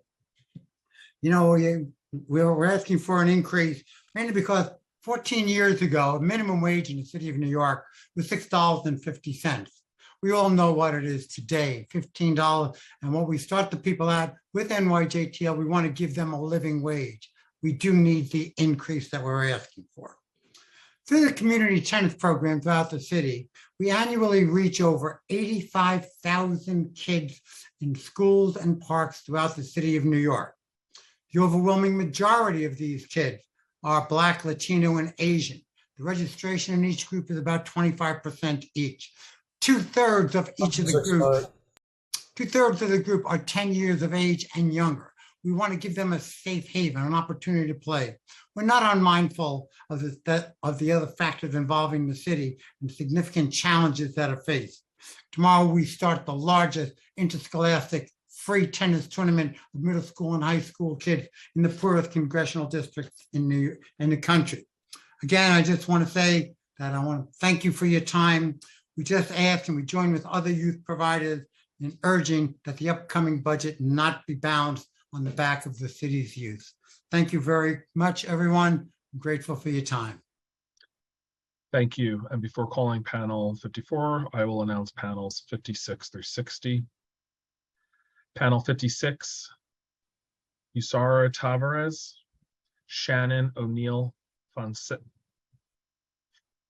Fonseca, Myrna Aparicio, Aisha Irvin Jones, Yenny Sanchez. Panel 57, Barry Weinberg, Annette Robinson, Lorraine Collins, Randy Dillard, Uraldi Perez, Julie Colon, Panel 58, Darlene Jackson, Grace Ortez, Michael Pearls, Jeff Lau, Justice LeBoy. Panel 59, Bella Wheel, Kin Mai Ung, Natasha Capers. Panel 60, Clementine Hallberg, Ethan Cyrus, Faith Catherine Jones, Leslie Gomez Rivera, Samantha Varghese. I'll first now turn to panel 54, Kimberly Olson, Richard Ronner, Athena Bernkoff, Beverly McFarland, and Cassandra Warney. We'll start with Kimberly Olson. Great. Good evening, everybody. First, a huge thank you to Chair Brannon, to fellow committee members, and to City Council staff. We are so grateful for your passion, your leadership, your endurance, as well as your support of arts education here in New York City schools. My name is Kimberly Olson, and I'm the Executive Director of the New York City Arts and Education Roundtable.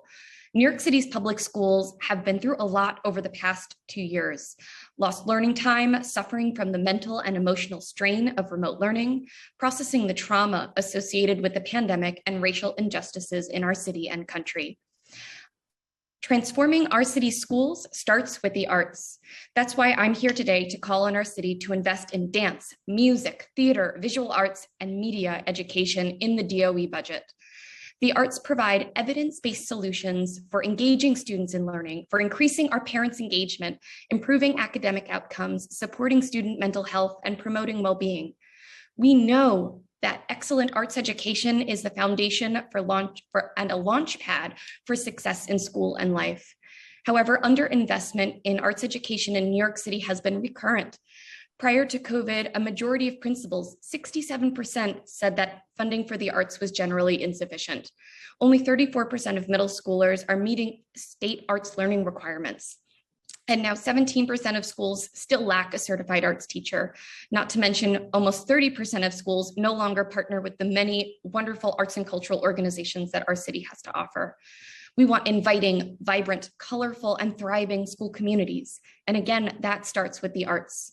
The Roundtable recommends that the city make sure that all schools, every neighborhood across all boroughs can provide recommended arts instruction to every single student by guaranteeing at least $100 per student in dedicated funding to support sustainable arts ed for all, continuing to devote 20% of academic recovery funding for standard-based arts instruction in the summer and school year programs, and restoring and baselining $24 million for art services.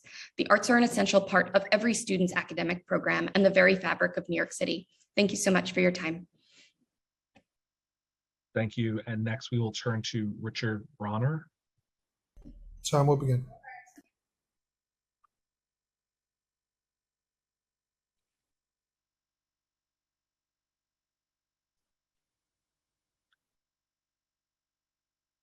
Okay, next on our list is Athena Bernkoff.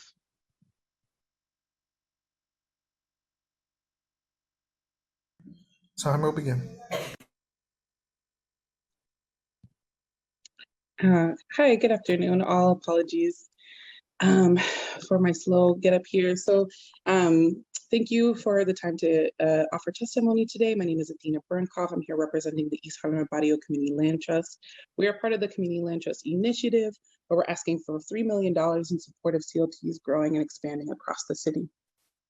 So East Harlem Barrio CLT is one example of what is possible through community land trusts. Since acquiring our first properties in November of 2020, we have been in the process of renovating buildings that have been neglected for decades. The rents of the 4 buildings in the project have been protected, at a range of 35 to 100% AMI, including 4 units set aside for people experiencing homelessness. These rents are stabilized for the long-term future through a 99-year ground lease built into our ownership structure. At the same time, through ongoing trainings and relationship building with residents, we've been building out infrastructure for sustainable resident-led governance of these buildings to ensure that those whose well-being are directly impacted are at the forefront of any decision-making on the properties.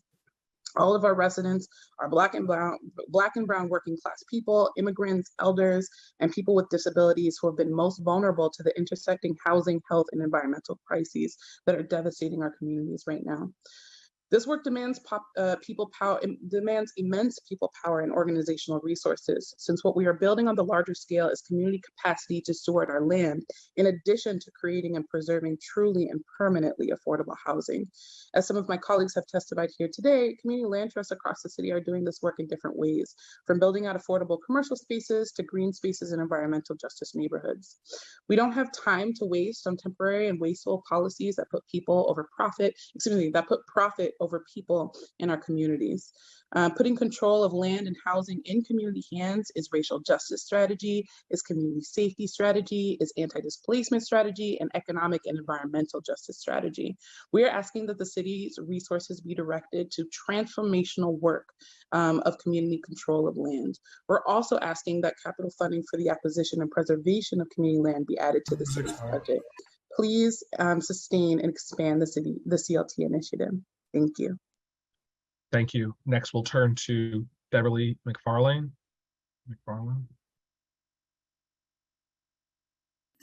Time will begin.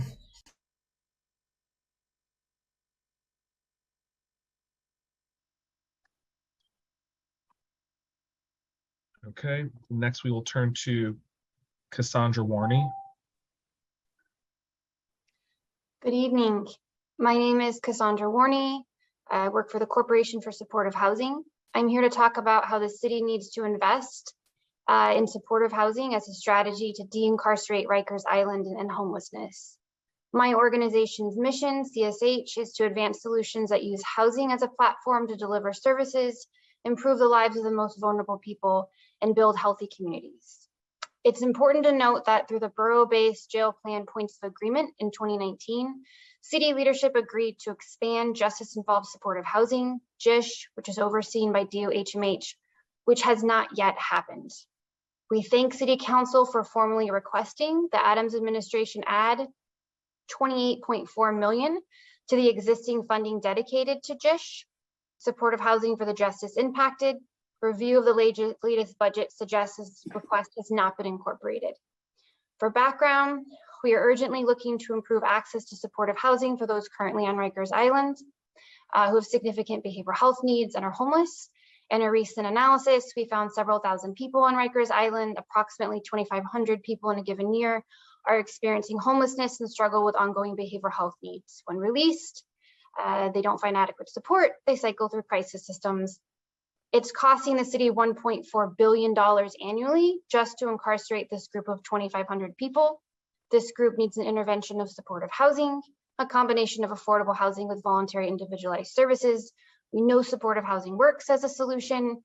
It reduces jail recidivism. It would cost the city $108 million annually to provide supportive housing to this group of people. So $108 million versus $1.4 billion. So I want to elevate two essential budgetary elements. We need to expand JISH and increase the annual commitment to supportive housing. For JISH, the rates are so low, no provider has stepped forward to apply for the RFP in the last 3 years. We need more funding to increase the rates. Further detail is available in the written testimony I've submitted. Looking forward to working with you on this. Thank you. And next we'll turn to Anna Pastoressa.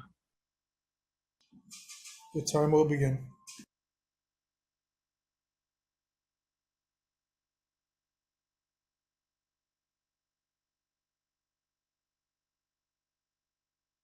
Okay, next we'll turn to Victor Herrera.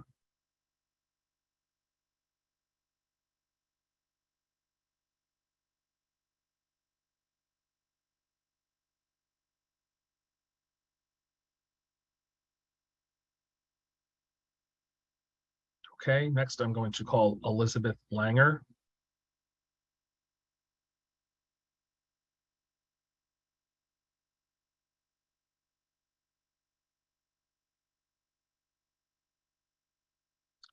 Next on our list is Donna Hilton.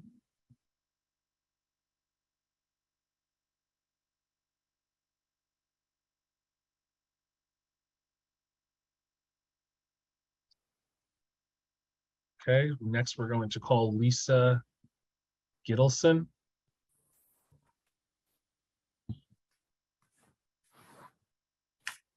Thank you very much. Thank you, Chair Brannon and distinguished members of the City Council for the opportunity to testify during this virtual hearing. We applaud the Council and Youth Services Chair Stevens for prioritizing programs and services for young people and are thrilled by the commitment for summer programming and SYEP. To that end, summer camp and recreational experiences are vital to the well-being of young people, and we hope that the City Council can support programs like those offered by the Fresh Air Fund. I'm Lisa Gittleson, and I'm the new CEO of the Fresh Air Fund. For 145 years, we've provided the city's children with summer experiences that help them thrive and succeed emotionally, academically, and socially. Despite having to suspend our traditional camp and visiting host programs for the past 2 summers due to the pandemic, the fund ensured that New York City's children were able to have the summer experiences they deserved and needed. Last summer, the fund served over 2,400 children in New York City based on in-person and virtual programs, and we employed over 200 youth ages 18 to 24 as counselors across our programs. We continued our summer spaces programming, working with the Department of Transportation and the Open Streets program to give children ages 5 through 12 across 4 boroughs safe places to play outdoors under the guidance of counselors and mentors. Our Summer Teen Academy for teens ages 13 to 17 was a stipend program that gave young people insights into possible careers, work experience, and through 4 partnership skills and a credentialing certificate. Although we did not have traditional camp, families were able to visit our camps for 3-day, 2-night overnight trips to relax and enjoy time together. And we had additional virtual programs to keep children engaged, learning, and having fun. This summer, we are delighted to be returning to our camping and visiting host family programs while continuing some of the new programs we developed during COVID. Children will have the opportunity to go to 4 of our 6 camps and to reunite with volunteer host families they visited prior to the pandemic. In addition, we're excited to continue our stipend Summer Teen Academy, and we'll have the opportunity to provide more in-person programs. The past 2 years have been especially difficult to the children in our city. We're asking and encouraging the City Council to support and fund organizations that will provide essential summer programming to children, to New York City's children this year. Thank you for your time. Thank you. And next, we'll call on Salma Mohammed.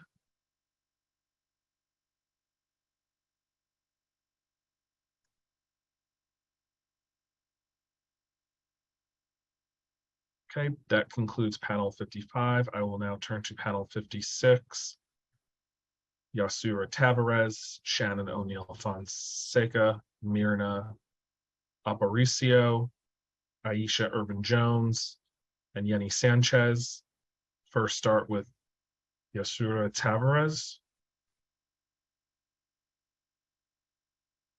Your time will begin.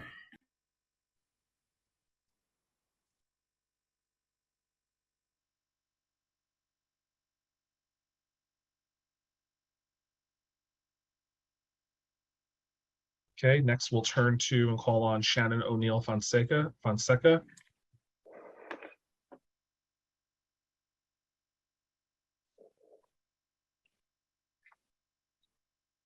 You can go ahead. Thank you.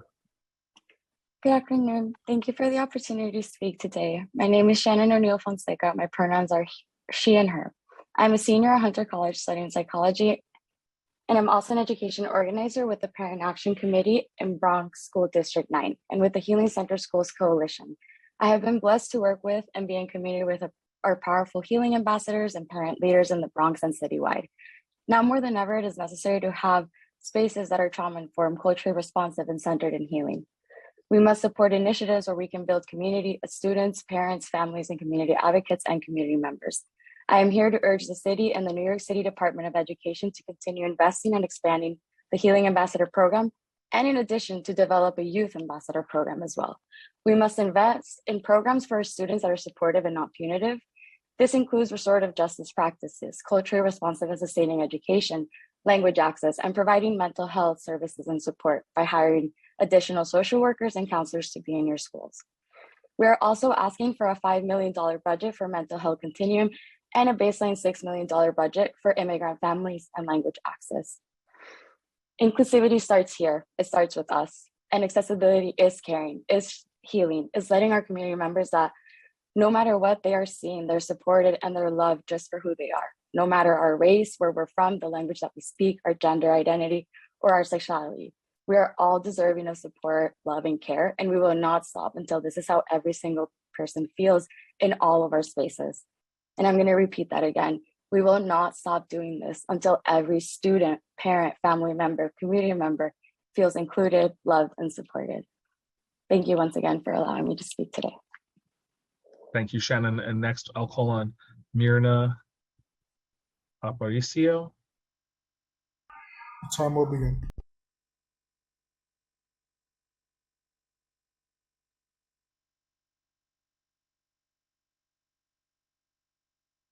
Next on our list is Aisha Irvin Jones.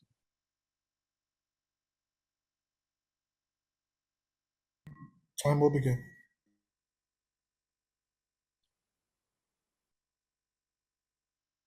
Next, I will call on Yenny Sanchez.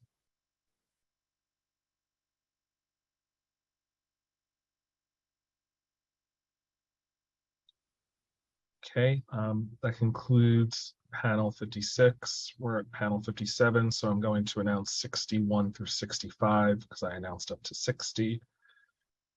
And for folks, if people have been coming and going from this Zoom all day, when I called your name, you were not on the Zoom. There's still an opportunity to speak after we have concluded the panels. I will make an announcement at that point. Panel 61, Caitlin Wong, Liz Ackles, Shivani Shah, Caitlin Gigir, and Amir Anser. Panel 62, Anna Lilia Ariza, Ashley Yang, Alexander Rijo Martinez, Ashley Liu, Alicia Verbes, Eliza Porcella. Panel 63, Tracy Fu, Yuri Kavalerchik, Kim Noble Houston, Melanie Kruvelis, Jamila Elder. Panel 64, Jennifer James, Julie Bowen, Kay Gabriel, Melissa Cagle, and Araceli Mena, and Rob Katz. And the numbering messed up. That was 64 and 65. And I apologize if I'm mispronouncing names. I know how it feels. Next, we're going to turn to panel 57. We're going to start with Barry Weinberg. Time will begin.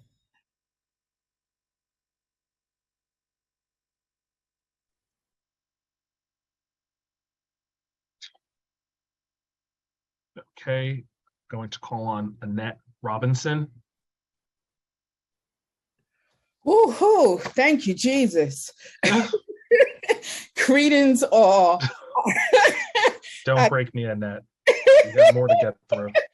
Oh my goodness. I come before you this evening on behalf of Harlem's Community Board 9's Housing, Land Use, and Zoning Committee.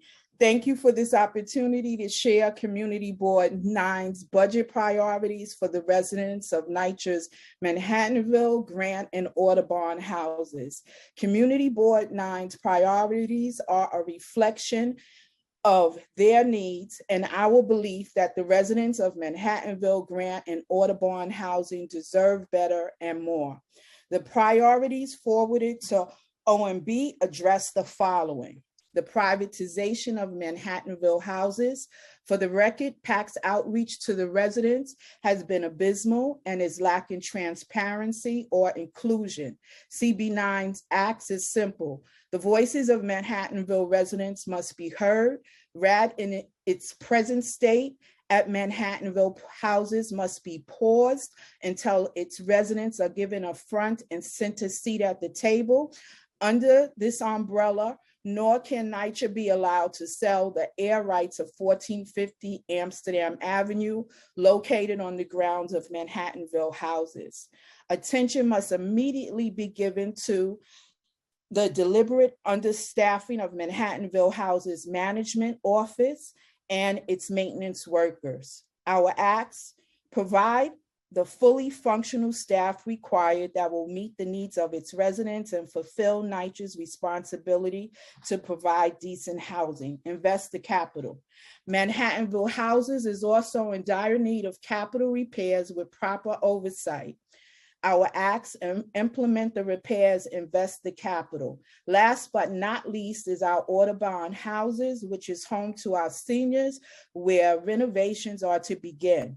Our acts, please provide the oversight required, which ensures our seniors are protected, comfortable, and not displaced. CB9's Nycc residents deserve better and more. We as CB9 stand in support of them. Thank you, Lord. Y'all have a good one. Thank you, Annette.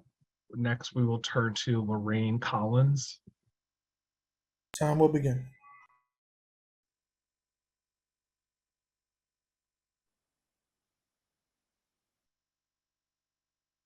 Okay, next we will turn to Randy Dillard.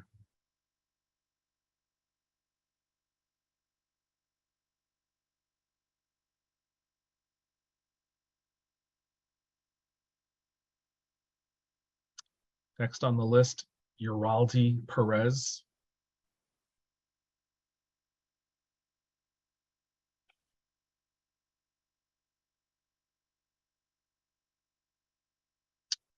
Next, I have Julie Cologne.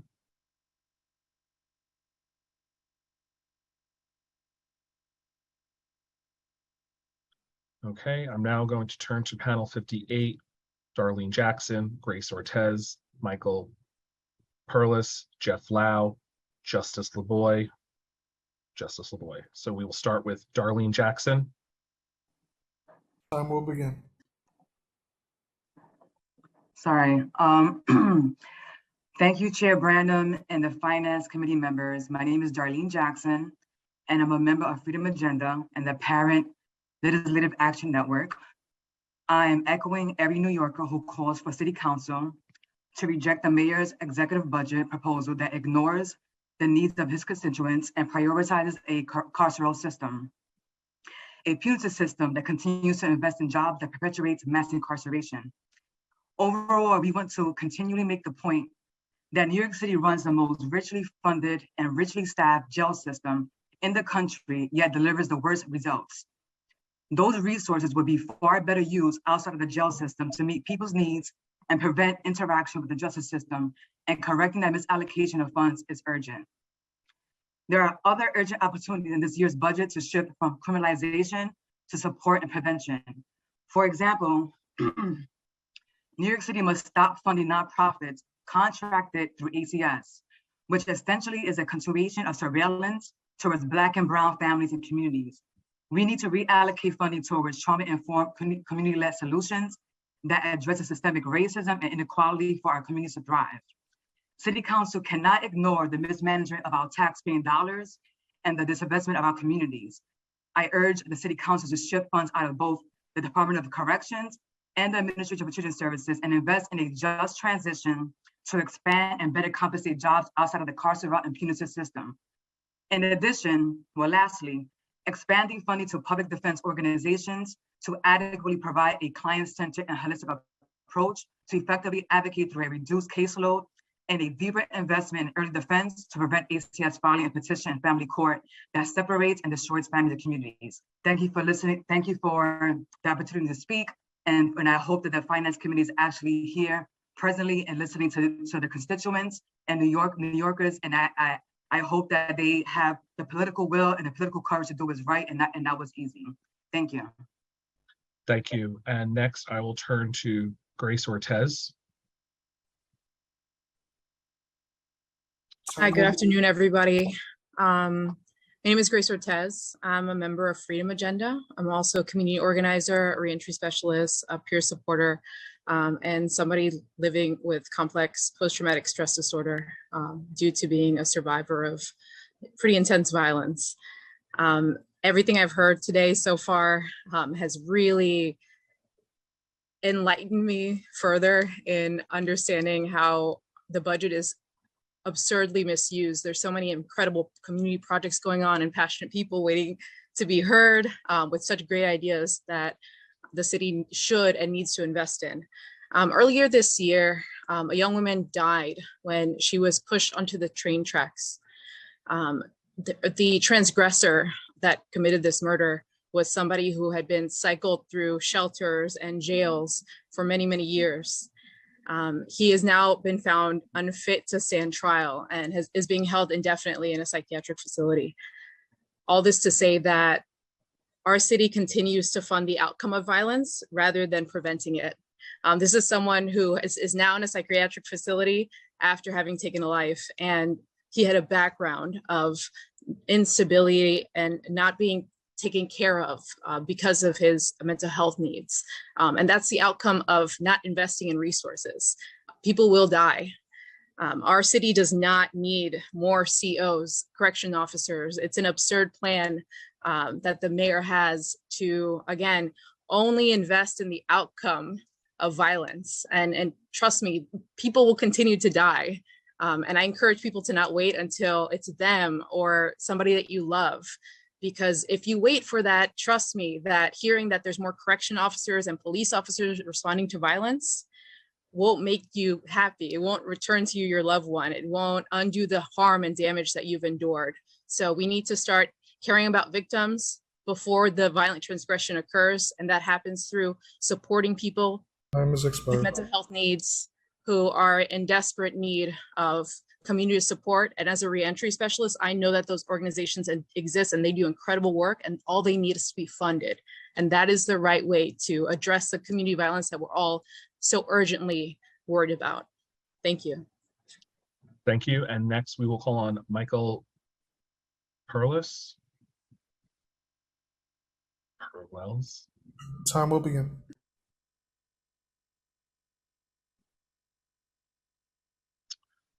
Okay, I will turn to Jeff Lau.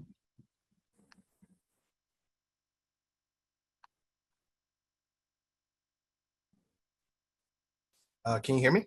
Yes, we can. Okay. All right. Hello, everybody. Let's support our human service workers with livable wages and cost of living adjustments. New York City needs to just pay. Good evening, everyone. Thank you to Speaker Adams, Chair Brennan, and members of the Finance Committee for this opportunity to testify today. My name is Jeff Lau, and I'm the Director of the Adult Literacy Program at the Chinese American Planning Council.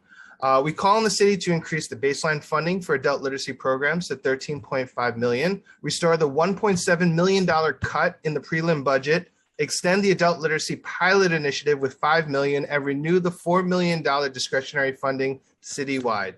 Like so many adult literacy programs throughout the city, CPC relies on city funding to provide programming to our communities. It has meant providing much needed wraparound services to our community members too. Students learn English to better assist their children's education, find meaningful work, and build relationships throughout our community. Students learn American civics, learn how to register to vote, what ranked choice voting is, and very soon learn about municipal voting in New York City. Students learn about healthcare assistance and, if needed, receive services for domestic violence. Classrooms provide information regarding rental and food assistance.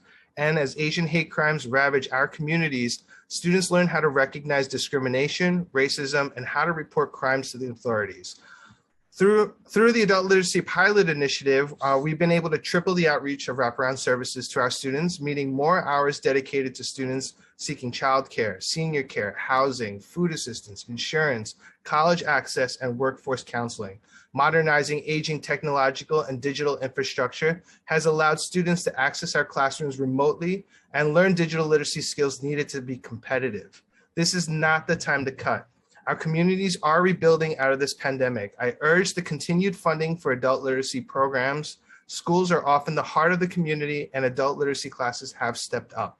In order to meet the needs of today and tomorrow, we need to invest. Our students are ready to lend their voices, eager to join the workforce, and ready to participate in our city with our vote, and so much more. I thank you for your time.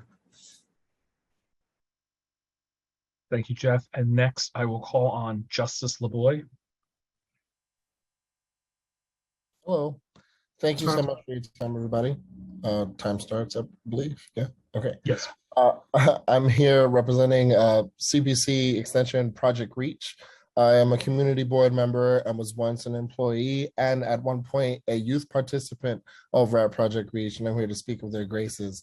A Project Reach has been since 1985 through the extension of CPC working with the Lower East Side and beyond there, all 5 boroughs of New York City to basically host social justice clinics. And they've been hosting clinics since around that time, but also providing young people, young queer and trans youth with retreat space and safe spaces throughout the year. I'd like to go over some of their more prolific events. They were the first ever citywide LGBT youth retreat hosted at a farm upstate New York, giving young people refuge from the city and a time away.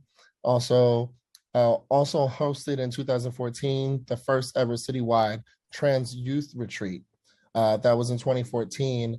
Project Reach has been at the forefront and was even given money last year to work with CPC and hosting all over New York City anti-Asian violence trainings. And that includes Asian American history training, which I feel has changed many lives. And I think that kind of information needs to be supported, not only needs to be supported, but tutored to the highest abilities. With 20 seconds left, I also want to say that Project Reach invites everyone here today to a social justice clinic that will be hosted monthly throughout the summer. We also plan on holding a summer camp this summer with, again, LGBTQ youth and older people who are going to be organizing around anti-Asian violence. Also, Project Reach has been working across New York City and schools to do anti-hate trainings across many isms around racism, homophobia, sexism.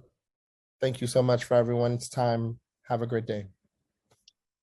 Thank you, Justice. And now I will turn to panel 59, Bella Wheel, Kin Mai Ong, and Natasha Capers. I will first turn to Bella Wheel.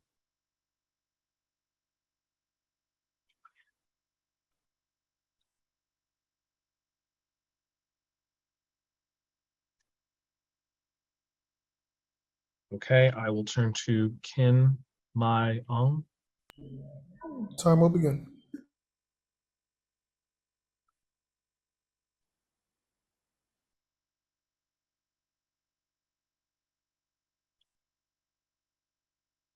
Okay, our final panelist, Natasha Capers.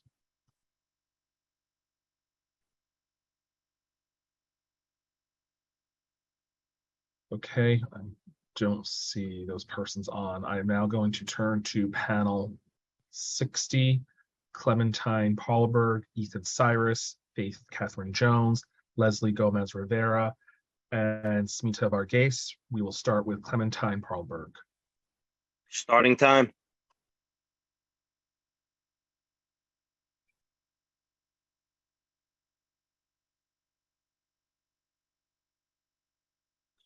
Okay, I will turn to Ethan Cyrus. Starting time.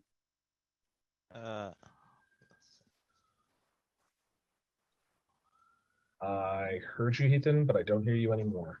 Hi, sorry. There we go. Hello, my name is Ethan Cyrus. I am a member of the Youth Food Advocates. I am in 10th grade at George Westinghouse Career and Tech High School in Brooklyn. Today, I am here to ask for your support to change the school food program and improve the presentation of school food by investing in the cafeteria redesign. Currently, a big part of the issue is how lunches look in schools. For example, in my school, the school lunch is usually food that looks unappealing or looks undercooked. I usually see people just grab a peanut butter and jelly sandwich for lunch and avoid the other food due to how it looks. If students don't like what they see, they are less likely to try the food. School food is important because most kids cannot bring food from home due to varying reasons. This problem has been happening even before the pandemic. I care because on the days that I need to eat school lunch, then I would hope that the food is appealing for me to eat. This matters for me and for all the students in my school and all the students in New York City because there could be the chance that one day we're depending on the school's lunch to eat during the whole school day. Then investment in school cafeterias could change our lives by giving us better options for us to eat when we can't bring our own lunch and changing the way students see school lunch. This is why I'm here today to ask the City Council to ensure that the budget includes an investment in our school food program to invest in our future by investing in the cafeteria redesign for all middle school and high school cafeterias. Thank you for your time. Thank you. And next, I'm going to call on Faith Catherine Jones. Starting time.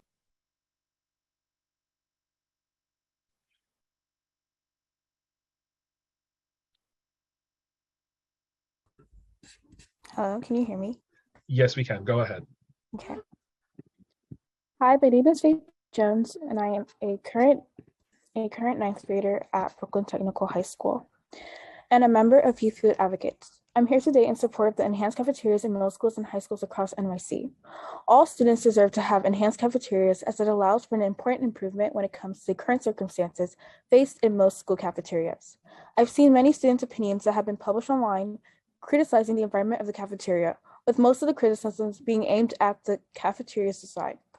Students have expressed the present stigma in the cafeteria as the lunch rooms are seen as outdated and therefore seen as insufficient for eating. As a result, students are belittled when being seen getting lunch at the cafeteria. Consequently, students may go hungry to prevent being ridiculed. Fortunately for me and the students at Brooklyn Tech, we don't have to experience that stigma thanks to the enhanced cafeteria at our schools. I've learned that in our cafeteria participation increased from the low 30% to an average of almost 50%. I've asked a friend of mine about their thoughts about the modern design of the cafeteria, and they had told me that it led to an improvement in their mood compared to the feeling that they get in the older lunchrooms. They explained that they enjoyed the upbeat mood in contrast to the draft feeling that they get in the outdated cafeterias. Additionally, the enhanced cafeterias allowed them to be able to socialize with their peers and friends because of the improvement in mood caused by the visual aspects of their environment. My friend explained how it is important that students are able to socialize and make use of the cafeteria as a break in their academic school day. Overall, voicing the opinions of scholars that came before them about the benefits of an improved lunchroom environment. All in all, enhanced cafeterias are needed to ensure that the students attending school are able to experience a segment in their day where they can feel relaxed, take a break from academics, and socialize with their friends. Based on the data taken at schools already with enhanced cafeterias, it is proven that these benefits lead to an increase in school food participation, which in turn leads to a positive impact on the students' academic achievement and better mental health. I hope to see the City Council members support in improving the lunchroom experience for all students in NYC by allocating the $250 million funding needed to be able to update the cafeterias. Thank you for your time. Thank you. And next, we'll call on Leslie Gomez Rivera. Starting time. That's what's up. Leslie, you're unmuted. You can go ahead. Sorry. Hi, I'm Leslie Gomez Rivera. I'm a senior in Midwood High School, and I'm a member of Youth Food Advocates. I'm here to ask for your support to fund the cafeteria enhancement in New York City schools.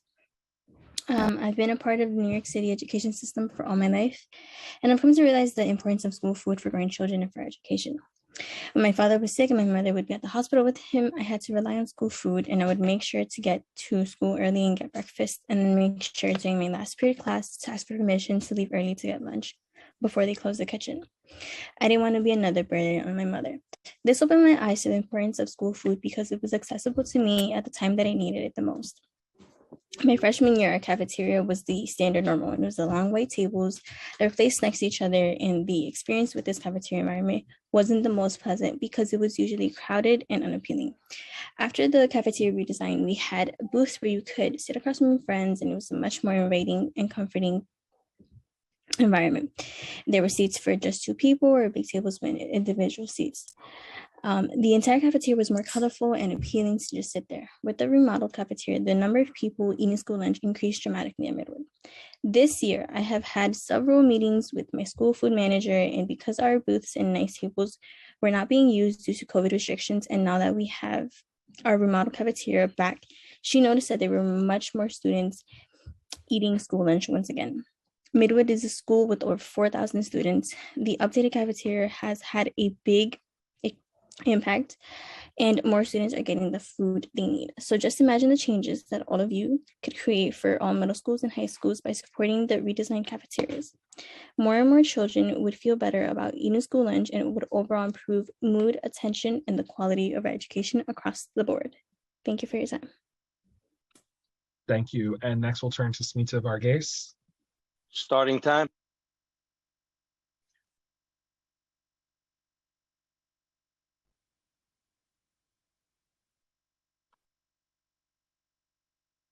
Okay, not seeing her. Sorry, just bear with me one moment. Okay, not seeing her in there. We will turn to panel 61. Caitlin Wong, Liz Ackles, Shivani Shah, Caitlin Giger, and Amir Anser. We will start with Caitlin Wong. Starting time. Good evening, honorable members of the City Council. My name is Caitlin Wong. I'm a junior at Brooklyn Technical High School, the event coordinator for Active Community Teamwork Club, and I'm also involved with advocacy on voting rights, education equity, and more outside of school. I'm here in partnership with youth food advocates to support efforts to redesign school cafeterias and enhance the lunchtime experience for all high school and middle school students in New York City public schools. In 2017, with the start of universal free school lunch citywide, the participation at Brooklyn Tech was about 36%. When the enhanced cafeteria layout was implemented in March 2018, participation increased and averaged nearly 50% in the first year. These enhanced cafeterias bring a more welcoming environment for students and add a wide variety of foods that allow students to have hot and cold options for lunch every day. Personally, the cafeteria layout at Brooklyn Tech has allowed me and my small group of friends to sit in booths and have small and intimate conversations during the lunch period, while bigger groups are able to occupy the longer lunch tables. I have made long-lasting friendships in our cafeteria. During my freshman year, I knew no one in my lunch period. However, the cafeteria fostered a welcoming environment to socialize with other students, which led me to make new friends to sit with during lunch every day. Friendships made during my freshman year of high school are friendships I still keep today. All in all, I believe that having enhanced cafeterias for all high school and middle school schools in New York City will increase the school lunch participation in all school cafeterias by a significant percentage. Universal free school lunch was the first step to lunch equity. The redesigned cafeterias are the next big step to equity in New York City school food. Thank you for your time. Thank you. And a name that I always mispronounce, but I should know how to pronounce it. Liz Ackles is next. Starting time. Yes, you got it right. Ackles. Thank you. Finally. It's like apples, I say. Just thanks, Malcolm. Thanks, Chair Brannon and members of the committee and other members of the council that are here today. Thanks for the opportunity to testify. As you've heard from our student partners, I'm here to talk about the cafeteria enhancement and to thank Chair Brannon for being a champion on this issue, and thank the council members. We've spoken to many of them on your enthusiasm about scaling up the cafeteria enhancement model to all high schools and middle schools. As you know, we're asking for $250 million, which would cover the remaining 500 capital cafeterias, and we want that included in the adopted budget. The three key points are: it's highly effective. There's a 35% increase in participation. It's cost effective, only $500,000 per school, and it's quick. There's a lot of pre-planning, but students leave on a Friday. Once it's planned, students leave on a Friday and they come back Monday, and the cafeteria is completely transformed. I just wanted to point out, we as community food advocates spearhead the Lunch for Learning campaign and work with many partners and have for many years. You've heard from DC 37, UFT, and CSA. This is a priority issue for all of the school-based unions. And I also wanted to point in the testimony that I'm submitting is that the Chancellor's Parent Advisory Committee has a letter of support, as does the American Academy of Pediatrics local district. So thank you for your time in this long day. I appreciate it very much. Thank you. And next we will turn to Shivani Shah. Starting time.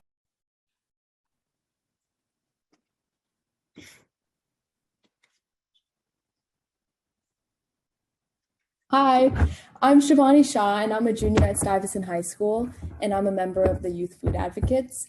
So today I'm here to advocate and secure the $250 million funding toward cafeteria enhancement in all of New York City middle schools and high schools.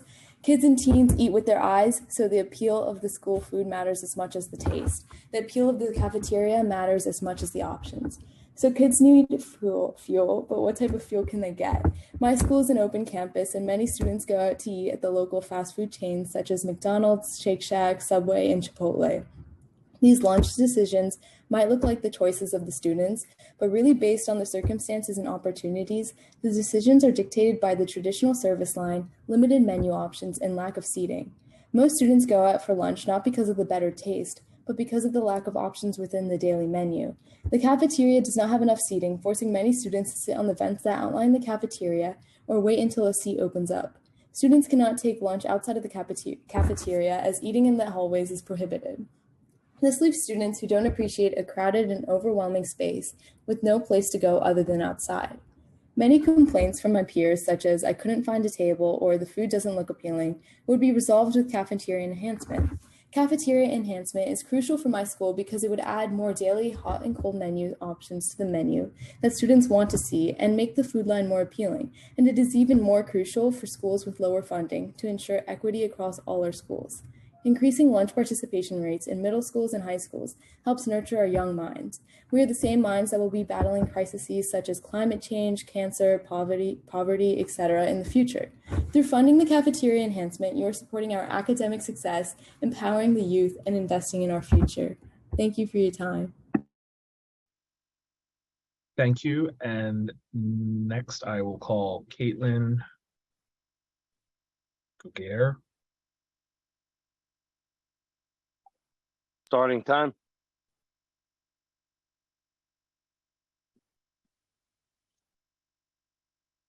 Okay, not seen in the Zoom. Our final panelist, Amir Al-Nasser. Hi, my name is Starting time. sorry. My name is Amir Al Nasser, and I'm a junior at Stuyvesant High School and member of Brooklyn Arab Youth in Bay Ridge. I'm here in support of youth food advocates on behalf of all students in New York City. I'm asking for your support in securing $250 million in the budget for the cafeteria enhancement in New York City for all middle and high schools. From a young age, school lunch is always meant to be a time for eating healthy and good food, as well as socializing with others. However, as I've gotten older, I've noticed that school lunches are no longer enjoyed by my peers, and it has been very disappointing seeing so many students ditch school lunch to instead go for food outside. Our building has a fantastic cafeteria, but without appealing menu options and an overhaul of the service line, it does not get used to its fullest extent. From being outside during lunch hours, I witnessed so many students who shut off cafeteria food, and I did the exact same thing. At times, if I forget my wallet at home, I'd rather go home hungry. If there was a modernization of the cafeteria system in schools, I believe that the cafeteria would be a better place for us to get healthy food quickly. Instead of being forced to eat the option provided for us, allowing for more choices will help the cafeteria continue to be a place for friends to socialize. As a member of a lower privileged community, I also recognize that there are many people who cannot afford the privilege of eating outside. Due to this, allowing for more options in the place would allow for lower income students to enjoy lunch. A healthier student is a healthier member of the community. And if we allow so many students to go outside to eat lunch, we are opening them up to food that are significantly less nutritious than the possibilities in school. With your support for funding, school cafeterias across the city will become more modernized and the school food less stigmatized, as school food becomes more nutritious and more important to students. Thank you for your time. Thank you. And that concludes panel 61. I will now I'm going to announce panels 65 and on, so folks know where they are, 66 and on, so folks know where they are. Panel 66. Merble Regan, but I think I already called you. Christy Peel, Brenda Temple, Benjamin Holda. Panel 67, Thomas Gauguin, Malat Seyum, Anthu Nugent, Peggy Herrera, Kevin Cho. Panel 68, David Jenkins, Justin Yankee, Justin Wood, Kendra Clark, and Martha Larson. Panel 69, Marlo Bocher, Melissa Vergara, Robert Jareski, Charlotte Albrecht, Christopher Ashley. Panel 70, Natasha Santos, already called that name, Sammy Dessou, Shamir Tana, Arthur Sprogus. Now turn to panel 62, Anna Lilia Ariza. Starting time. Hi, good afternoon. My name is Ana Lilia Araiza. I am the Director of Youth Leadership at Community Food Advocates, and you've heard from a lot of our youth. I won't take up too much time since Liz has already spoken about the enhanced cafeterias as well, and you'll continue to hear from our young people. Some of them who had to hop off, you're going to get their written testimony, so I do encourage everyone in the council to read through their testimonies as well. The one thing that I want to add is that I don't only work with the young people you see here. I do visit schools around the city and talk to middle schoolers and high schoolers across the city.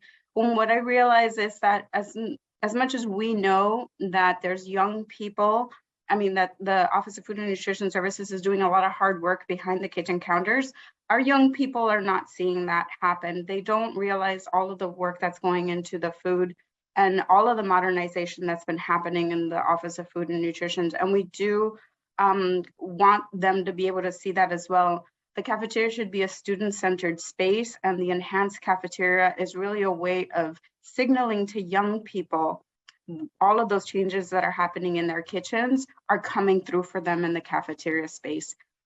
Thank you for your time. I'll yield the rest of my time. Thank you. And next I will turn to Ashley Yang. She has time. Oh, she has, okay.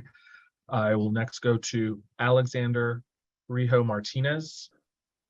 Starting time.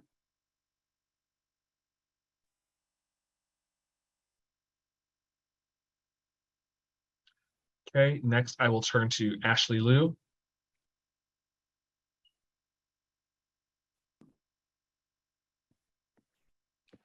Hello, honorable members of City Council. My name is Ashley Liu, and I'm a junior at Brooklyn Technical High School, as well as the president of Active Community Teamwork and Activism Club at Tech. Our school cafeteria was redesigned in 2018, a year before my start at Tech. I remember my first day seeing the cafeteria and being in shock of how much cleaner and organized it was compared to my middle school. I was surprised that there were hot and cold lunch options, and I was most of all shocked by the communal dining arrangement.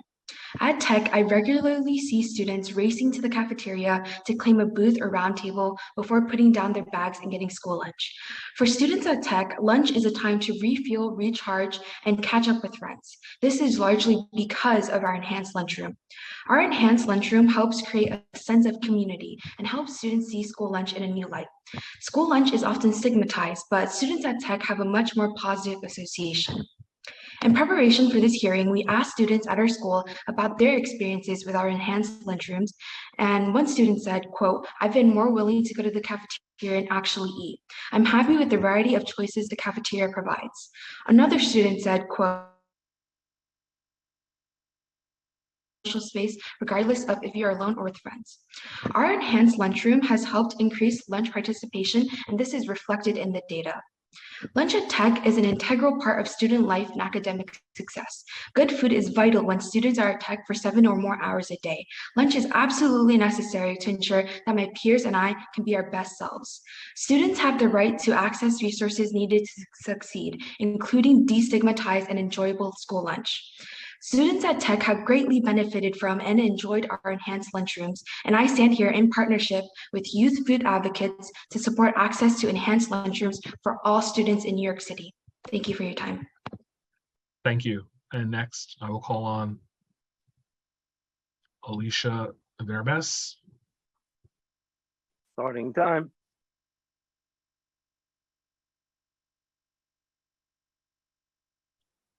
Okay, next on my list is Eliza Porcella. Starting time. Hi, I'm Eliza Porcella, a current 11th grader at the International Baccalaureate School for Global Education and a member of the Youth Food Advocates. I'm here to advocate for the $250 million in funding to be used for cafeteria enhancement in New York City public schools. School food is imperative to a successful school day for the average student, and the New York City public school system boasts 1.1 million students, many of which do rely on school food. Aside from just eating school lunch, cafeterias are also supposed to be a safe and comfortable environment where students can take a break from thinking about classroom assignments. Students deserve an environment where they're able to focus on eating their lunches and socializing. As someone who often relied on school food when my single mom didn't have time to pack me a lunch, I really always wanted to see improvements that allow for the next generation of students who need school food to be happy and not hungry. There's a lot of stigma surrounding eating school lunch, and the quality hasn't been preferable, making it so that many students go hungry during lunch. I personally never have enough time to eat in the morning and often find myself waiting for lunch. It's incredibly disappointing when I finally get to sit down and eat the school lunch lacks options and doesn't look appealing. I'm distracted for the rest of the day and have trouble focusing on my assignments. Increasing food participation isn't just for the physical health of students, it's for our mental health too. Students have to stress about their meal. Students won't have to stress about their meals, and they'll actually be able to focus on furthering their education. With this, I want to advocate for the needed funds to transform all middle and high school cafeterias to enhanced cafeterias. Enhanced cafeterias will give hungry students the ability to choose what they get to eat and allow them to eat enough to sustain them through the rest of the school day. This could improve focus, health, and happiness for so many students. Thank you. Thank you. And that concludes panel 62. I will now turn to panel 63, which was Tracy Fu, Yuri Kabalerchik, Kim Noble Houston, Melanie Kruvelis, Jamila Elder. We will start with Tracy Fu. Starting time. Hi, my name is Tracy Fu. I live in Queens and I am a member of DSA's New York City chapter.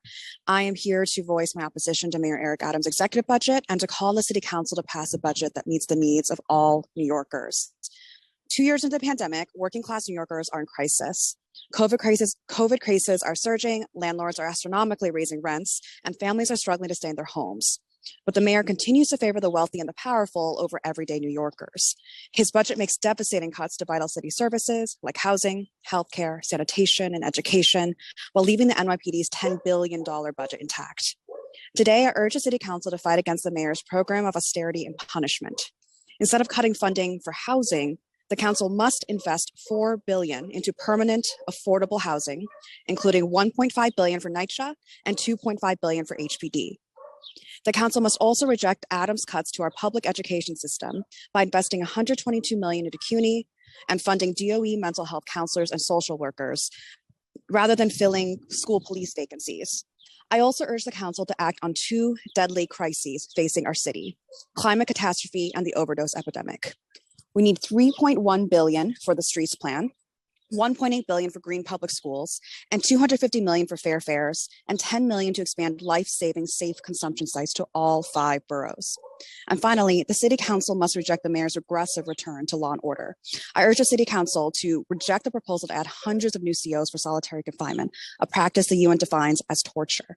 I also urge the council to demonstrate their commitment to racial justice by cutting the failed NYPD criminalization programs like the ineffective and violent plainclothes units, the so-called subway safety plan, and ending all NYPD response to mental health calls. Thank you, council members and committee chair Brannon, for hearing my testimony. Thank you, Tracy. Next, I'll call on Yuri Kabalerchik. Starting time. Hi, I'm Yuri. I'm a New York City resident, and I'm also a member of the DSA's New York City chapter. I also want to voice my opposition to Mayor Eric Adams' executive budget, and I want to call on the City Council to pass a budget that will meet the needs of all of us New Yorkers. 2 years, we're in crisis. COVID cases are still surging, landlords are still raising rents, and people are struggling to stay in their homes. But our city and our mayor are still favoring wealthy and powerful over everyday New Yorkers. His budget is making devastating cuts to vital city services like housing, healthcare, sanitation, and education, and he's leaving the NYPD's $10 billion budget intact. Today, I'm urging the council to fight against the mayor's program of austerity and punishment. Instead of cutting funding for housing, the council must invest $4 billion into permanent affordable housing, including $1.5 billion into Nycc and $2.5 billion for the HPD. The council should also reject Adams' cuts to our public education system and invest $122 million into CUNY and fund the DOE mental health counselors and social workers, rather than filling school police vacancies.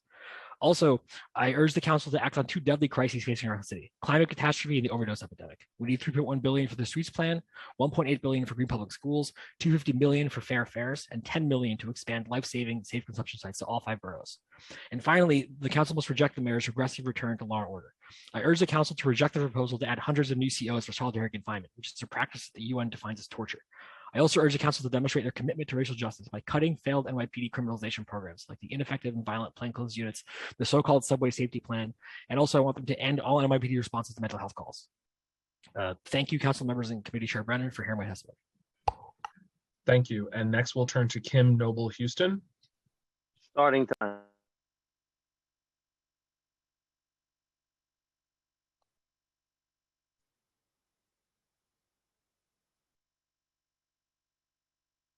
Okay, next I have Melanie Kruvelis.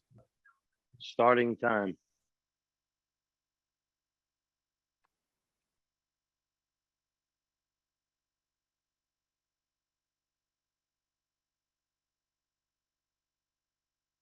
Next on my list, I have Jamila Elger. Starting time.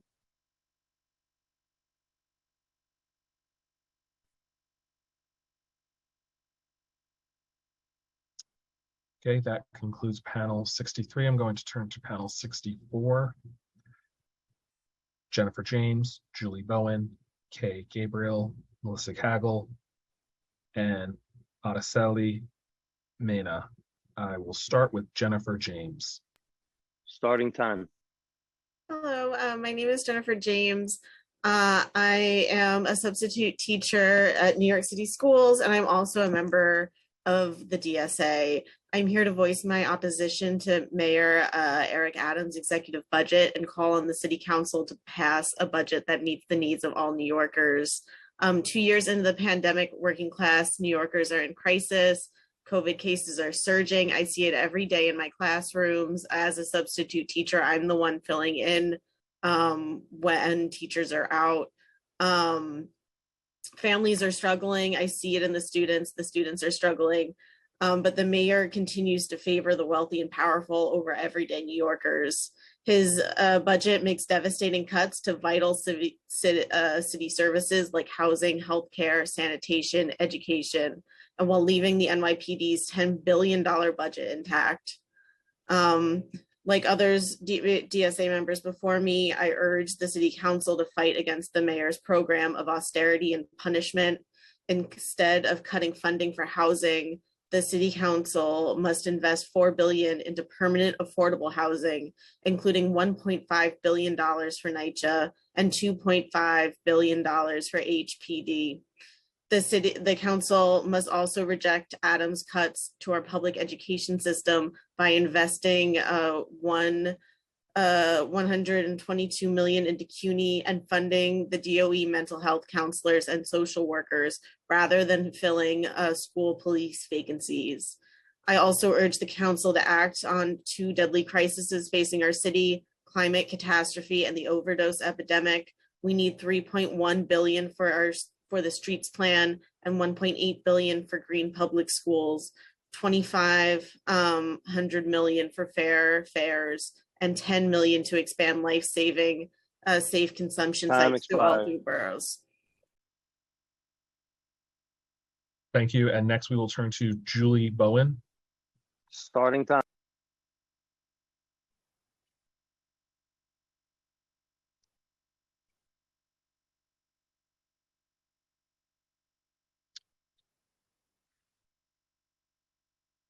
Okay, next I will turn to Kay Gabriel. Starting time. Hi, council members and committee chair Brandon. My name is Kay Gabriel. I am a Queens resident. I'm also a member of DSA, and I'm an adjunct instructor at NYU. I'm also calling on the council to reject Mayor Adams's executive budget. You've heard a lot about austerity today, and it's not just a buzzword. Austerity in budgets means that people will die. People die because of bad budgets. They die because they don't have adequate housing. They die because they don't have access to overdose prevention clinics. That's what this means. That's what this is about. This is about New Yorkers' lives. It's about like failing to adequately prepare for the climate catastrophe means that people will die.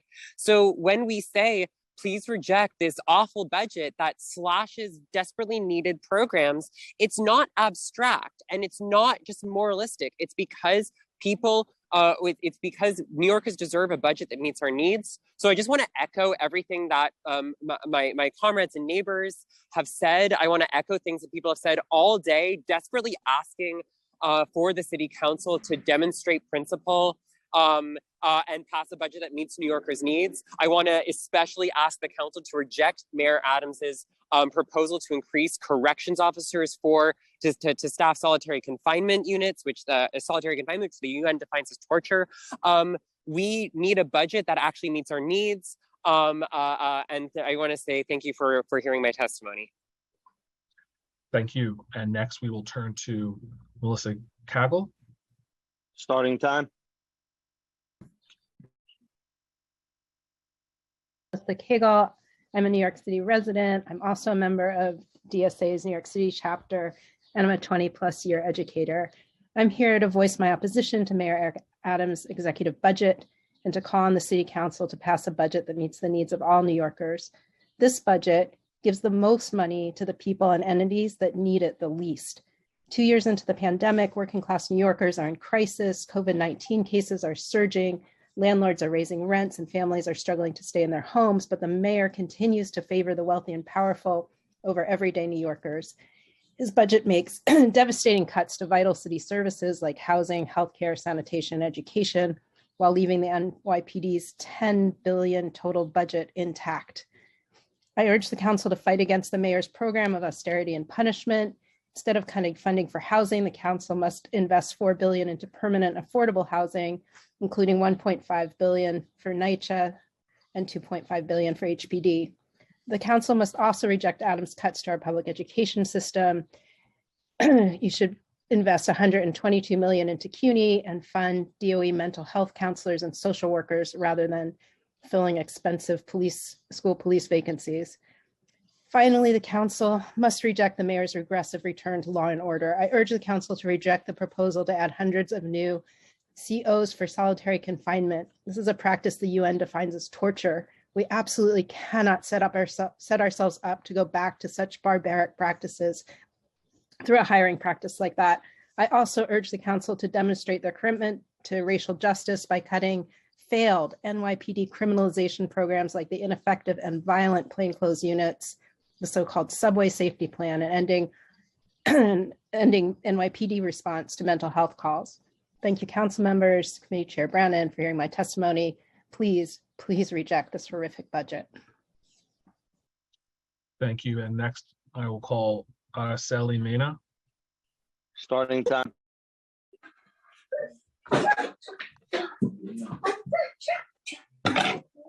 Sí, buenas tardes. Mi nombre es Araceli Espejel Mena.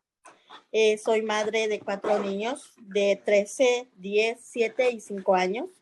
Soy madre y líder de padres en el Distrito 9, en el Bronx, y miembro del Comité de Padres en Acción de Nycc, el grupo de trabajo de escuelas centradas en sanación, y soy una embajadora de sanación en la escuela de mis hijos. Yo pienso que el programa de embajador es muy importante, ya que en lo personal, me ha ayudado mucho. En mi familia ha sido más fácil identificar los estados de ánimos de mis hijos y de mi esposo. Tenemos mejor comunicación y nos es más fácil expresar nuestros sentimientos. Asimismo, en la escuela, los talleres que hemos tenido nos han servido para conocernos con los demás padres, que al igual que yo, también han expresado que les ha ayudado mucho en sus familias. Es más, padres que llevamos muchos años en la escuela, que ni siquiera nos hablábamos, ya que hablamos de diferentes idiomas. Ahora ya nos saludamos con muy buenos días, adiós, ¿cómo estás? ¿Cómo te sientes? Pienso que es una forma también de hacer hermandad con diferentes razas. Ha sido una experiencia increíble ser parte del programa Embajador centrado en la sanación este año. Y le pido a la ciudad y al Departamento de Educación en la ciudad de Nueva York que continúen invirtiendo y expandiendo el programa Embajador para padres, desarrollen un programa Embajador juvenil y financien programas en escuelas que apoyen y no castiguen a los estudiantes, incluidos los programas de justicia restaurativa, invirtiendo en servicios de salud mental y contratando trabajadores sociales y consejeros escolares adicionales. Creamos escuelas centradas en la sanación y culturalmente sensibles para todos los niños de la ciudad de Nueva York. Muchas gracias.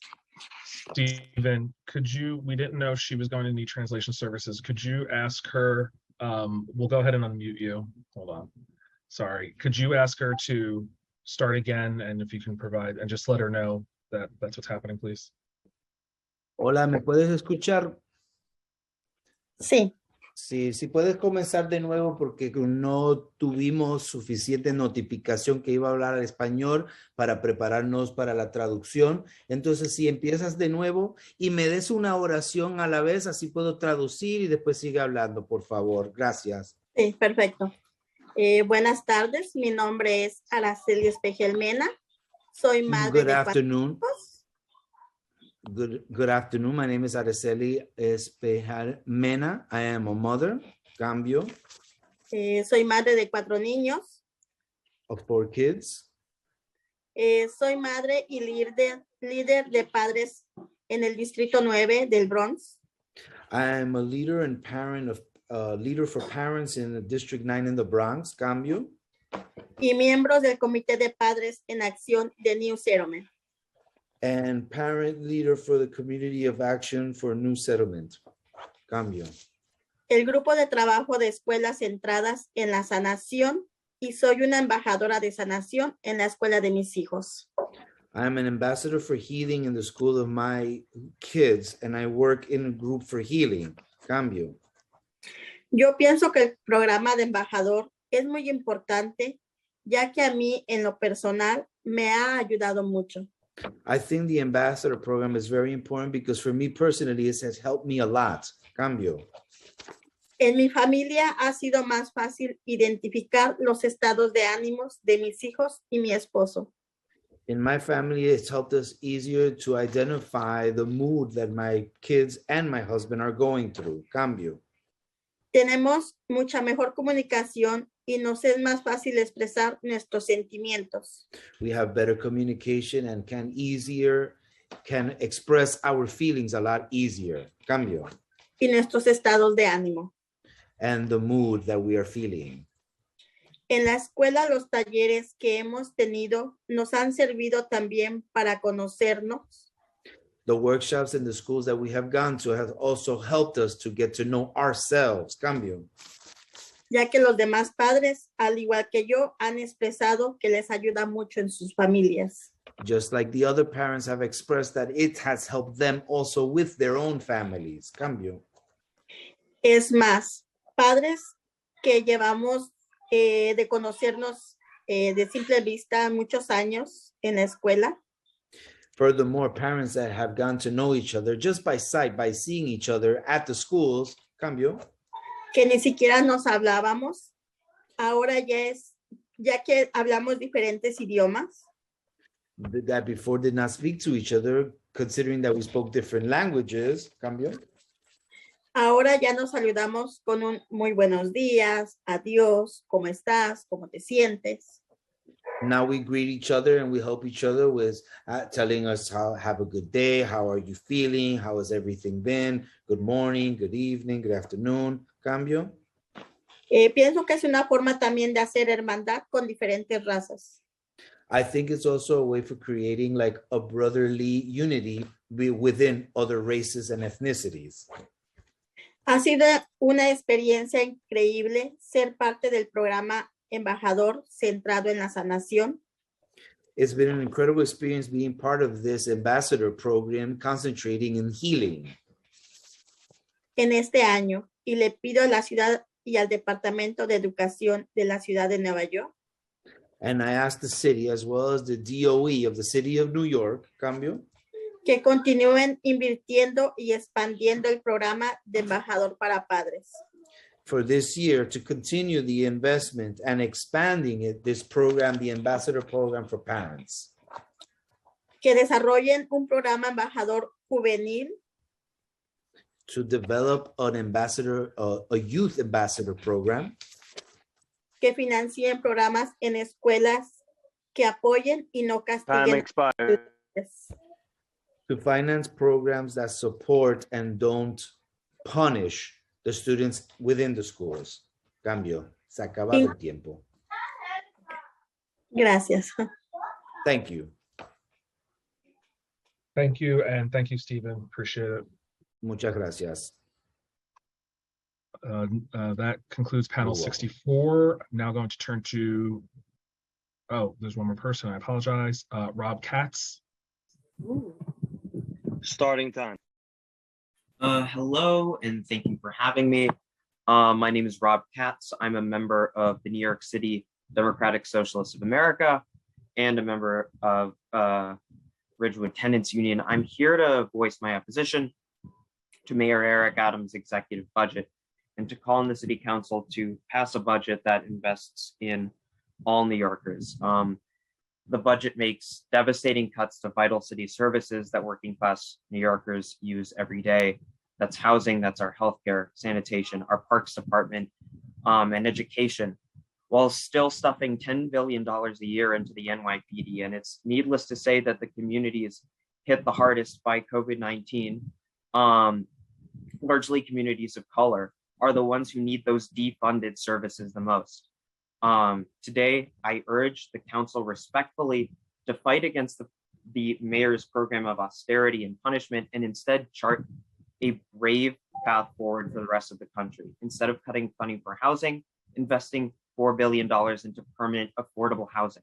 Instead of cutting our public education, investing into CUNY and into our public schools, funding DOE, mental health counselors, and social workers, not more school safety officers. We need $3 billion for safe streets. We need $2 billion for green public schools. We need $250,000 for fair fares.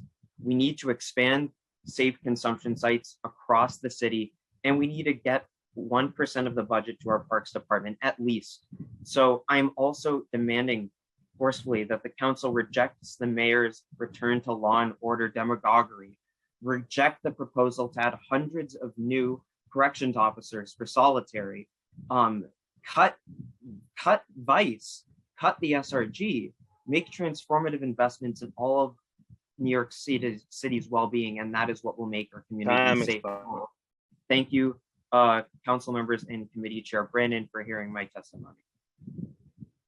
Thank you, and I'm going to, before I turn to panel 66, I will announce panels, I've already announced 69, 70 through 75.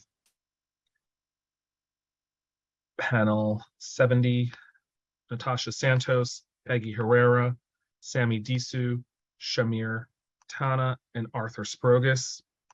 Panel 71, Dash, Sammy Namir Oliveras, Zaid Habsh, Brian Keppel. Panel 72, Lucas Ajmian, Paul Lee, Prakesh Churaman. Panel 73, Eric Seligman, Glenn Bolofsky, Glennie Reynosos, and Kenan McClung, and Crystal Gooding. Panel 74, Madeline Jackson, Mimi Shelton, Willie the Genius, Diego Brown, Torrin Fennelly. And panel 75, Jessica Marshall, Shariah Hardy, Joy Clark, Amy Tsai, Dolores Canella. Starting with panel 66, we'll start with Merble Regan. Starting time.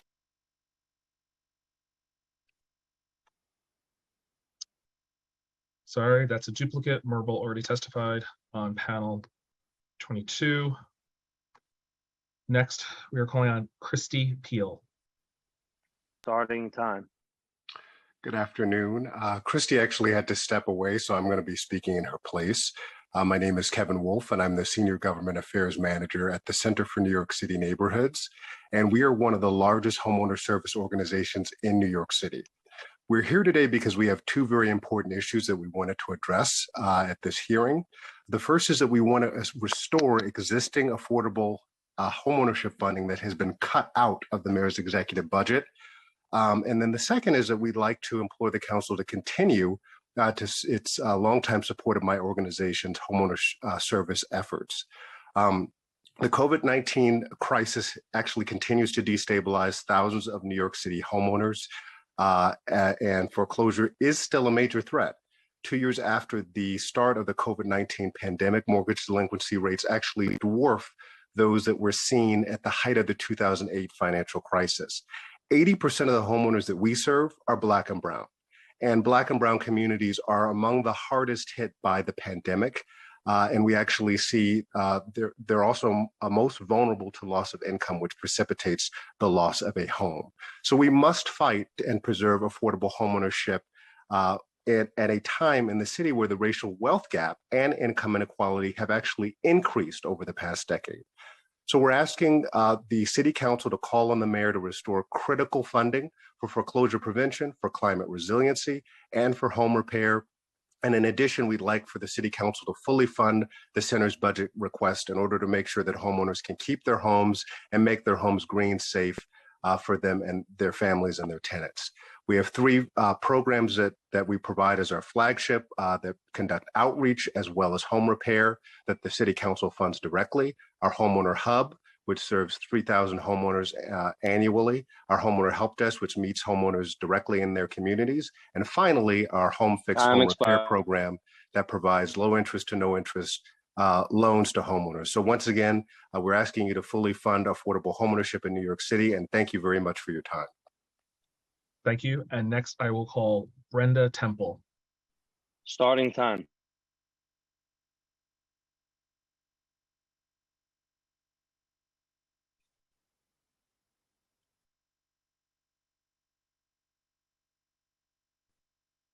Next I have Benjamin Holda. Starting time. Good afternoon. Thank you so much for allotting me this time to speak, council members. It has been a very long day for you, I'm sure, so I appreciate that. I'm here specifically to speak about diverting funding from the SRG unit of the NYPD. I'm speaking about this as somebody with substantial academic and personal experience working with human rights. The SRG, both through its intention and through its practice, exists to brutalize protesters in a way that completely dismantles their ability to share their political opinions, to associate in political society, and their ability to really just flourish and direct the course of this putative democracy. In a more grand sense, as I've sat through the testimonies of various other organizations, it is unconscionable that New York City continues to fund the SRG to the degree that it does. We've seen a 7-fold bloat in its budget since 2015, while so much demonstrable good could be done by diverting those millions of dollars into our schools, into our public transit, into economic initiatives, into nutritional initiatives. These are things that have demonstrable positive impacts on society. And as has been said, a budget is a profoundly moral document. So the decision at hand is one to divert those funds into a system that exists to cause pain and to subdue, or one that promotes flourishing for New York City as a community.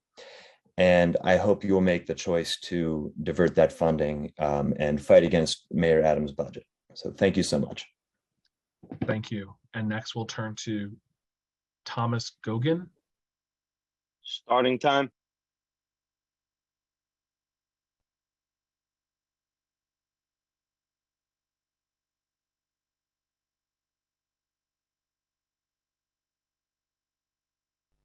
Next on the list, I have Malat Seyum. Starting time. Good evening, Honorable Chairperson and distinguished members of the New York City Council Committee on Finance. My name is Melat Seyum, and I'm the Worker Co-op Policy Advocate for the New York City Network of Worker Cooperatives, also known as Nycc, the local trade association representing worker cooperative businesses and democratic workplace in the New York City metropolitan area.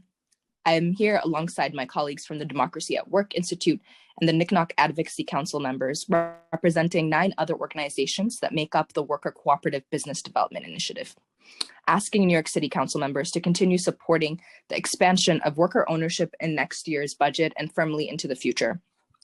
Since the inception of the initiative, we have created over 175 new cooperative businesses and approximately 1,000 new jobs that are not only providing higher hourly wages, but also building wealth and assets for individuals who are overwhelmingly BIPOC women and immigrants.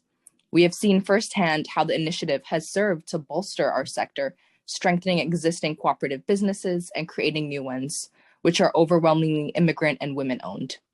The initiative partners have collectively worked to create a comprehensive ecosystem of support for cooperative businesses that not only ensures the creation of new cooperatives in low-income areas, but also the technical assistance needed to sustain businesses and create jobs, as well as the education and outreach needed for communities, interested entrepreneurs, and allied organizations. We ask the City Council to enhance our funding to $5,012,000 in order for our initiative to double down on the essential long-term economic recovery for cooperative businesses that we will need to claw ourselves out of this crisis. We thank the City Council for the opportunity to testify, and we hope that you will consider our budget priorities and recommendations during this year's budget negotiation process. Thank you. Thank you. And next, I will call on Anthu Nugent, Democracy at Work Institute. Starting time.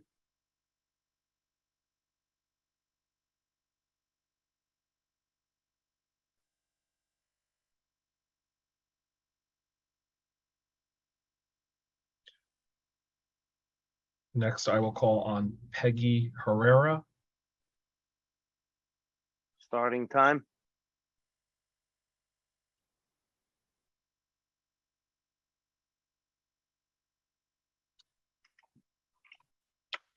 Next on the list, we have Kevin Cho.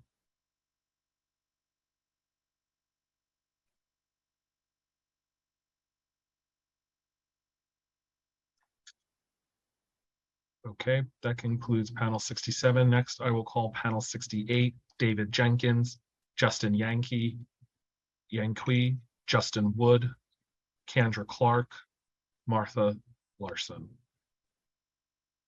I'll first turn to David Jenkins. Starting time. Hello, my name is David Jenkins. I'm a lifelong New York resident living in Flatbush, a union member, and a member of NYC DSA. I'm here to voice my opposition to Mayor Adams' executive budget and to call on the City Council to pass a budget that meets the needs of all New Yorkers. Right now, working class New Yorkers are in crisis, and the executive budget makes devastating cuts to vital city services like housing, healthcare, sanitation, and education, while leaving the NYPD's $10 billion budget intact. Today, I urge the council to fight against the mayor's program of austerity and punishment. Instead of cutting funding for housing, the council must invest $4 billion into permanent affordable housing, including $1.5 billion for Nycc and $2.5 billion for HPD. The council must also reject Adams' cuts to our public education system by investing $122 million into CUNY and funding DOE mental health and social workers rather than filling school police vacancies. I also urge the council to act on 2 deadly crises facing our city: climate catastrophe and the overdose epidemic. We need $3.1 billion for the streets plan, $1.8 billion for green public schools, $250 million for fair fares, and just $10 million to expand proven life-saving safe consumption sites to all 5 boroughs. Finally, the council must reject the mayor's regressive return to law and order. I urge the council to reject the proposal to add hundreds of new COs for solitary confinement, a practice, as we've repeated, the UN defines as torture. I also urge the council to demonstrate their commitment to racial justice by cutting failed NYPD criminalization programs like the ineffective and violent plainclothes units, the so-called subway safety plan, ending all NYPD response to mental health calls, and to disband the brutal strategic response group used primarily to suppress protest and abuse the unhoused rather than its original mission of keeping us safe from terror. Thank you, council members and committee chair Brennan, for hearing my testimony. Thank you. And next we will turn to Justin Nycc. Starting time.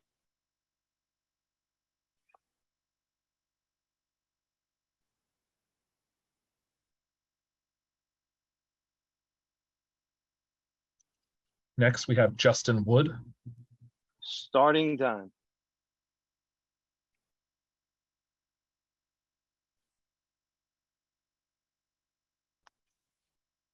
Next I have Kendra Clark.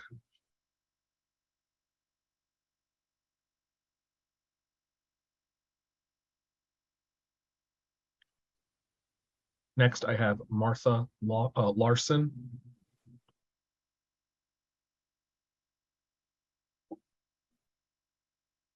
Martha, I'm a New York City resident.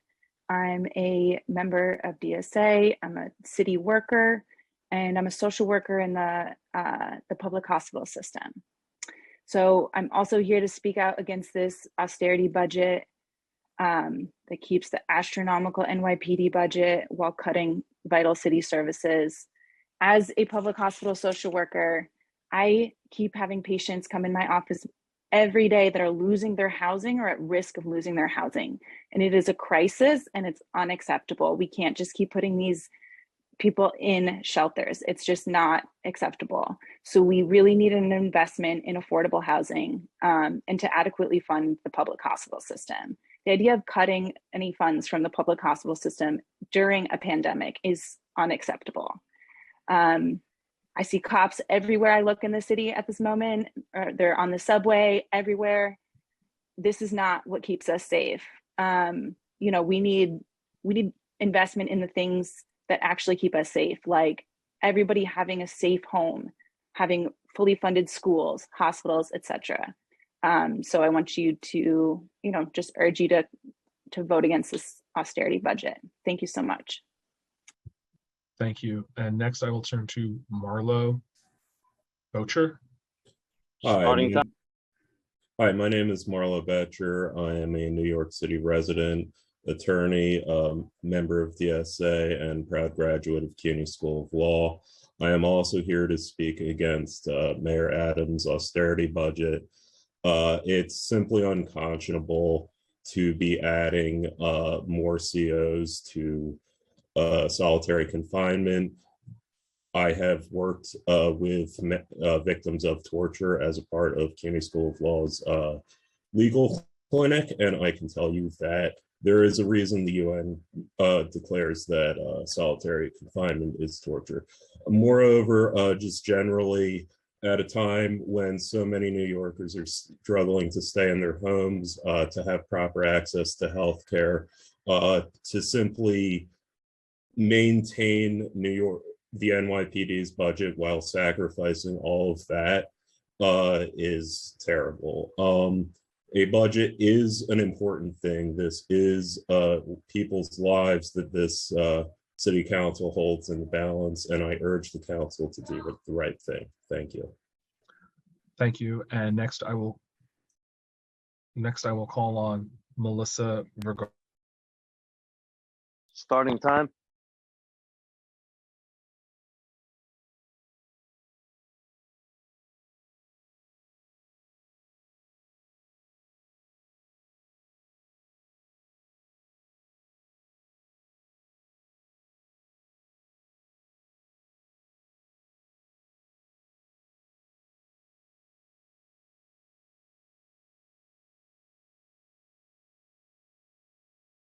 Charlotte Albrecht.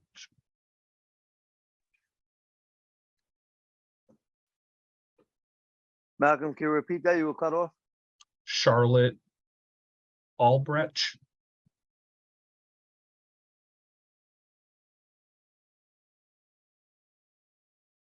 Final panelist I have on 69 is Christopher Ashley. Starting time.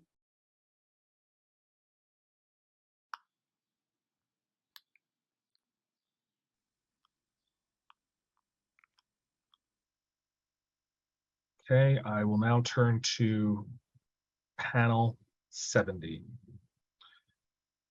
Natasha Santos, Peggy Herrera, Sammy Disu, and Shamir Tana, and Arthur Sprogus. Natasha Santos. Starting time.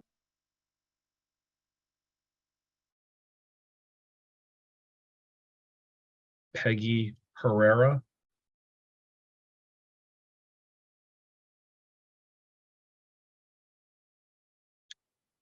Sammy Disu.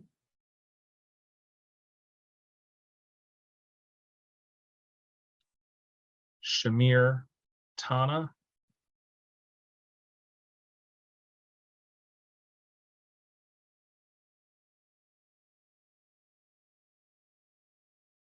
Arthur Sprogus.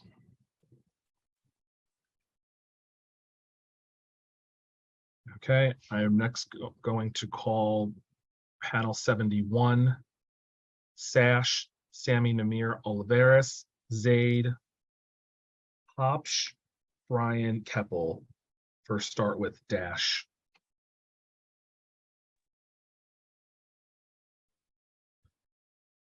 Okay, next turning to Sammy Namir Oliveras.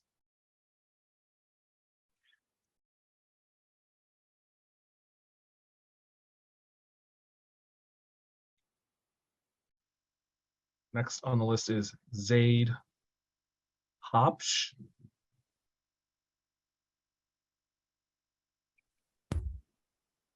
Starting time.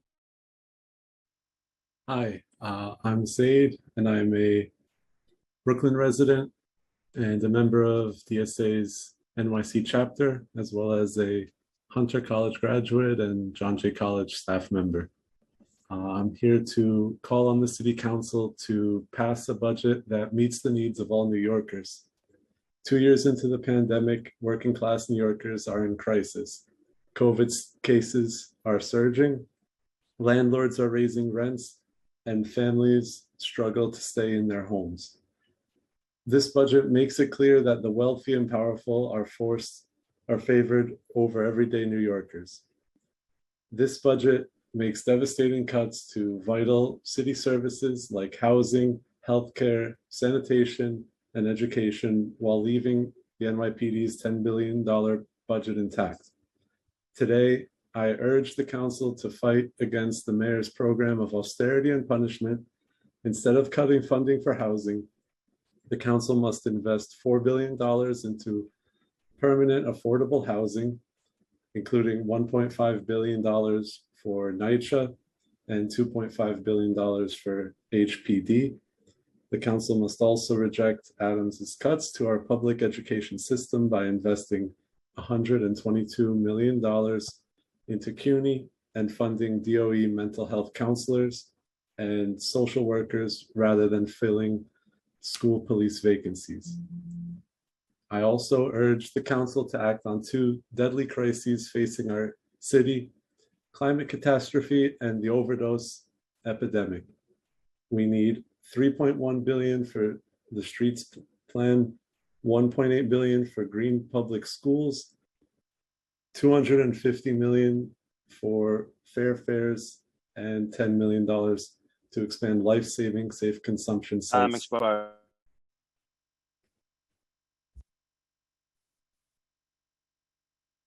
If you want to wrap up your thoughts, Zaid.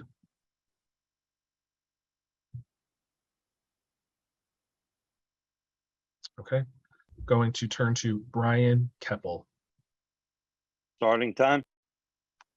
Hi, my name is Brian Keppel. I'm an independent budget analyst and member of New York City DSA. My parents both grew up in the city. My father is from the Bronx, where he drove a cab and went to night school to earn a degree to teach special education. He doesn't vote anymore. He doesn't participate because he's convinced that our elected leaders simply don't care about people like him or my family or my mother who will never be able to retire. And so I'm here today to say that the actions that the council members take, it actually matters. It's more than just a political game about who gets to advance the next piece of legislation if they vote yes. Some of you are going to be casting your first ever votes on the city's budget. And a lot of you were elected because the people of this city are tired. All we get is less. You know, if we have deficits, we get cuts. If federal funding expires, we get cuts. Even when we have $6 billion in rainy day funds, we get cuts. And the police just get bigger and bigger and bigger. Combined, they have a larger headcount than sanitation, health, CUNY, parks, DHS, DYCD, Department for the Aging, social services, and HPD combined. It's become unmanageable. It's too much. So I'm urging the council members to remember that they have to go back up for re-election in a year. And you were voted to bring change, to change the direction of this city. That is what the city wants. So even if you don't care about the city, you should care about yourselves, because we'll remember the budget vote in a year. So $4 billion for affordable housing, overdose prevention, and a budget that prioritizes New Yorkers. Time expired. Because it's bad out here. It's bad. And we need help, and we need you to help us. Thank you for listening, and thank you for the council members who made it through all these many hours. Thank you. And that concludes panel 71. I will now call panel 72. Lucas, Ajmian, Paul Lee, Prakesh, Churaman. I'll start with Lucas Ajmian. Starting time.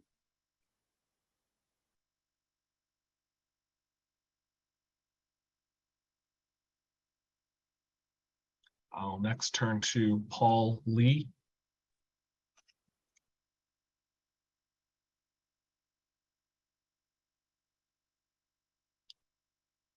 Next, I will turn to Prakesh Churaman.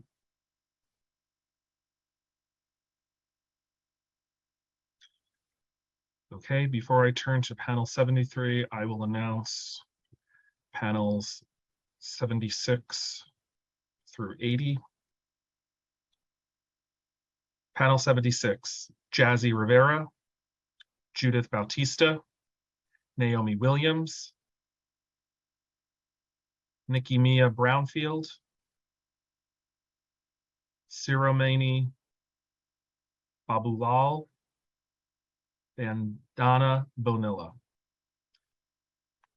Panel 77, Alma Rocha, Ava Thompson, Deborah Humes Jordan, Denise Frederick, Harriet Mubuji. Panel 78, Jackie Ori, Ludi Delva, Marissa Centeno, Sunita Hamal,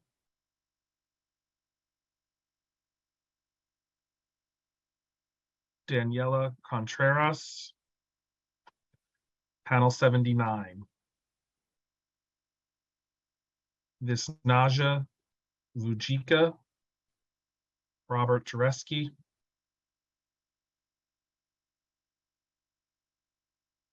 sorry everyone, the screen froze.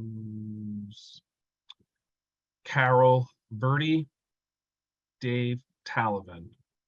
Panel 80, Gloria Manzano, Joy Clark, Rosa Rodriguez, and Jeremiah Schlotman.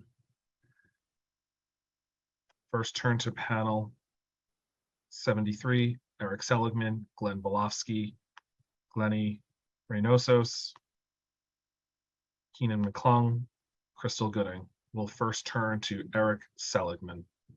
Starting time. Hello, my name is Eric Seligman.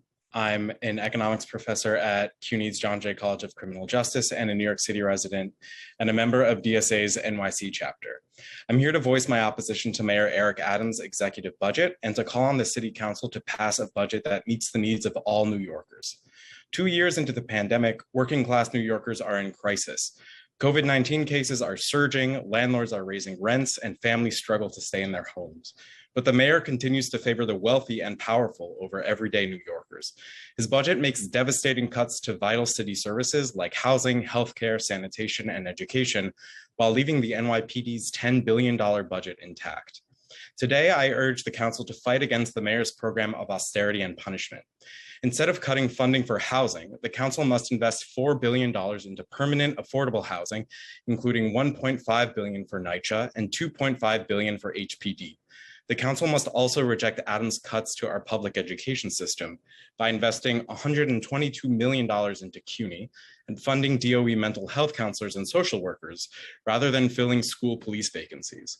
I also urge the council to act on 2 deadly crises facing our city: climate catastrophe and the overdose epidemic.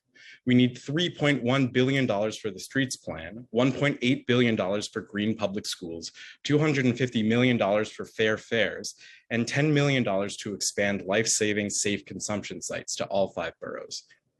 Finally, the council must reject the mayor's regressive turn to law and order. I urge the council to reject the proposal to add hundreds of new COs for solitary confinement, a practice the UN defines as torture. I also urge the council to demonstrate their commitment to racial justice by cutting failed NYPD criminalization programs, like the ineffective and violent plainclothes units, the so-called subway safety plan, and ending all NYPD response to mental health calls. Thank you, council members and committee chair Brannon, for hearing me.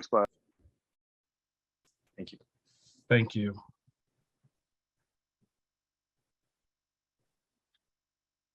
Next, we'll turn to Glenn Bolosky.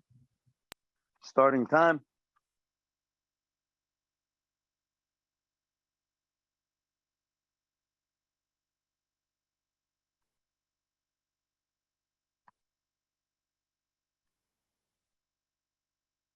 Okay, next I will turn to Glenny Reynosos. Starting time.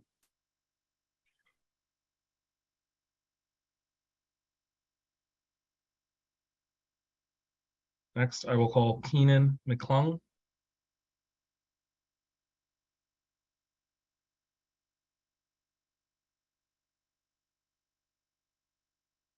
Next, Crystal Gooding.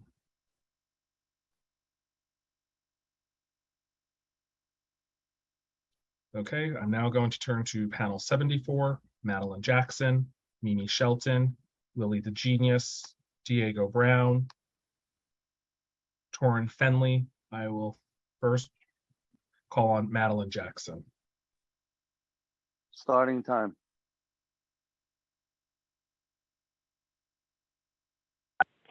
Can you hear me? Yes, we can. Go ahead. Can you hear me? Yes, we okay, can. Evening. I and my 2 siblings are college-educated, second-generation public housing residents. We support the full funding of Section 9. While I support the funding of Section 9, I feel I need to speak to the why and the how 2 generations are still living in public housing, which was supposed to be temporary.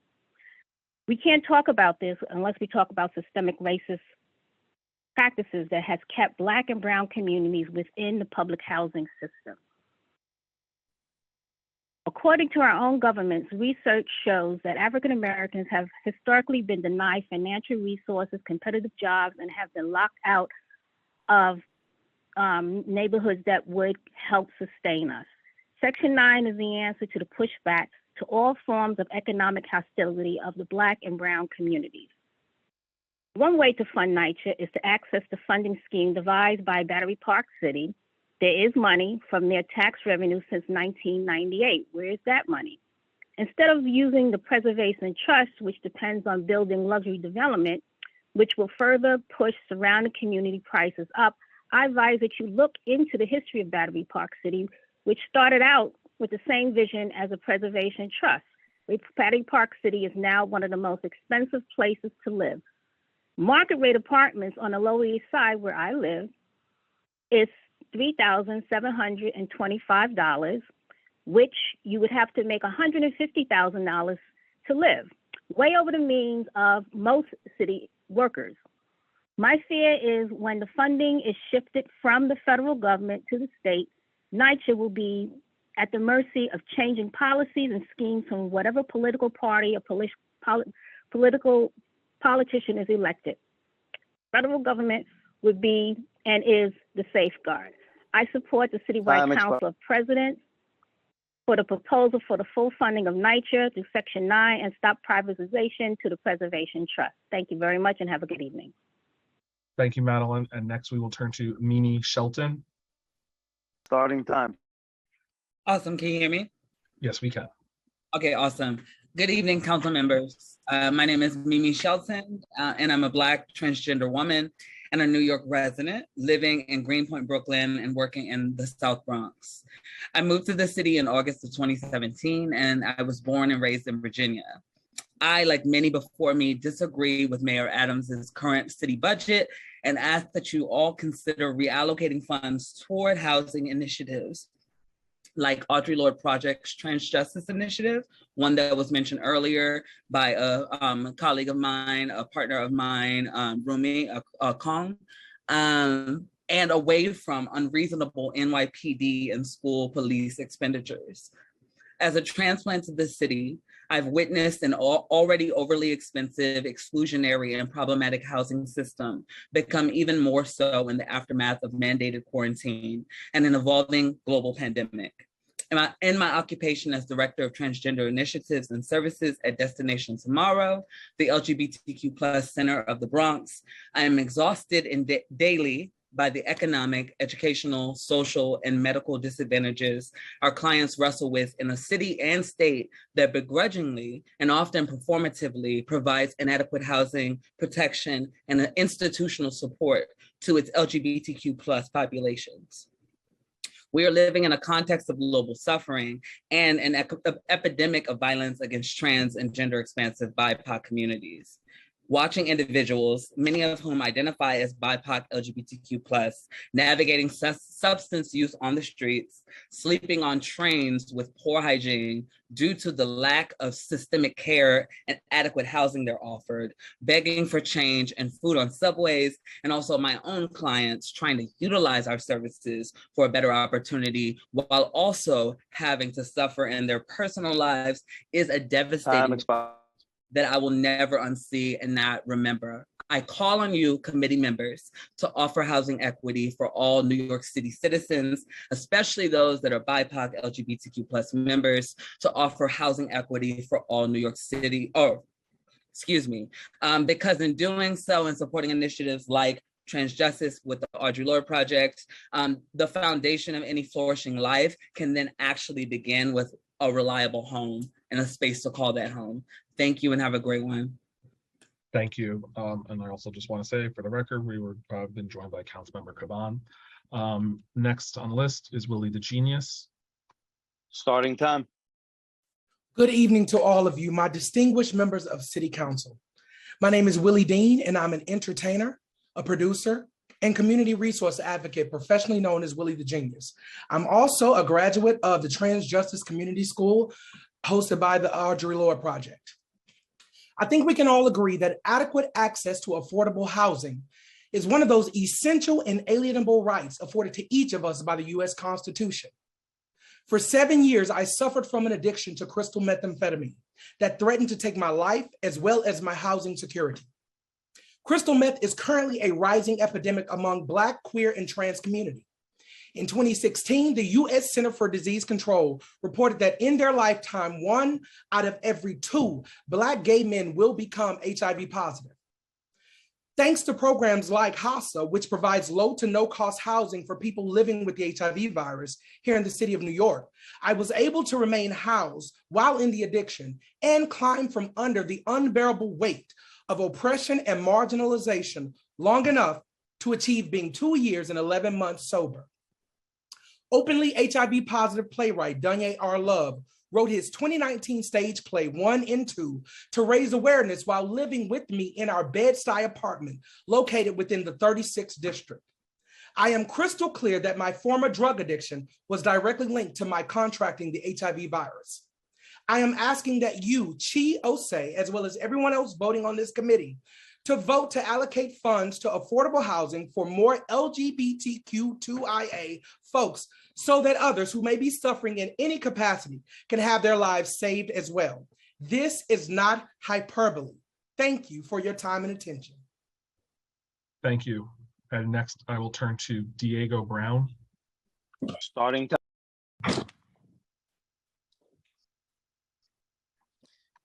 Hello, I'm Diego Brown. I live in Woodside, Queens, and I am a real estate agent in Midtown Manhattan.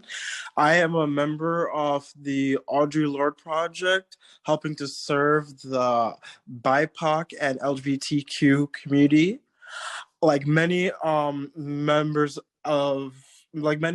here have spoken about, I understand the constant battles our community has to face with the housing crisis. Homelessness is a high factor for the LGBTQ community, and a lot of that is rooted in the fact that society doesn't always accept everyone that's in the LGBT community, as well as our families. The result of the high levels of homelessness in our community has resulted in increased levels of depression and anxiety. And these factors can lead to things such as increased drug use, unsafe sexual practices, and higher rates of suicide for our communities. Mayor Adams has said that it is important for him to crack down on the high crime levels in the city, but in order for him to do that, it is important that we increase services for homelessness as well as for the mental health crisis that our nation is facing. It is important for us to have equitable housing to do this, because giving vulnerable members of our community a place to be rooted in and a home to feel safe allows them to better improve themselves and to better connect and serve their communities. So housing equity isn't just important for the LGBTQ community, but it's important for a healthy society. Time expired. Thank you. Thank you. And next, our final panelist on panel 74, Torin Bentley. Starting time.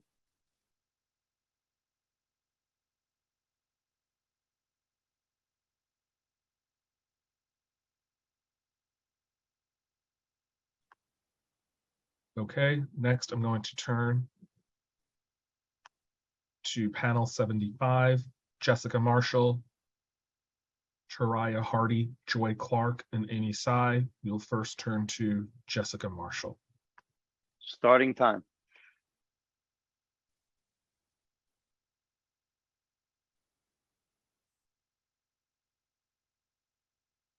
Okay, next I have Chariah Hardy. Hi, good afternoon, everyone. My name is Chariah Hardy. Can you all hear me? Yes, we can. Okay. My name is Madam C. Hardy. I am the recording secretary for the CEC, the Community Education Council of District 23, acting vice president of President's Council, and PTA president of PSIS 155. In these roles, I was introduced to a group catering to healing schools and families.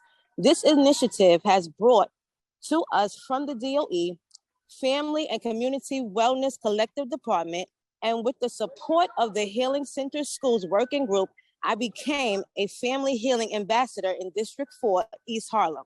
I was able to take these trainings to District 23 in Brooklyn, where I now reside and my children attend school. Being an advocate has allowed me to inform families who have experienced trauma and teach them how to cope and deal with these issues. This program DOE created shed light on mental health, social, emotional learning, and how it has been impacted by COVID-19. Due to this forum, parents were able to be vulnerable and honest to get the best needs and services for their families. I am honored to be part of a program that caters to helping and rebuilding the confidence and safety of our scholars. In this role, I have also been able to help my own family. During the passing of my grandmother, my family and I were able to honestly speak on losing someone and how to deal.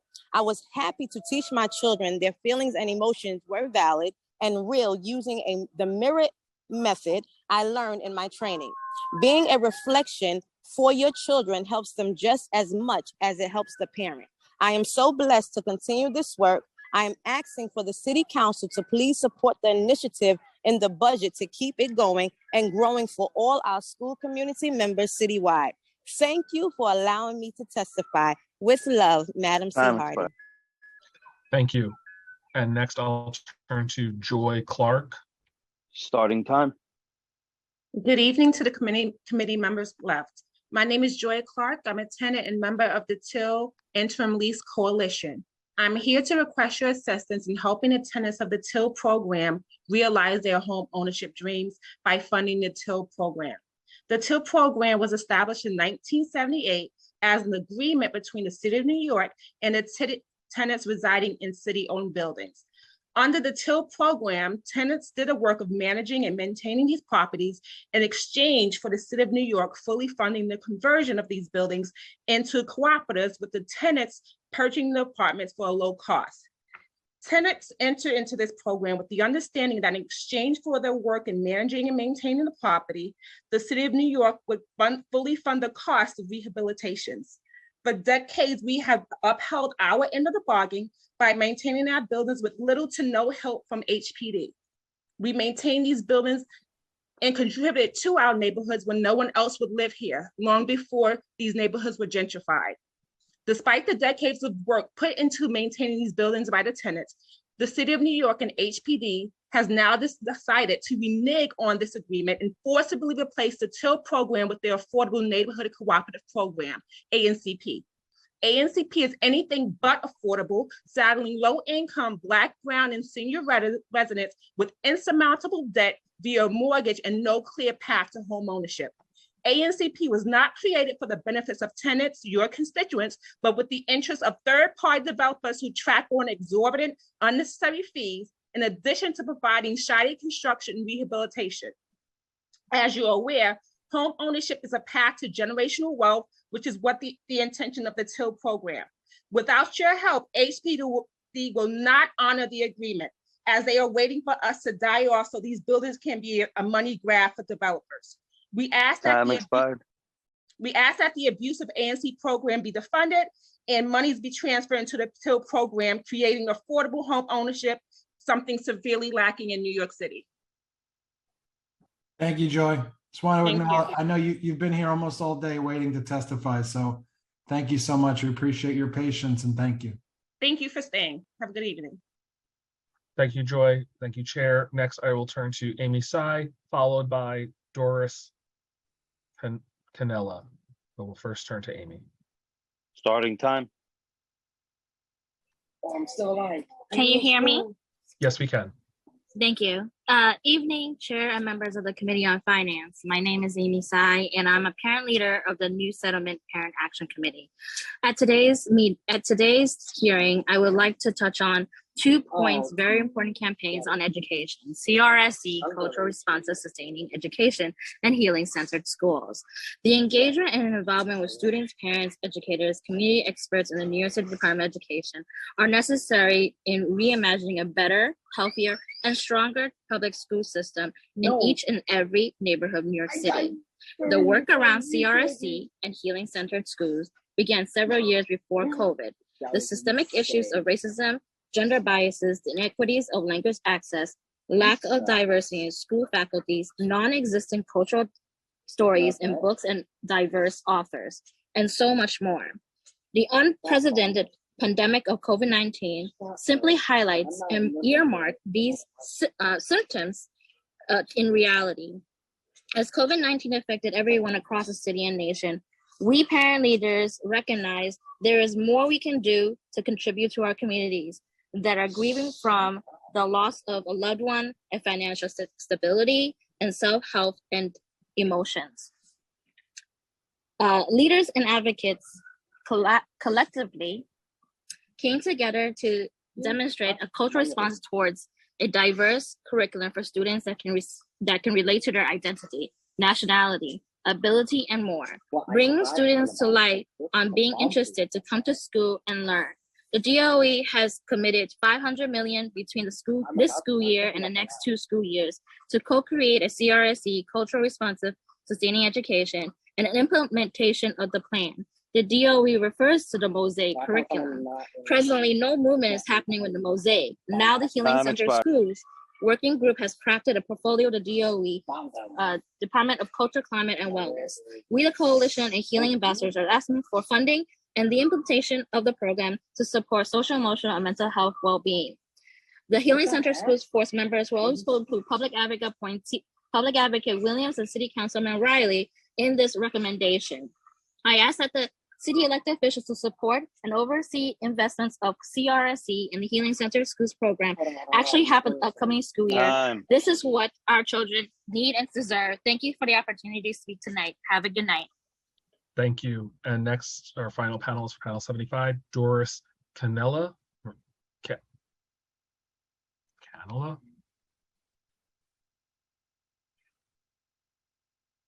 Starting time. Okay, next I will turn to panel 76, Jazzy Rivera, Judith Bautista, Naomi Williams, Kimia Brownfield, Saromani Babulal, and Vandana Bonilla. I'll first start with Jazzy Rivera. Starting time. Good evening. My name is Jazzy Rivera, and I am the Family Healing Ambassador of PS 123 and the District Healing Ambassador of District 32. I am the President of President's Council of District 32, the Treasurer of Brooklyn High School's President's Council, and the CPAC Recording Secretary. I serve as PTA President in PS 123, IS 383, and Nelson Mandela School for Social Justice. My councilwomen are Jennifer Gutierrez and Sandy Nurse. I would like to thank the DOE for their support in launching the Healing Ambassador Program.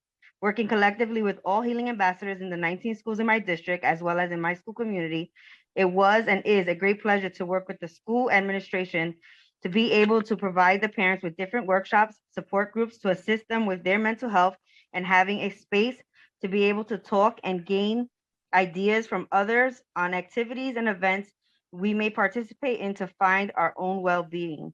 During the pandemic, I have learned from my community that most just need guidance, assistance, and a safe place to get to where they feel supported and assisted.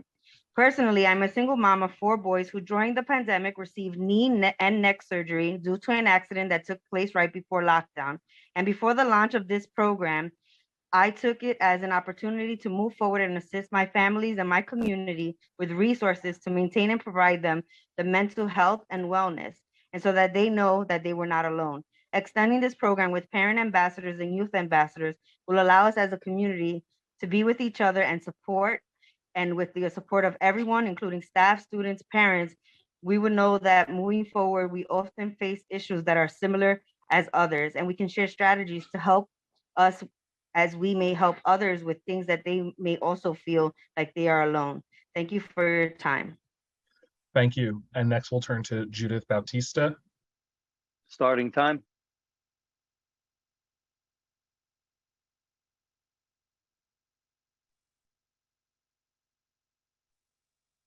Sí, buenas tardes a todos. Mi nombre es Judith Bautista Pardon Hidalgo. un momento, por favor.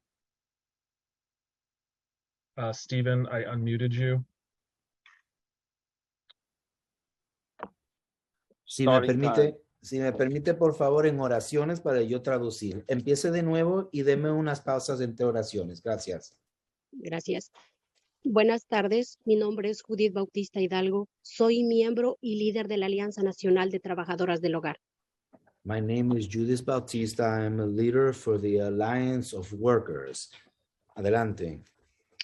Y también una gran líder de We Rise. Nos levantamos en español.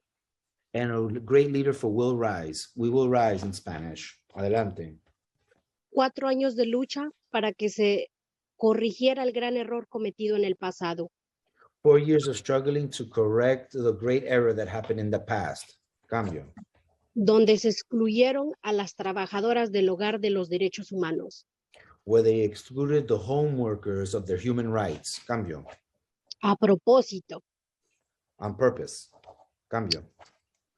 Y por fin se aprobó la Intro 339. And finally, they approved Intro 339. Pero este solo es el comienzo del camino. But this is only the beginning of the travel, of the path. Cambio. Como le digo a mi hijo, una sombrilla sirve solo si la abres cuando llueve. Like I told my son, an umbrella only works if you open it when it's raining. Cambio. Lo mismo pasa con esta ley. Sirve solo si se abre al público. The same thing with this law. It works only if it's open to the public. Cambio. Y se da a conocer a las trabajadoras del hogar y a los empleadores. And the home workers are recognized for the work that they do. Cambio. 20 años como niñera profesional y nunca supe que tenía derechos. 20 years as a professional babysitter and I never knew that I had rights. Cambio. Las trabajadoras del hogar somos esenciales. Home workers are essential. Cambio. Somos las que movemos la economía de este país. We are the ones that move the economy for this country. Cambio. Haciendo que los demás trabajos sean posibles. Making it possible that other work is possible. Cambio. Mientras cada uno de ustedes sale a trabajar. While each of you go out to work. Cambio. Una niñera cuidadora de adultos mayores cuida lo más preciado de sus hogares. A nanny or someone, a home health care worker that takes care of the adults allows you to be able to do the work that you do without any concern. Cambio. Que son sus seres queridos. Which are your loved ones. Cambio.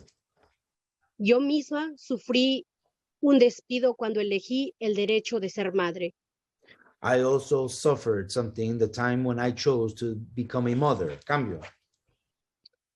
Y por eso estoy acá, para que esto que me pasó a mí no le pase a nadie más si se da a conocer esta ley. And that's why I'm here, so that it doesn't happen to someone else. What happened to me if this law is approved. Gracias por dejarme dar mi testimonio este día. Thank you for allowing me to give testimony today. Cambio. Y les pido a todos los city councils que están ahí. And I ask all of you at the city council who are present. Cambio. Que por favor den el budget. To please approve the budget. Para que las trabajadoras del hogar conozcan sus derechos. Y no solo las trabajadoras del hogar, los empleadores mismos no conocen y no saben que hay una ley que nos protege y los protege a ellos. And so that the home workers are aware, and as well as the employees that are aware of their rights, and there are laws that protect us. Cambio. Muchas gracias a todos y que pasen buena noche. Thank you very much to everyone and have a good night. Gracias. Thank you, Judith. Stephen, don't go anywhere. I have to call a few more names, but they're not on the Zoom, but I have to call them anyway. And then we're going to go to Alma Rocha. No problem. Naomi Williams is next on our list. Starting time.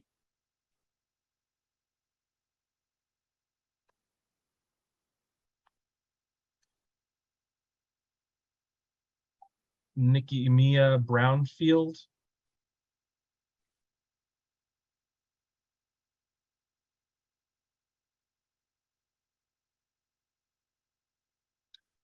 Sarah Main Babulal.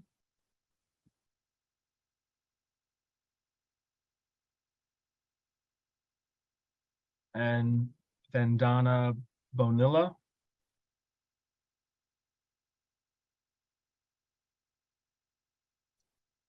Okay, I'm going to move on to panel 77. Panel 77 has Alma Roca, Ava Thompson, Deborah Humes Jordan, Denise Frederick, Harriet Muguji. But we're first going to turn to Alma. So Steve, if you could let her know that we'll go ahead and unmute her and she can begin her testimony, please. I think we remuted you, sorry. Okay. Hola, ¿me escucha Alma? ¿Estás presente, Alma, para dar su testimonio? Yes, I'm ready, but I would like to speak in English. Thank you so much. Okay, thank you. You can give us just give us one moment, please. Hello, good evening. Hold on one moment. Everybody just bear with us one moment. Okay, can we go ahead and re-unmute Alma, please? Okay, go ahead, Alma. Okay. Starting time. Thank you. Good evening. My name is Alma Rocha. I am a proud member of the National Alliance Domestic Workers, and I have been a nanny since 15 years ago.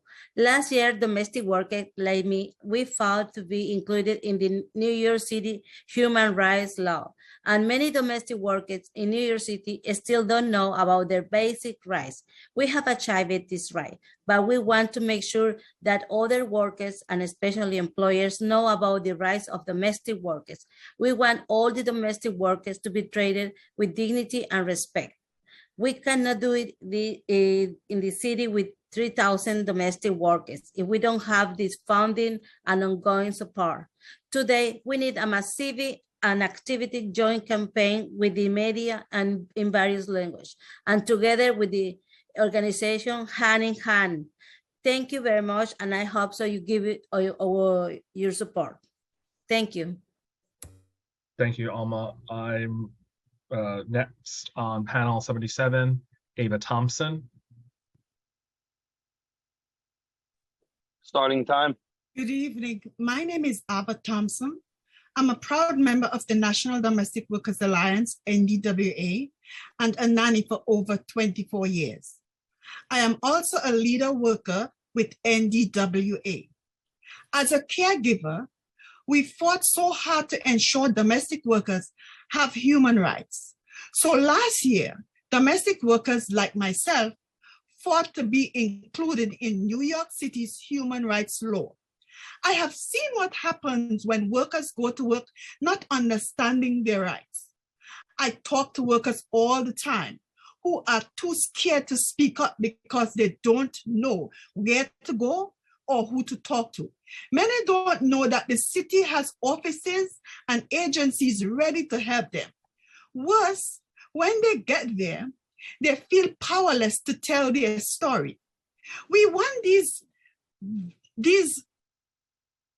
victories, but we want to be certain that other workers and employers know about domestic worker rights. I want all domestic workers to be treated with dignity and respect. In my borough, there are over 50,000 domestic workers. Many of them are care workers like myself. The Bronx is very big, and our organization needs funding and support to reach out to all of them. Having access to support, having access to resources will enable us to become even more productive to the families we take care of. So we are asking the National Domestic Workers Alliance and the New York City Coalition for Domestic Workers Partners are asking for $300,000 to engage in education, outreach, and referrals for domestic workers and employers. Thank you. Thank you. And next we'll turn to Deborah Humes Jordan. Starting time. Hi, everyone. A pleasant good afternoon. My name is Deborah Humes Jordan. I am a proud member, leader of National Domestic Workers Alliance and of We Dream in Black, the Black Domestic Workers Organizing Program of NDWA. I have been a home caregiver for 15 years. Last year, domestic workers like myself fought to be included in the human rights law. And so many domestic workers in New York City still don't know about their basic rights. We want this right, but we want to make sure that other workers and especially employers know about domestic worker rights. In 2021, I was doing organizing work to teach domestic workers about their rights and helping them come forward with their cases of wage theft. I was learning that there were so many domestic workers that still didn't know about their rights and needed someone who had experienced what they had experienced in order to trust the next step in exercising their rights. I would take the time to have long conversations to build that trust. I would have to help explain the process of sharing their story with government agency. I would also be there to advocate when they did not know how to advocate for themselves. With the City Council funding National Domestic Workers Empowerment Initiative, there could be more domestic work leaders like myself, reaching out to domestic workers, teaching them about their rights and resources. Please, please pass the Domestic Workers and Employment Initiative. We can do much more for all the workers who take care of New York City. Thank you. Thank you. And next we'll turn to Denise Frederick. Hello, my name is Denise. Hello, good evening. My name is Denise Frederick, and I'm a proud dues-paying member of the National Domestic Workers Alliance, and I'm also a professional nanny currently working in Brooklyn. Last year, domestic workers like myself fought to be included in the New York City human rights law, and so many domestic workers in New York City still don't know about their basic rights. We want this right, but we want to make sure that other workers, especially employers, know about domestic worker rights. During the middle of the pandemic, when so many domestic workers lost their jobs all at once, I was part of a group of worker leaders who reached out to several thousand of domestic workers to let them know about possible resources and financial aid available to them. So many needed the information and were so grateful to have the connection. We weren't able to reach out to everybody, and eventually our reach as a group of worker leaders was limited. With the city's ongoing support, we can make sure there is funding to education and outreach. I was having conversations with hundreds of workers who just wanted to know what their rights were, who needed someone to talk to and needed support during such a critical time. The crisis is not over. We are going back to work, but that doesn't always mean back to good work conditions or fair pay. The Domestic Worker and Employer Empowerment Initiative can be a step in the right direction for connecting workers with support and resources. Please fund the Domestic Worker Initiative for $300,000 so we can see even more domestic worker leadership grow. Thank you for hearing my testimony. Thank you. And our final panelist on panel 77 is Harriet Mubuji. The time will begin. Can you hear me? Yes, we can. Okay. Good evening. Thank you for this space. My name is Harriet Mukwiji, and I'm a proud member leader of the National Domestic Workers Alliance and the We Dreaming Black organization. I have been a nanny for 12 years. Last year, domestic workers like myself fought to be included in the New York human rights law. And so many domestic workers in New York still don't know their basic rights. We want this right, but we want to make sure that other workers and especially employers know about domestic worker rights. We want all domestic workers to be treated with dignity and respect. We can't do that in a city with 200,000 domestic workers if we don't have the funding and ongoing support. Last year, I was part of the New York Coalition Domestic Workers, and I was given the opportunity to educate council members about care work and domestic workers, about care work and domestic worker rights. This year, I would like to ensure that we are educating everyone about care work and domestic workers' rights.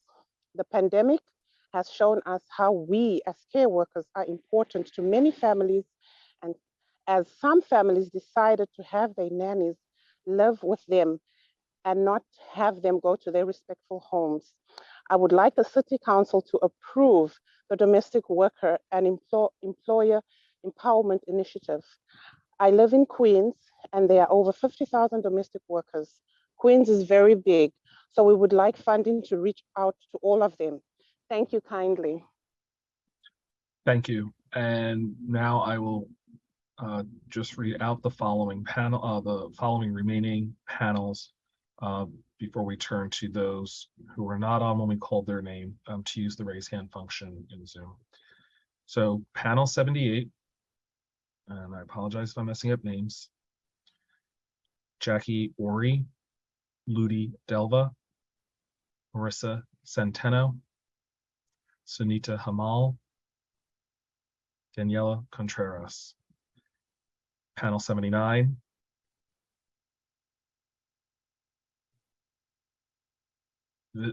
Visnaja Vujika, Robert Jareski, Carol Birdie, Dave Talaman. Panel 80, Gloria Manzano, Joy Clark, I already called on you and you spoke. Rosa Rodriguez, Jeremiah Schlotman. Panel 81,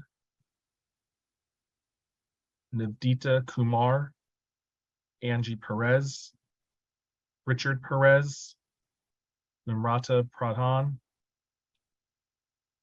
Rosa Pena.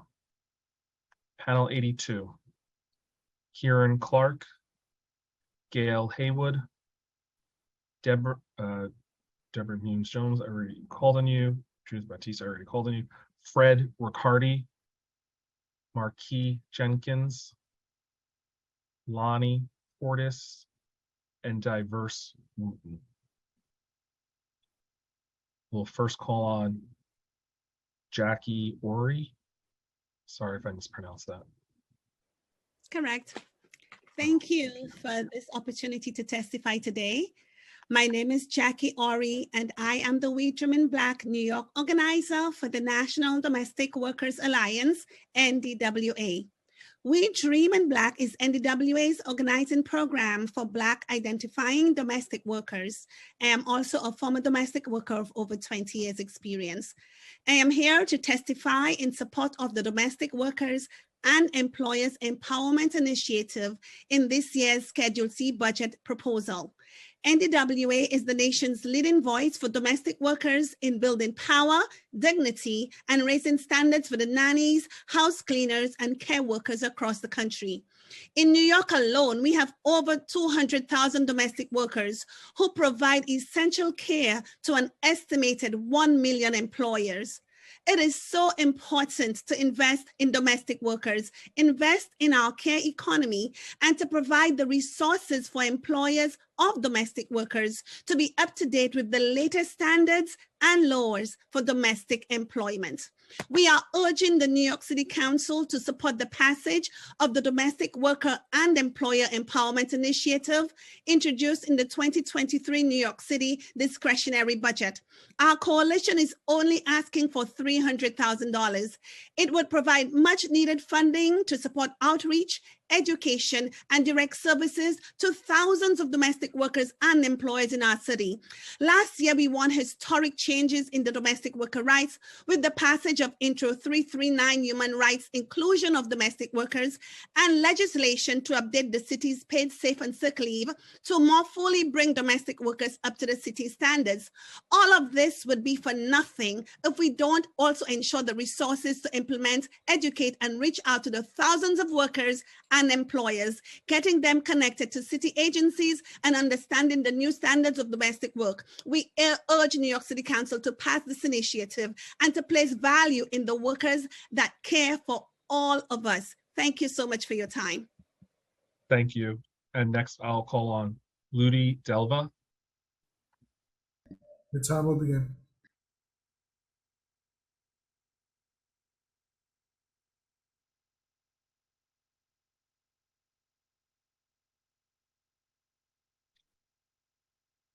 Next, I will call on Marissa Centeno. Good evening. Good evening, Committee Chair Brannon and members of the Finance Committee. Well, we just sort of decided to bring the energy back to the Finance Committee because we're really passionate about ensuring that domestic workers' voices are seen and heard. My name is Marissa Centeno, and I'm representing the National Domestic Workers Alliance as our New York director and representing the New York chapter's domestic worker base.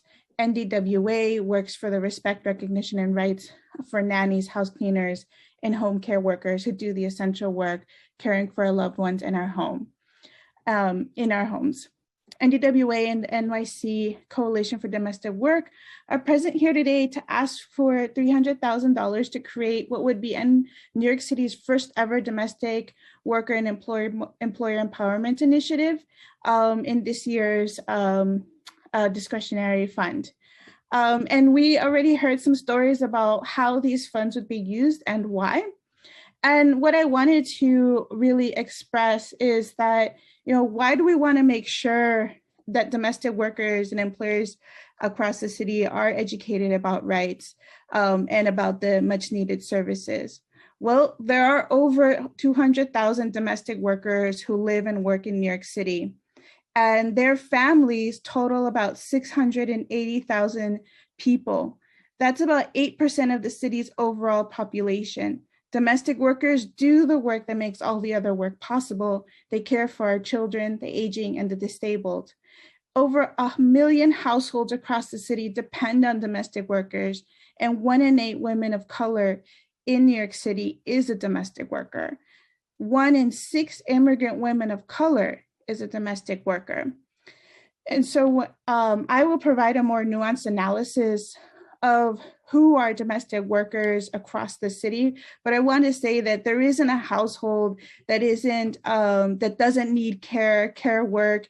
And when we're thinking about initiatives and funding that is going to address gender pay gap and pay disparities, we need to think about how are we framing the resources for women of color.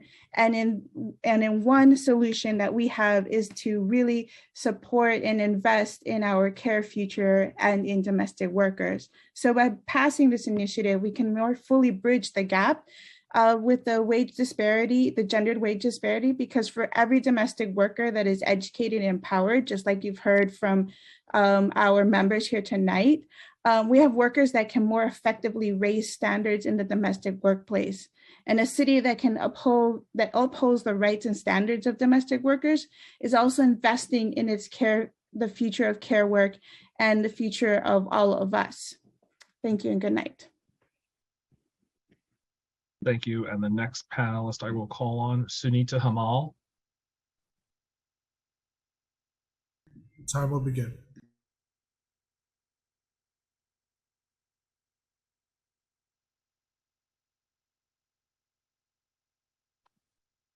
Okay, next I will call on Daniela Contreras.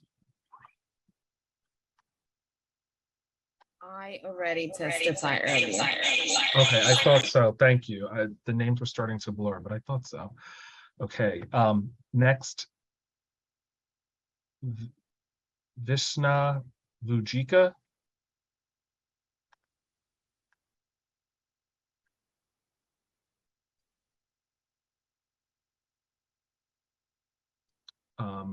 Next is Robert Jareski.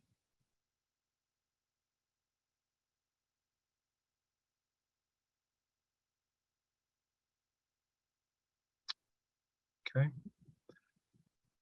Next, Carol Verdi.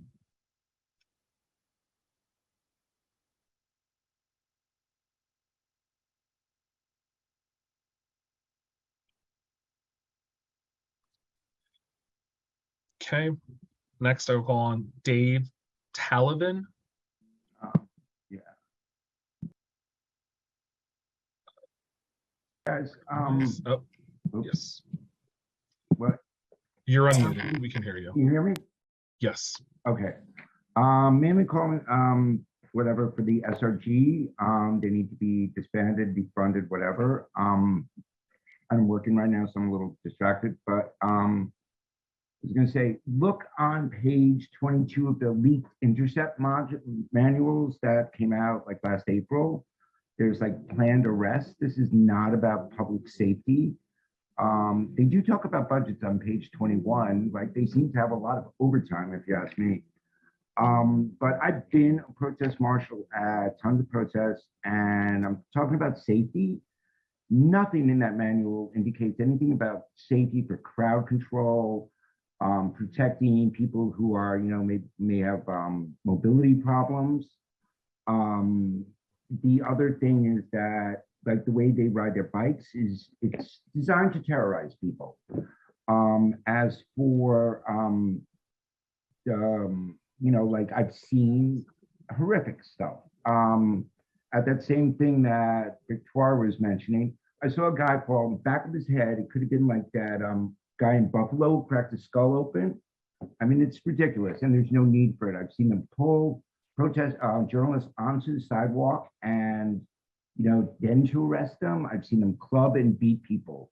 So it's whatever. But I'm going to spend money, spend it on Rights Council, Local Law 53. And yeah, that's it for now. I'm sorry, I'm on a deadline, but whatever. But disband them. It's just not worth it. And they can't fight for shit.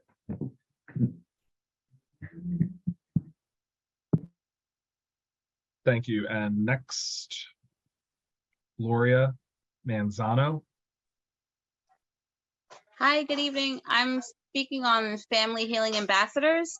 I just wanted to say that being a Family Healing Ambassador for District 31 here in Staten Island, first of all, I've been on the meeting with you guys since 10 o'clock off and on, and I've seen very few people speaking on Staten Island in general. And I just want to say for District 31, we absolutely need the Family Healing Ambassador program to continue. Our kids really need mental health. COVID came in and they have really been traumatized and damaged in ways that they don't even recognize. So I would just really ask that Family Healing Ambassador program does stay in effect or does be considered for next year as well and continue on with the DOE. That's all I had to say. Thank you. And just bear with me, everyone. Next, I'll turn to Rosa Rodriguez. Starting time.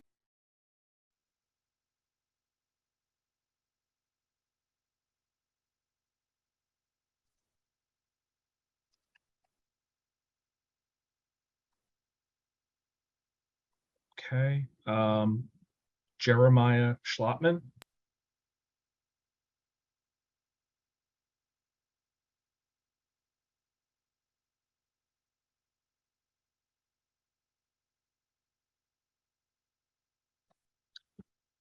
Okay, next. Navdita Kumar.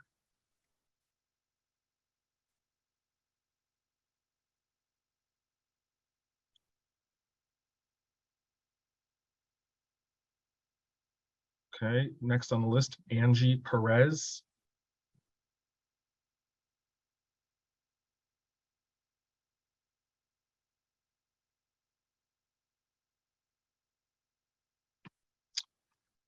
Next, I have Richard Perez.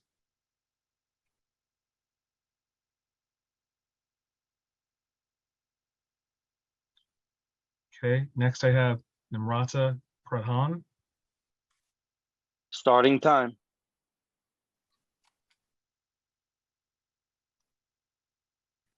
Good evening. Oh, okay, there we go. Just want to make sure I could hear you. Sorry. Yeah, thank you so much. Yeah. Hi, my name is Namrata. I'm an organizer at Atikar, working for as a nanny. I was a previous nanny, and I'm here testifying on behalf of our worker leader, Sunita Ahmal, which you had, it's called upon. So, yes. Namaskar, my name is Sunita Hamal. I'm an active domestic worker member of Adhikar, a community and a worker center that serves and organizes the Nepali-speaking community. Today, I am here representing the 200,000 domestic workers working in NYC. I have been working as a domestic worker for 21 years and have faced many injustices at my workplace. For example, employers telling me things like, you are a poor citizen from a poor country, or you are a servant and you have to listen to whatever we tell you. You're not supposed to sit on the sofa and all, which made me feel small and less than human. I could not even take a day off when my child was sick and I had to find someone to take care of him so I would go to work. This is not my story. This story is similar to 200,000 domestic workers working in NYC. Our work is just anyone else's other work. Someone's home is my workplace. Our work is important as many other work. That's why we, four organizations, Adhikar, NDWA, Carol Guards Association, and hand in hand, the Domestic Employees Network, raised our voice and were successful in passing the Intro 39 in NYC last year as part of the NYC Care campaign. With this bill, we now are protected under NYC Human Rights Discrimination Law. I feel like we are now recognized as domestic workers like any other jobs. I'm thankful to each one of you who voted in favor of this bill and support to pass the bill. But our work is not finished. Just passing a bill is not enough. As we Adhikar have learned throughout our experience organizing for workers and immigrant rights, a bill is only as good as if its enforcement and implementation. Time expired. Just give me 1 second. So I strongly urge the City Council to invest resources from the budget to the NYC Coalition for Domestic Work and create a new initiative, the Domestic Worker and Employer Empowerment Initiative. With this new initiative, we'll be able to continue and most importantly, expand our fight for domestic work injustice, for justice and for the rights. Thank you. Thank you. And next on the list, we have Rosa Pena. Starting time.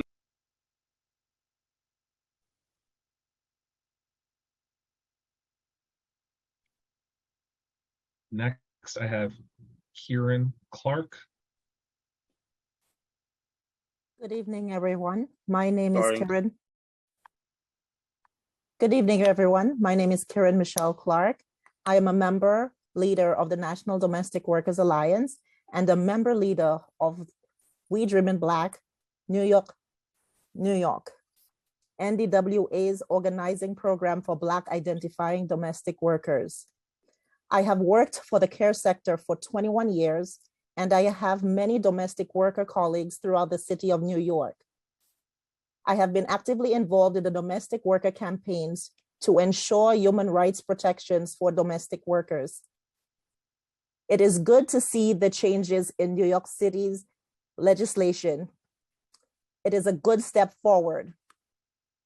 I also saw that during the pandemic, domestic workers were left without resources and knowledge of their rights, as many of them became unemployed all at once. In New York City, 1 in 8 women of color are domestic workers. We want the laws that we passed to have real effect in the homes where we work. That means the city should pass the Domestic Worker and Employer Empowerment Initiative. I want all domestic workers in New York City to know their rights and have the kind of access to information that I have had. I teach other workers about their rights, and we can teach so much more with the support from New York City Council and administration. I have experienced workplace conditions that do not respect my humanity as a domestic worker, and I know what it means to be connected with resources and to feel empowered. We care for all of you, and it is time for you to care for us too. Please pass the $300,000 proposal for Domestic Worker and Employer Empowerment Initiative. Thank you so much for your time. Thank you. And next, I will call on Gail Haywood. Starting time. Good night, everyone. My name is Gail Hayward, and I am a dues-paying member with the National Domestic Workers Alliance. In the past few years, I have become highly involved in NDWA and has served as a facilitator and has newly been elected to the Board of Cleaners Council to serve all of New York City. I have worked as a housekeeper for over 5 families in the past 20 years. I have also had extensive knowledge of the nanny industry, having worked as a nanny for over 2 decades. In the last 12 years, I have focused on house cleaning solely for my survival. In March of 2020, when the pandemic struck, I had witnessed house cleaners all across the city lose their jobs and had no money for basic necessities such as putting food on their tables, rent, utilities, etc. I also became a victim of this tragedy. Domestic work is hard work, period. And we deserve fair pay and better wage treatments. We should not have to fight time and time again for this. It is high time that employers keep up with the laws surrounding domestic workers. Funding is needed for domestic workers like myself to thrive. I am asking all of you, please, please, pass 300,000 proposal for domestic workers and employer empowerment initiative. Thank you so much and God bless you. Thank you. And next I will call on Fred Riccardi. Starting time.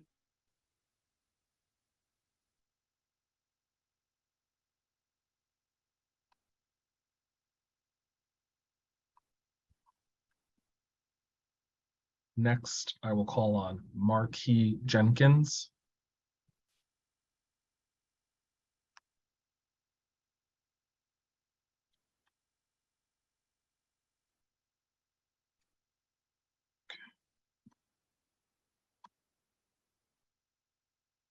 Okay, next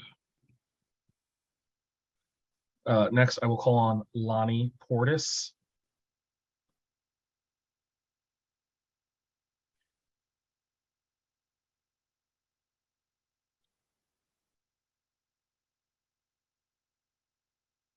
Next, I will call on Diverse Wooten.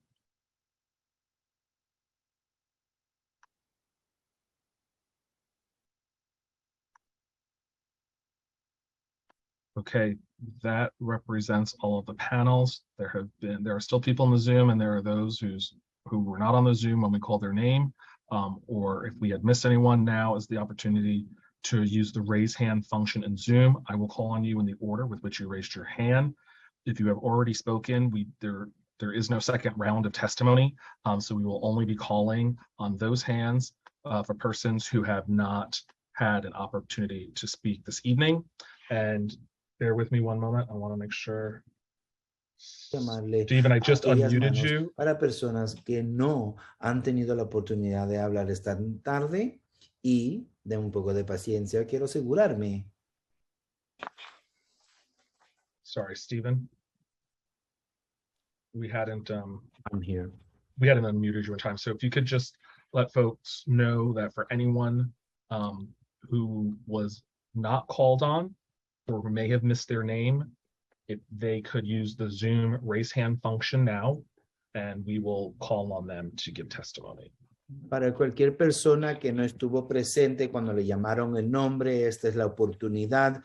Pueden subir la mano, usar la función de Zoom de subir la mano. Vamos a llamar a cada persona que sube la mano en el orden que suben la mano para dar su testimonio. No es tampoco oportunidad para dar una segunda ronda de testimonio. Esto es para personas que fueron llamadas anteriormente, que no estaban presentes en la Zoom. Ahora es su oportunidad. Nos avisa, pueden subir la mano y vas a tener traducción cuando dé su testimonio. Gracias.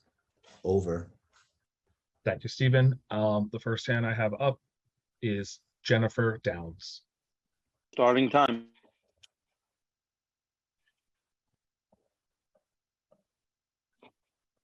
There we go. You're unmuted now. Sorry.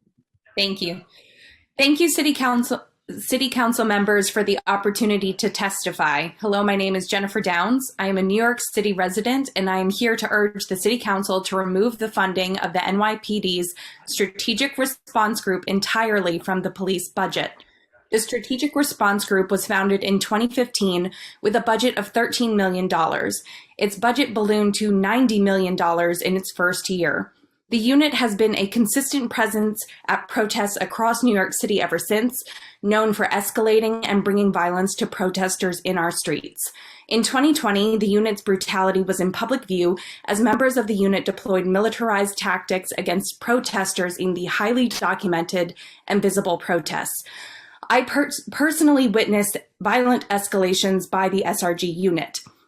I witnessed a multitude of unjustified escalations at nonviolent protests from disproportionate number of officers deployed, military-grade equipment, including the LRAD, to unprovoked physical violence against individual protesters. I will never be able to scrub the visceral image of a nonviolent protester being slammed face first into the ground less than a foot in front of me from my mind, and my experience is not unique. The SRG has been central to many lawsuits and investigations related to the NYPD's abuse of protesters throughout 2020. The SRG's violence isn't a coincidence. The unit's training overwhelmingly focuses on use of force, and members of the unit are trained to treat racial justice protesters as enemy combatants. In the SRG Bike Squad's manual, protest groups are divided into two categories, peaceful and violent. Examples of violent protesters are Black Lives Matter movement, Occupy Wall Street, and anti-Trump demonstrators. The SRG is an unbearable source of sanctioned racialized violence in our city, and they inflict this trauma on New Yorkers with impunity. The City Council must put an end to the SRG's abuse by disbanding the unit and removing its funds from the hands of the NYPD and reinvesting those funds into our communities. Thank you for your time. Thank you. The next hand, for those who have not spoken, Natasha Capers will be next. Starting time. Unmute. Hello, I am Natasha Capers, the director of the New York City Coalition for Educational Justice and the mother of 2 Black public school students in high school. As a nation, we have witnessed and lived through the mass murdering of Black, Latinx, and Asian people across the country daily for nearly 2 weeks. From churchgoers in California to the elderly buying groceries in Buffalo, New York, and countless more from coast to coast. All of these murders were racially motivated. The Buffalo shooter wrote a manifesto on how Black and brown people are replacing whites, then murdered them while live streaming on Twitch. But what does this have to do with public education in New York City? Public education and curriculum is a major lever in ending systemic racism and white supremacy. Nearly a year ago, the New York Department of Education pledged to create the Universal Mosaic Curriculum. It was to be built by educators, parents, and students, be culturally responsive, anti-racist, for ELA, English Language Arts, and math from K through 12. To date, the new administration has done little to nothing to bring this curriculum to fruition. This council ensured that they had over $200 million needed to make this happen, and they have done nothing. They have not even released a public plan or promised not to reallocate that funding. We are pleading with the council to hold the Department of Education accountable for 2 very simple things. 1, ensure that no money is reallocated from the Universal Mosaic Curriculum, even if it is to go to things like ethnic studies, which is social studies curriculum. And for them to publicly release a multi-year implementation plan for the Universal Mosaic Curriculum for ELA and math, along with a family engagement plan. This council must hold them accountable to their promises and to do the right thing for our children in the future. Thoughts and prayers are not nearly enough. In fact, it's nothing. It is time for the Department of Education and the council to do its part to end systemic racism. And this is one clear and concrete way to create our new, powerful, and equitable future. Thank you. Thank you. And the final hand that we have up for persons who have not testified today from the Cypress Hills Local Development Corporation, Ryan Chavez. Starting time. Good evening, Chair Brannon and members of the committee. Thank you for the opportunity to speak today. My name is Ryan Chavez, Program Director of the Basement Apartment Conversion Pilot Program at Cypress Hills Local Development Corporation. We're a nonprofit community development organization and settlement house based in East New York, Brooklyn. I am here to request that $250,000 of expense funding be allocated to the FY23 budget to support ongoing work on the basement apartment conversion pilot program. This program launched in early 2019 to help small homeowners in East New York convert their basements into safe, legal, and affordable rental units. This pilot was also designed to demonstrate the feasibility of basement conversions in New York City and lay the foundation for a citywide program. However, in spring 2020, all remaining expense funds, around $2.3 million, were eliminated from the program, forcing us to scale back dramatically. Now, we did manage to successfully file several plans at the DOB last year and are currently working through a challenging approval process. We expect these properties to receive the required approvals by early fall so construction can begin. However, no expense funds have been allocated to cover the program's most basic administrative costs. The program needs $250,000 in FY23 to cover its essential staffing, overhead, and insurance costs through the end of construction. This will allow us to finish our work in East New York while providing the city with lessons for how basement conversions can be done on a larger scale. As we saw during Tropical Storm Ida last year, the city can no longer afford to ignore the existence of basement units. This is now a matter of life or death. We repeat our request for FY23 expense funds to complete our work in East New York, and thank you once again for the opportunity to comment. Thank you, Chair Brannon. That concludes the public portion of our hearing. Everyone who has not spoken received an opportunity to by raising their hands.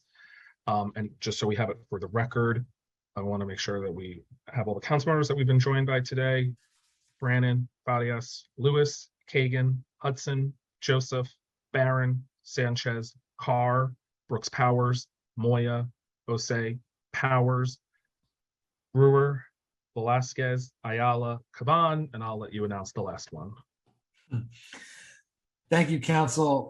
Before we close out, I want to give Speaker Adams a chance to speak. My goodness. Thank you, Chair Brannon. And thank you to our committee counsel, Malcolm Budahorn, for an amazing job today. In this final day, which is to us on the council, the most important day out of all of them that we have spent in these joint council hearings over these past few weeks. You have been heard, and before I talk about, before I thank you all, I just want to thank my colleagues who have hung out all day long. This hearing begun at approximately 10 a.m. this morning. And it is an annual event, my fifth time in this annual event, which I figure is one of the greatest honors in being a part of the city council. Thank Councilmember Joseph, Councilmember Caban. Those are the two that I see that are still hanging out with your finance chair this evening. Thank you for hanging out all day long. Thank you to all of our amazing advocates, our nonprofits, all of our partners that continue to make your wishes known to this historic city council. We hear you. We trust that you will continue and have done your due diligence in speaking up to your council members, just as you have taken this time today to make sure that you were heard as a part of this panel. Make no mistake about it, your testimony goes in the history books for the New York City Council for this 5/25/2022 day. You have been heard across the city of New York, and you are in the history books for your testimony. We appreciate you so much for all of the work that you do, for all of the causes that you continue to champion, most importantly for your stamina, your commitment to your causes that you truly believe in, and the fact that you took enough time to bring it to this council and to this hearing at this almost 9:30 hour on tonight. I appreciate you all so very much for your testimony, for your words, for your heartfelt commitment to all of your causes. And like I said, this council hears you. This council hears you. We ask for you to continue to reach out to your individual council members, continue to reach out to us, and we will try our best to meet your needs as you have brought them to this finance committee this evening.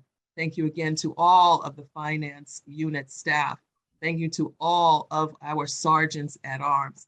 Thank you, Malcolm, once again. Thank you to all of our council who have been here and who stuck it out. Thank you, Rashida. I see you snapping up there. Thank you for that. We need that too. We need that too. We're human too. Thank you for that. So we just want to thank you all again for sticking it out with us. We are going to continue to do our very best for you, for the city of New York. I am going to give it back to our chair, Brandon, who I know if he hasn't been drinking coffee all day, I don't know. but I trust that he has had a cup or two over these hours. So thank you for an amazing job, Finance Chair Brandon. I yield back to you and good night. Thank you, Speaker.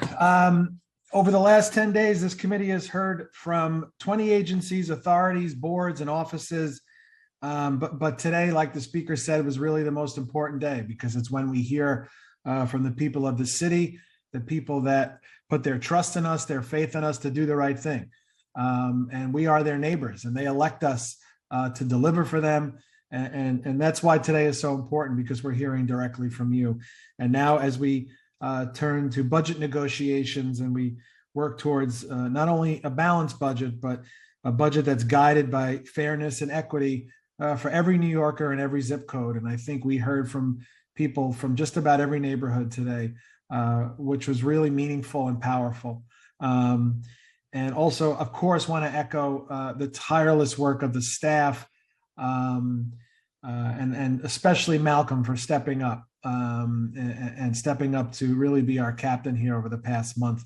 We started these hearings back on May 6th, and here we are now on May 25th, almost 12 hours after we started this hearing this morning.